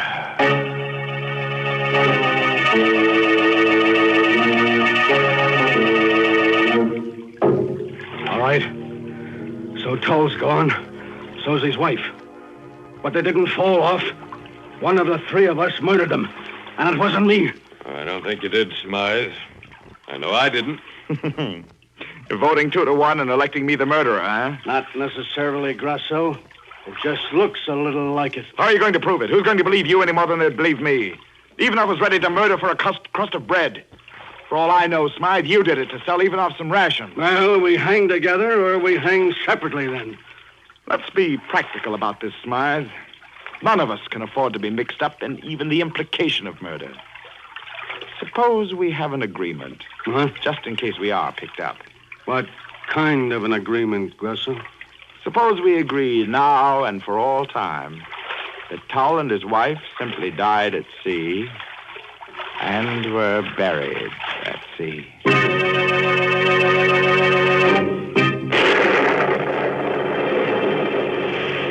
On the 21st day, the rations were gone. And the song, we could all hear Tull humming it from the bottom of the sea. We watched each other like animals. On the 23rd day, a fishing boat picked us up, half dead, cooked alive. But we lived. I lived to fear and to kill again. Fear began with a little scene in the Portsmouth hospital where we were being treated. Well, you got your belly full of food even now? Yes. No more hunger pangs, Smythe. How about you, Grosso? Pretty normal now, I guess. Oh, by the way, a friend of mine, second mate on another ship, was in to see me yesterday. Yes? Yeah. They picked up a couple of survivors from the Santa Margarita before we were rescued. Not interested, eh? They were a man and his wife. Well, don't be such a dramatic ass, Smythe. Was it... No, not poor Marcia and Peter Tull, but the friends of theirs, the Abraham Davises. You know him? Davis? The symphony conductor? Yeah, that's him. Wouldn't he like to know about the Tulls, huh? You've got a flair for the dramatic, Smythe. Sometimes it's dangerous to be so talented. I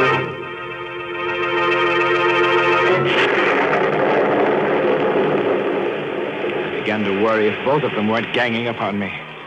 But days and weeks passed, and nothing happened. Only the Tull's melody was always with me, day and night. It kept ringing in my head, on and on and on.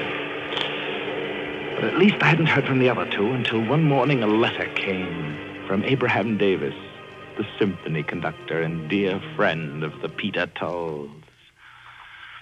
Dear sir, it has taken me this time to locate you three who were with my lamented friends, Peter and Marcia Tull, when they died at sea. I'm giving a reading from the score of Peter Tull's last symphony in my home prior to its first performance, and thought you might like to hear it. Hear it? I didn't need a reading to hear it. But I'd have to be there. They would be.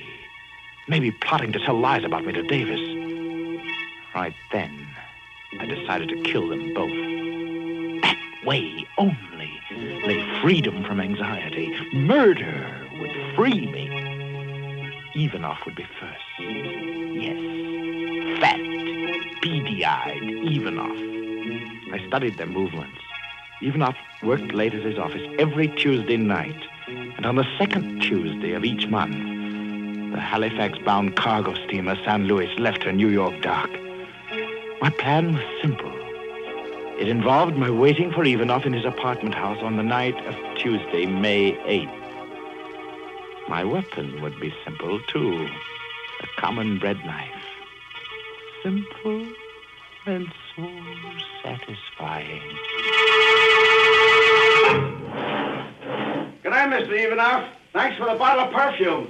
My girl's crazy about it. Nice, yours. When you get married, I'll give you a quart of it. Thanks.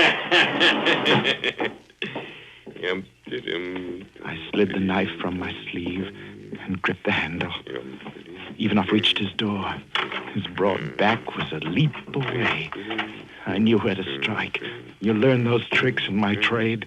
An upward thrust just below the right shoulder blade. You. It was you.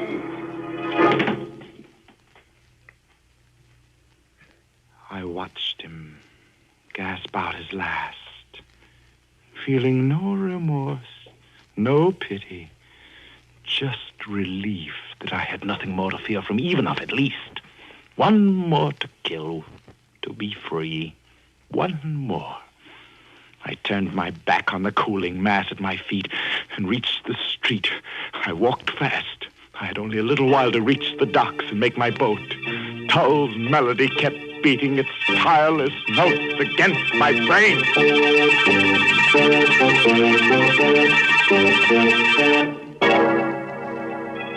Well, dear me and gory be. That's my idea of a real song plugger. Oh, speaking of music and murder, did you ever hear of the fiddler with a violent temper? He murdered his wife because she was always harping at him. Oh, yes, and because she had a cellist disposition, too. You're certainly full of musical puns tonight. Good heavens, what have you got there? It looks like a Chinese gong. It is, Mary. I got it from an auctioneer. You know, those fellows always say, going, going, gong. Well, what are you going to do with it? Oh, I've always wanted to kick the gong around. Besides, if you're going to tell that Chinese story about the medallion, I ought to accompany you on the Chinese gong. Well, I'm not going to tell it in Chinese, so suppose you put that thing away. But, ladies, there is a story behind that sterling silver medallion that the Lipton tea people want to send you. And what's more, it's a true story. It seems that the original of this handsome medallion was given to an American flyer who was rescued by Chinese guerrillas after he'd bailed out over enemy territory. The flyer was told that the Chinese letters on the medallion would identify him and bring him safely through the lines. Well, he did get through. And only then did he learn that the inscription said, "Good luck," in Chinese. Now, there's a story to tell your friends when they're admiring your medallion on its smart black rayon satin ribbon. And to get this good luck charm, just like the one the flyer carried, all you have to do is send 25 cents and the box top from a package of Lipton's, the tea with the brisk flavor, to Lipton Tea, Box 92, New York City. How about hitting that gong now so they'll remember? Yes, that's Box 92 in New York City. All right. Now let's go back to our murderer who's being haunted by a song. Remember what happened? A composer named Tell and his wife Marcia were thrown off a life raft and drowned by one of 3 other men on the raft. The killer has been telling us his story as he fights the sea in a lifeboat. You remember that he just murdered Ivanoff and is now heading for a Halifax-bound cargo ship.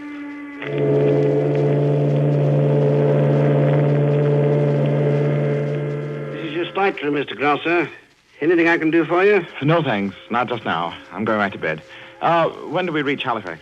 Tuesday morning, sir. Yes. Good night. Thank you. Oh, wait. I'm afraid I'm rather a nervous traveler. Well, just between us, do we have competent officers aboard? Your best, sir. Captain Johns is tops. Oh. There's no better chief mate anywhere than Mr. Smythe, sir. So he was there.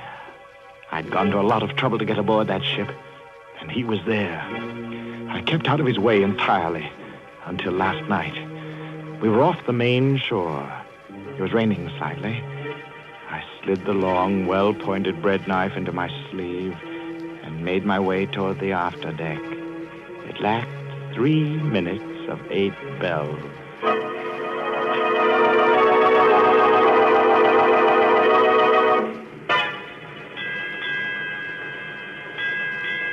Eight bells, Skipper. I'm going after a smoke.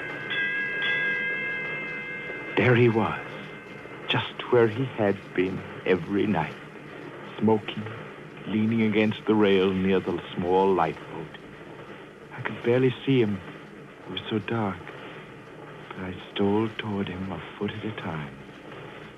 Now I held my breath. I was so close. Slowly, I brought my arms straight to my side, flexed my muscles, tense for the thrust. I calculated the lunge. The cigarette told me where his mouth was. Then he turned his head a little, his cigarette flared and lit his face, and his eyes were on me. I thought you'd look me up if I came to the same spot each night. Turning out to be quite a killer, aren't you? How did you... Yes! Can you still hear me smile? Now nobody knows what happened on the life raft. Nobody. I'm free. You fool. You'll never be free. The song will...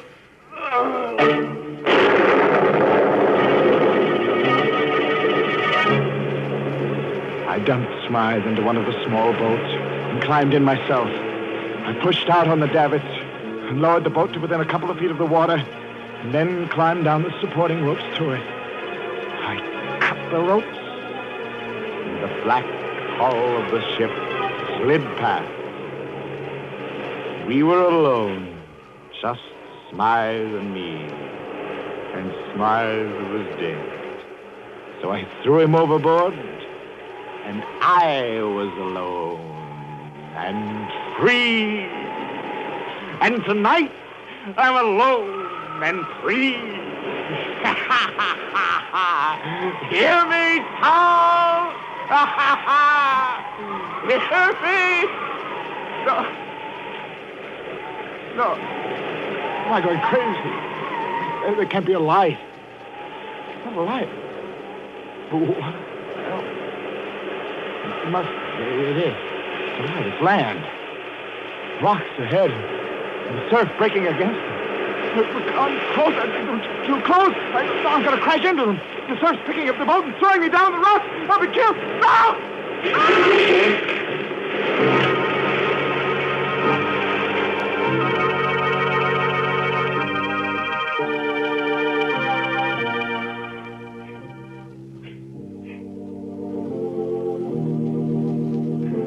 Wait, darling. I think I hear something outside. What? Stop a minute. I think I hear something. You don't have to shout. What is it there? Listen. Isn't that our door? Don't you hear pounding? How could it be? This is a lighthouse. And who would come out to an island in this storm? Just the same, I'm going to see. All right, I'll go with you. Good heavens. How did he... No. Not you. Stay away, Towel.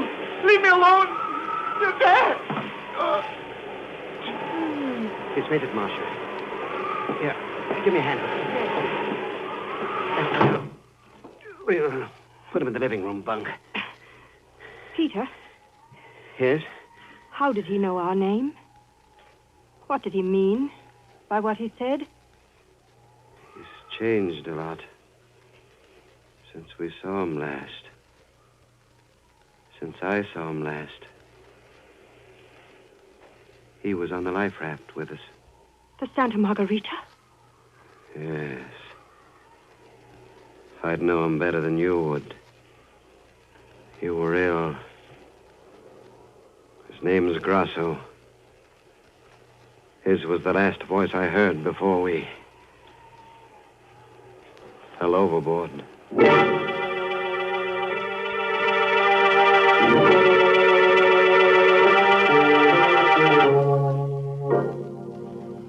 Well, Mr. Grasso, you look a lot better this morning. How is your head? It throbs. I can't move. What happened? You were washed up against the rocks in a lifeboat. Oh. You must have hit your head and banged up your side. You didn't drown. Obviously. You didn't choke me thoroughly enough, Grasso. The water revived me. And I was clutching Marcia's dress. Yes, but how did you... Get here? Yes. Fishing boat. It was almost dawn when you tried to kill us. I managed to hold Marcia up for a little while. We were lucky. What are you... Here. Put your arm around my No. neck. I'll take you to the tower. Where's your wife? Marcia's gone to the mainland to get the doctor. We're alone. Yes. We're alone. Relax now. No, let me go, Tal. I didn't mean to do it. I was crazy with hunger, and that tune of yours. We were all crazy, Tal. I'll pay you. No, I'll pay you. It's too late, Grasso. Anything. Don't struggle. You could start a hemorrhage that way. What are you going to do to me? Why, nothing, of course. Here we are. You're not bringing me up here for the sun and the air, Tal. You'll be Why? very comfortable in this bed. Marcia liked it here.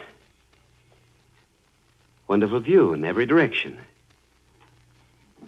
These windows here pull to one side. What? Like this, see? Now, I'll leave you to rest. No, don't! Don't what, Grasso? Why, I don't know. But you're up to something. Don't be silly. I'm just going to work on my music for a while. I'm having trouble with one part in it. It goes... Huh?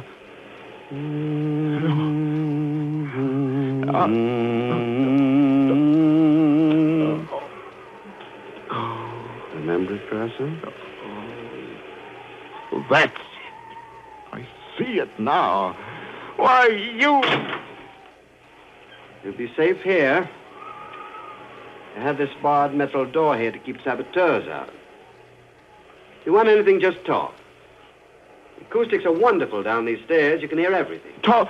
No, my head. I'll do anything. Only don't... By the way, Grasso, I heard about Ivanov's murder on the radio the other day. All right.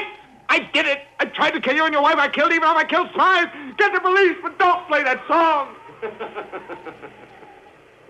In the top drawer of the table next to the bed is a loaded revolver.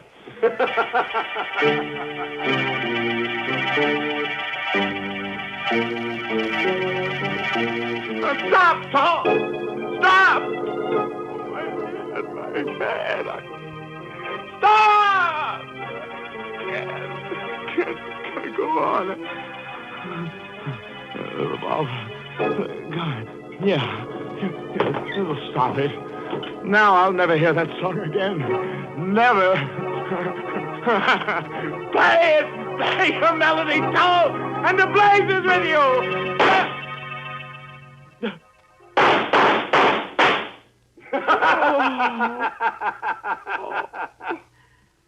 I forgot to tell you, Grasso.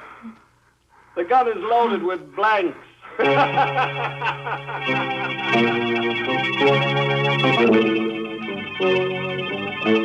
There's still a way out. There's still a way out. All right. Tom, you win.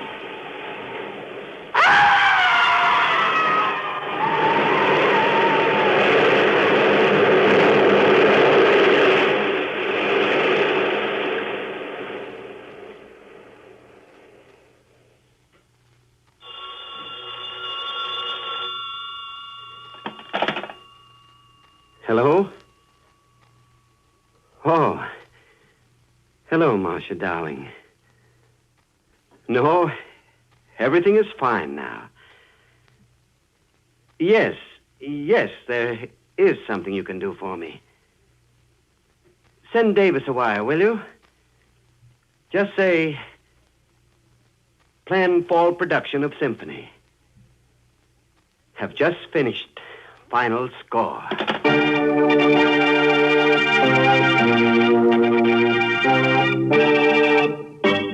Say, how would some boogie-woogie sound to you right now, hmm?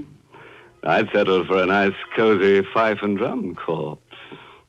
Now, stop that funny kind of talk, because I've got something important to say. Folks, tonight the Lipton Tea people have asked me to remind you that the goal of this 7th War Loan Drive is $14 billion. I guess sums like that are just too big for you and me to understand. But every one of those dollars has a purpose behind it, and that purpose is to end the war in the Pacific as quickly as possible. Yes, that $14 billion is needed to move our soldiers halfway around the globe, to build new ships and faster planes. We've promised our fighting men the very best weapons that can be made. That's the least we can do. And we're helping to fulfill that promise when we buy war bonds, when we support the 7th War Loan Drive with every penny we can spare.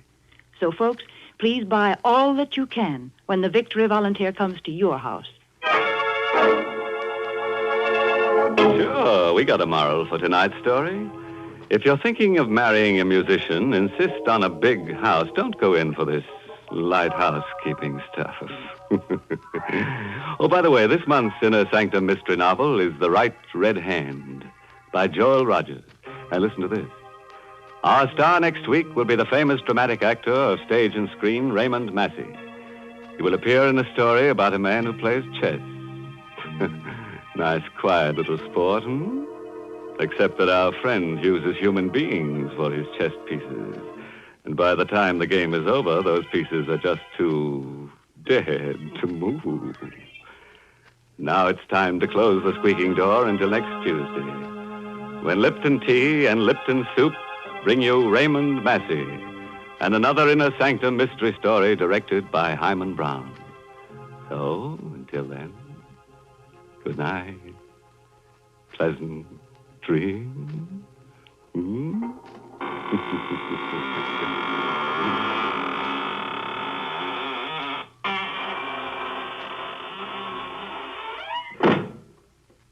Folks, there's a modern food with an old-fashioned, homemade flavor. It's Lipton's Noodle Soup. Yes, Lipton's does taste homemade. It's got that same chickeny taste as the chicken noodle soup you make right in your own kitchen. Lipton's has got the same good herbs and flavoring, the same tender golden egg noodles, But listen, Lipton's noodle soup mix comes in an envelope, and it only takes a few minutes to prepare. Of course, sometimes it's hard to get in some stores these days, but there's lots of good things scarce in wartime. So remember to always ask for Lipton's noodle soup. And remember to tune in next Tuesday night for another Inner Sanctum Mystery. This is CBS, the Columbia Broadcasting System.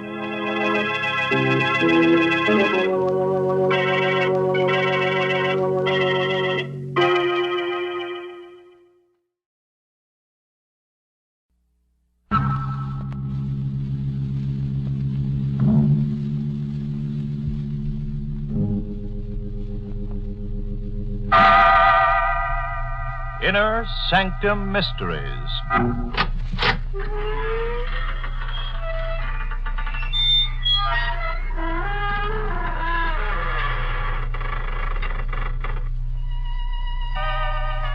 Good evening, friends of the Creaking Door. This is your host to welcome you into the Inner Sanctum once again. Come in. You know, so many people have asked me to explain the significance of the creaking door, but I don't really have to. You see, the door creaks for itself. I was going to have a friend of mine here tonight to give you a short explanation. Being an undertaker by profession, he's an authority on the subject, but he couldn't make it. He's been so busy. Poor chap. He's literally buried in his work.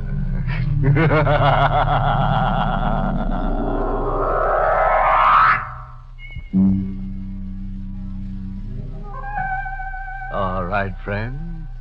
Let's get dreadful. Now remember, don't scream back at the radio. It won't do you any good. All set? Then listen as we hear our star, Anne Seymour, in the role of Catherine Brine, tell us this story in her own words.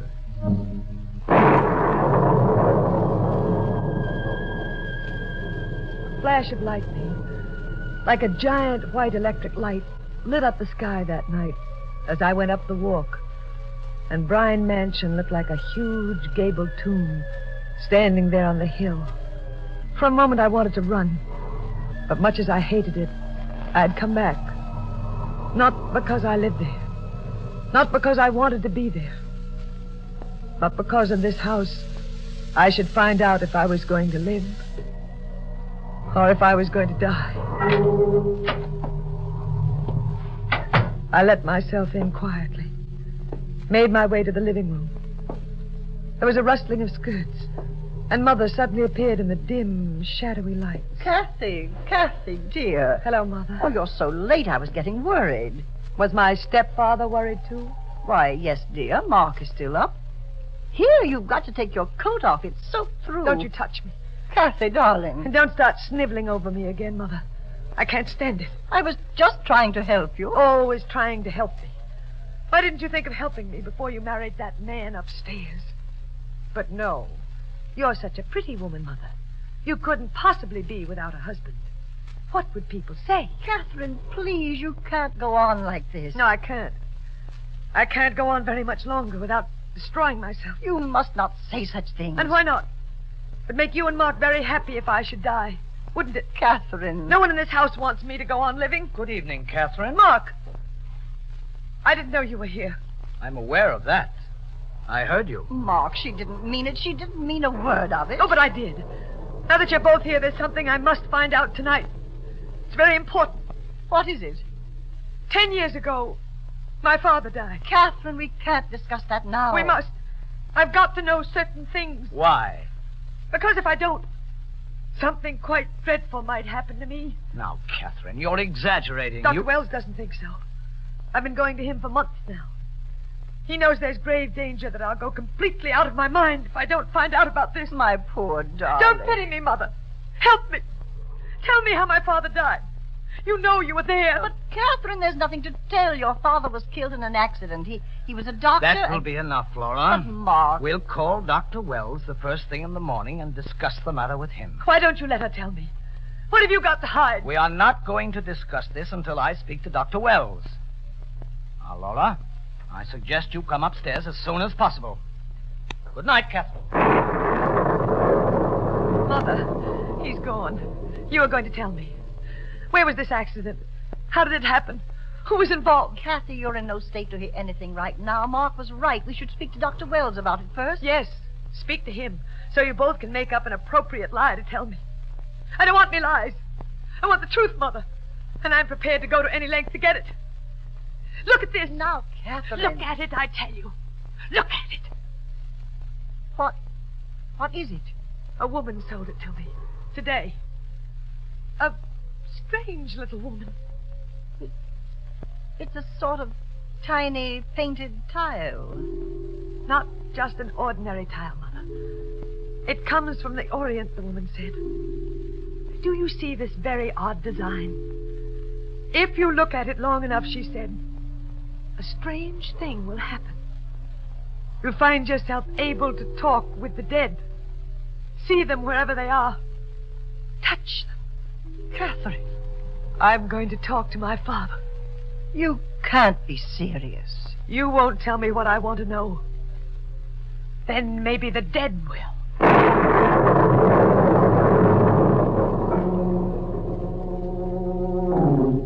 Mother left the room, and I sat down in front of the fireplace, just as I used to when I was a child. I looked at the tile, at the design. The parallel lines and dots began to dance before my eyes. I stared at it. It seemed to hold, control my gaze. And then almost at once, I felt an icy chill, and the design vanished. In its place, there was black, infinite space, filled with shadows and still shadows beyond shadows. Then I noticed a speck of gray come out of that blackness. There was a strange, sulphurous odor in the air as it came toward me, at first very slowly, and gradually faster and faster, as though it were coming to me through endless years of space. Suddenly there was an ear-shattering thunderclap. A streak of lightning zigzagged through the room in an insane dance, and I heard the front door close. I heard footsteps approaching.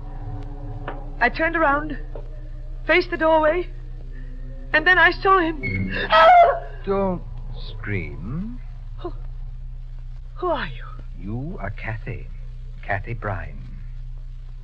You know me? I did. 10 years ago. Where did you come from?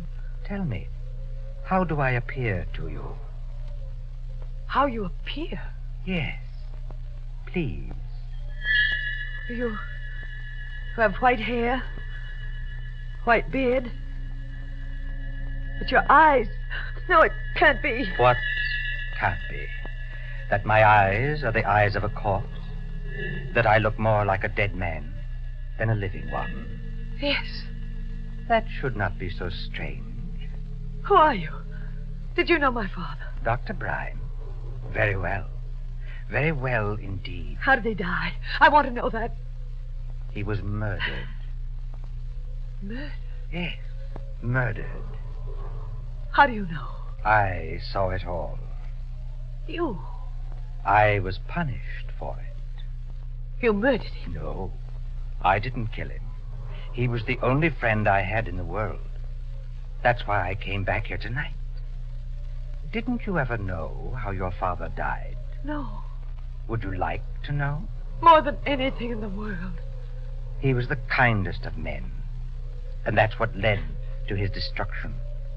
He took a man under his care, a man who had been given up as a raving maniac, and rather than see this man placed in an institution, he kept him in the guest cottage of his house. Wait, I remember now.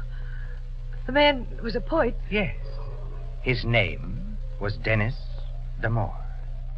Your father believed this man was a great poet and struggled to save him. Did this man murder my father? No. One evening when your father came in to treat D'Amour, there was a third man in the darkened cottage. This man leaped at your father and drove a knife into his back. The poor madman, frightened, ran over the countryside until he was caught by the police. And he was charged with the murder of your father. You said you saw all this. I did. Then you are... The madman, Dennis Damore. You're dead? Perhaps I am. The murderer. Who was the person who murdered my father? You know him quite well. He's the man who's now married to your mother, Mark Weldon. No. Can you prove this? Your father is the only one who can prove this. My father. Can you bring him back here? Bring him back? You came back. If you could only bring him and prove this. Prove it? Perhaps I can. Perhaps I will bring him back tonight.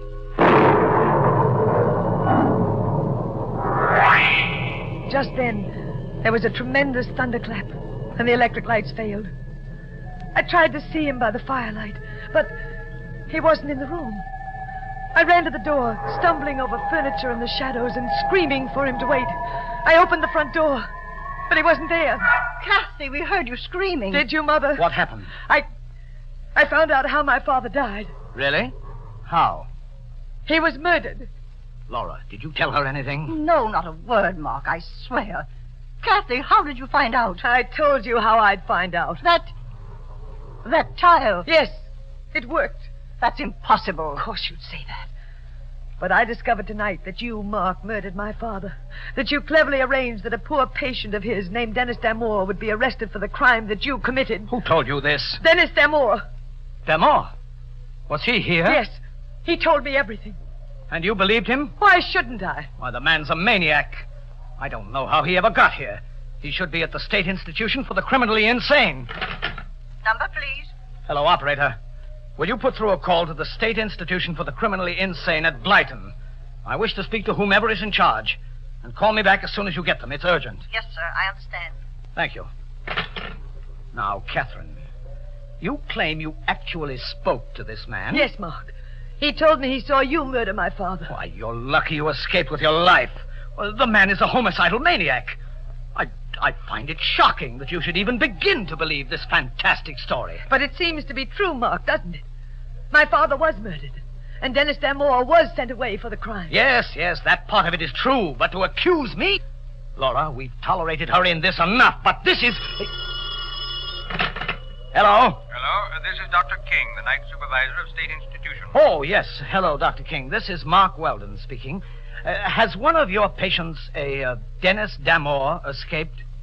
Dennis Damore, the poet? Yes, that's right. A homicidal maniac. He hasn't escaped, Mr. Weldon. He was one of the patients who was killed in a fire that broke out in this place 2 years ago. What's that? Didn't you hear me?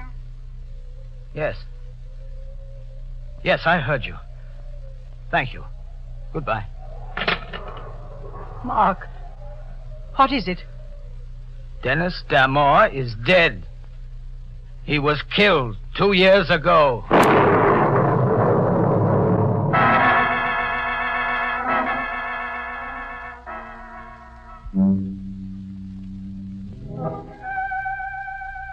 Well, friend, how'd you like to have a little Chinese tile that can produce dead men for you? Or don't you think that Dennis Damore is a ghost? Perhaps you think he's just an old pop-eyed poltergeist? Well, we'll know in a moment as we hear Catherine Bryan tell us the second half of her weird story. My stepfather's hand trembled as he hung up the phone. And even in the red glow of the firelight, I could see his face had suddenly turned snowy white. It's impossible. The dead can't come back. Unless you're making up this whole thing, Kathy. Why should I invent a story like this? Because you've always been insanely jealous. You've always hated your mother for marrying me. Isn't that true, Laura? Isn't it? Yes, it's true. There. You see, Catherine? Your mother loves you. She wouldn't lie. Now tell us the truth. You made up this whole wild tale about Dennis Damore, didn't you? No, Mark. I didn't invent it. Dennis Damore was here. He couldn't have been. He's been dead for 2 years. Then how would I know the things I told you? I don't know. And that's what you've got to explain. Mark, why does this upset you so? If you didn't murder him, what difference does it make about Damore? Why are you so frightened? I'm not frightened. I'm just determined to get to the bottom of this thing. What was that? Just the thunder, Mark. Laura, why are you looking at me like that? Like what? Staring at me. As though you've seen me for the first time. Do you believe this mad story Catherine's told us? Do you think I murdered her father? I just remembered certain things, Mark. I can't help it if I think of them now. What things? Tell me, what things? 2 days before the murder, you told me you were in love with me. I sent you away, told you never to come to this house again. Go on. On the night of the murder, I saw you standing in the moonlight, near the guest cottage. You did? I thought I was mistaken, especially since you claimed you were at home that night. Oh, Mark, don't be angry with me. I can't help it thinking of these things now. It's only natural. Natural? Is it natural for a man's wife to accuse him of a crime like murder? And on the basis of what? The word of a psychopathic girl who should have been confined long ago. She talked to a man who's been dead for 2 years. I suppose you believe that, too. And who is this man, even assuming that he's alive? A madman. A homicidal maniac who took your first husband's life when your husband tried to cure him. Well, I've had enough of this. Mark, what are you taking out of that drawer? Kathy, come here. Why? Mark, put the gun away. Shut up, Lola.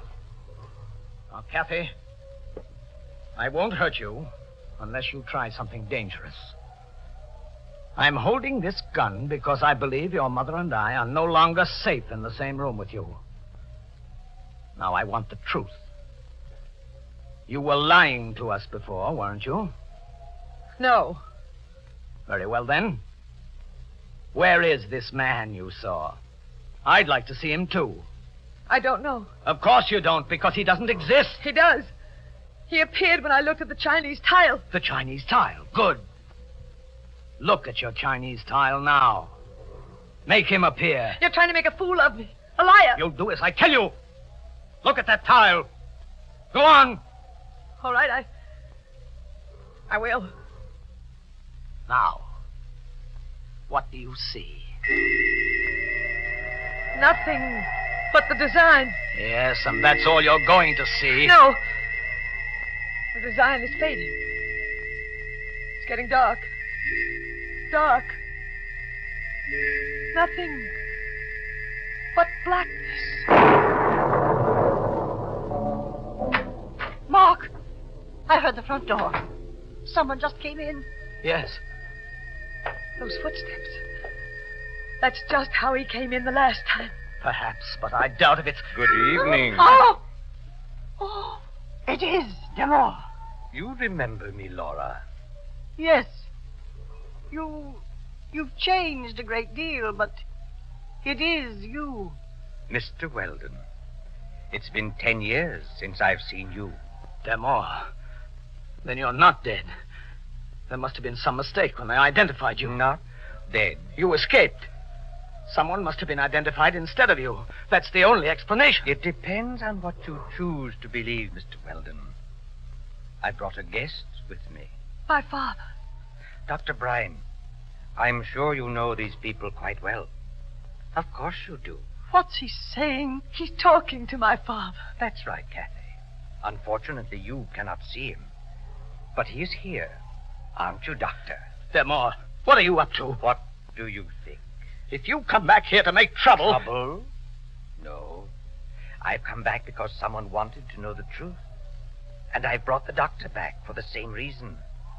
Doctor, before these others, I want you to tell us who murdered you. Who murdered you?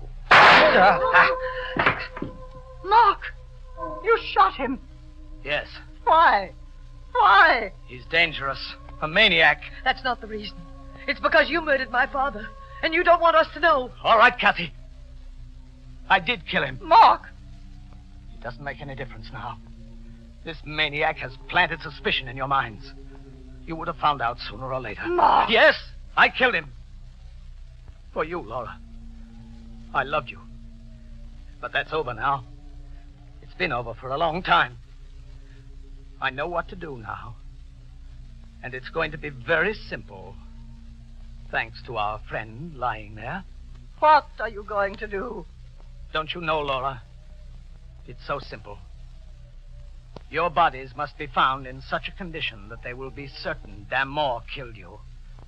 And then I'll tell them how I shot the homicidal maniac to protect myself. It's the same way he killed my father. Yes, Kathy. You won't die, Catherine. Damore. Did you think you could kill me, Weldon? Damore. Do you think those shots will stop me? Don't you come near me. Stand back! Nothing will stop me, Weldon. The gun. It's empty. No, don't. Let go of me. Yes! I saw the bullet strike Damore. They hit him, but they didn't stop him from lurching toward Mark and seizing him by the throat. As they fell to the floor, the kerosene lamp fell off its table. It might have been the wind, but I believe otherwise. I'm almost certain it was my father. In a moment, the drapes were on fire, and the whole place was blazing. I screamed to my mother to leave. She ran with me out of the blazing building into the storm that raged outside.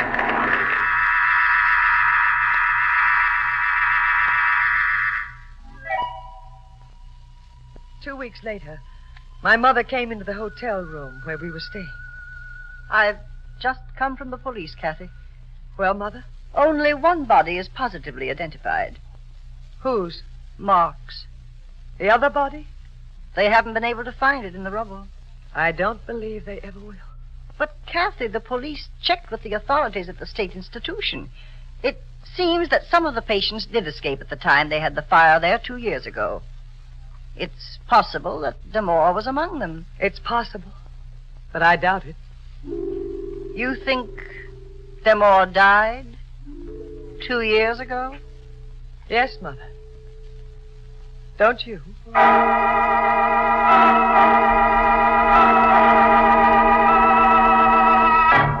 Well, friends, I guess you've met ghosts before, but I'm sure this is the first time you've ever met a crazy spook. Or don't you think Dennis DeMort was a ghost? Well, there's only one way to find out if ghosts really exist. Just ask one to haunt you sometime. You'll be sure to listen, won't you? Until next week, then. Good night. Pleasant dreams.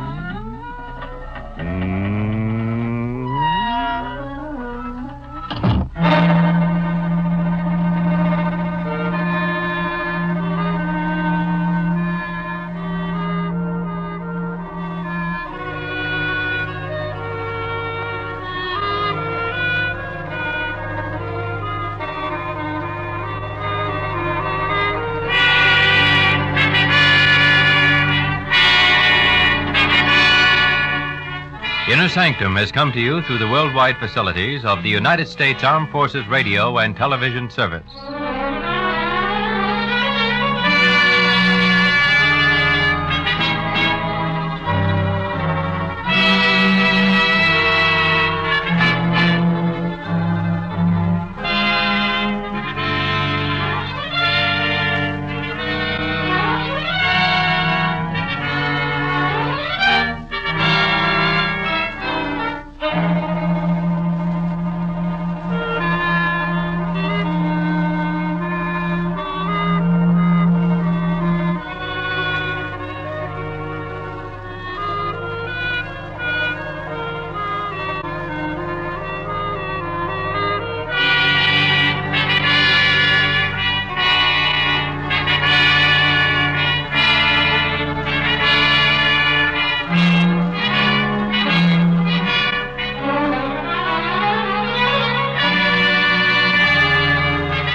Lipton Tea and Lipton Soup presents Inner Sanctum Mysteries, starring Simone Simone.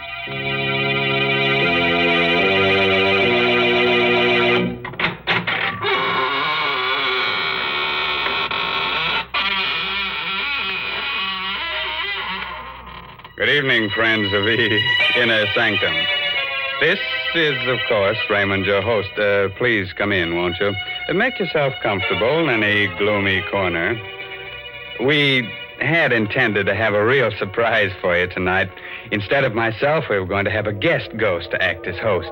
But, unfortunately, this real ghost caught pneumonia, and he's in a very grave condition. The doctors have given up all hope. He's, going to become alive.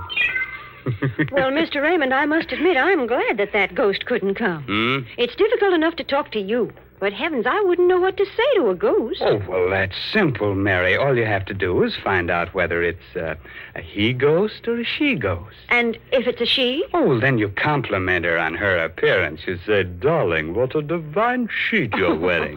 That's right, Mr. Raymond. The ladies are always interested in something new to wear. And right now, I'm going to tell them about something they'll all want. It's a lovely piece of jewelry, a real sterling silver medallion about 1 inch in diameter. It's the kind of jewelry you find at those smart shops on Fifth Avenue in New York. But the only way you can get it is from Lipton's. The medallion is decorated with a Chinese inscription, and it's hung on a narrow black rayon satin ribbon. That's the height of fashion this year, you know. And here's how you get the medallion. Just send 25 cents and the box top from a package of Lipton's, the tea with the brisk flavor, to the Lipton Tea People, Box 92, New York City. Yes, that's Box 92 in New York City. And now it's time to begin. Our story is called The Black Art. It's an original tale by Milton Lewis. And our star tonight is that glamorous motion picture star, Simone Simone, who'll play the role of Claudine. So, gather close and get ready to hear a sweet little tale that'll make you wake up screaming for at least the next 2 weeks. You all set? Now remember, if you don't want your hair to stand on end, get someone to sit on your head. Okay? All right, now let's hear Larry Gifford tell you his story in his own words. Wish I never heard that scream. I wish I never saw a body lying there. Blood all over the room. The knife on the floor near her throat. I'll never forget it. I'll never forget how I picked up the knife. I'll never forget the sweat that came creeping out all over me when I heard the door slam. Stand where you are. You make a move, I'll blow your head off. Don't shoot, Copper. Drop that knife. Okay. What's your name? Larry Gifford. Look, I'm from Chicago. Stranger, huh? Yeah, what of it? What's her name? Her? I don't know. I never saw her before. Look, you don't have to frisk me. I haven't got a gun. Shut up. Listen, I know it looks bad, but you see, my room's downstairs. I heard a scream, and Give me back that wallet. Your hands up. Roll papers. What of it? So I'm an ex-con, so what? You don't know her, huh? No, I don't. What have you got there? Just a picture I found in your wallet, mister. Picture of her. To Larry. With all my love, Nancy. Reckon you forgot about this, huh? Yeah, but look, I didn't kill her. Shut up. I think I heard that scream and came up here. Hold out your hands. Sure. You can have them. Here. Come back here. Come back.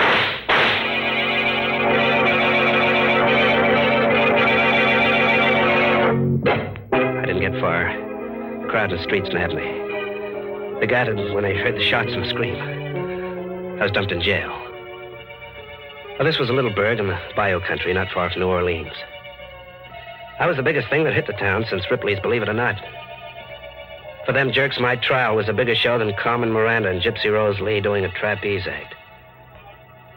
In no time at all, they sentenced me to be hung. It was the night before they were going to take me to the state pen for the necktie party. I was sleeping, dreaming I was in Africa. They were beating them drums, tom-toms. Suddenly I woke up. Moonlight was shining through the bars of my cell. I listened. Someone was beating like a tom-tom on the wall of my jail. Who is it? Who's doing that? Larry Gifford. Yeah, that's me. Were you beating on the wall? Yes. I'm under your cell window. What do you want? Drop one end of your tie through the bars. Okay. There. I've got it. What are you doing? Pull up your tie. Okay.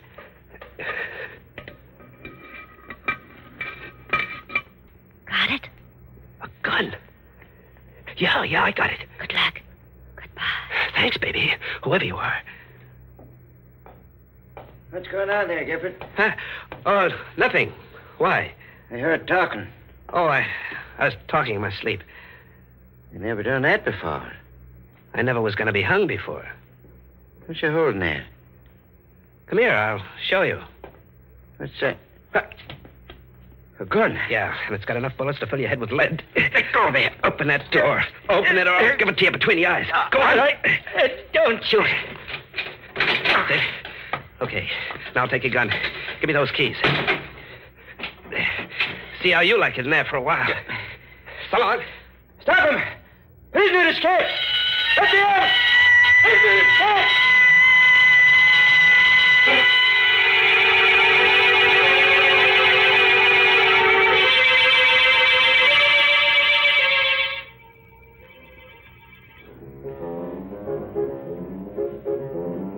The Blue Bottle Bar. Someone told me it was a good joint where they don't ask any questions. It was. I had a few drinks. I was leaning on the bar, looking at a paper. What are you drinking? Scotch. Buy me one. I gave her the once-over. I know something about dames, and she was dynamite with class. She was something. Well? Set up another, Charlie. Cigarette? Here. Thank you. It's a nice cigarette holder. Must cost at least a C. You know a lot, don't you? Enough. I know you. Do you? Sure. There's something about... Wait a second. Here in this evening's paper, your picture. Oh, it's not a very good picture, is it? After seeing you, no. Claudine Lucin, recently returned from France, elected head of art committee. Miss Lucin, member of one of New Orleans' oldest and wealthiest families. I've read it. Turn the page. Why? I want to show you something. Okay. There. Larry Gifford of Chicago, wanted for murder, is sought by police after sensational jailbreak. Better not read anymore. Why? Feel something against your side? Yes. It's a gun. I'm holding it in my pocket. Don't be afraid. I won't give you away. Got a light? Yeah. What do you want? Listen to that music. That tapping. What about it? The way you're tapping your cigarette holder against your glass. I'm just keeping time to the music. I heard that tapping before. Yeah, sure, in the cell. And I heard your voice before. Did you? You gave me the gun. Shh, don't let me hear you. What's this all about? You'll find out. Relax. I can't. I guess I had a few too many. My head, I feel like I'm spinning around, getting dizzy.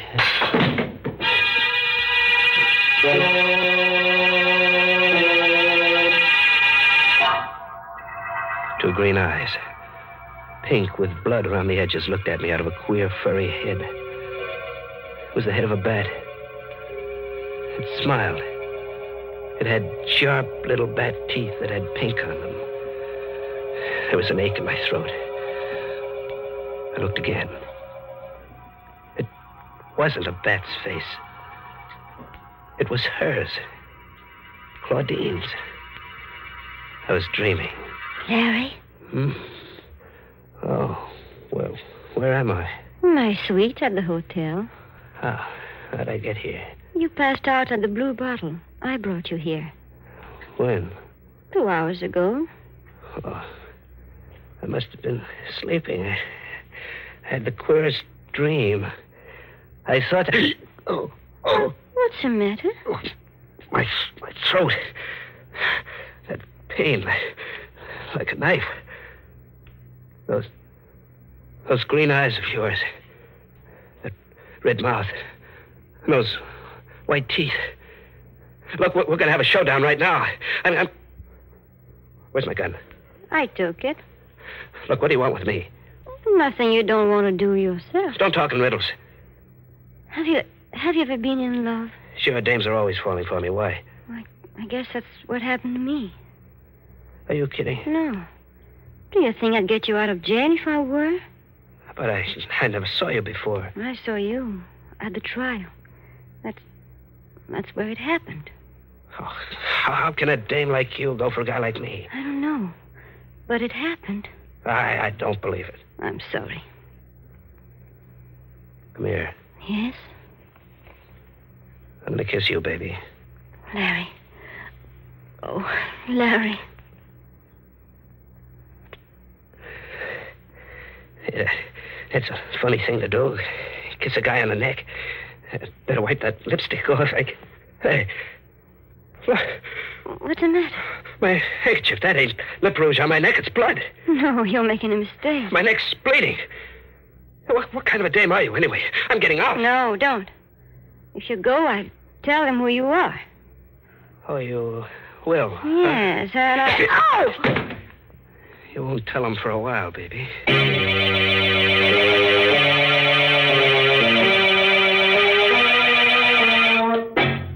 Ma Grady's joint in the old city of New Orleans was just a place. She'd never find me in that dump. Nobody'd ever find you there. I got a room. I went to sleep. I was safe. Then I heard it again. That same rhythm. It woke me up. I heard it, but I couldn't believe it. How could she know I was here? Or was it her? There was nobody in the room. I opened the door. Nobody outside. I slammed it. The beating stopped. I turned around. I was looking into the muzzle of a gun. Sit down, Larry. How'd you get here?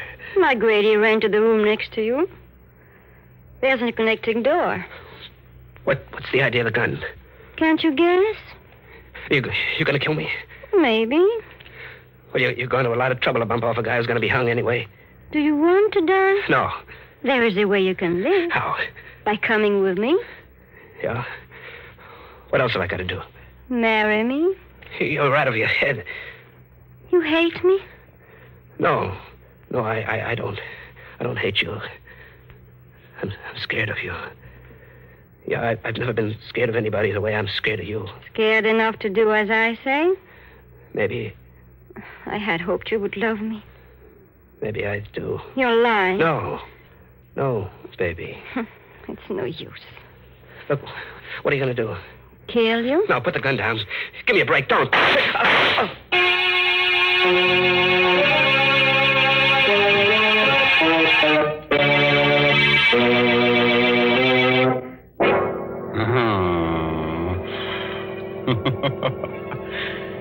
Man, that Claudine's a kid of her words.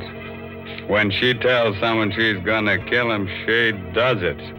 She'd make a wonderful wife for some Frankenstein monster. She's attractive, a good killer, and she has a well-developed taste for blood. Say, why should I hand her over to some other guy? She's just a gal for me. Nonsense, Mr. Raymond.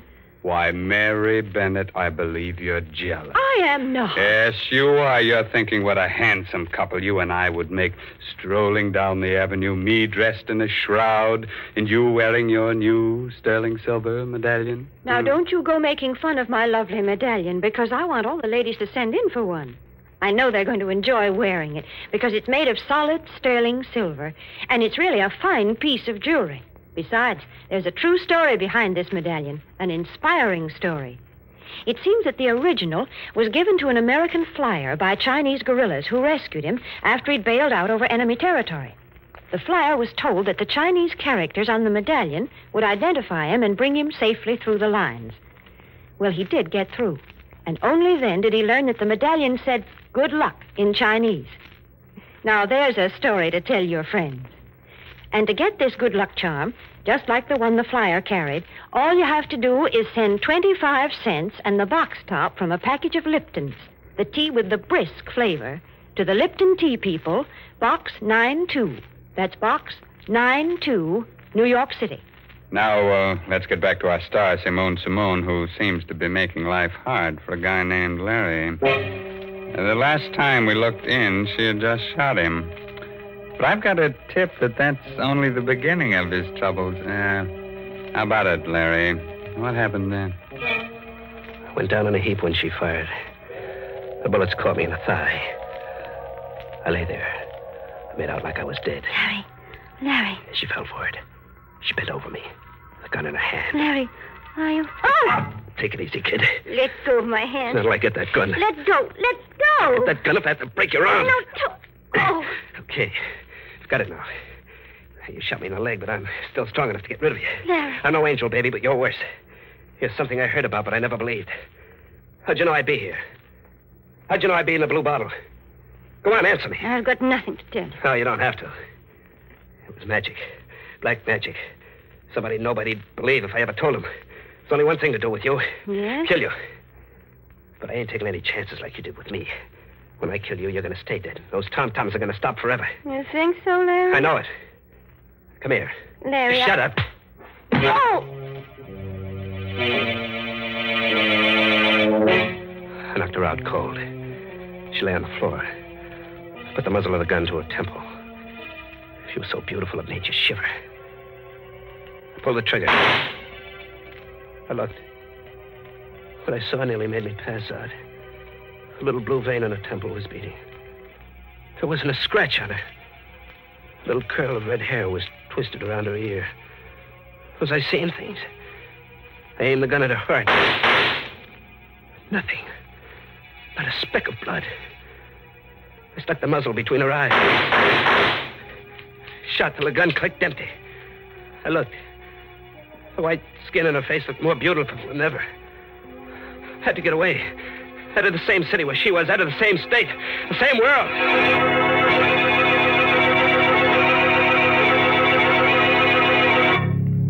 I let out for the open country, to the bayous on the river back in New Orleans. My wounds festered as I dragged myself through the swamps, and I got a fever. It was like a nightmare. In my head, I kept hearing them tom-toms. I couldn't take a train or a bus or go to a doctor. I'd be caught. One night, I saw a big house shining in the moonlight. I decided to take a chance. I knocked at the door. What is it? Sorry, miss. I was hunting. I had an accident in my leg. Oh. If you let me come in and call a doctor, I'd be very grateful. You don't want to come into this house. Can't you see I need help? You'll never be helped here. There's nothing good here, only evil and fear. So go away, please. I'm warning you. Go away before my sister comes down. What's the matter with you? Don't you see I can hardly move? Go away while you still have the strength to crawl away. Now, believe me. Tell Mr. Gifford to come in and close the door, Cassie. That voice. That's my sister. It's your sister. Claudine Lassalle. Good evening, Larry. I was wondering when you'd get here. You know him? Yes. Mr. Gifford and I are old friends. Friends? How can you have a friend? Now, Cassie. He's someone like you. You mustn't mind her, Larry. Cassie isn't quite well. I don't know who you are, Mr. Gifford, but I do know that she's brought you here to kill me. Cassie? I knew it would happen on a night like this when the moon was full. She's been preparing for it for months. I've told everyone about it, but no one will believe me. I've told them again and again, and they say I'm insane. They think I've lost my mind. But she is going to murder me tonight while the moon is full. She's going to murder me. Oh. Go to your room, Cassie, immediately. Oh. Yes. Yes. Go. I'll go. How did you get here? I live here. Come, Larry. You must know by this time that you can't fight me.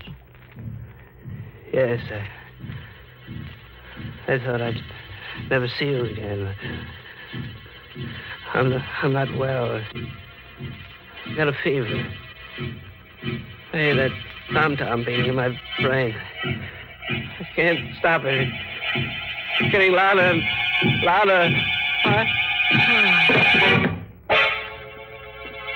I blacked out. When I opened my eyes again, I was in a soft bed with clean sheets. Someone had dressed my wounds. The moonlight came into my room like a living yellow ghost. Then I heard it. Scream. Just like the one Nancy made when she was killed. I limped out of bed, went to the room next door. It was Kathy on the floor, murdered. The knife was still in her neck. And I heard it again. The tom-tom. Queer sounding this time. I felt myself beginning to sway to the rhythm like a dancer. Then I did something I couldn't stop myself from doing. I put my hands down, drew out the knife. I wiped my bloody hand on my shirt. Suddenly I looked up. She was there. Claudine. Drop the knife, Larry. What have you got in your hands? These? These came from the skeleton of someone who was once alive. You're not a woman. You're a devil. I'm going to... Don't come any closer, Larry. I don't want to kill you just yet. Just yet? So we're close to the payoff. Yes. You're trembling, Larry. Who are you? There's no reason why I cannot tell you now. You don't believe, do you, that there are unseen powers that can be controlled by someone who knows how? I can believe anything about you. Thank you, Larry. Your heart is pounding like a throbbing drum, isn't it, Larry? You can feel death close, can't you? What have you got to say to me? I'm going to tell you a story, Larry. The story of a child who was brought up on this estate by a strange old woman, a conjure woman. In her head were all the black arts of the world. She taught me. Why are you telling me this? It amuses me to watch you, a murderer, helpless and terrified. So terrified you can hardly breathe. I find it very exciting. Then it was blood I found on my handkerchief. Yes. It is one of the ways to gain complete power over a person. And a tom-tom. Another spell to make you do what I want. And the murder of your sister?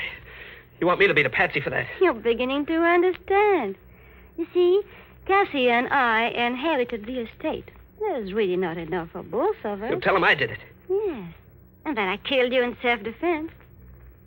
What are you looking at me that way for? I was remembering something. Remember it? Oh. That kiss, baby, wasn't it? You're a devil, but still a woman, ain't you? You didn't forget that kiss, did you? No. Well, what are you going to do? Come here. Closer. Well? Don't move. There. You're going to let me live? Live when it's my life against yours, you fool. I'll put that gun down. When I'm finished. Please, give me a break. I'm begging you. Begging you? I'll do anything you say. Just give me a chance, please. Here it comes, Larry, between your eyes.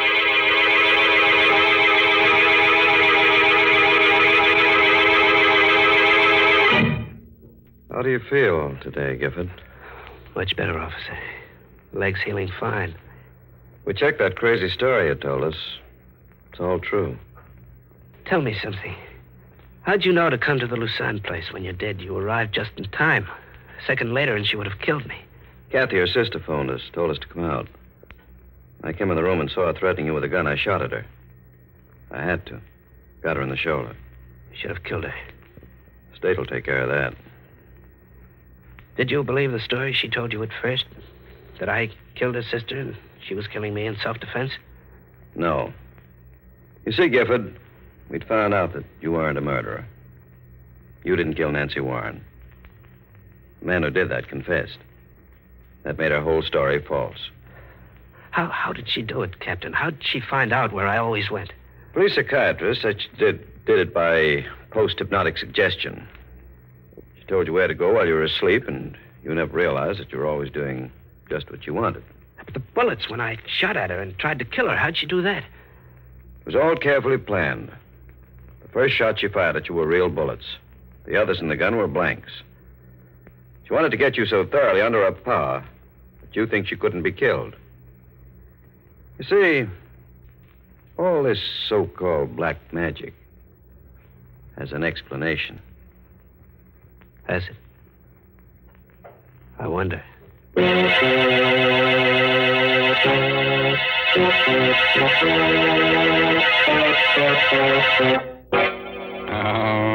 that black magic. I tell you what I'm going to do. Step right this way, friends, and get yourself a post-hypnotic suggestion. Spell it backwards, and you get murder. What's that? You can't spell. Ain't you lucky? Talking of luck, Mr. Raymond, I think Larry Gifford was mighty lucky to escape that awful woman. Oh, well, you see, Mary, it's very simple. He probably wore one of your good luck medallions. Oh, now that's plain silly. A man wouldn't wear a medallion on a black rayon satin ribbon. It's the ladies who like jewelry. Yes, that's why I know that they'll appreciate this solid sterling silver medallion that the Lipton people want to send them. And, ladies, here's how you get it. Send just 25 cents, which includes tax and postage, with a box top from a package of Liptons, the tea with the brisk flavor, to the Lipton Tea People, Box 92 in New York City.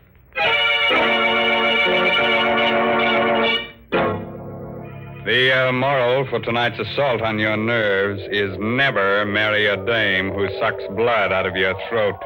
Such dames give you a pain in the neck. By the way, this month's Inner Sanctum Mystery novel is The Red Right Hand by Joel Townsley Rogers.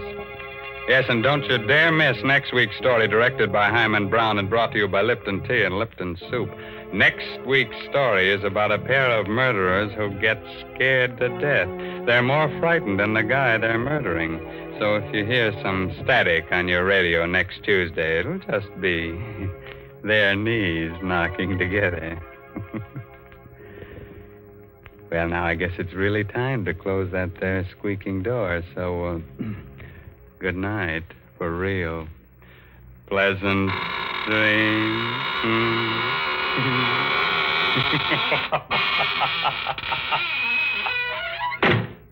Folks, the next time you send a box of food to your boy overseas, be sure to include a package or two of Lipton's Noodle Soup Mix. You see, Lipton's is just like a taste of home. It has the same homemade, chickeny taste as the soup you make yourself. The soup your boy's always been so fond of. That's why it's such a thoughtful, welcome little gift to send Lipton's. And as you know yourself, Lipton's noodle soup makes a grand snack. So remember, send a package or two to your boy. And remember to tune in next Tuesday night for another Inner Sanctum Mystery. This is CBS, the Columbia Broadcasting System.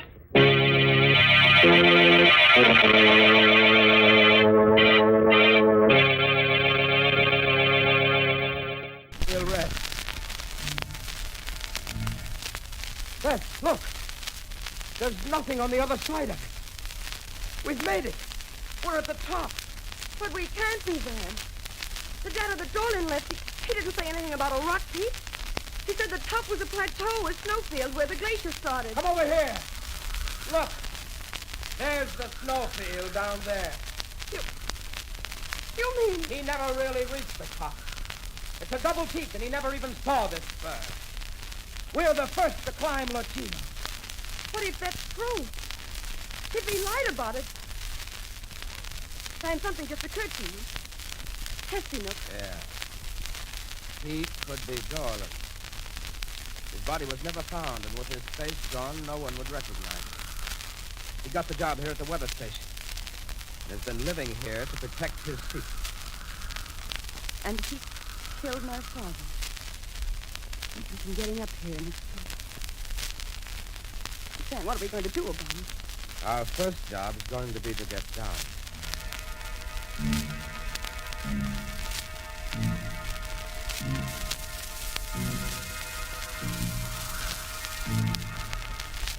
The last leg, darling. Here's the west wall. I'll just make this rope fast. Great Scott. There. Look there. frozen in the ice. Look at that beard. The skins he's wearing. The stone-tipped spear in his hand. There's the god whom the natives tell legends about.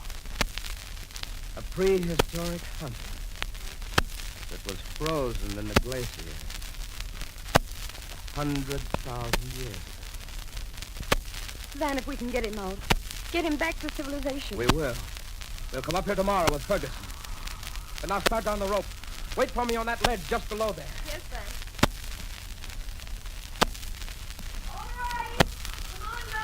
Coming. Stand clear. Van, this isn't a ledge. It's the mouth of a cave. And back there, look. Metal cylinders. Liquid air. So that's how Scotty died.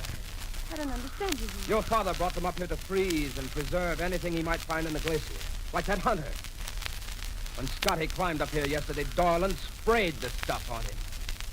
He was dead, frozen solid before he hit the ground. Van. Let's get out of here fast. Go on, down the road. Yes, Van, but you come too. It'll hold us both. All right, come on. Easy. The rope's swaying badly. It seems to be slipping. You're not slipping. I'm untying it. Van is Kestinook. He's up on top of the cliff. Dorland! Dorland, don't stop! Oh, you know who I am, eh? Then you probably guessed the rest. That I lied. That I didn't go to the top. That I killed Blair and Scotty to keep them from discovering it. Just as I'm going to kill you. Dorland, for heaven's sake! It's my mountain. Mine. While I live, the world will go on thinking that I was the only one that ever climbed it. Cast this last one knot, and you'll die. One down, three What's that? An avalanche. It's shouting like that started it. It's going out. It's coming down the snowfield. Hold tight and pray that it clears us.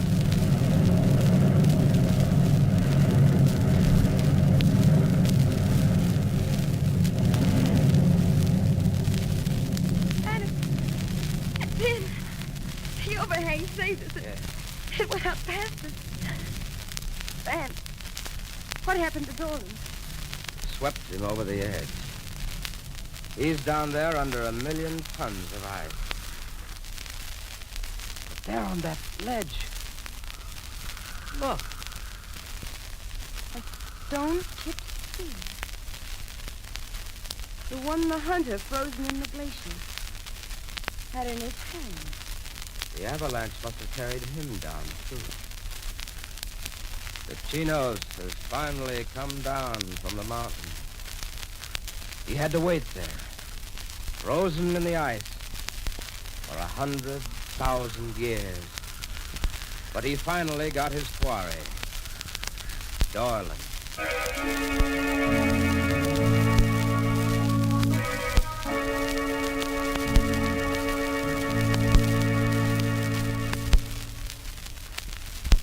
That was the tale of the hunter from beyond. The hunter from before time and history. Of course, you've heard other stories where it took a long time to bring a criminal to justice, but have you ever heard one before where someone waited 100,000 years to get their man? Patience may be a virtue in some things, Raymond, but...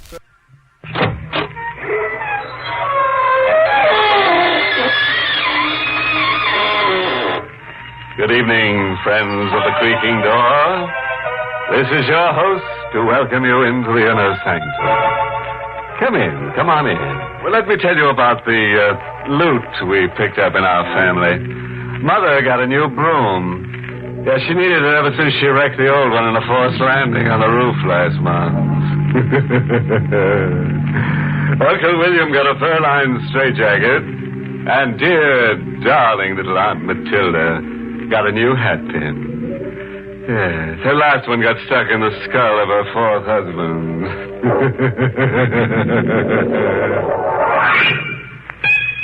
All right. Turn your lights low and your radio up. And remember that all the actors getting killed on this program are being well paid for it. The winter winds moaned around the gabled house like a wandering band of wailing women. As Caroline Giles, puzzled and frightened by something she's seen in the gathering dusk, makes her way into the living room. This is young Mrs. Giles' first night at the family mansion built by her husband's grandfather. Only this morning, the attractive bride arrived after a honeymoon trip in Europe. When she enters the huge, shadow-filled room, she notices the servant girl at the window. She's a young girl, the only other person in the house. And Caroline can see that she's scarcely able to control the terror she feels. Mary? Yes, ma'am. What's going on out there? Nothing. When will Mr. Giles be home? He should be here within an hour. Why are those cars stopping out there? Cars, Mrs. Giles? Oh, really, Mary? You must see them as well as I do. 3 of them stopped within a few minutes. Look, there's another one. Maybe that's Mr. Giles. No, the car isn't coming into the driveway. It's stopping outside. Who are these people, Mary? I don't know. Why should they stop outside? What did they want? I don't know. Oh, Mary. You don't know. There's no reason to become hysterical. Mrs. Giles, come away from the window. But why? You don't know them, but... Oh, please come away from the window. Mary, why? Now... Oh, I warned you. They're throwing rocks through the window. Get down, Mrs. Giles. Get down on the floor. You'll be hurt. But Mary... Oh, please. Mrs. Giles, just pray that they don't come in here. Just pray that they don't. Wait a minute, Mary. I hear sirens. It's the police. Oh, the police. Oh, thank heavens. They'll make them go away.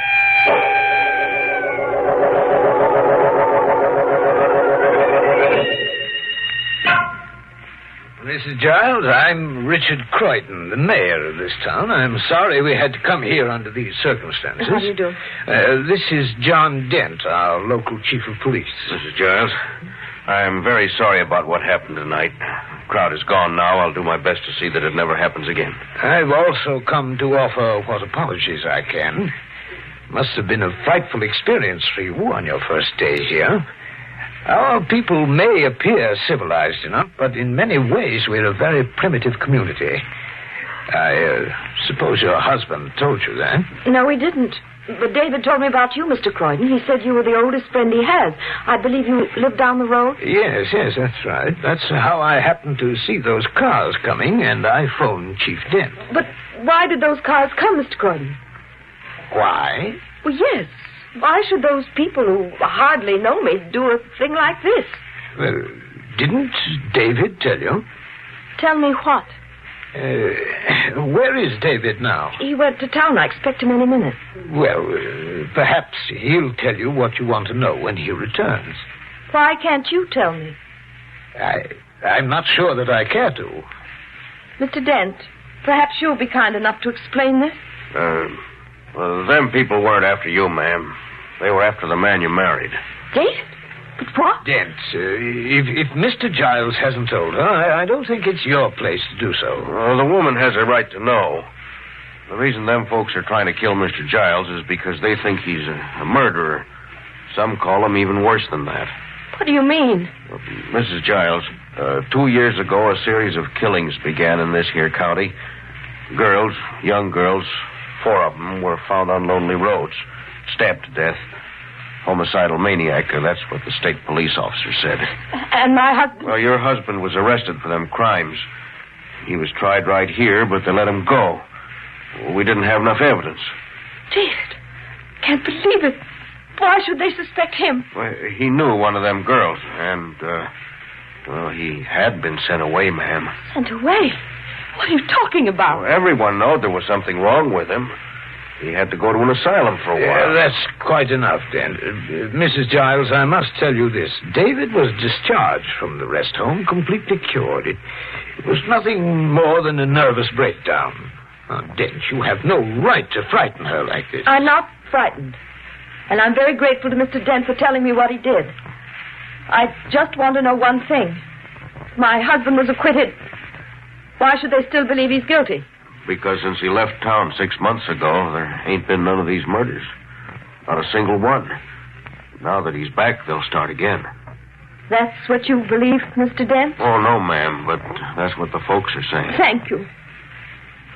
And now, if you don't mind, I'd like to be alone. Mrs. Giles, if there's anything I can do... No, thank you. There's nothing. Good night, Mr. Croydon. Good night. Come along, then. Good night, ma'am. Good night.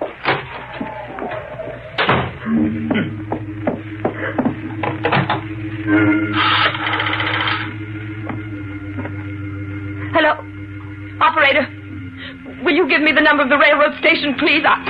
No. Never mind, operator. Don't bother. Are you going to leave, Carolyn? David, you heard. Yes. And I heard everything else my very old friend, Mr. Dent, told you. I was behind the other door. Then why didn't you come in? Why ruin their fun? Besides, I was curious to see just what your reaction would be. David, why did they have to tell me? Why couldn't you? You think this was an easy thing to tell to a newly married bride? I would have found out sooner or later. I did plan to tell you, Carolyn, in due time. That's why I ordered Mary not to say anything. Darling, it isn't true. This is all an insane dream, a nightmare. No, Carolyn, it's not a dream, but in many ways it is a nightmare. Were you going to run away from me, Carolyn? Is that why you phoned the station? Yes. Carolyn, if you want to leave me, I can't blame you. I realize it may be asking a little too much of any woman. To be my wife and to live here. Why did you come back here, David? Because I want to prove to them that I'm not what they think I am. And I was hoping you'd help me. I thought maybe you loved me enough for that. Carolyn, I'm terribly sorry it must end this way. I'm not going to leave, David. Carolyn, I hope you understand what you're saying. You may be risking your life by remaining here. I love you, David. I'll risk it. I want you to be certain. Because in the end, I may fail and be put to death. To death? Yes, there are going to be other murders. Other murders? Don't ask me how I know this, but I'm almost positive that sometime tonight, a girl in or near this community will be killed.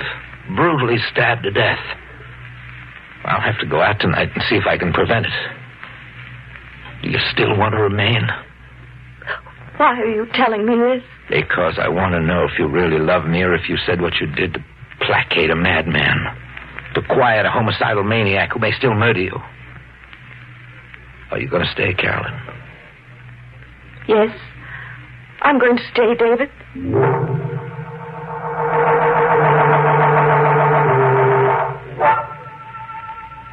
Mrs. Giles! Mrs. Giles, are you coming here? I'm coming, Mary. Mrs. Giles. There, Mary. Now just try to calm down. I saw them. I saw them out there. Mary, try to pull yourself together. Tell me what you saw. There was a man out there. A man moving around. Are you sure of it, Mary? I don't see anyone. Well, maybe you can't see him from here, but I saw him from the window of my room. All right. Let's look out the window of your room. I don't want you to think I'm seeing things. I'm not the kind of girl who sees things. I didn't say you were, Mary, but Well, I don't notice anything unusual from your window either. You don't see anything? Just the lawn, the tree. Mary, I know we've all been under strain today. I guess we're a little jumpy, aren't we? I guess so. But I wish Mr. Giles were here. I don't like us two being alone. I know, Mary, but it can't be helped. Now, come, dear, I think you'd better go back to bed. But I'm afraid to be alone in here. They can get in through the windows. Then we'll close the shutters. Help me, Mary. All right, ma'am. There we are. The outside doors are all closed? Yes, I locked them myself, but... Well, still, this is a very old house. They can get in. Well, there's a lock on your door that works quite well. You can lock the door from the inside, and then you'll be as safe as you can possibly be. All right. I'll do that when you go. Very well, Mary. I'll go back to my room. I'm sure you'll sleep now. Good night. I hope so. Good night, Mrs. Giles. Did you lock the door, Mary? Yes, I just did. I'm turning out the light now. I'm sorry I troubled you, Mrs. Giles. Good night. Good night.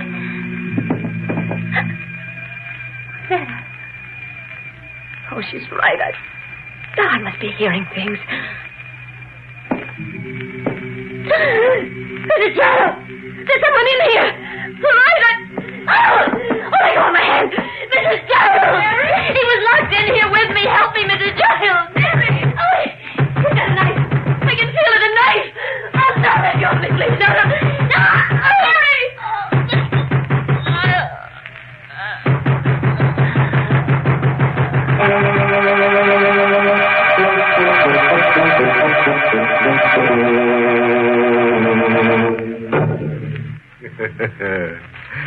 Well, friends, this is your host again.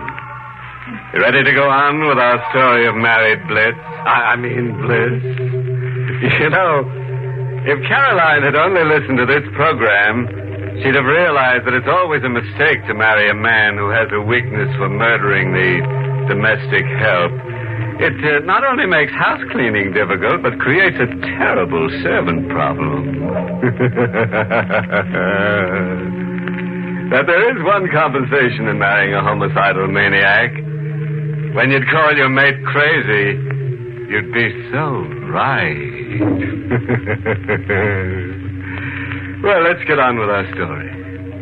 As you remember, Caroline couldn't break into Mary's room, and now she rushes to the telephone and dials the operator. Hello? Get me the police. Hurry, please. Hello? This is Mrs. Carolyn Giles. Will you please send someone right away? I think there's been a murder.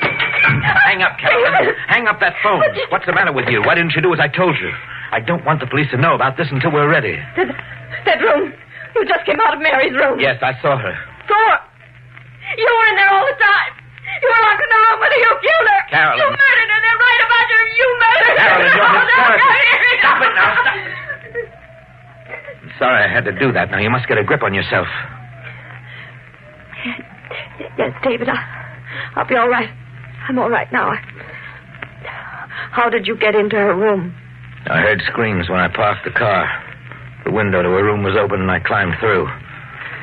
I saw her on the bed, and then I unlocked the door and came in here. You found the window open? But I locked it myself. I bolted the shutters. Well, it's open now. When did you bolt the window? A little while ago. The murderer must have been in the room hiding, and she locked herself in. I guess he escaped through the window. Yes. Perhaps that's what happened. You still think I killed her? I don't know what to think anymore. The way you came from her room. I explained that. Yes, I suppose you did. Carolyn, now listen to me. If I killed her, do you think I'd be talking to you now? Here, look. Son. If I'd murdered Mary, the next step would be to kill you. And you see how easy it is for me to do it. Now, Carolyn, you believed in me before. I'm asking you to believe in me again. I don't want the police to know I left this house tonight. Dent's like the rest of them. He hates me. He'd be glad to accuse me of this crime. Now, Carolyn, I want you to say I was home all night with you. And if I don't? I've got this gun, Carolyn. If you let me down, nothing much will matter then. Now, that might be the police, Carolyn. I'm going to open the door. Good evening, Mr. Giles. Good evening, Dent. You got here quickly. Maybe that's because I was kind of expecting to come. Oh, have you been watching my house? I ain't saying. When I got that radio call, I didn't lose any time. Oh, Mrs. Giles, you phoned in something about a murder? Yes, our girl, Mary, she's in there. Oh. Mr. Giles? Are you accusing me of this too, Dent? Well, it's mighty funny, right here in your own home. This time, I can easily prove that I had nothing to do with it. My wife and I were together all night. Is this right, Mrs. Giles? That's right, Mr. Dent.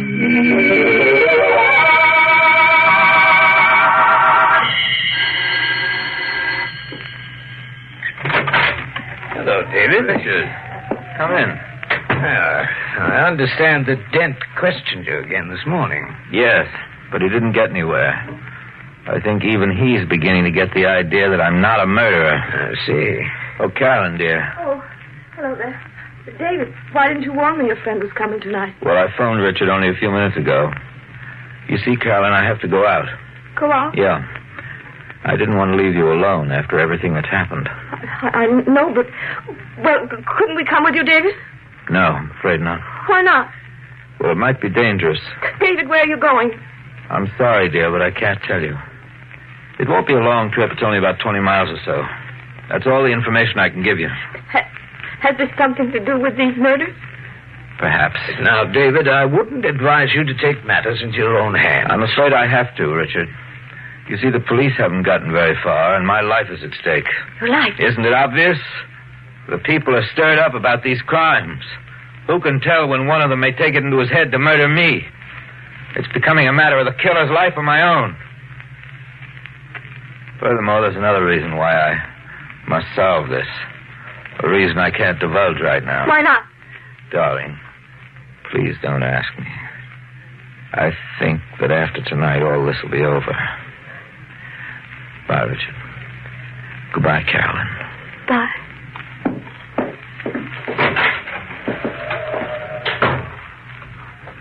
Richard, Yes?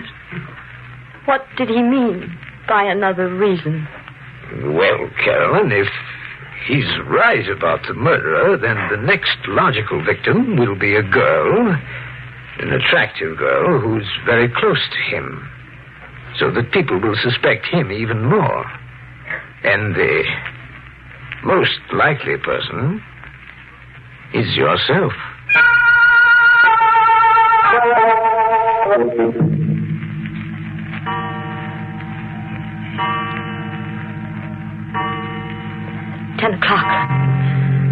Did he tell you how long he'd stay away, Richard? No, he didn't. Shall I deal another round? Oh, that must be David. Hello? David, are you all right, darling? Well, when will you be home?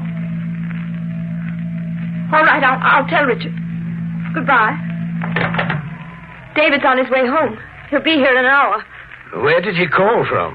Town called Waverly. He says he knows who the killer is.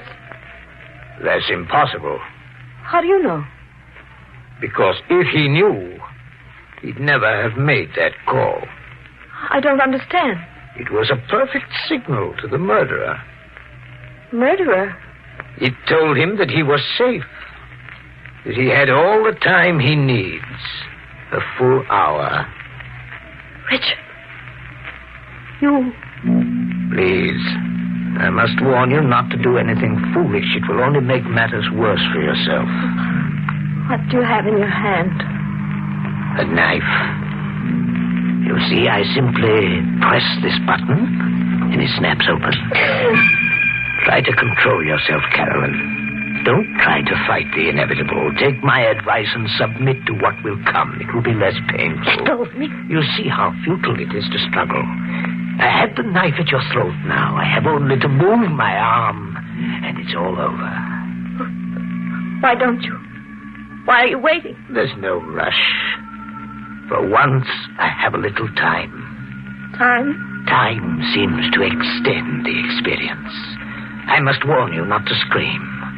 The moment you do, it will all come to an end, suddenly, violently. Screams are dangerous. One can never tell who hears them. Take the knife away. No. Please. Fear seems to do something to your features, Carolyn. You look extraordinarily beautiful. And I must compliment you on your self-control. You still haven't even raised your voice. You can't get away with this, Richard.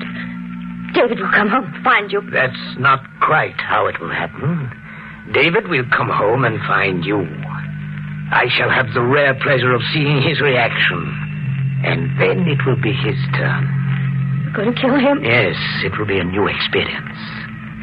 I've never murdered a man before. It can't possibly work. You'll be caught. I plan to be. But I shall plead self-defense. Everyone will believe me because I'll tell them he murdered you. It's very difficult not to scream, isn't it, Carolyn? They won't believe you. They'll never believe you. Oh, yes, they will. My police commissioner hates David because he was freed after Dent arrested him. And his position also depends upon me. Oh, I admire you, Carolyn. None of the others held out this long. You must almost be insane with fear and terror, aren't you?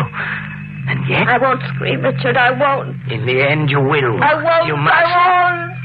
You really are extraordinary, Carolyn. I won't.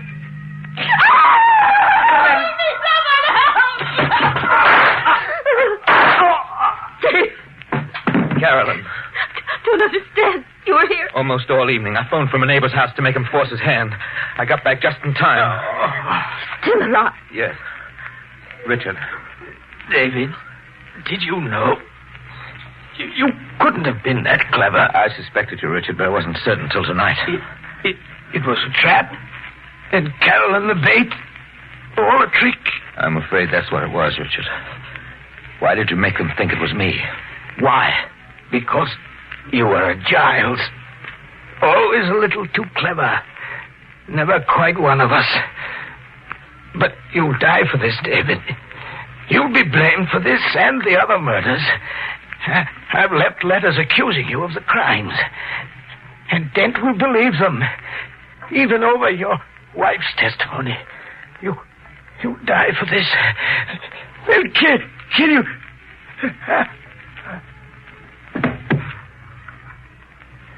He's dead. David, is it true what he said about the letters? Probably. Dent will never believe me. Good evening, Mr. Giles. Dent. Yeah. Been out there all night. When I heard the shots, I came running in. So you killed him? Yes, but I had to, Dent. He was going to murder my wife. That's true. He's the homicidal maniac you've been looking for. You've got to believe that, Mr. Dent. Of course I believe it, ma'am.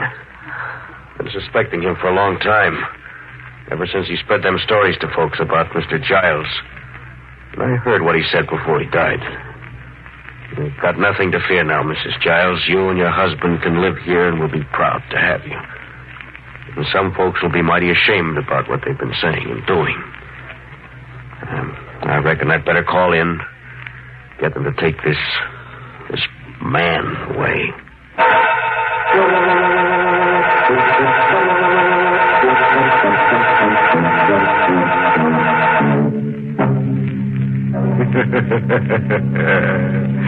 I'll bet you thought David was crazy, but he fooled you, didn't he? As the squirrel said to the walnut tree, you're still not as nutty as people. Now, that brings us to the moral of this story, which is taken from a retired witch who once said, Why slice your husband's head off when it's so easy to nag him to death? Oh, here's a little thought to take to bed. Never murder your enemies, because then you'll have no one to hate but yourself. Inner Sanctum has been brought to you through the facilities of the United States Armed Forces Radio Service, the voice of information and education.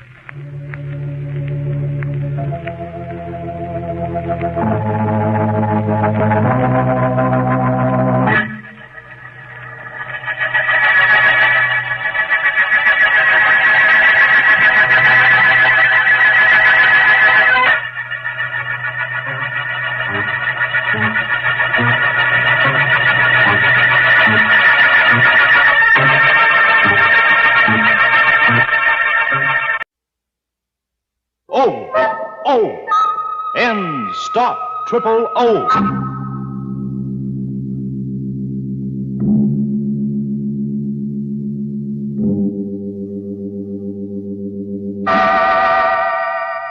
Inner Sanctum Mysteries, brought to you transcribed by High Potency Ends, America's most popular, truly effective chlorophyll tablets.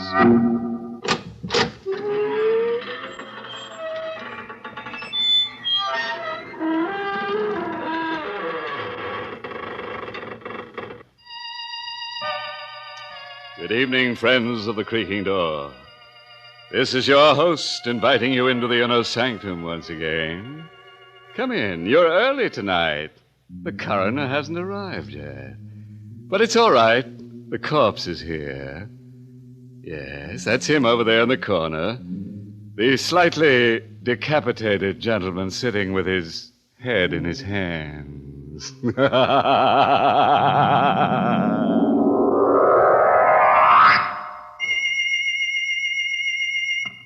High Potency Ends, E-N-N-D-S. Ends chlorophyll tablets are more effective than any other type of chlorophyll product in stopping triple O. They stop odor of breath, odor of body, all other personal odors. Act internally where odors begin to stop all three at the same time. O! End stop triple O! It's amazing, but no matter what you eat, drink, or smoke, no matter how hard you work or play, 1 or 2 high-potency Ends tablets stop triple O all day.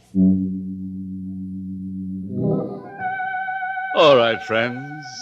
Let's gather round and meet that grim reaper, Mr. Macabre. No. Don't try to run away. Lie perfectly still. If you race with Mr. Macabre, you're liable to end up in a dead heat. From the living room of a small house that has seen better days, a single light shines in the early evening. Inside, Grace Denning waits alone for her father to come home. Anxiously lighting one cigarette from the other, she paces the floor until at last she hears his footsteps on the porch stairs. Father? Is that you, Father? Yes, dear. Oh, were you worried about me? Well, you're never this late for dinner. I thought something might have happened to you.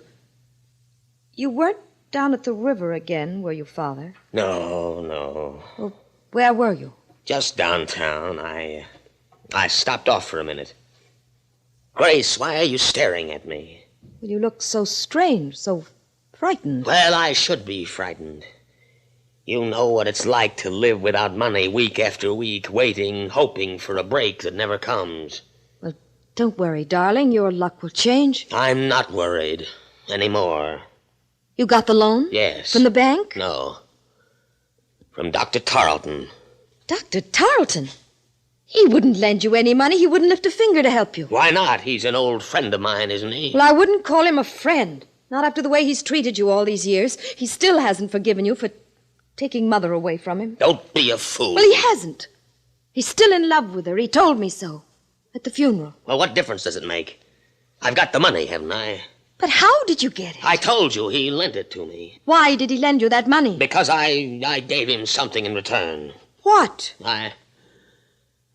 I sold him my brain. What do you mean, Father? I willed it to him in return for the loan. Your brain? Yes. He said it would be of value to him in his experiments. He said the medical school was making a study of men with artistic talents. But you haven't painted for years. Well, Dr. Tarleton didn't really want my brain, Grace. Can't you see? It was just an excuse to torment me. Well, you're not going through with it. I won't let you. You'll have to, Grace. I've gotten the money. Then you'll give it back. I won't let you take it. Here, what are you doing? Holding him up to return that money. Put that phone down. Father, let go. Drive you out of your mind if you accept this loan. Now, let me speak to him. Dr. Tarleton's office. Miss Henry speaking. Hello. Oh, Miss Henry. Is Dr. Tarleton there? Why, who's calling, please? This is Miss Denning, George Denning's daughter. Would you ask the doctor to come to the phone, please? I'm afraid I can't, Miss Denning. Dr. Tarleton is dead.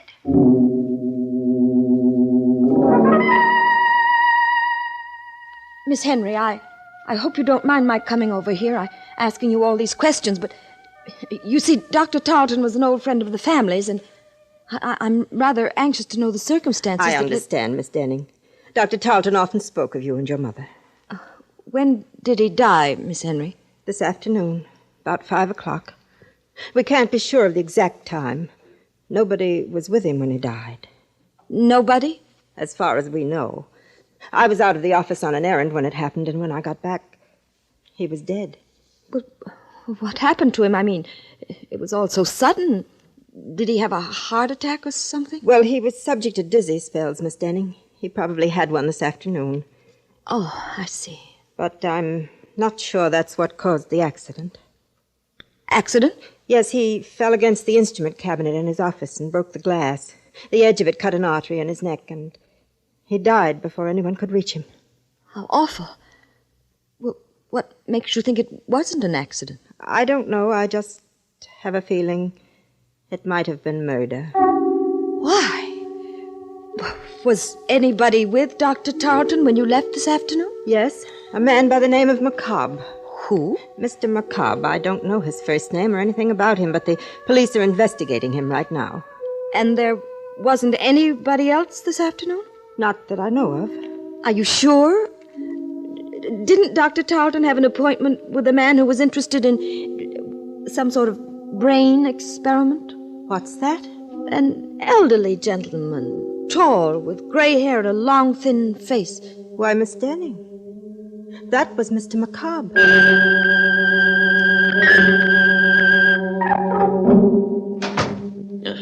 Where have you been, Grace? Oh, just out for a walk. Now, don't lie to me. Where have you been? Over to Dr. Tarleton's office. Yes? Yeah, well, what for? I told you not to meddle in my business. Tarleton's dead, and my bargain with him is automatically canceled. Is that the agreement you made with him, Father? My agreement with Dr. Tarleton doesn't matter anymore. It doesn't to me, Father. But it might to the police, if they find a copy of that agreement. What are you driving at?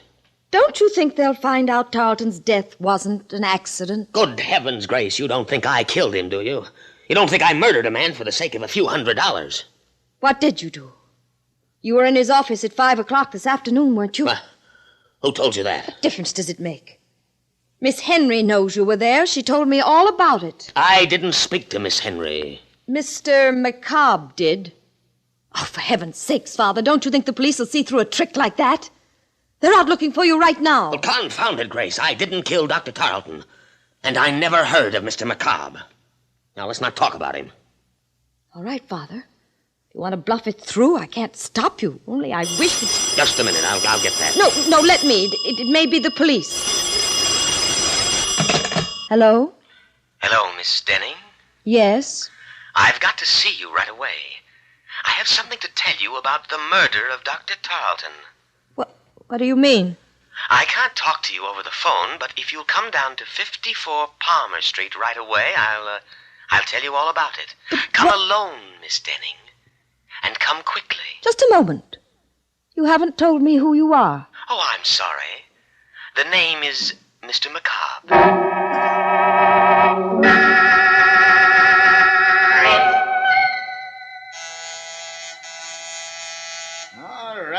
All right, I'm coming.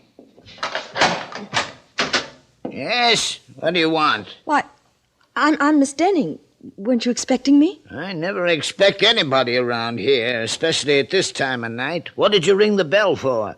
Well, I was supposed to meet somebody here. Are you sure you got the right address? This is the University Medical School, the autopsy lab. We're closed up for the night. That's strange. I was sure he said 54 Palmer Street. Who was this? One of the students? No, a friend of mine. Well, it's a funny place to be meeting a friend of yours, but if he said he'd be here, well, maybe you better come in. Well, Come on, I don't mind you waiting on the inside. Sure. Yeah, I'm always glad to have a little company around. A place like this kind of gets under your skin. What do you mean? Ain't you never been to a medical school before? No, Well, there ain't nothing to be afraid of, lady, but it's just like being in a morgue with them dead ones around, especially tonight. Why tonight? And didn't you read in the papers what happened? Didn't you see where that doctor got killed under mysterious circumstances? Dr. Tarleton? Yeah, that's the one. You knew Dr. Tarleton? Oh, sure I knew him. He used to teach down here. Anatomy. Oh, I didn't know that. Maybe that's why I was told to come here. Because of Dr. Tarleton? You know something about his death? No, but the man I'm supposed to meet here does. Have you ever heard of a Mr. Macabre? Macabre?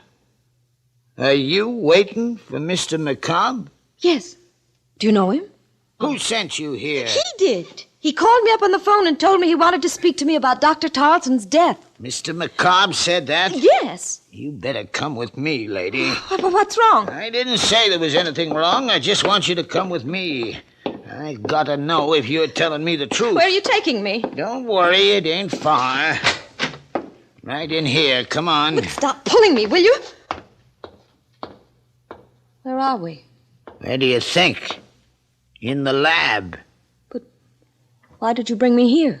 Didn't you say you had to see Mr. Macabre? Yes, but... Well, this is where he is. Right in that canvas bag. It's a body. Of course it's a body. And they give them all names. The students, I mean. Oh, no. This one is Mr. Macabre. That's what I want to know. Who put you up to this? Who told you to come over here and tell me he was alive? Nobody. Don't lie to me. Every one of them students know I'm scared of Mr. McCobb. They've been playing tricks on me ever since I got here. Let me go. Not until I make sure he's in that bag. What are you doing? Opening it up. No! Look. It's not Mr. McCobb. What? It's Dr. Talton.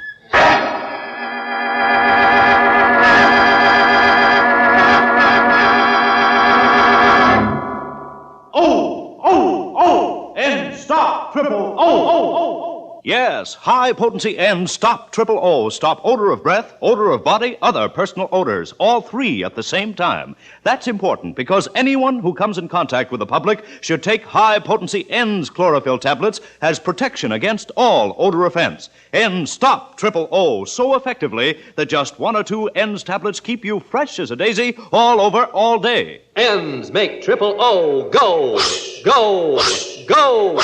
Try this test. Rub an onion slice on your hand. Now moisten an End's tablet and rub it over the same spot. Why, the odor's gone. Exactly. That's how high-potency Ends act inside your body to stop odors where they begin. They're made from a more potent form of chlorophyll, contain fully effective Daratol chlorophyll, and so act faster, longer, more thoroughly than any other type of chlorophyll product. High-potency Ends are guaranteed to stop triple O the very first day or money back. No deodorant, mouthwash, chlorophyll chewing gum, or toothpaste, nothing that acts only in the mouth or on the surface can possibly stop triple O. You must take chlorophyll internally for these results. So get Ends, that's E-N-N-D-S, Ends, pleasant tasting and safe as any garden vegetable. Get high-potency Ends, available everywhere. Trial size only 49 cents, larger sizes even more economical. Well, now that you've had a few moments to let your hair down, let's get back to our story and make it stand up again. Let's see now, where were we? Oh, yes. In that lovely little dissecting room where the university goes to meet the student body. As I remember it, Grace Denning went there, too, with a night watchman to see a man about a corpse. But the corpse didn't keep his appointment. At the last moment, Mr. McCobb got cold feet and left Dr. Talton holding the bag. Are you sure it's Dr. Talton? Can't you see it is? I'm going to call the police. Now, wait a minute. You're not going to call anybody till you tell me why you came here. I told you. You told me a lie. You knew Dr. Talton was in this bag. You brought him here. Don't be a fool. Well, then who did?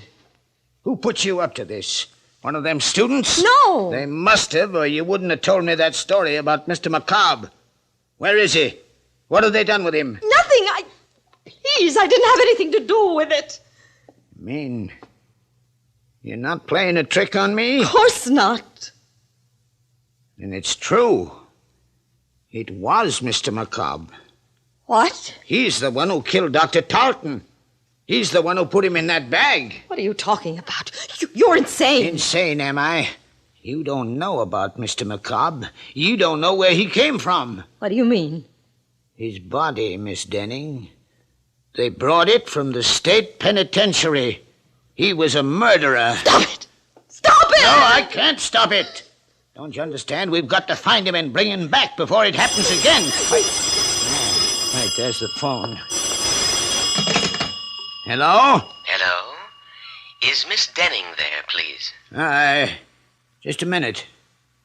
It's for you, Miss Denning. That call? Yes, here, answer it. Oh. Hello? Hello, Miss Denning? Yes? Tell your father not to worry about the murder. Dr. Talton was killed by a woman. A woman who lives at 9 River Road. How do you know? Who is this? Don't you recognize my voice? I'm Mr. McCobb.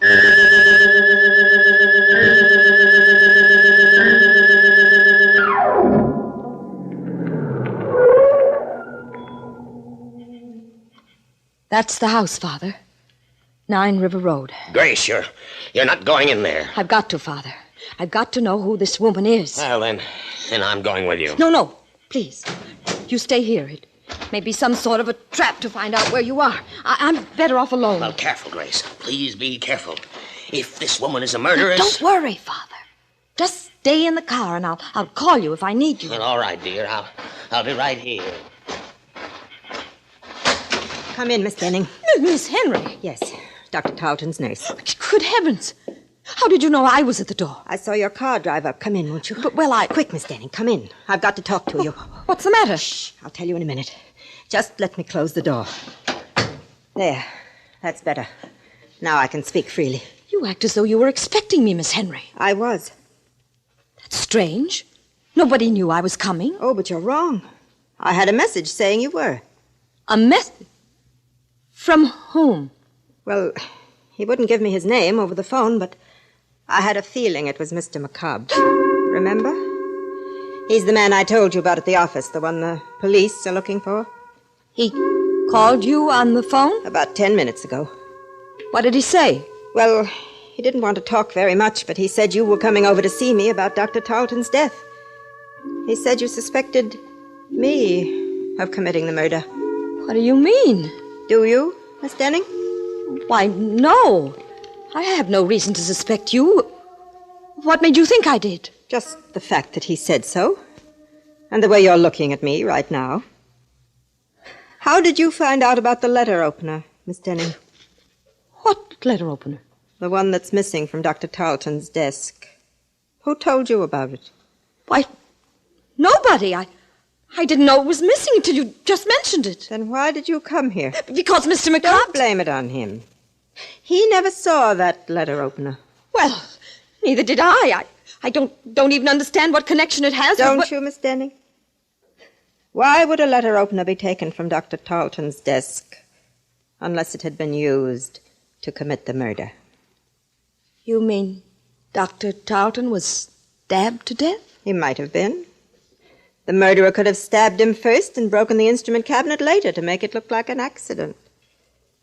Only that isn't the way it happened. How do you know? I know because that letter opener isn't really missing. It's just been mislaid somewhere. And if I had a chance to search the office, I'd probably find it. Why don't you search the office now, Miss Henry? I will, if you'll come with me. All right. I'll come with you. Good. I felt rather peculiar about going down there alone, but if you're with me... Miss Denning. What's the matter? Behind you, look. At the back window. What? I don't see anything. It was there, I tell you. It was there a moment ago. What? A face peering in through the window. It's macabre. That's funny. There doesn't seem to be anyone out back here. Must have been your imagination. No, I saw it. I tell you, there was something... Wait, what is it? Thought I heard something move behind the garage. Quick, let's go in there. We can look through the back window without being seen. Careful now, we mustn't make a sound. Here, hold on to my arm. I can't see a thing, Miss Henry. Who's there? Don't be afraid, Miss Denning. It's me.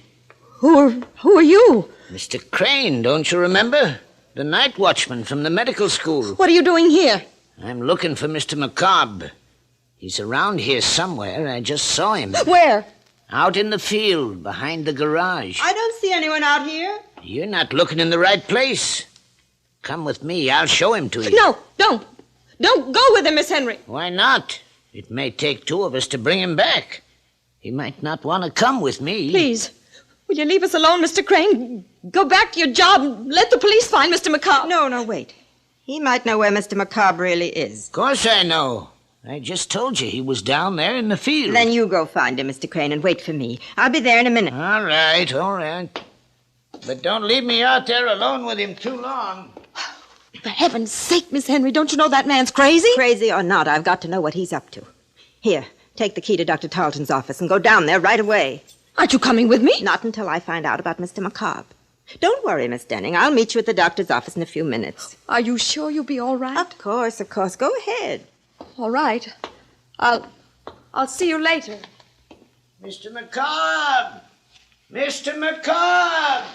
Oh, Mr. Crane! Where are you? Why don't you answer me? Here. Who's on that path? Oh! No, don't! The letter opener. The same letter opener.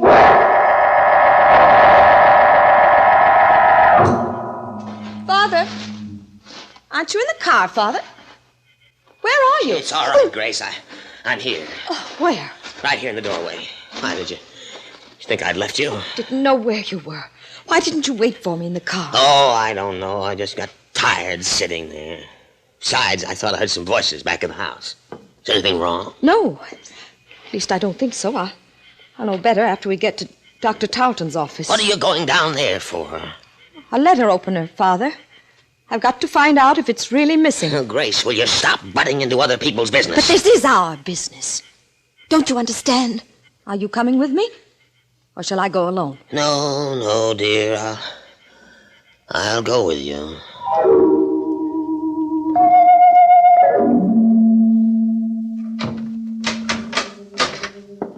Wait right here, Father. Just outside the door. Let me know if anybody comes down the hall. Even Miss Henry. All right, but hurry. I'll be as quick as I can.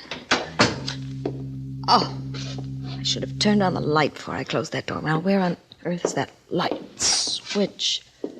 Oh. Well, what's the matter with this thing? It doesn't work. No.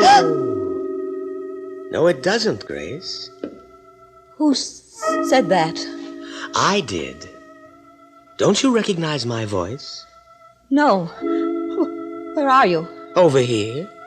Sitting at my desk. Dr. Tarleton. Yes. You're alive. No, my dear. I'm just living on borrowed time for a while.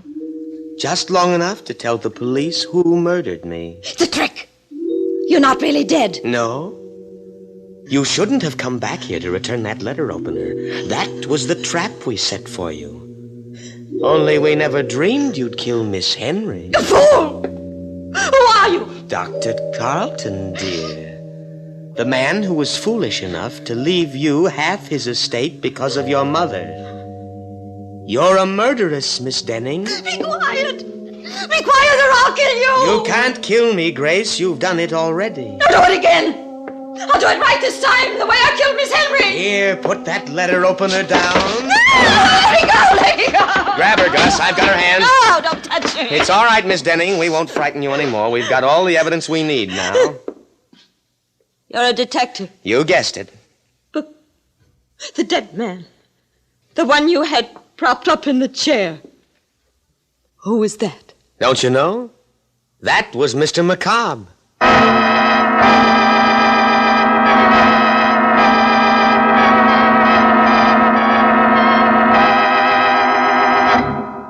Well, that was a corny stunt for Macabre to play. If I were a corpse, I wouldn't go around frightening confessions out of murderous young ladies. I'd rather be seen dead. And speaking of death scenes, have you ever heard the one about the ambitious ghoul who left no stone unturned?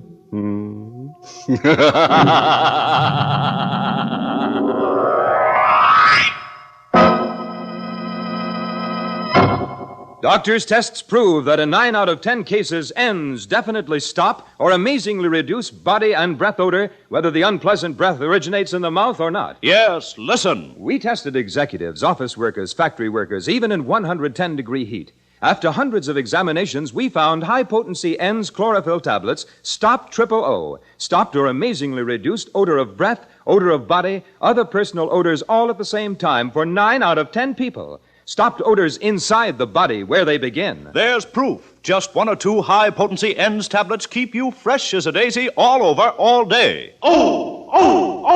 N stop O. High-potency N's act faster, longer, more completely throughout your system. You see, N's are made from a more potent form of chlorophyll, contain fully effective Daratol chlorophyll. That's why they're triple effective, guaranteed to safely stop O or money back. No deodorant, no mouthwash, no chlorophyll chewing gum or toothpaste, nothing that acts only in your mouth or on the surface can possibly stop O. You must take chlorophyll internally to get complete protection. N's make O go, go, go. Get high-potency N's chlorophyll tablets available everywhere. Trial size only 49 cents, larger sizes even more economical. Tonight's Inner Sanctum Mystery was written by Robert Sloane and starred Barbara Weeks in the role of Grace. Everett Sloane played Crane. Music was by Lou White. This month's Inner Sanctum Mystery novel is You Could Die Laughing by Alan Green. The entire production of Inner Sanctum is under the direction of Hyman Brown. When in the summer sun, over an hour a day, look out for glare fatigue. And when eyes look dull and bloodshot from wind, smoking, or reading, get Eye-Gene. Contains Lexitol. Acts like a doctor's prescription. Just 2 or 3 soothing drops in each eye floats away that tired eye feeling. Your eye doctor will tell you, don't neglect your eyes. Use Eye-Gene eye drops daily. Eyegene. Safe, gentle, a tonic for your eyes. Trial size only 25 cents. Larger economy sizes, too. Eye-Gene at drug counters everywhere.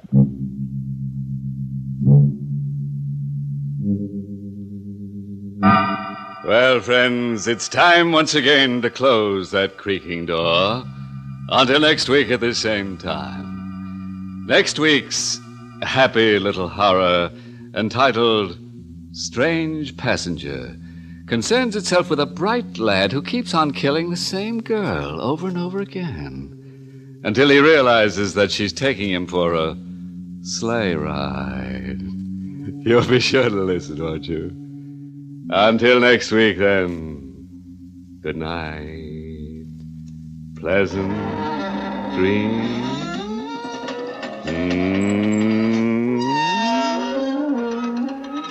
Be sure to join us at the same time next week for another Inner Sanctum Mystery, brought to you transcribed by High Potency N's, America's most popular, truly effective chlorophyll tablets.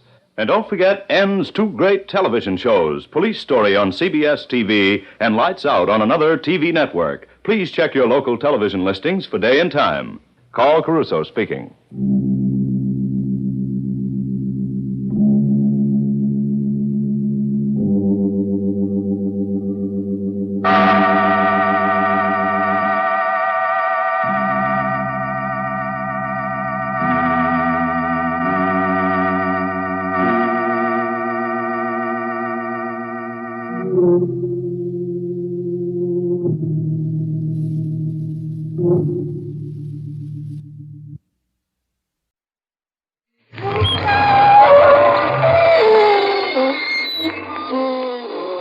Good evening, friends. This is your host again to welcome you through the creaking door into the inner sanctum. Come in. Come on in. I want you to meet Ambrose, our man-shy ghost. The other night in a graveyard, he bumped into a human and was so frightened he turned flesh-colored. Yes, poor Ambrose. He's got a bad case of ants in his fantasies. He's so upset he's just a ghost of his former ghost. Was a time when we held high hope for Ambrose. Oh, yes, at Abnormal U, he was cited by his classmates as the personality most likely to split.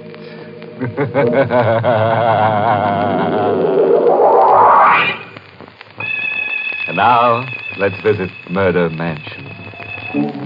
For over 100 years, the old house has stood on the cliff, weathering the relentless ocean winds that have battered at its gray shingles. Now, in the living room, the real estate agent and the new buyer are completing the arrangements of sale.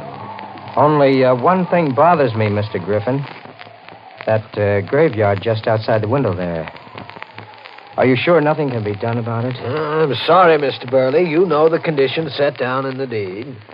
The Crandall family burial ground must remain on the property untampered with. Well, those Crandalls must have been a morbid family, having themselves buried right next to the house they lived in. Yes, they were peculiar. I guess they figured it was a way of keeping the family together. You shouldn't laugh, Mr. Griffin. What? Well, what are you doing here? I hope I'm not too late. This is the gentleman who's planning to buy the house? Mr. Burley's already bought it. Oh, I'm sorry. Hey, look. What is this, Griffin? Who is this woman? I'm Emily Robbins. Mr. Burley, please, you must sell this house immediately to me. Sell it? That's ridiculous. I just bought it. Mr. Griffin never should have allowed you to. Now, see here, Mrs. Robbins. Just a minute, Griffin. I want to hear what she has to say. Well, all right, but you can see she isn't exactly accountable. You're bad, Mr. Griffin. You promised to sell the house to me, but you couldn't wait until I had the money, could you? I'm in the real estate business, not charity. Mrs. Robbins, I still want to hear why Griffin shouldn't have sold me this house. Because, Mr. Burley, a house isn't just a thing made of wood and stone and mortar. It's almost a living, breathing creature. It accepts and rejects people just the way we do. I was born a Crandall, and only a Crandall may live here. Anybody but a Crandall would be an enemy within its walls.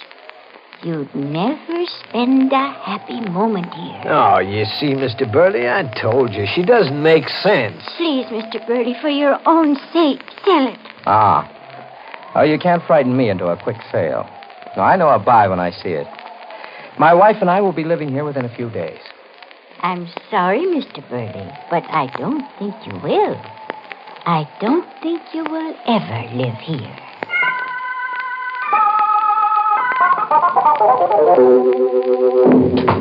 Helen! Oh, Helen! Mr. Burley? Yes, Ada.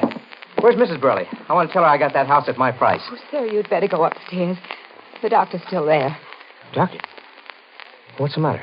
Oh, Mr. Burley. What is it, Ada? What is it? Your wife is dead. What? She seemed so well after lunch. She was upstairs napping, and when she didn't come down at her usual time, I went up. I tried to wake her, but... Helen dead? Oh, no, it can't be. It just can't be. I tried to get you everywhere. But she hadn't been sick. There's no reason she should die. Dr. Hirschman said the same thing. He said that... Oh. Hello? Is Mr. Burley there, please? Well, Mr. Burley can't come to the phone right now. Oh, it's all right, Ada. I'll take it. Yes, sir. Hello? Mr. Burley, this is Mrs. Robbins. Miss... I called to ask you if you've changed your mind about selling me the house.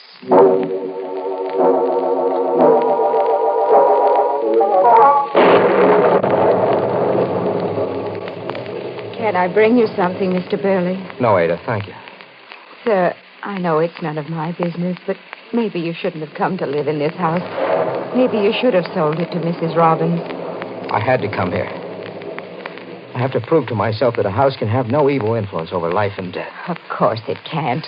And yet, according to the doctor, my wife passed away almost at the very moment I bought this house. I'm so confused. I don't know what to think. I'm not one to butt in, but you are letting the house have an effect on you. Or you haven't moved from that window all evening. I'm just trying to fathom things out. You've been standing there staring out at that graveyard. I'm all right. Now let me alone. Yes, sir. Good night, Mr. Burley. Good night. Hey, Dad! What is it, sir? That graveyard out there. When the lightning flashed just then, I saw it. Saw what? There was a new headstone among the old ones. A brand new headstone.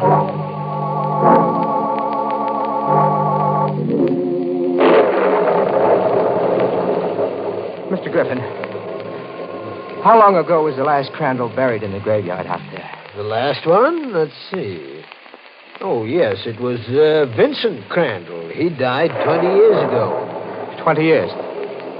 Then his headstone would have been a little worn by this time. Well, sure it would, but what are you... Then what is the meaning of the new headstone? New? Come to the window. I'll show you. Oh, now, Mr. Burley... There's a brand new headstone out there, over a fresh grave. Oh, but that's impossible. I saw it first when the lightning flashed. Well, you must be imagining things. Then see for yourself. Here, take this flashlight. Shine it out there on the graves and see for yourself. All right. Well? Mr. Burley, maybe you better see a doctor. Doctor? They're all old headstones out there. The new one is only in your mind. Give me that flashlight. Mr. Griffin, what? Oh, you've been under a terrible strain. Your wife's sudden death and all. I don't know. What made me think I saw a new headstone out there? I want to sell this house. Right away. Well, you know, it takes a little time to arrange a sale. What about that Robbins woman? She'll buy it. She's been bothering me all along to sell it to her. Yeah, but Mrs. Robbins can't pay you a decent price. Well, I don't care. I'll take anything she offers. I want you to get in touch with her. All right, Mr. Burley, I'll call her in the morning. No.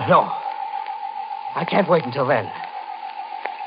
I want this house sold tonight.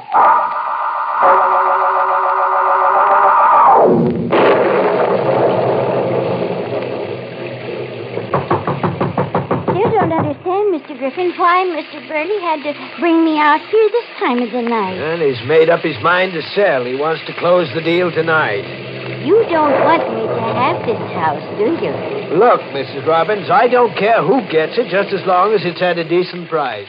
So you can get a higher commission. You're a very selfish man, Mr. Griffin. I'm not in business for love. Your wife did well to leave you. She was as crazy as you are. Why doesn't he answer the door? What's taking him so long? Mercy! What was that? Someone screaming. Came from... Say, the garage. There's a light in there. Come on. Whoever screamed must be in that garage. Well, we'll soon find out. But maybe it isn't safe for us to go in there. That's a chance I'm going to have to take. What? Ada. Mr. Griffin. Well, that was you who screamed, huh? Yes. Why? What happened? Mr. Burley. What is it, Ada? What about Mr. Burley? He's dead.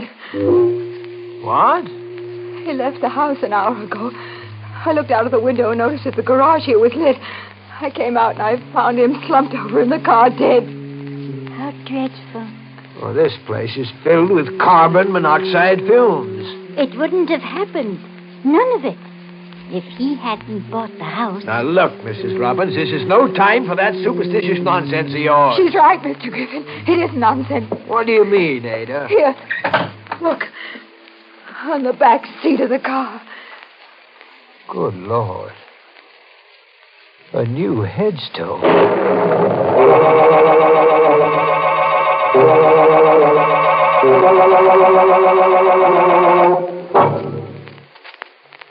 Hey, anybody want to buy a house? The Crandall place is a real buy. All you have to give for it is your life. Too bad about our friend Mr. Burley, huh? Thought he was getting a bargain basement, but instead he's ended up in a basement he didn't bargain for. Yes, he should have taken old Lady Robbins' advice, which, in a phrase, was, one man's menage is another man's morgue. Well, now, let's get back to our mystical manor. A week has passed since Burley's death, and the real estate agent, Mr. Griffin, has found a new buyer. Here's your check, Mr. Griffin. Oh, thank you, Mr. Wagner. I consider this house a real buy. Well, you're the only person who's had any interest in it since Mr. Burley died. The place has gotten a bad name. Most people are superstitious, I guess. Wouldn't live here if you paid them. Superstition never bothered me. Mr. Griffin. Yeah? What are you looking at that way? There's a graveyard out there. I don't understand. Understand? What are you trying to say? There were always 10 graves out there, I'm sure. But now there's 11.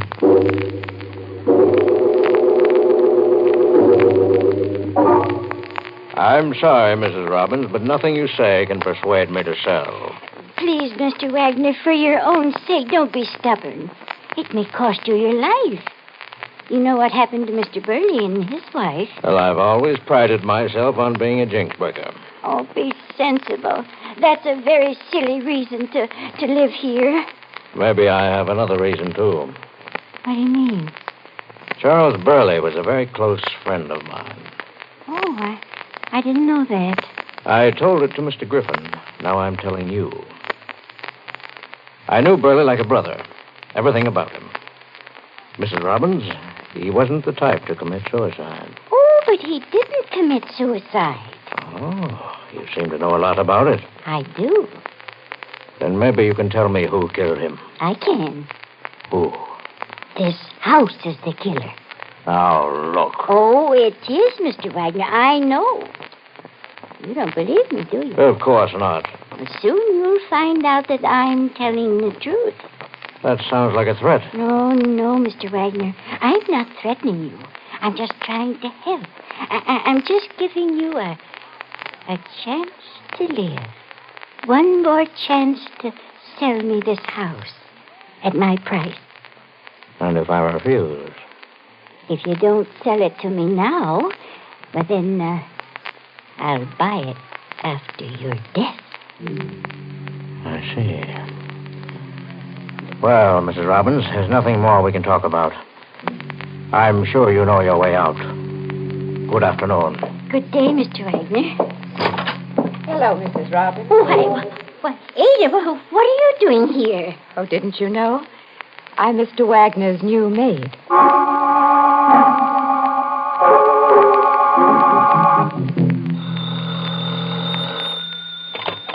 Hello. Mr. Griffin? Yes? Well, come over here to the Crandall house right away. Mr. Wagner wants to see you. What, who is this? It's very important, Mr. Griffin. Come as quickly as you can. Yes, but who is this? Hello. Oh. Your number, please. Operator, get me Maine 6539 and hurry. Yes, sir. I'm sorry, sir, but that line is disconnected. Disconnected? What? Well, that's impossible. I just spoke to someone at that number. Try them again. I'm sorry, sir, but I checked. There is no way I can get you the number.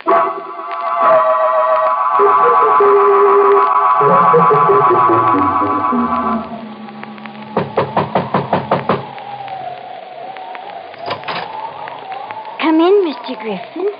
Mrs. Robbins, what are you doing here at the Crandall house? I was waiting for you, Mr. Griffin. I don't understand. Come in, please. I was the one who called you on the phone to come out here. I didn't say who I was because I didn't want to mention names. But I tried to get the phone here right after you hung up. The operator said the line was disconnected. It is. The wire has been cut. I walked down the road to the mobile gas station to call you to come out here. Mrs. Robbins, just what is this all about anyway? Why are you here, and where is Ada and Mr. Wagner? Ada's left. She's gone away. For good. What? On the hall table over there, a note from Ada to Mr. Wagner, explaining why she left. And what about Mr. Wagner himself? Where is he? In the dining room. Oh, wait, please don't go in there yet. He's dead. Mr. Wagner dead? When I came in, he was slumped over the table.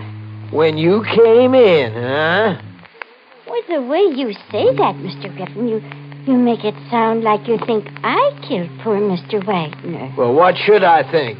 Oh, I wouldn't do a thing like that. Then suppose you tell me exactly what you're doing out here tonight. Well, it's like this, Mr. Griffin. I was home in bed, but I couldn't sleep.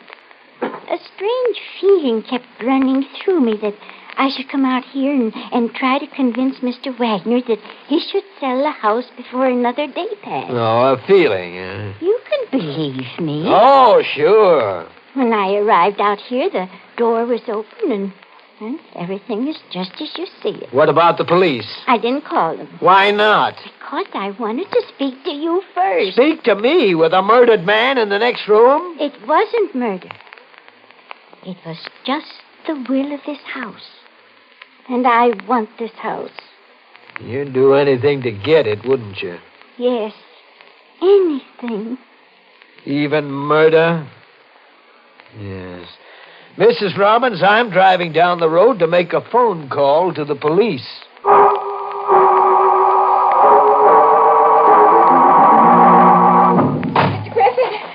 Mr. Griffin, wait. Well, Ada, what are you doing here? I was watching you and Mrs. Robbins through the window. Mr. Wagner is dead. I know. But how could you? You left the house this morning. I saw his body slumped over the table. You think the same as I do, don't you? Well, what do you mean by that? You suspect Mrs. Robbins, too. In a way. But I also suspect you, Ada. Me? But I can't exactly figure out what your game is. Game? I have no game. And why did you leave a note saying you were going away? What note? There's no use lying. I saw it myself on the hall table. But you must be mistaken. Today is my day off. I left the house early this morning. I didn't write a note. Well, if you are telling the truth... I am. Then I know who did write that note. You wait right here for me. I'll be back in 10 minutes. Keep your eye on the house. Where are you going? The phone inside is disconnected. I'm going down the road to call the police. I'll go with you. Why? I'd rather not stay here alone. Mrs. Robbins doesn't know you're out here. You're safe. But just the same, I'd feel better if I went with you. I'm not taking you with me. You act as if you're afraid of me. Maybe I am. But why? Why? Because when Mrs. Burley died, you were in the house. The same with Mr. Burley. And now Mr. Wagner. You were there when every victim died, Ada. I won't let you in this car with me.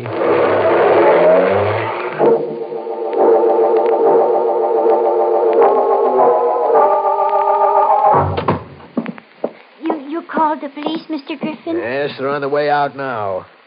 By the way, what are you doing here in this kitchen? Oh, I was just walking through the rooms, recalling the happy moments I spent here when I was young. You sure that's the only reason? Why, yes. I thought maybe Ada had something to do with it. Ada? You know very well she's left. You saw her note. Ada didn't write that note. What?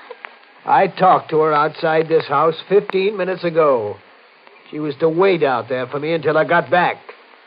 She wasn't there. What's happened to her? I didn't see Ada, but wait.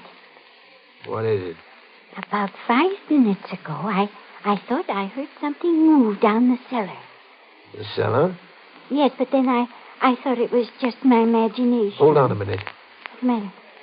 Just now. I heard it, too. Something or someone is down there. Come on. We're going down into the cellar to look around. Mr. Griffin, look. Look, it's lit down there in the cellar. Yes.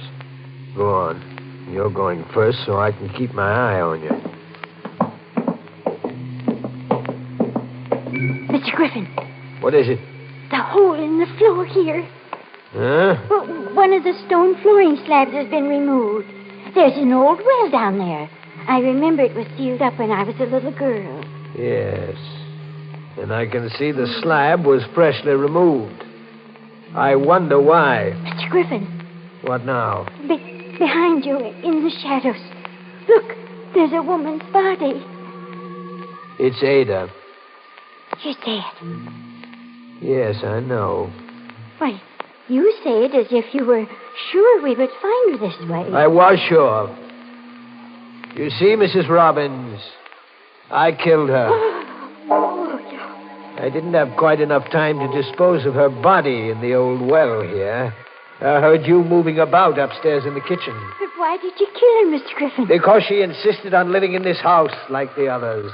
Then it wasn't this house.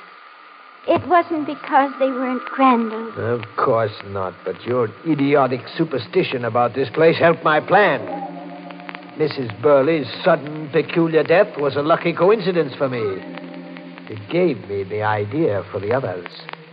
I needed a series of deaths to completely destroy the value of this place, so no one would ever live in it. But why? On several occasions, you mentioned my wife, Mrs. Robbins. You see, you were wrong about her, as everybody else was wrong. She didn't run away from me. She would have, but I killed her. And her body is down at the bottom of that well, just as Ada's will be, and just as yours will be. But the police are coming. They'll find you out. You foolish old woman, do you think I really called them? Now, Mrs. Robbins. No, please don't come near me. You wanted to stay in this house. Now you will, forever. No. You're going to get the thing you wanted most. You're not going to kill her, too. Ada. Yes, Ada. No, it can't be. You're dead. Not yet. Not completely. I've just enough life left. No, my leg! Let me go! Let me go! The well! I'll fall in there! Let! Ada! Oh, Ada. You thought it was nonsense, didn't you, Mr. Griffin? But it was this house that kept her alive long enough to protect me. My house, Mr. Griffin.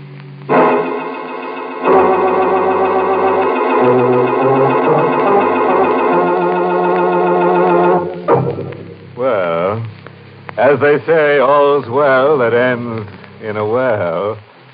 Say, folks, what about that Griffin character? Just goes to show how a property agent can sink to such an unreal estate. Yes, sir, that's what I call tripping over your own plot. Now, Mrs. Robbins will never be lonely. No, when things get dull, she can always step outside the house and dig up a relative or two.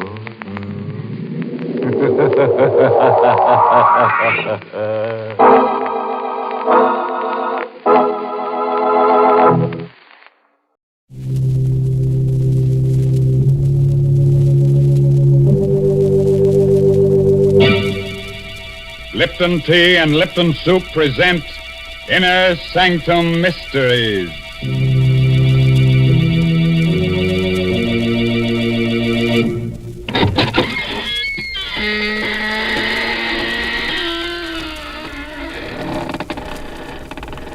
Good evening, fiends.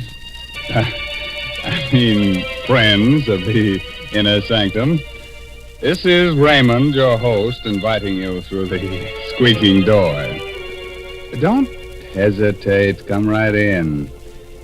Oh, it's a bit dark. Careful, don't brush up against that skeleton. Oh, he's quite harmless, I assure you. He's only the skeleton in our closet come out for a bit of air. The idea of a skeleton coming out for air. Such nonsense. Oh, you mean because it's already so well ventilated?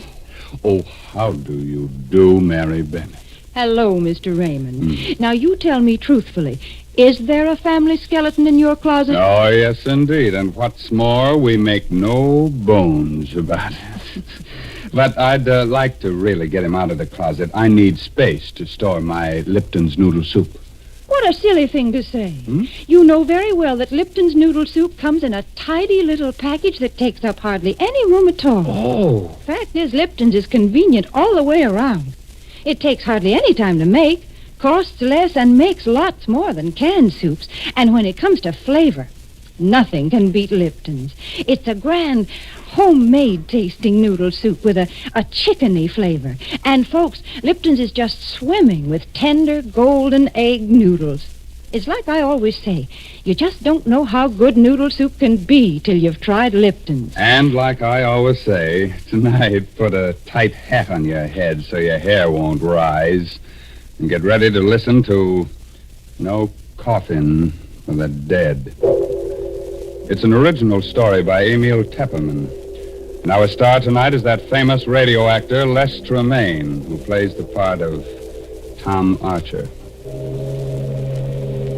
Along the swanky East River Drive, all is quiet, except for the footsteps of two men who hurry toward one of the many tall apartment houses.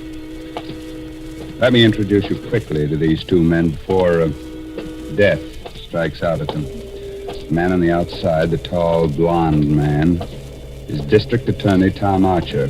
The other one, the lean, dark-haired fellow, is Tom Archer's assistant, John Frayne. Tom's really worried about something. I'll walk you to the door of your house, John. I don't like your being out alone this late at night. Whoever's been sending you those threatening letters isn't John. Look out, John! That fellow in the alley with a knife. Look out! Drop that knife, you! You've killed him. You've killed John Frayne. Don't! Keep back, you! No! With that knife, you don't! No! No, don't stab me! Well, the devil killed John Frayne. stabbed me. I'll remember his face if I ever see him again. I'll remember.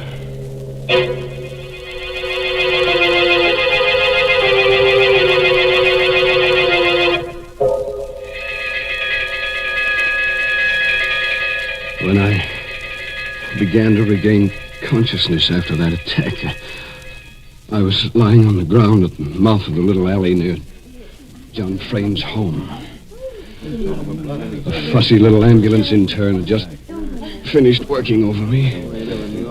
There was a small crowd around me, and I glimpsed the face of Detective Inspector Lambert just behind the intern.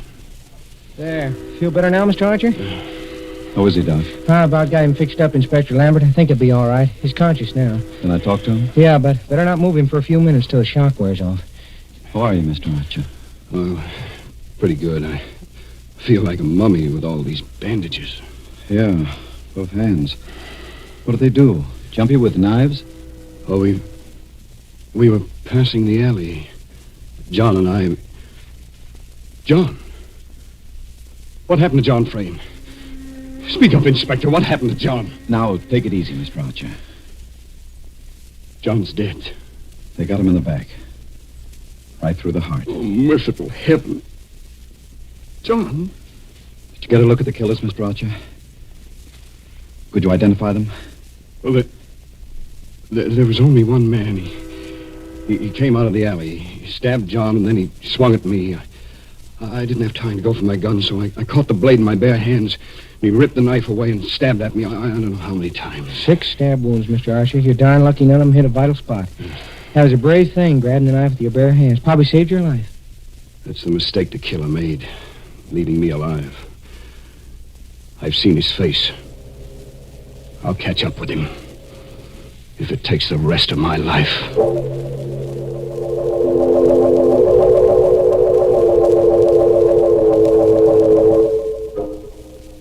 I was a bit shaky on my feet when Inspector Lambert and the intern helped me up. But I insisted on going over to where the body of John Frame lay, covered with a white sheet. And then I saw Susan, leaning against the great comforting bulk of old Mrs. Hogan, her housekeeper. She was looking down at the shroud that covered her husband's body. It was God's will, Mrs. Frame. Susan. Oh, Tom. Tom, I can't believe it. John. Be brave, Susan. John's dead. Nothing I can say will replace him. Have you any idea who the murderer is? I saw his face for a moment, that's all. But I'll recognize it again, I'm sure. Mr. Archer, here's something we found in the alley. What is it, Inspector? Looks like the charm off a watch fob. It's broken off. A charm? Well... You recognize it, Mrs. Frame? Oh, no. No, it can't be. It can't be. No, of course not, Susan. There are hundreds of watch charms like this one. What is it, Mrs. Frame? That watch charm is... My younger brother, Peter, wears one just like it. Oh? Oh, nonsense, Lambert. You can buy those in any jewelry store. Besides, I saw the killer's face. It wasn't Pete. Mrs. Hogan. Yes, Mr. Archer? Please take Mrs. Frame upstairs now. That I'll do. Come along, darling. I'll see you later, Susan. Oh, please stay here, Tom. You're hurt. All those wounds. I'll be okay. Right now, I've got to go downtown with Inspector Lambert and look at pictures while that murderer's face is fresh in my mind.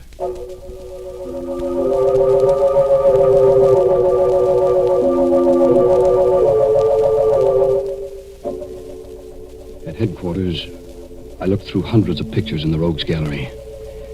It was just 2 hours before I came upon the photograph. Lambert, this is our man. You're sure? Positive. I'll never forget that face. Turn it over. Let's see the name quick. Right. Bart Hogan. Good heavens. Bart Hogan. That would be the son of old Mrs. Hogan, the Frame housekeeper. Lambert and I both remembered the case of Bart Hogan. It went back 5 years, before John Frayne had married Susan. Bart Hogan had lived with his mother, both working for Susan's father. One day, Bart Hogan had snatched up a kitchen knife and attacked Susan's father with mad fury. Only John's lucky arrival had saved the old man. John subdued Bart Hogan. The mad youngster had been committed to the state asylum for life. But he had escaped 7 months ago. Nobody had heard from him since then. Until tonight. Great Scott. So that murderous kid has come back after all these years to get his revenge. I'm going back to the Frayne house. I want to talk to Mrs. Hogan. You think she might know where her son can be found? Who knows? I'll talk to her anyway. By the way, Mr. Archer. Yes? While you're up there, suppose you just kind of check on whether Brother Pete has lost his watch charm.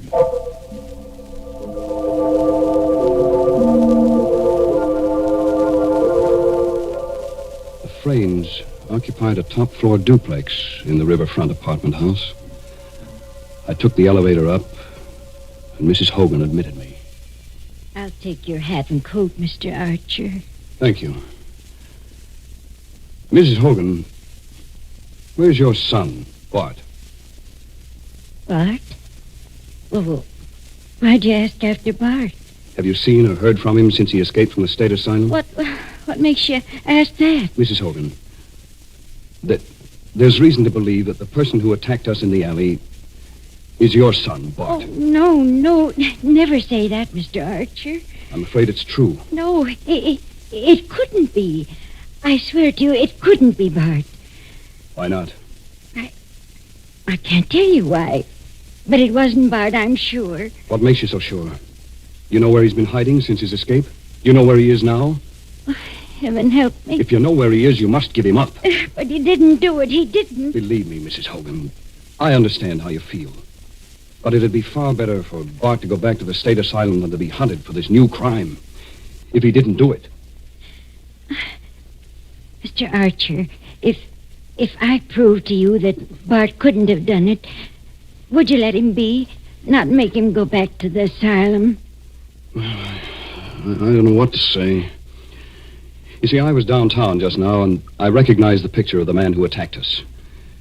It turned out to be your son. There's very little chance that I was mistaken. But if I prove he couldn't have done it? How can you prove it? Well, come, I'll show you.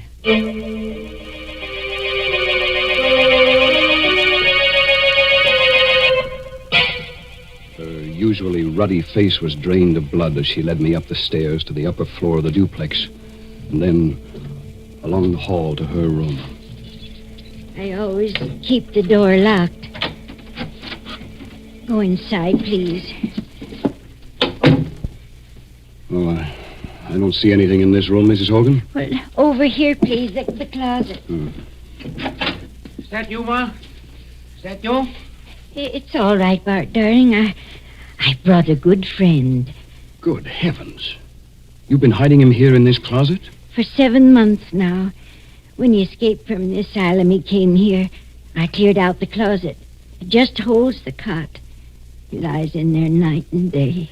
Where's he, Ma? Why'd you bring him? What's he want? Don't be afraid, Bart. Mr. Archer won't hurt you. He wants to ask you some questions. Bart, have you been out of this room tonight? Out? Me? Not a chance. He tells the truth, Mr. Archer. Here, I'll pull the blanket back and show you the proof. There. Look at his legs. He was shot in both legs when he escaped from the asylum. I couldn't get medical attention for him, and the wounds never healed properly. I see. You must believe me now, Mr. Archer. Bart couldn't be one who attacked you, because, well, he'll never be able to walk as long as he lives.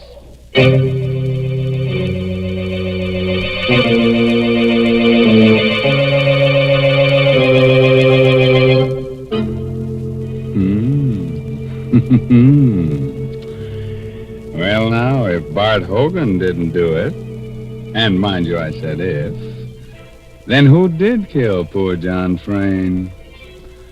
Well, whoever killed him must have been a rather cheerful person because he took life so cheerfully. Cheerful indeed. Mr. Raymond, you've always had such gruesome thoughts on your mind, you wouldn't recognize something cheerful if you met right up with it. Oh, now, Mary, aren't you being a bit unfair? No, I'm not. You just don't know what folks like. But you listen to me, because I'm going to make a suggestion that'll please everyone. All right. Folks, if you want to give the boys overseas a real taste of home, why not send them a package or two of Lipton's noodle soup? It's so easy to do. You don't even need a request slip. You know, a bowl of hot soup makes a mighty good snack for the boys. And when they receive Lipton's noodle soup mix, they're getting that old-fashioned kind of chickeny-tasting noodle soup. So send a package or two of Lipton's to your favorite serviceman. That's a terrific suggestion. And here's another thing that pleases me. There seems to be plenty of murder ahead in tonight's story. You remember that pretty little girl, Susan? Well, looks like she's next on the murderer's list. How about that, Tom? Come on, tell us more, and don't spare the gore. When I entered the living room on the lower floor, a few minutes later, Susan and Peter were there with Arnold Matson, the lawyer. I tell you, this is a serious problem, Susan, and we've got to find an answer to it. There is no answer, Mr. Matson. Oh, Tom, thank heaven you've come at last. Hello, Susan. Hello, Peter. Hi. You know Mr. Matson, of course. Of course. I understand, Mr. Archer, that you narrowly escaped the same fate as poor John.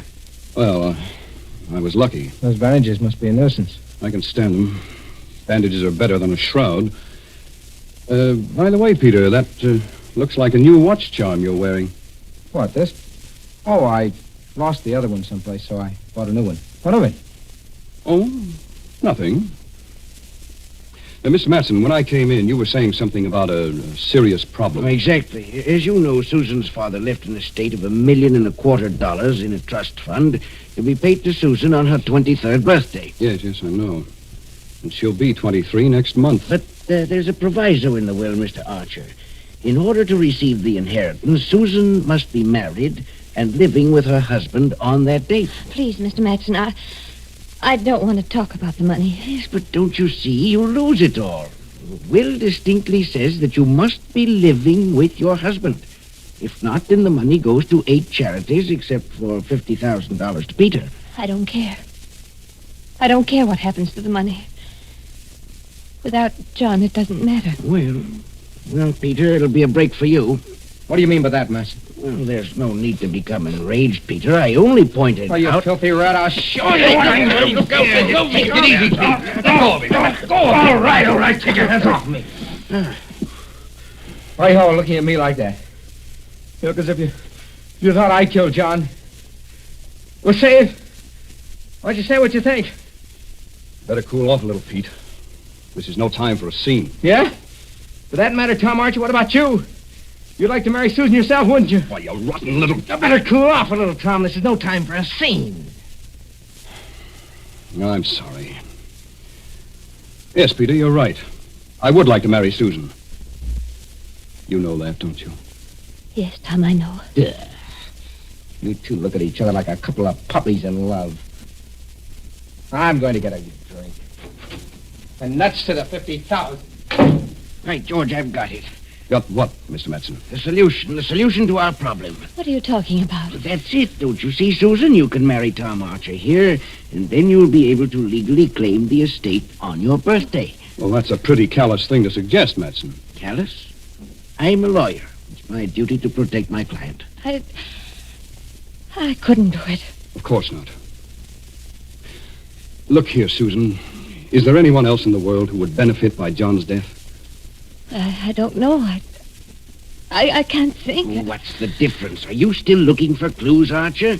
You know who the murderer is, young Bart Hogan. Why look further? Bart Hogan? Matson, how did you know about Bart Hogan? What do you mean? Well, I just come from Inspector Lambert's office. There was nobody present when we found Hogan's picture. How did you know about it? Well, it's really quite simple. I phoned headquarters a little while ago, and Inspector Lambert told me. What's that? Peter.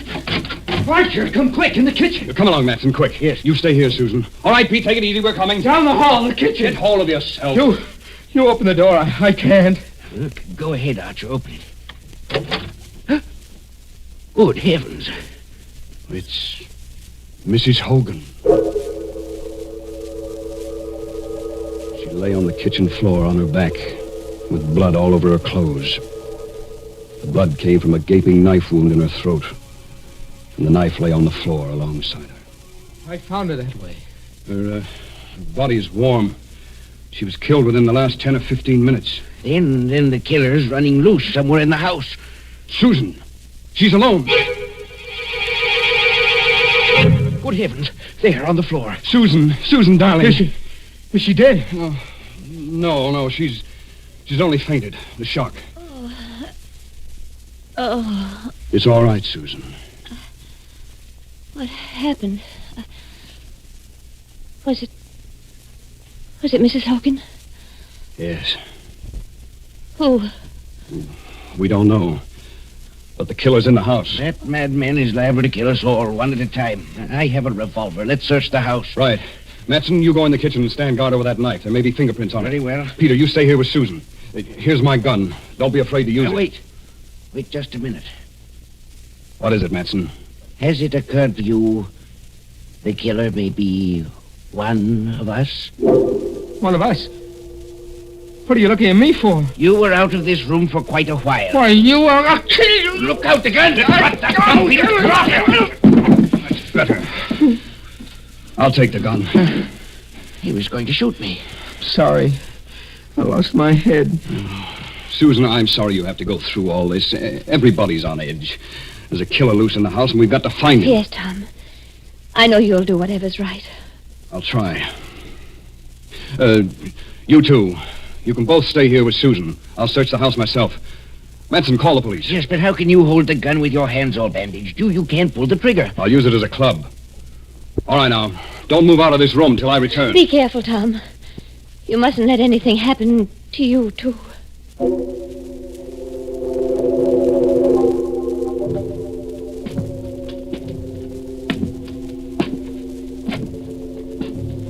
I went slowly up the stairs to the upper floor, gripping the gun by the barrel in my bandaged hand.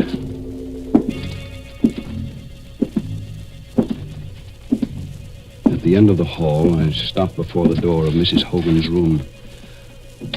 I opened the door with the keys. Inside the room, the closet door was open. Bart Hogan was still lying on his cot. He must have been expecting me. His eyes were wild with terror. He had a long pencil clutched in his right hand, the only weapon he could find to use against me.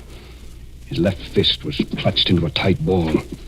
He watched me, stiff with fear, as I moved slowly toward him, across the room. Keep away from me. I had no time to waste on him. I swept aside the fist that clutched the pencil. Help! And brought the revolver butt down hard on his forehead. I went over to the window, opened it. Then I went back to the bed and pulled the sheet, pulled it away, lifted him. His weak and withered legs dangled uselessly. I carried him over to the window, rested him against the sill. He opened his eyes. He was recovering from the blow. I didn't wait. I pushed hard. He went toppling out of the window.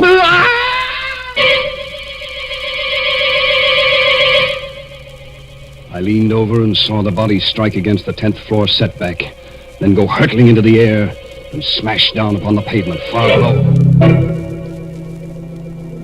There wasn't enough of him left to perform an autopsy on. They'd never know his legs had been no good, that he hadn't been able to walk. Everything would be easy sailing from here on. Susan would marry me to save the estate. $1.25 million. Oh, I'd been clever enough. When I called out that fake warning at the mouth of the alley, I myself stabbed John in the back. Then I slashed myself up. They'd taken my story at face value, Lambert and the others. I'd guessed that Mrs. Hogan was hiding Bart, but just as a precaution, I'd stolen Peter's watch chain and dropped it at the scene of the crime in case I should need another suspect. But when I found Bart couldn't walk, it became necessary to kill Mrs. Hogan, too, for she was the only one who could tell the police that Bart hadn't been able to walk.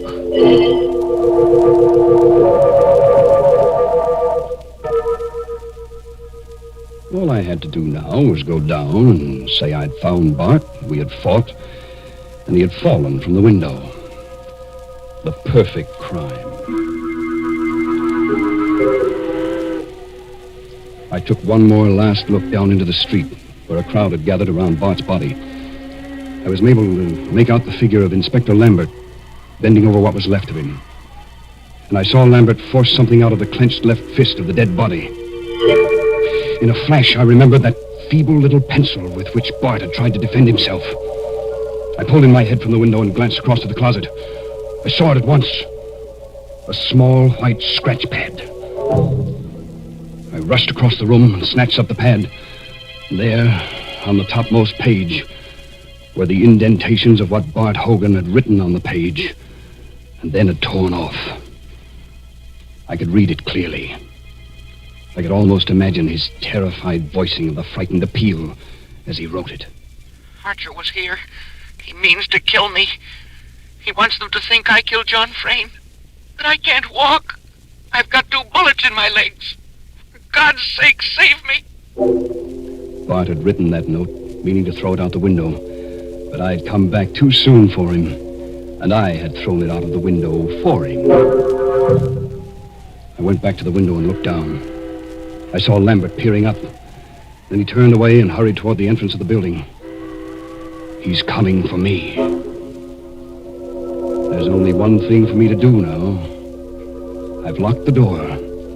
It'll take time to break it down. In the meantime, I've taken the bandage off my right hand. I'm writing a full account of tonight's work. I gambled for a fortune, and I lost.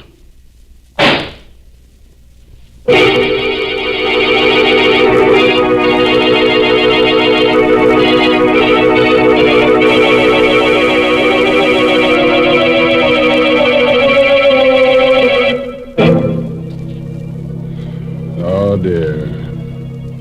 And I loved that boy so. Yes, sir, he seemed like such a nice young man. Well, his trouble was he tried to commit the perfect crime without first practicing up on minor crimes. He should have started by stealing watermelons and maybe tried his hand at robbing mail trains. Mr. Raymond, what are you suggesting? And just when I was getting ready to tell people to send a bowl of soup to the boys overseas. Wouldn't the soup get cold by the time it arrived? Oh, of course not. Why, Lipton's noodle soup mix comes in a flat package. You simply send it along to your favorite soldier. And he'll be pleased by your little gift because this noodle soup is just like a taste of home. So enclose a package or 2 of Lipton's the next time you write to him.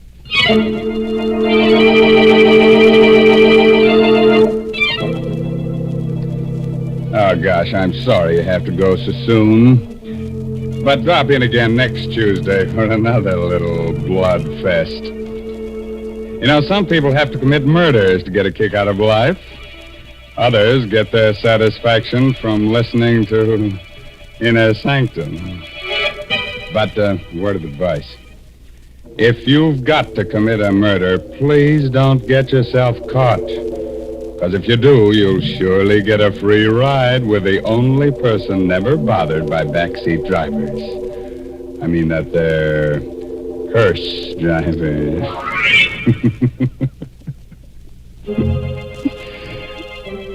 By the way, this month's Inner Sanctum Mystery novel is A Time to Die by Hilda Lawrence. Now, I guess it's time to close that there squeaking door until next week when Lipton Tea and Lipton Soup bring you another Inner Sanctum Mystery directed by Hyman Brown.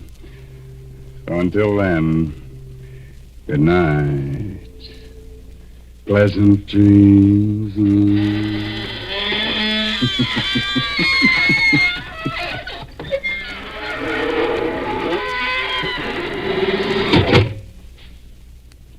here we are outside the squeaking door. And I guess we're all pretty shaken up after hearing about those murders.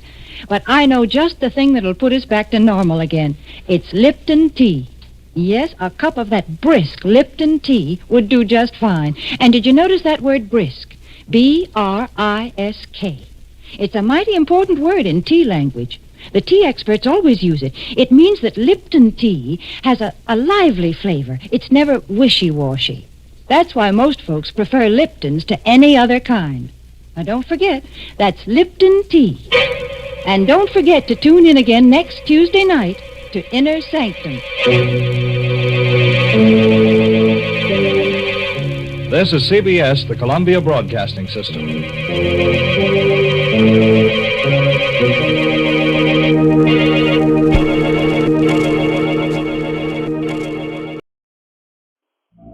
Sanctum Mysteries, brought to you by the makers of Cottage Hill.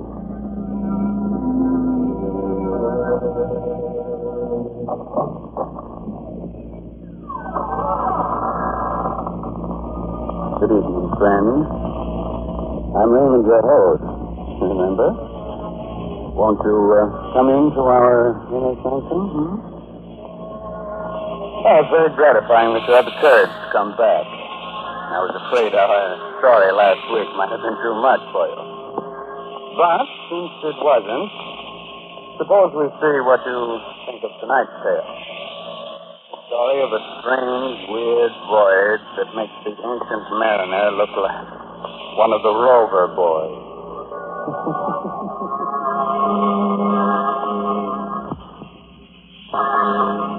Inner Sanctum Mysteries tonight bring you The Death Ship, featuring an all-star cast of radio favorites in an original radio drama by Robert Newman. Presented for your entertainment by the makers of Carter's Little Liver Pills, the best friend to your sunny disposition.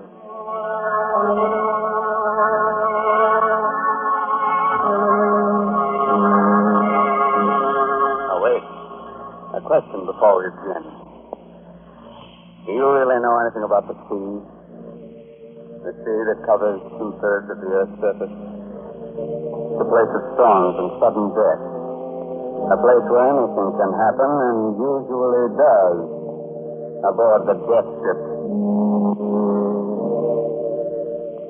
The Caribbean.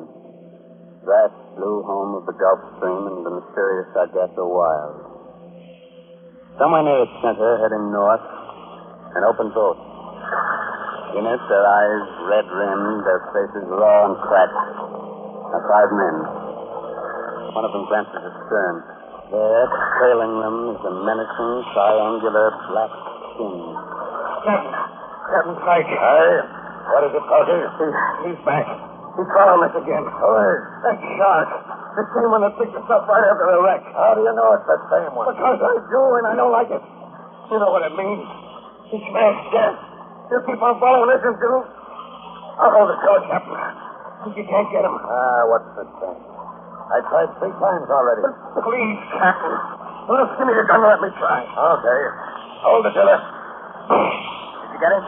Never even flinched. Maybe he'll go away when Josh dies. That's what he's waiting for. Yes, he's going to die. With all his ribs stove in? Okay. He's eating all the time. He says, look, he's opening his eyes. Water. He's asking for water. I heard him. Haven't you got it to give him any? Don't be a fool, Ben. You know he's dying. Water won't save him. There's hardly enough for the rest of us. He's entitled to his share, sir, and he can have my ration besides. Mine, too. Well, for my money, you're crazy, but... All right, Corky, force him out. Hurry to the cup. Okay, Captain. I think you're not too, Benson. But here you go. Thanks. Here you are, Josh. There you are. Now drink this. Water. Good. Where am I? What happened? Don't you remember, Josh? The Mary Kay, that storm last night. We ran into a reef off Skeleton Key. Found it. All hands were lost except us. Some gear fell on you and you got kind of hurt. Skeleton Key? I remember. My trick at the wheel. After Pike told me we were clear of the reef to change that course. I did. And then we... You know, Captain Pike, you wanted to wreck the ship. What? You're crazy. You did. Piled her up for your insurance, and Coffin was in it with you. You had the launch. Oh, yeah. Before we even struck. Well, if that's true, then what are we doing here in a whaleboat without any food and hardly any water? The ship sealed over after something. You couldn't get the launch clear. You murdered down the whole ship company. And then I'm dying too. Well, I'm putting a curse on you. On both of you. A curse that'll follow you until... Josh! Josh! Poor Josh. He's dead. Okay. Heave him over the side. What? We can't do that, Captain. That's shot. What do you want to do? Keep him here? I said heave him over. Listen, Captain. He was my pal. We shipped together for years. You bloody fool. Look over there. You see that black cloud? There's a squall coming. What chance do you think we'll have of living through it unless we light the ship? He's right, Stan. It isn't falling. And look! Look, they're running ahead of it, a sail, a ship. The ship? Where? You're right. It is a ship. The ship coming this way. We're saved. We're saved. Signal to him, Benson. Wave to him. Ahoy there! Ahoy! Wait a minute. Before they get here, let's get something straight. What Josh said about me wrecking the Mary Kay. He was out of his head, see? Out of his head? Delirious. If you don't think so, well, I just as soon they found 3 dead men here as one. You mean it? What do you say, Stan? He don't know. He was just thinking there was something funny about that ship. Funny? Funny how? Look at the way she's laughing, falling off. Right, that's so. But there was no one at the helm. But there is. You can see him. But can you see anyone else? Any crew? Listen, getting aboard her is our one chance. Put out those oars and start rowing. Aye, aye. Come on. The doors go.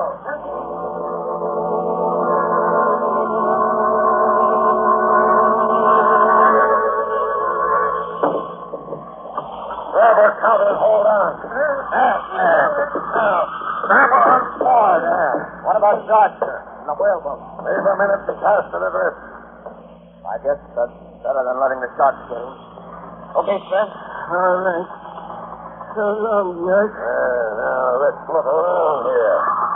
That man at the helm, for instance. Well, maybe he's drunk. So blind drunk he didn't see him.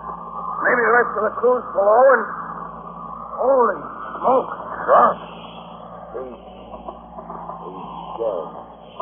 Right to the wheel. But what killed him? Look at that look on his face. Burned black like he'd been scorched by hellfire. Ahoy, below there! Ahoy! Anyone about? There's no one below. There's no one on board but us. And him. How do you know? This too. This is a death ship. A what? You heard of them. Every sailor has. Ships wandering around the sea, drifting into port without a soul on board, and no way of telling where the crew went or why. It's a death ship, and they don't like it. You don't. You'd rather be out in a whaleboat, I suppose. Why, with this squall coming up it's here. Take the wheel, Sven. Cut that body loose and heave it overboard. You orders. Up the ring and from the race house.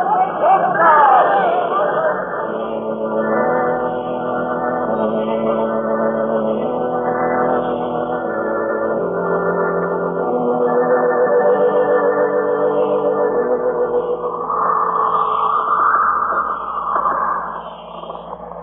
Easier now, is she, Sven?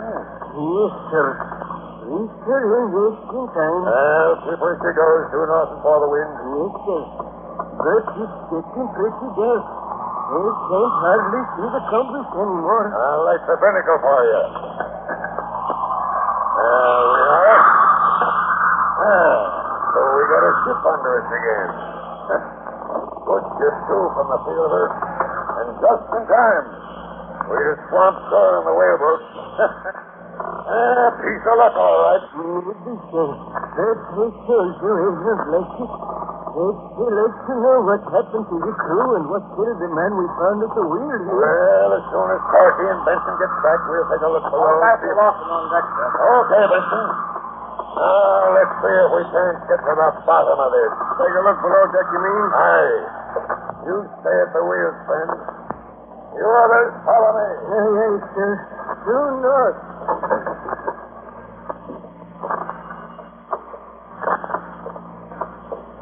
Get the gun ready, Captain? I have. No one in here. Ahoy! Anyone around? You suppose she sprang the leak in the short she was sinking? Abandoned her? I doubt it. He don't lie as if she was waterlogged. What about a plague, sir? The whole crew dying off. It might be. Look in this cabin here. Looks like it must have been the captain. Aye.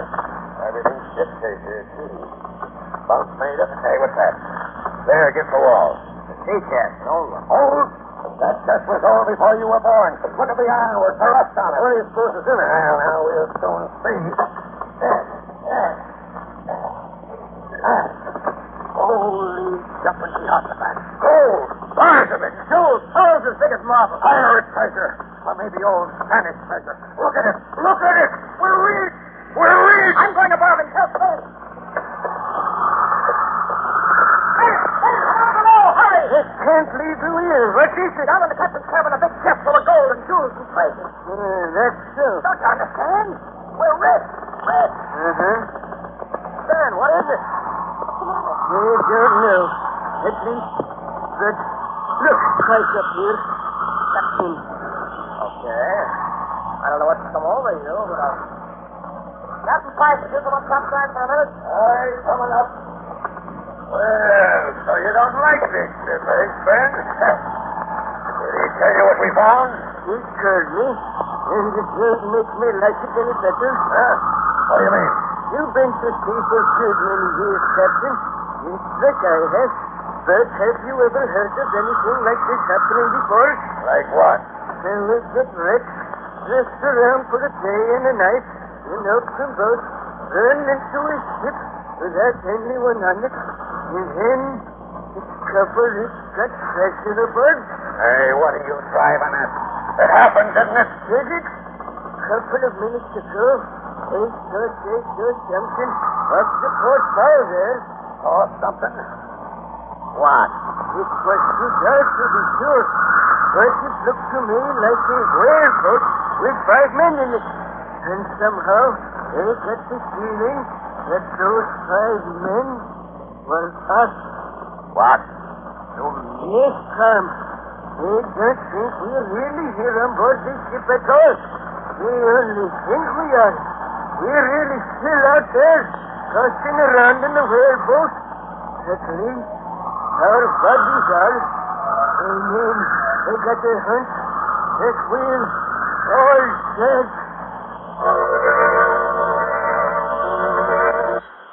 Buy Carter's Little Liver Pills. They do the work of calomel but have no calomel in them, for they are simple pills made of vegetable drugs. They wake up the flow of one of our most vital digestive juices. When this vital juice flows at the rate of 2 pints a day, it helps to digest our food and bring back the glorious feeling that goes with regularity. Then most folks feel like happy days are here again. But be sure you get the genuine Carter's Little Liver Pills.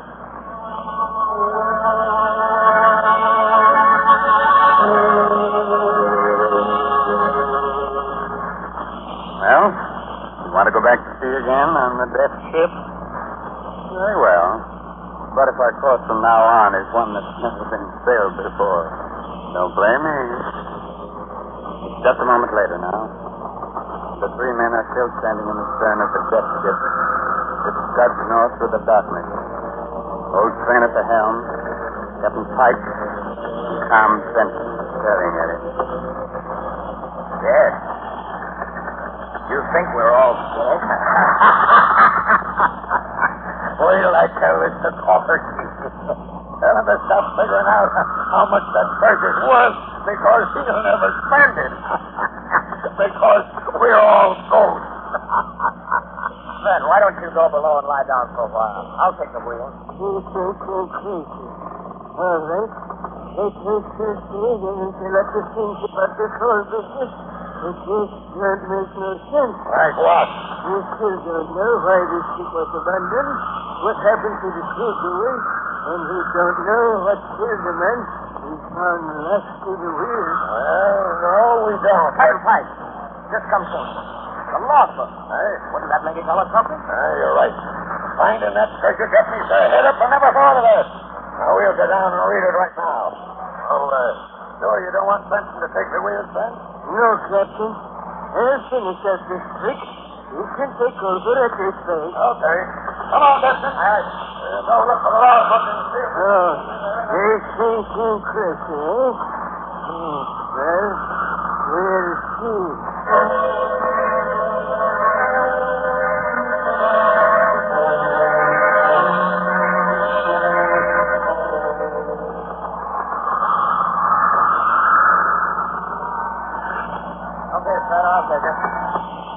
Due north, huh? Yes. Well, did you find out anything from the log? That sure did. What a yarn. I'm listening.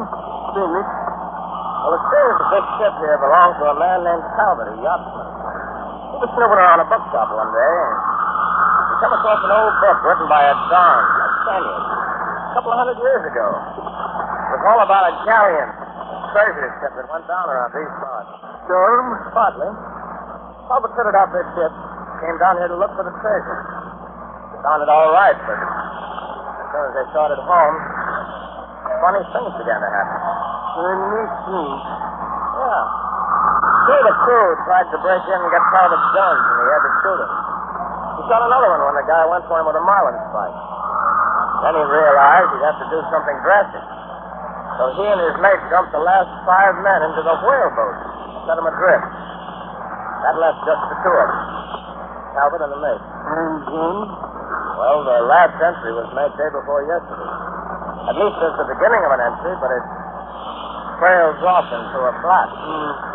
He makes sure Talbot. It must have been him we found last to the wheel. But we still don't know who or what killed the mate. No. No, we don't. Hey, listen, Ben. Do you really think there's anything to this cursed business? Gold is always a curse, Tom. You know what I would do if I could, Tom? I would take that chest and twist it right over the side. You would, eh? Over my dead body. Oh, hello, Captain Pike. I didn't see you coming. That gold's gonna make me a rich man. Well, make you a rich man? Well, all of us, Ben, all of us. That is, as soon as we get home. Yes, sir. Breezing right along, ain't she? Well, I think she could stand some more sail. Okay, come on up here. All right, Captain.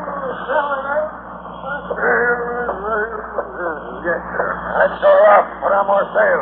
How did you handle it? Up we go, Captain. More sail. Sure is full of night. At this trip, we ought to raise land by morning. Yes.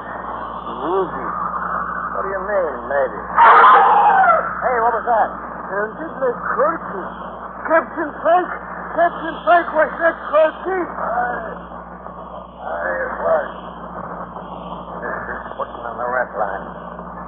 Went over the side. This is footing. Aye. Too much rum, I guess. Well, put her about and see if we can't pick him up. Hold your course. We'll never be able to find him at night. Captain Pike! Hold your course, I said. I'm going below. Corky. Overboard.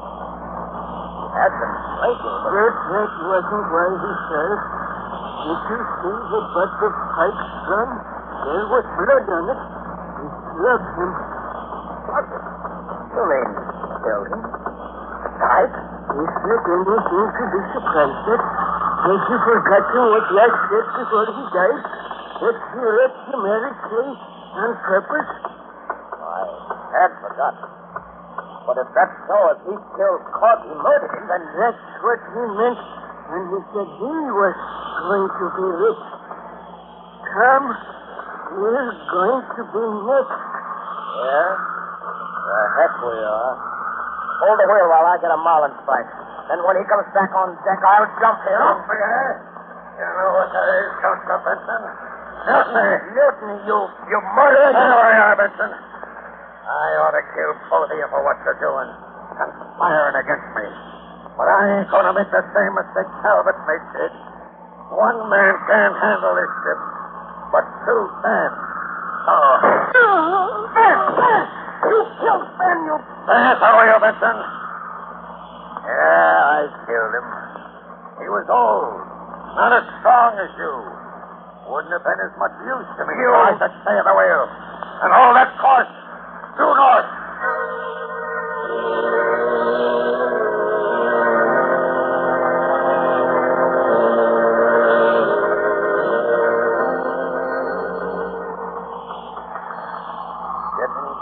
Benson? No. Well, that's good. Won't be long now. Almost 3 bells. Sun will be coming up in a minute. When it does, I got a hunch we'll get a landfall. And then? What do you think? I don't think. I know. You'll kill me. Take her in by yourself. Smart boy, Benson. That's just what I'm going to do. The Dons couldn't get the gold home, neither could Talbot, but I can, and I'm going to. Look, there's the sun, and ahead off there, off the port bow, land.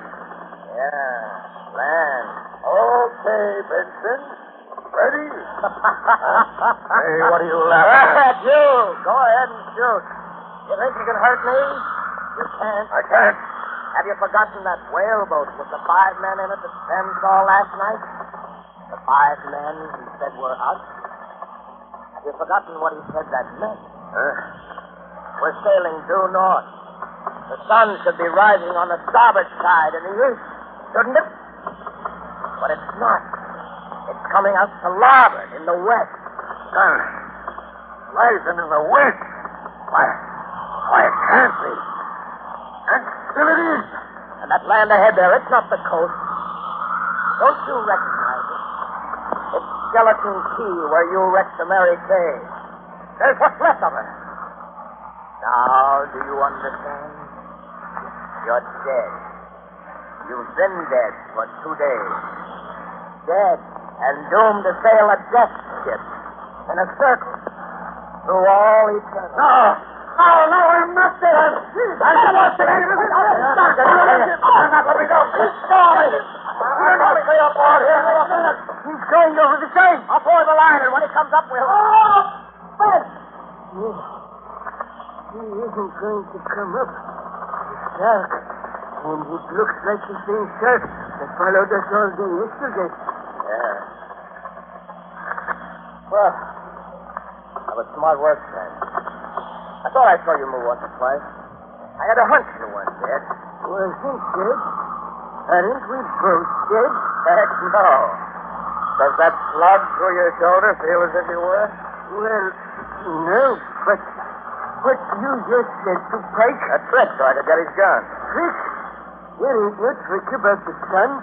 It's rising in the west instead of the east. No, it's not, Sam. As soon as I saw it, the whole thing came to me. You remember that body we found lashed to the wheel? The mate? You know what killed him? Lightning. Lightning? Yeah. Struck by lightning during the storm when the Mary Kay went down. Besides killing him, it polarized the compass. Reversed it so that the needle pointed south instead of north. That's why it looked like the sun was coming up on the wrong side. That's why we ended back here at Skeleton Key again. We were sailing south all the time instead of north. Well, but that whaleboat, there could see a whaleboat with 5 men in it. Sure you did. And you know who they were. The men Talbot and his mate set adrift, so they wouldn't have to share the treasure with us. You know what we're going to do? We're going to pick them up and get them to help us sail this ship home. And the treasure? You said you didn't want any part of it. Well, I don't either. They found it, let them divvy it up. But we found this ship, didn't we? That's right. Diamond. It's ours now. ours to do anything we like with. We're our own boss from here on in, then. And what more can a man want? Yes, King Tom. Yes, king in the world.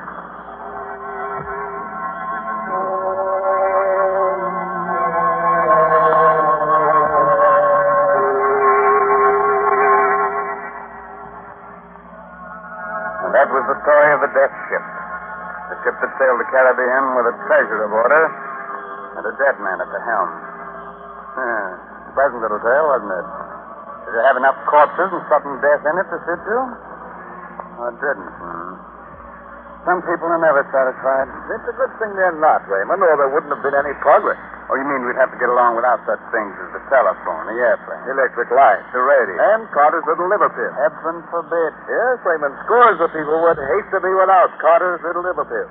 Because they've learned that a mean, cranky, sour disposition due to irregularity often takes a decided change for the better soon after they try these simple little pills made of vegetable drugs. Yes. Now, be sure to mention that Carter's little liver pills do this by increasing the flow of a very important digestive juice. That's right, folks. And the name, Carter's little liver pills, tells us where that vital juice comes from. So next time you don't feel good, try Carter's little liver pills. And see if you don't agree that they're the best friend to your sunny disposition.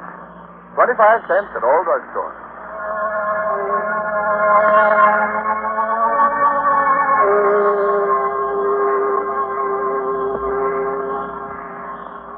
This is Raymond again, your host, getting ready to close that door to the inner sanctum and say goodnight until next week, when our guest will once again be Paul Lucas. I hope you enjoyed our little story and that you got its moral. What moral? Oh, it had one, all right. All our stories have. Dead men tell no tales, except on the inner sanctum.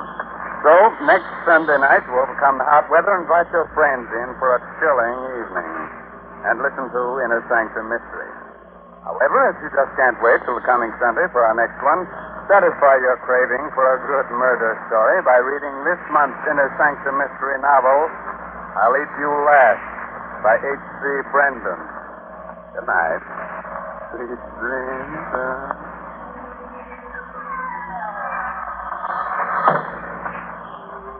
Featured in tonight's cast were Arthur Benton as Captain Pike, Byron McCormick as Tom, and Gilbert Mack as Fred. Original music by Lou White.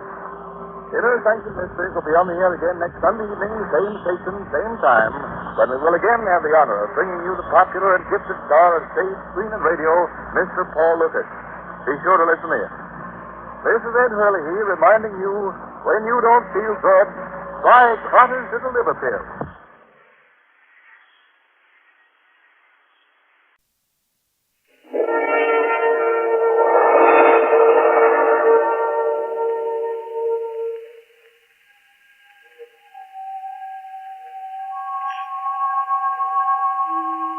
This is the Man in Black. I'm very happy to step over from the soundstage of Suspense, stand in for my fellow scare master of ceremonies, Peter Lorre. Mr. Lorre had to attend a special conclave of the International Association of Witches, Goons, and Creeps, of which he is a charter member. So I am here in his place, opening the doors of the Mystery Playhouse.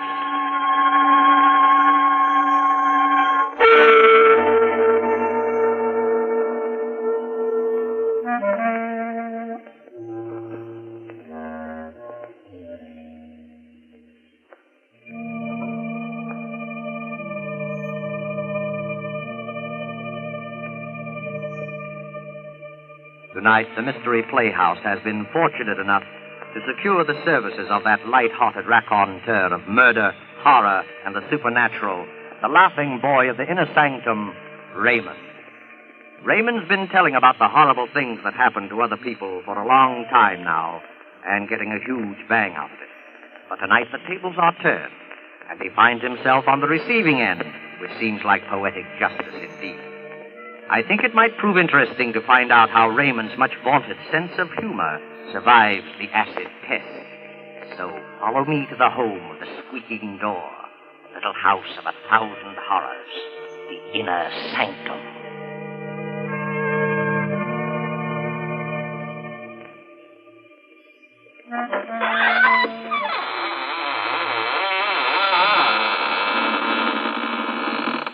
Good evening, friends. This is your host, Raymond. Welcome through the squeaking door of the inner sanctum. For those of you who write in to find out why our door squeaks so much, I guess now is good time as any to explain that the hinges are rusty with dried blood. Through that door pass the most beautiful ghouls in the world. Won't you come in?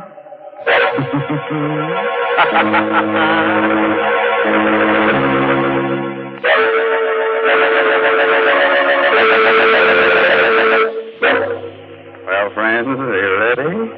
Good. Now remember, if you must scream, do it with your mouth closed, so you won't annoy the rest of your family.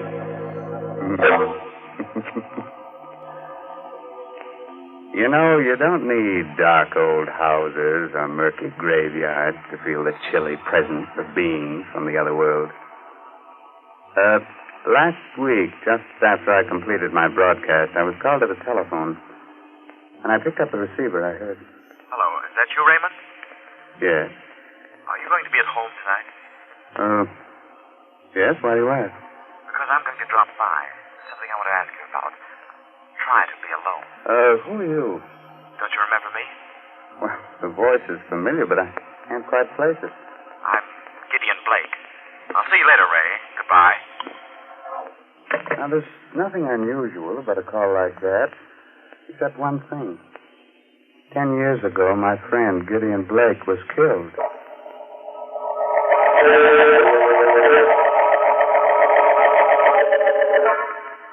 I'm sure that call was some joke. I remember laughing about it as I sat down in my living room with sandwich and glass of milk. But later that night, I must have dozed off. I remember being awakened by the tower clock chiming. It was midnight.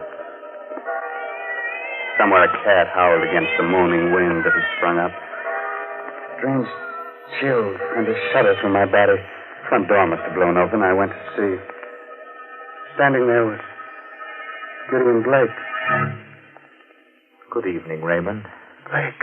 You shouldn't be so surprised. I told you I was coming. Yes? You've changed so. It's been a long time. More than 10 years, I believe. But I don't understand. You were burned to death. How on earth did you come back? There are many things which you will never understand while you're alive and on this earth. Why'd you come here? To give you this piece of paper. Huh? What's on it? The names of 4 persons. They are alive now. In a short time, they will all be dead. I looked at him carefully as he talked. He looked hideous, ugly, with horrible burns on his face. The man had the look, touch, the very smell of death. Good night, Raymond. I looked at the slip of paper my friend Gideon had given me. There were 4 names. Stella Marlowe, Robert Lane, Amelia Cardway, Raymond Edward Johnson. The first 3 names I didn't know. The last was very familiar to me. It was my own name.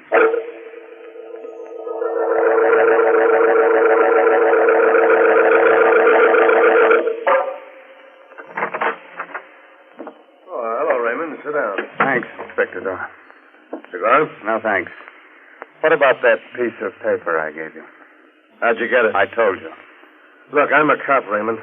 When I believe a story like that one, you can call the little men in the white coats. Oh.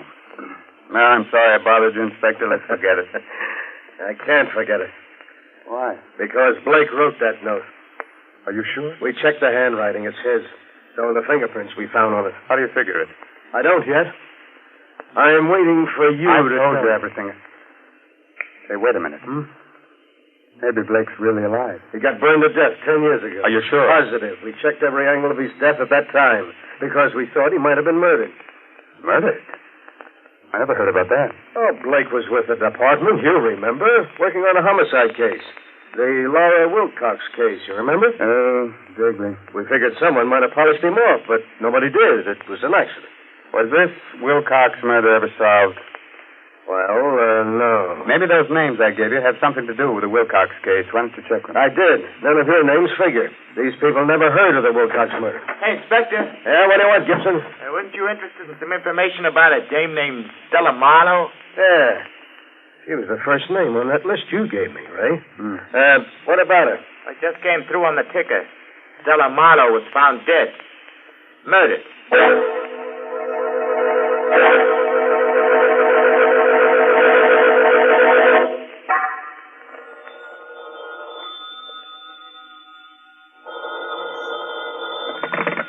Hello? That you, Ray? Mm-hmm. This is Inspector Doyle. We're trying to get you all day. Oh, I just got in. I was down at the police library studying the file on the Wilcox case. All right, forget about that. Now listen. I want you to lock your door and all the windows. I'm sending down a red-headed cop to guard you. What? Don't let any dark-haired guy into your house, even if he's your own best friend. What's this all about? We're dealing with a homicidal maniac. The body of Stella Marlowe was dismembered. Remember? Tell my man to call me at headquarters when he arrives. Goodbye. Goodbye. Just after I hung up the phone, I noticed a little black box on the living room table. How it got there, I don't know, because my house was locked all day. I undid the black ribbon, opened it. What I saw inside fascinated and horrified me. It was a human hand. Suddenly a thought clicked in my mind. I recognized something on the hand.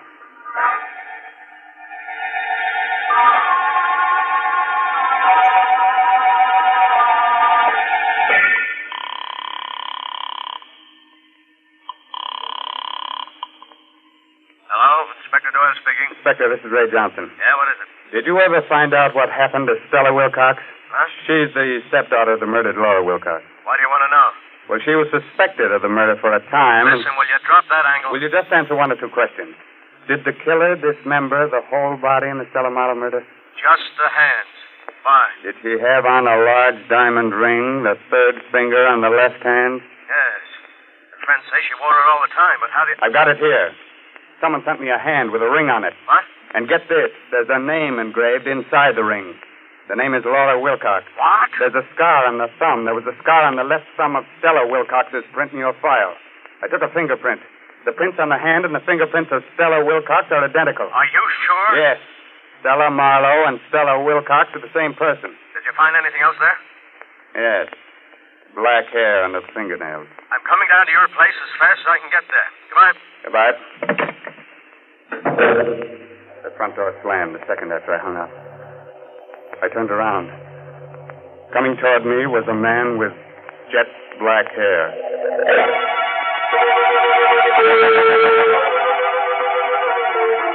You know, I can face sudden, horrible death when it happens to other people, but when it happened to me... Well, the man with the jet black hair looked quietly at me and said... I'm Robert Lane. You're Raymond Edward Johnson, I believe? Yes. Inspector Doyle spoke to me about you. Can I sit down? What do you make of all this? I don't know what to make of it. You heard what happened to Stella Marlowe? Yes. Do you know that's not her real name? Yes, she was the stepdaughter of Laura Wilcox, but I do know. I think I know more about this than you imagine. Is your name really Robert Lane? Why? There was a chauffeur in the Wilcox home, a man named Lowry. I wonder if... There's no harm in telling you now. Yeah, I'm that chauffeur. And Amelia Cardway? She was Mrs. Wilcox's maid. You know, Johnson, the murder of Stella didn't come exactly as a surprise to me. Why? She poisoned her stepmother with the help of the maid, Amelia Cardway. But why am I involved in all this? Let's not fool each other. Somehow you discovered that Stella murdered her stepmother. But after 10 years, you can't dig up any evidence, and you know it. So you invent this wild story about Gideon Blake. Just the right sort of psychological scare to frighten the two women into making a move that'll give them away. Very clever. Just a moment. What color is the hair of Amelia Cardway? Blonde. Pretty shade of blonde, in fact. Very attractive girl 10 years ago. Oh, what's in the box? I advise you not to look. I rarely follow the advice of other people. Oh. Where'd you get this? Someone left it here this evening. That ring. Old Lady Wilcox gave that to Stella on her 18th birthday. That's the hand of Stella. I understand why you asked about the hair, Johnson. The hair under the fingernails is black, just like mine. Mm-hmm. I wouldn't be surprised if an analysis showed that it was mine. And you killed her. The point is that I don't intend to give up my life to amuse you and your little crime hobby. What do you mean? You're going to learn about crime, Raymond, through a direct personal experience. I'm going to kill you. Let go of me,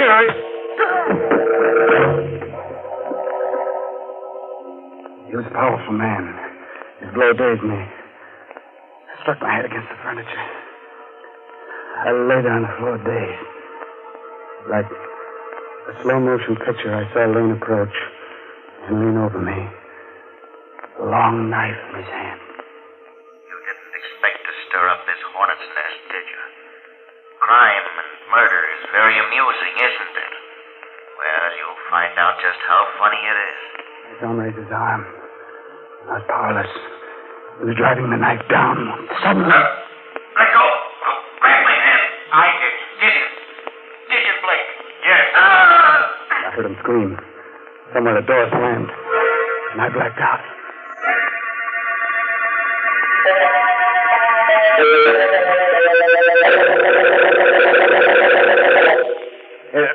Here, get up, right? There you are. You're okay now. Come on, get up, get up. Inspector Doyle. Hey, what happened here? We found you on the floor, out like a light. It was Lane, Wilcox chauffeur. He tried to kill me. Lane? Lane's dead. There's the body. Huh? Did you kill him, Ray? No. Where does Amelia Cardway live? A few miles from here, why? We've got to get over there right away. She killed the old lady, and she might have killed Stella, too.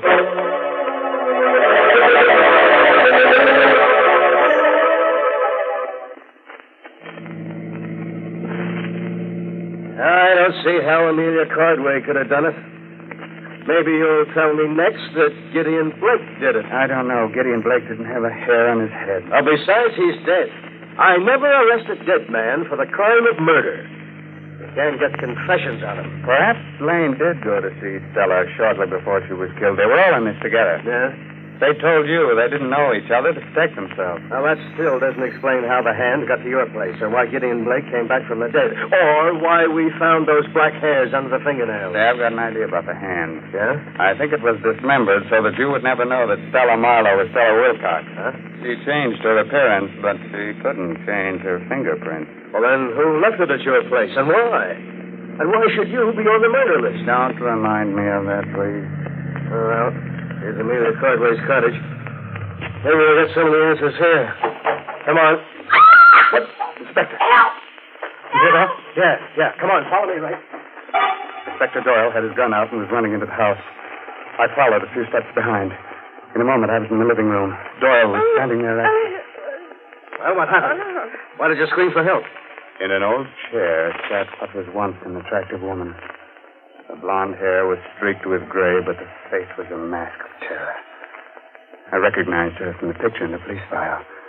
It was the former maid of Laura Wilcox, Amelia Cardway. Yes, Mrs. Wilcox. In just a minute.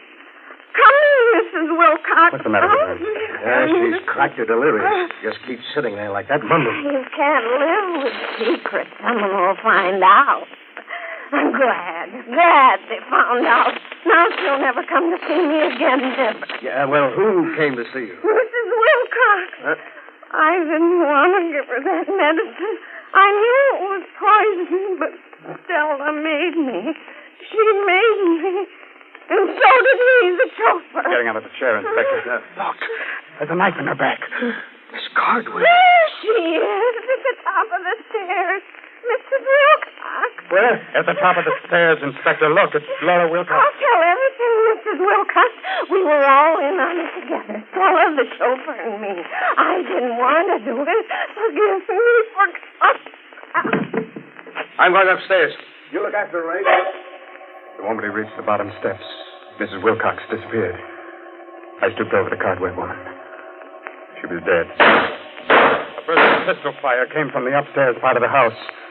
A moment later, Inspector Doyle came tumbling down the stairs, the gun still in his hand. He was unconscious. I looked up. At the top of the stairs stood Mrs. Laura Wilcox. She said nothing, but calmly came down, holding the poker she had struck the inspector with. She bent down, took out the knife from the body of the dead Amelia Cardway. I was too startled, too frightened to move.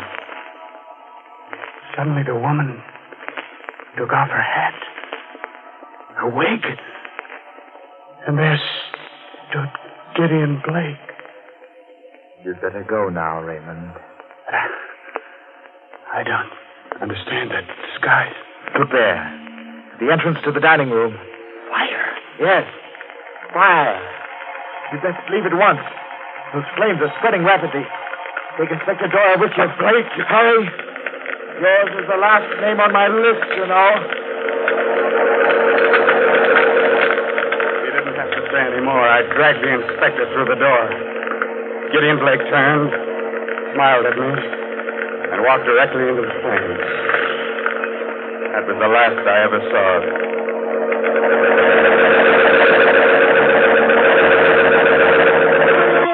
I found the missing pieces of the jigsaw puzzle. Hmm? Laura Wilcox was a twin sister of Gideon Blake. We dug up the birth records. Mm-hmm. So, that's why she looked so familiar. And that's why he murdered the three people. Because they killed his sister. He faked his own death in order to carry out justice himself. Yes, but that still doesn't explain why I was brought into it. Huh? A bit. That's simple. He wanted us to know what was going on so that we didn't hold some innocent person. Mm-hmm. Just one more question. Yeah, go ahead. How did Blake fake his own death 10 years ago? Now, we don't know exactly, but he must have done it. Did you find his body in the ashes of Amelia Cardway's cottage? Well, I guess they're there, but, it's impossible to identify them positively. Yeah, that leaves one other explanation. What's that? That Gideon Blake actually died 10 years ago.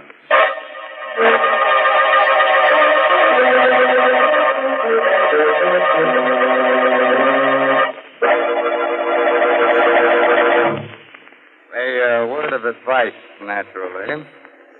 When you get killed, don't let your murderer slice your hands off. Because then you can never put the finger on it. Good night. Pleasant dreams.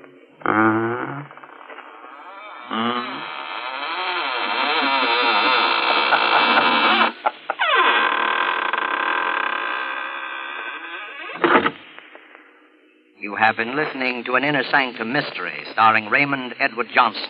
Tonight's presentation in the Mystery Playhouse. At this point in our program, Peter Lorre tells me we usually go to the green room for a preview performance of our next Mystery Playhouse attraction.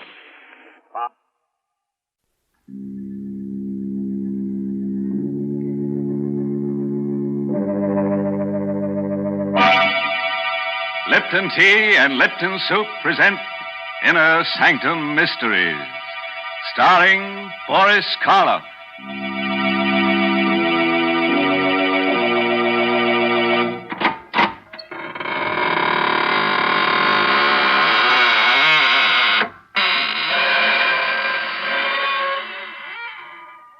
Good evening, friends of the Inner Sanctum.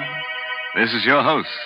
Welcome again through the squeaking door to another session of mystery, murder, and madness. Oh, excuse me if I don't get up, but I'm all worn out. Yes, I've had a hectic few days with an old friend who just blew into town. He's one of those earnest souls who insists on doing everything for himself. Consultations with the monument makers, the grave diggers, fittings at the coffin maker. Yes, quite a busy body. But then we only die once, you know. These friends of yours, they're such unhappy people. They never seem to enjoy life. Never seem interested in any of the quiet, peaceful, good things of life. For instance, what's the use of telling one of your spooky characters about Lipton tea?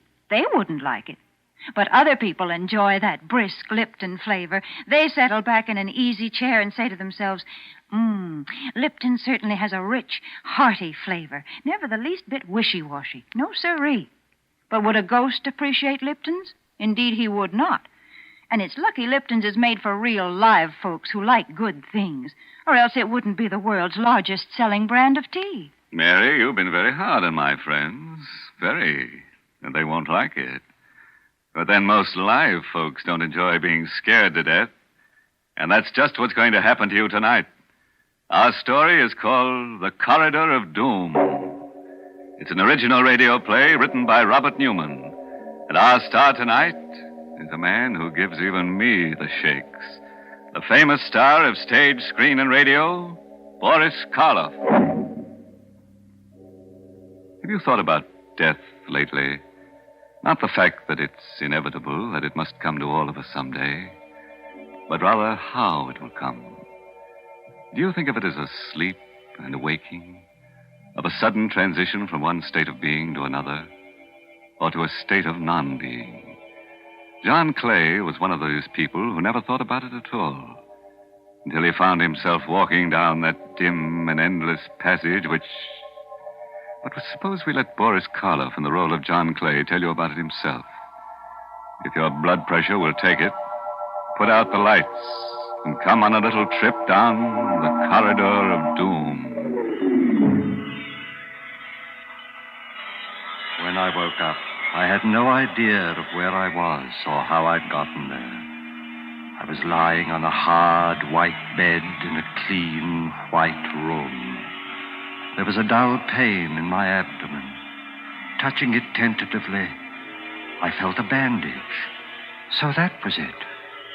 An operation. But for what? And where was I? At that moment, the door opened, and she came in. Good afternoon. Or is it evening? Whichever you prefer. It doesn't matter. My name's Clay. John Clay. Yes. And yours? You can call me Nada. Exactly. Where am I? In what hospital? It has no name. What? But that's ridiculous. I'd like to speak to Dr. Rogers. If you'll get him for me, please. There is no Dr. Rogers. At least, not here. Then who operated on me? And for what? Listen, I'm not a well man. I've a very bad heart. Will you get someone who can talk to me? If you wish. I'll call Dr. Stone.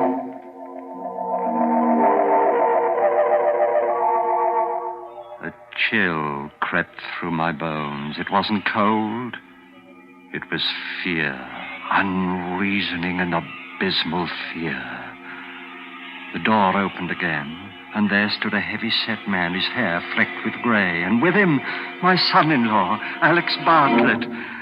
Alec, I can't tell you how glad I am to see you.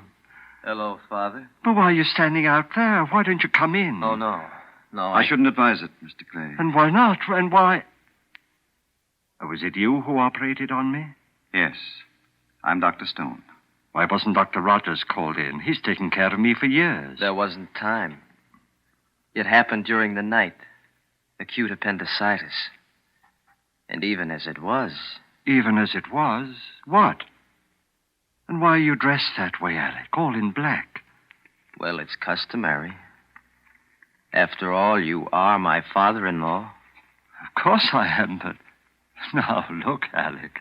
You've got to stop being so mysterious. You know about my heart, what any sudden shock will do. I don't think you need worry about that anymore, Mr. Clay. And as far as the mystery is concerned, this initial period of adjustment is always a little difficult. Difficult?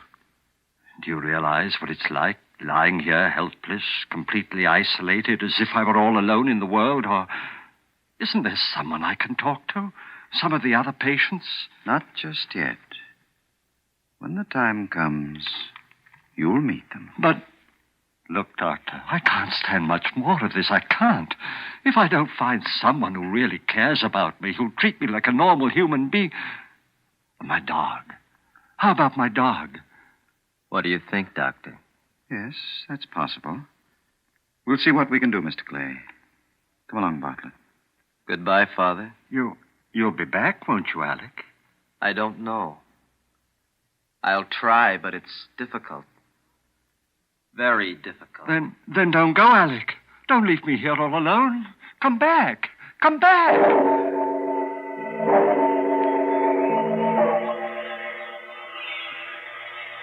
I waited and watched and waited. Then the door opened, and there was the doctor again. There was a small, thin-faced man with him this time, wearing the white coat of an orderly and carrying a black box with a handle. My dog. You brought my dog. All right, Martin. Give it to him. Yes, sir. Thank heaven, now at least. Come on, Carrie. Come on, boy. Get up. Wake up. Why, what's the matter? Carrie! He's not asleep. He's dead. You wanted him, Mr. Clay. But why didn't you tell me? When did he die? How? How old was he? 11 and a half. Maybe 12. Pretty old for a dog. That's probably why he could come. What do you mean?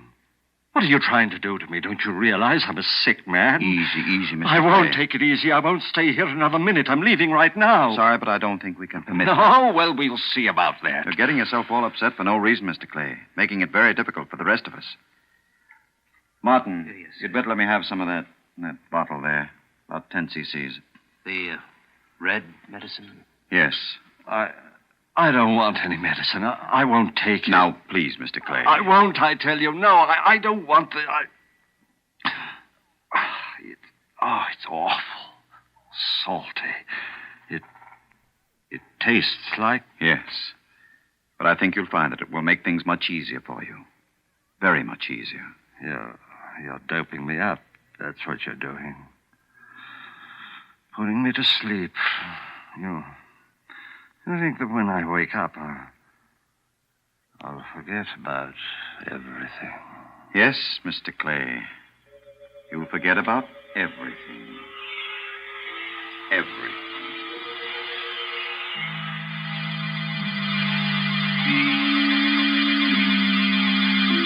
I was somewhere deep down under the earth.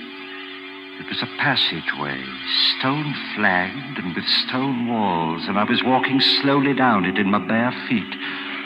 I could feel the chill of the cold stones through the thick layer of dust. The passageway stretched ahead of me, endlessly.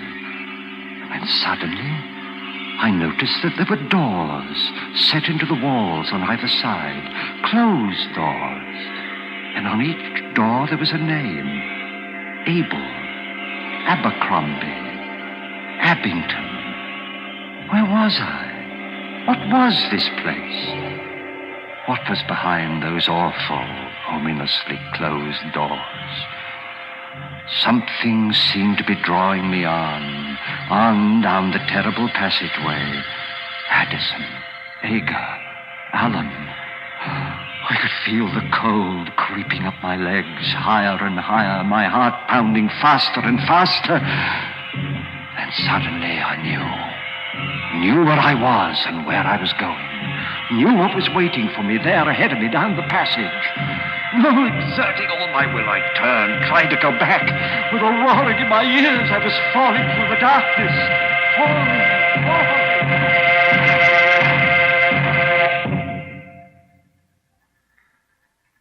When I opened my eyes, I was in that cold, white room again, clutching the blankets with trembling hands.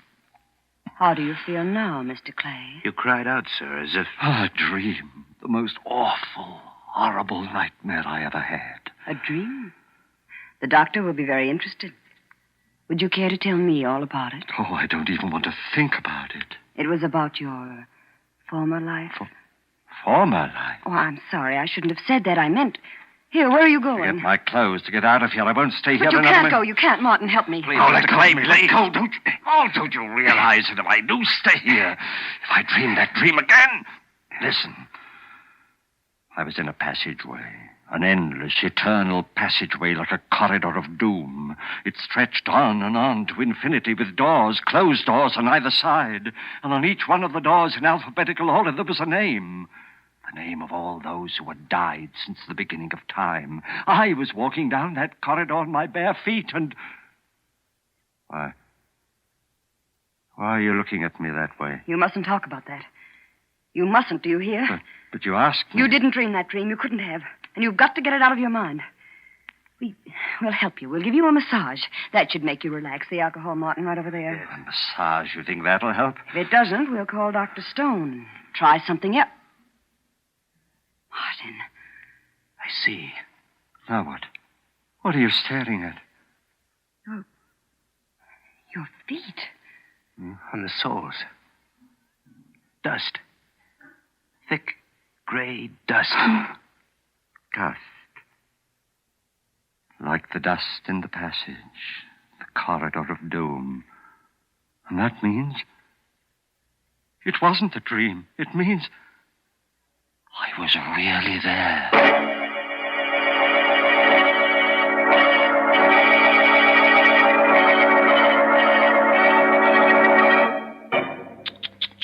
Dirty feet on those nice, clean sheets.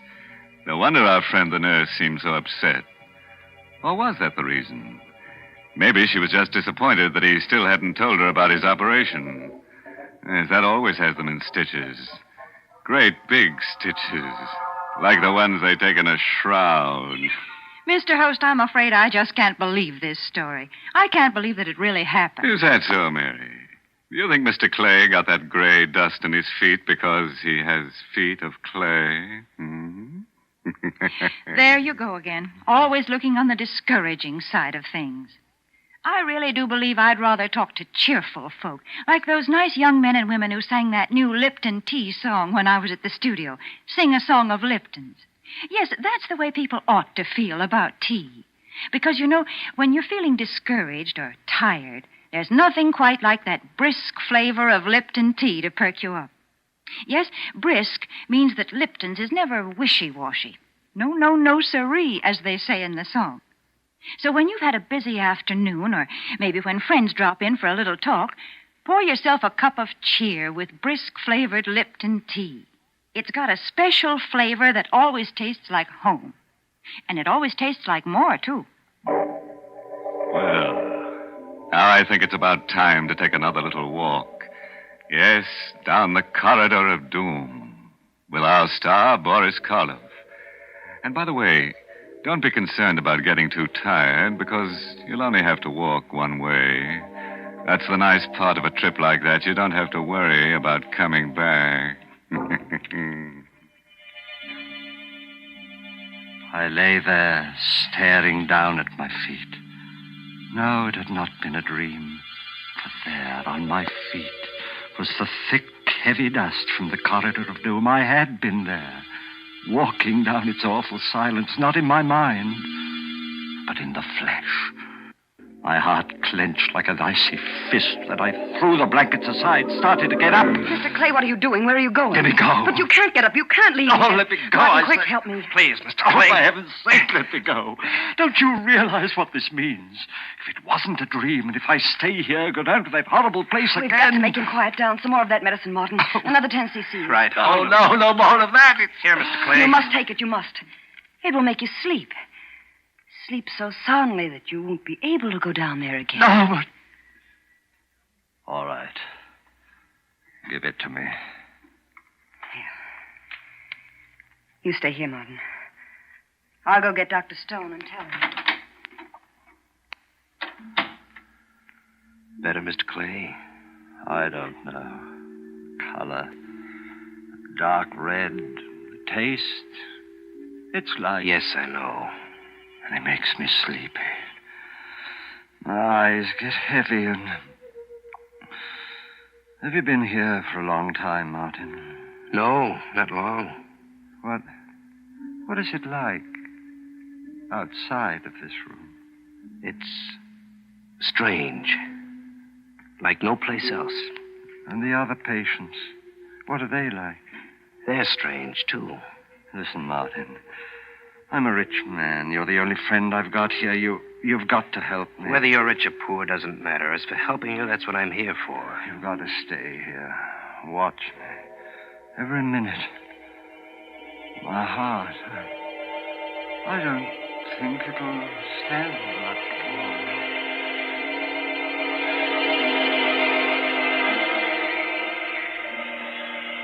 My first sensation was one of cold, numbing cold, creeping up my limbs.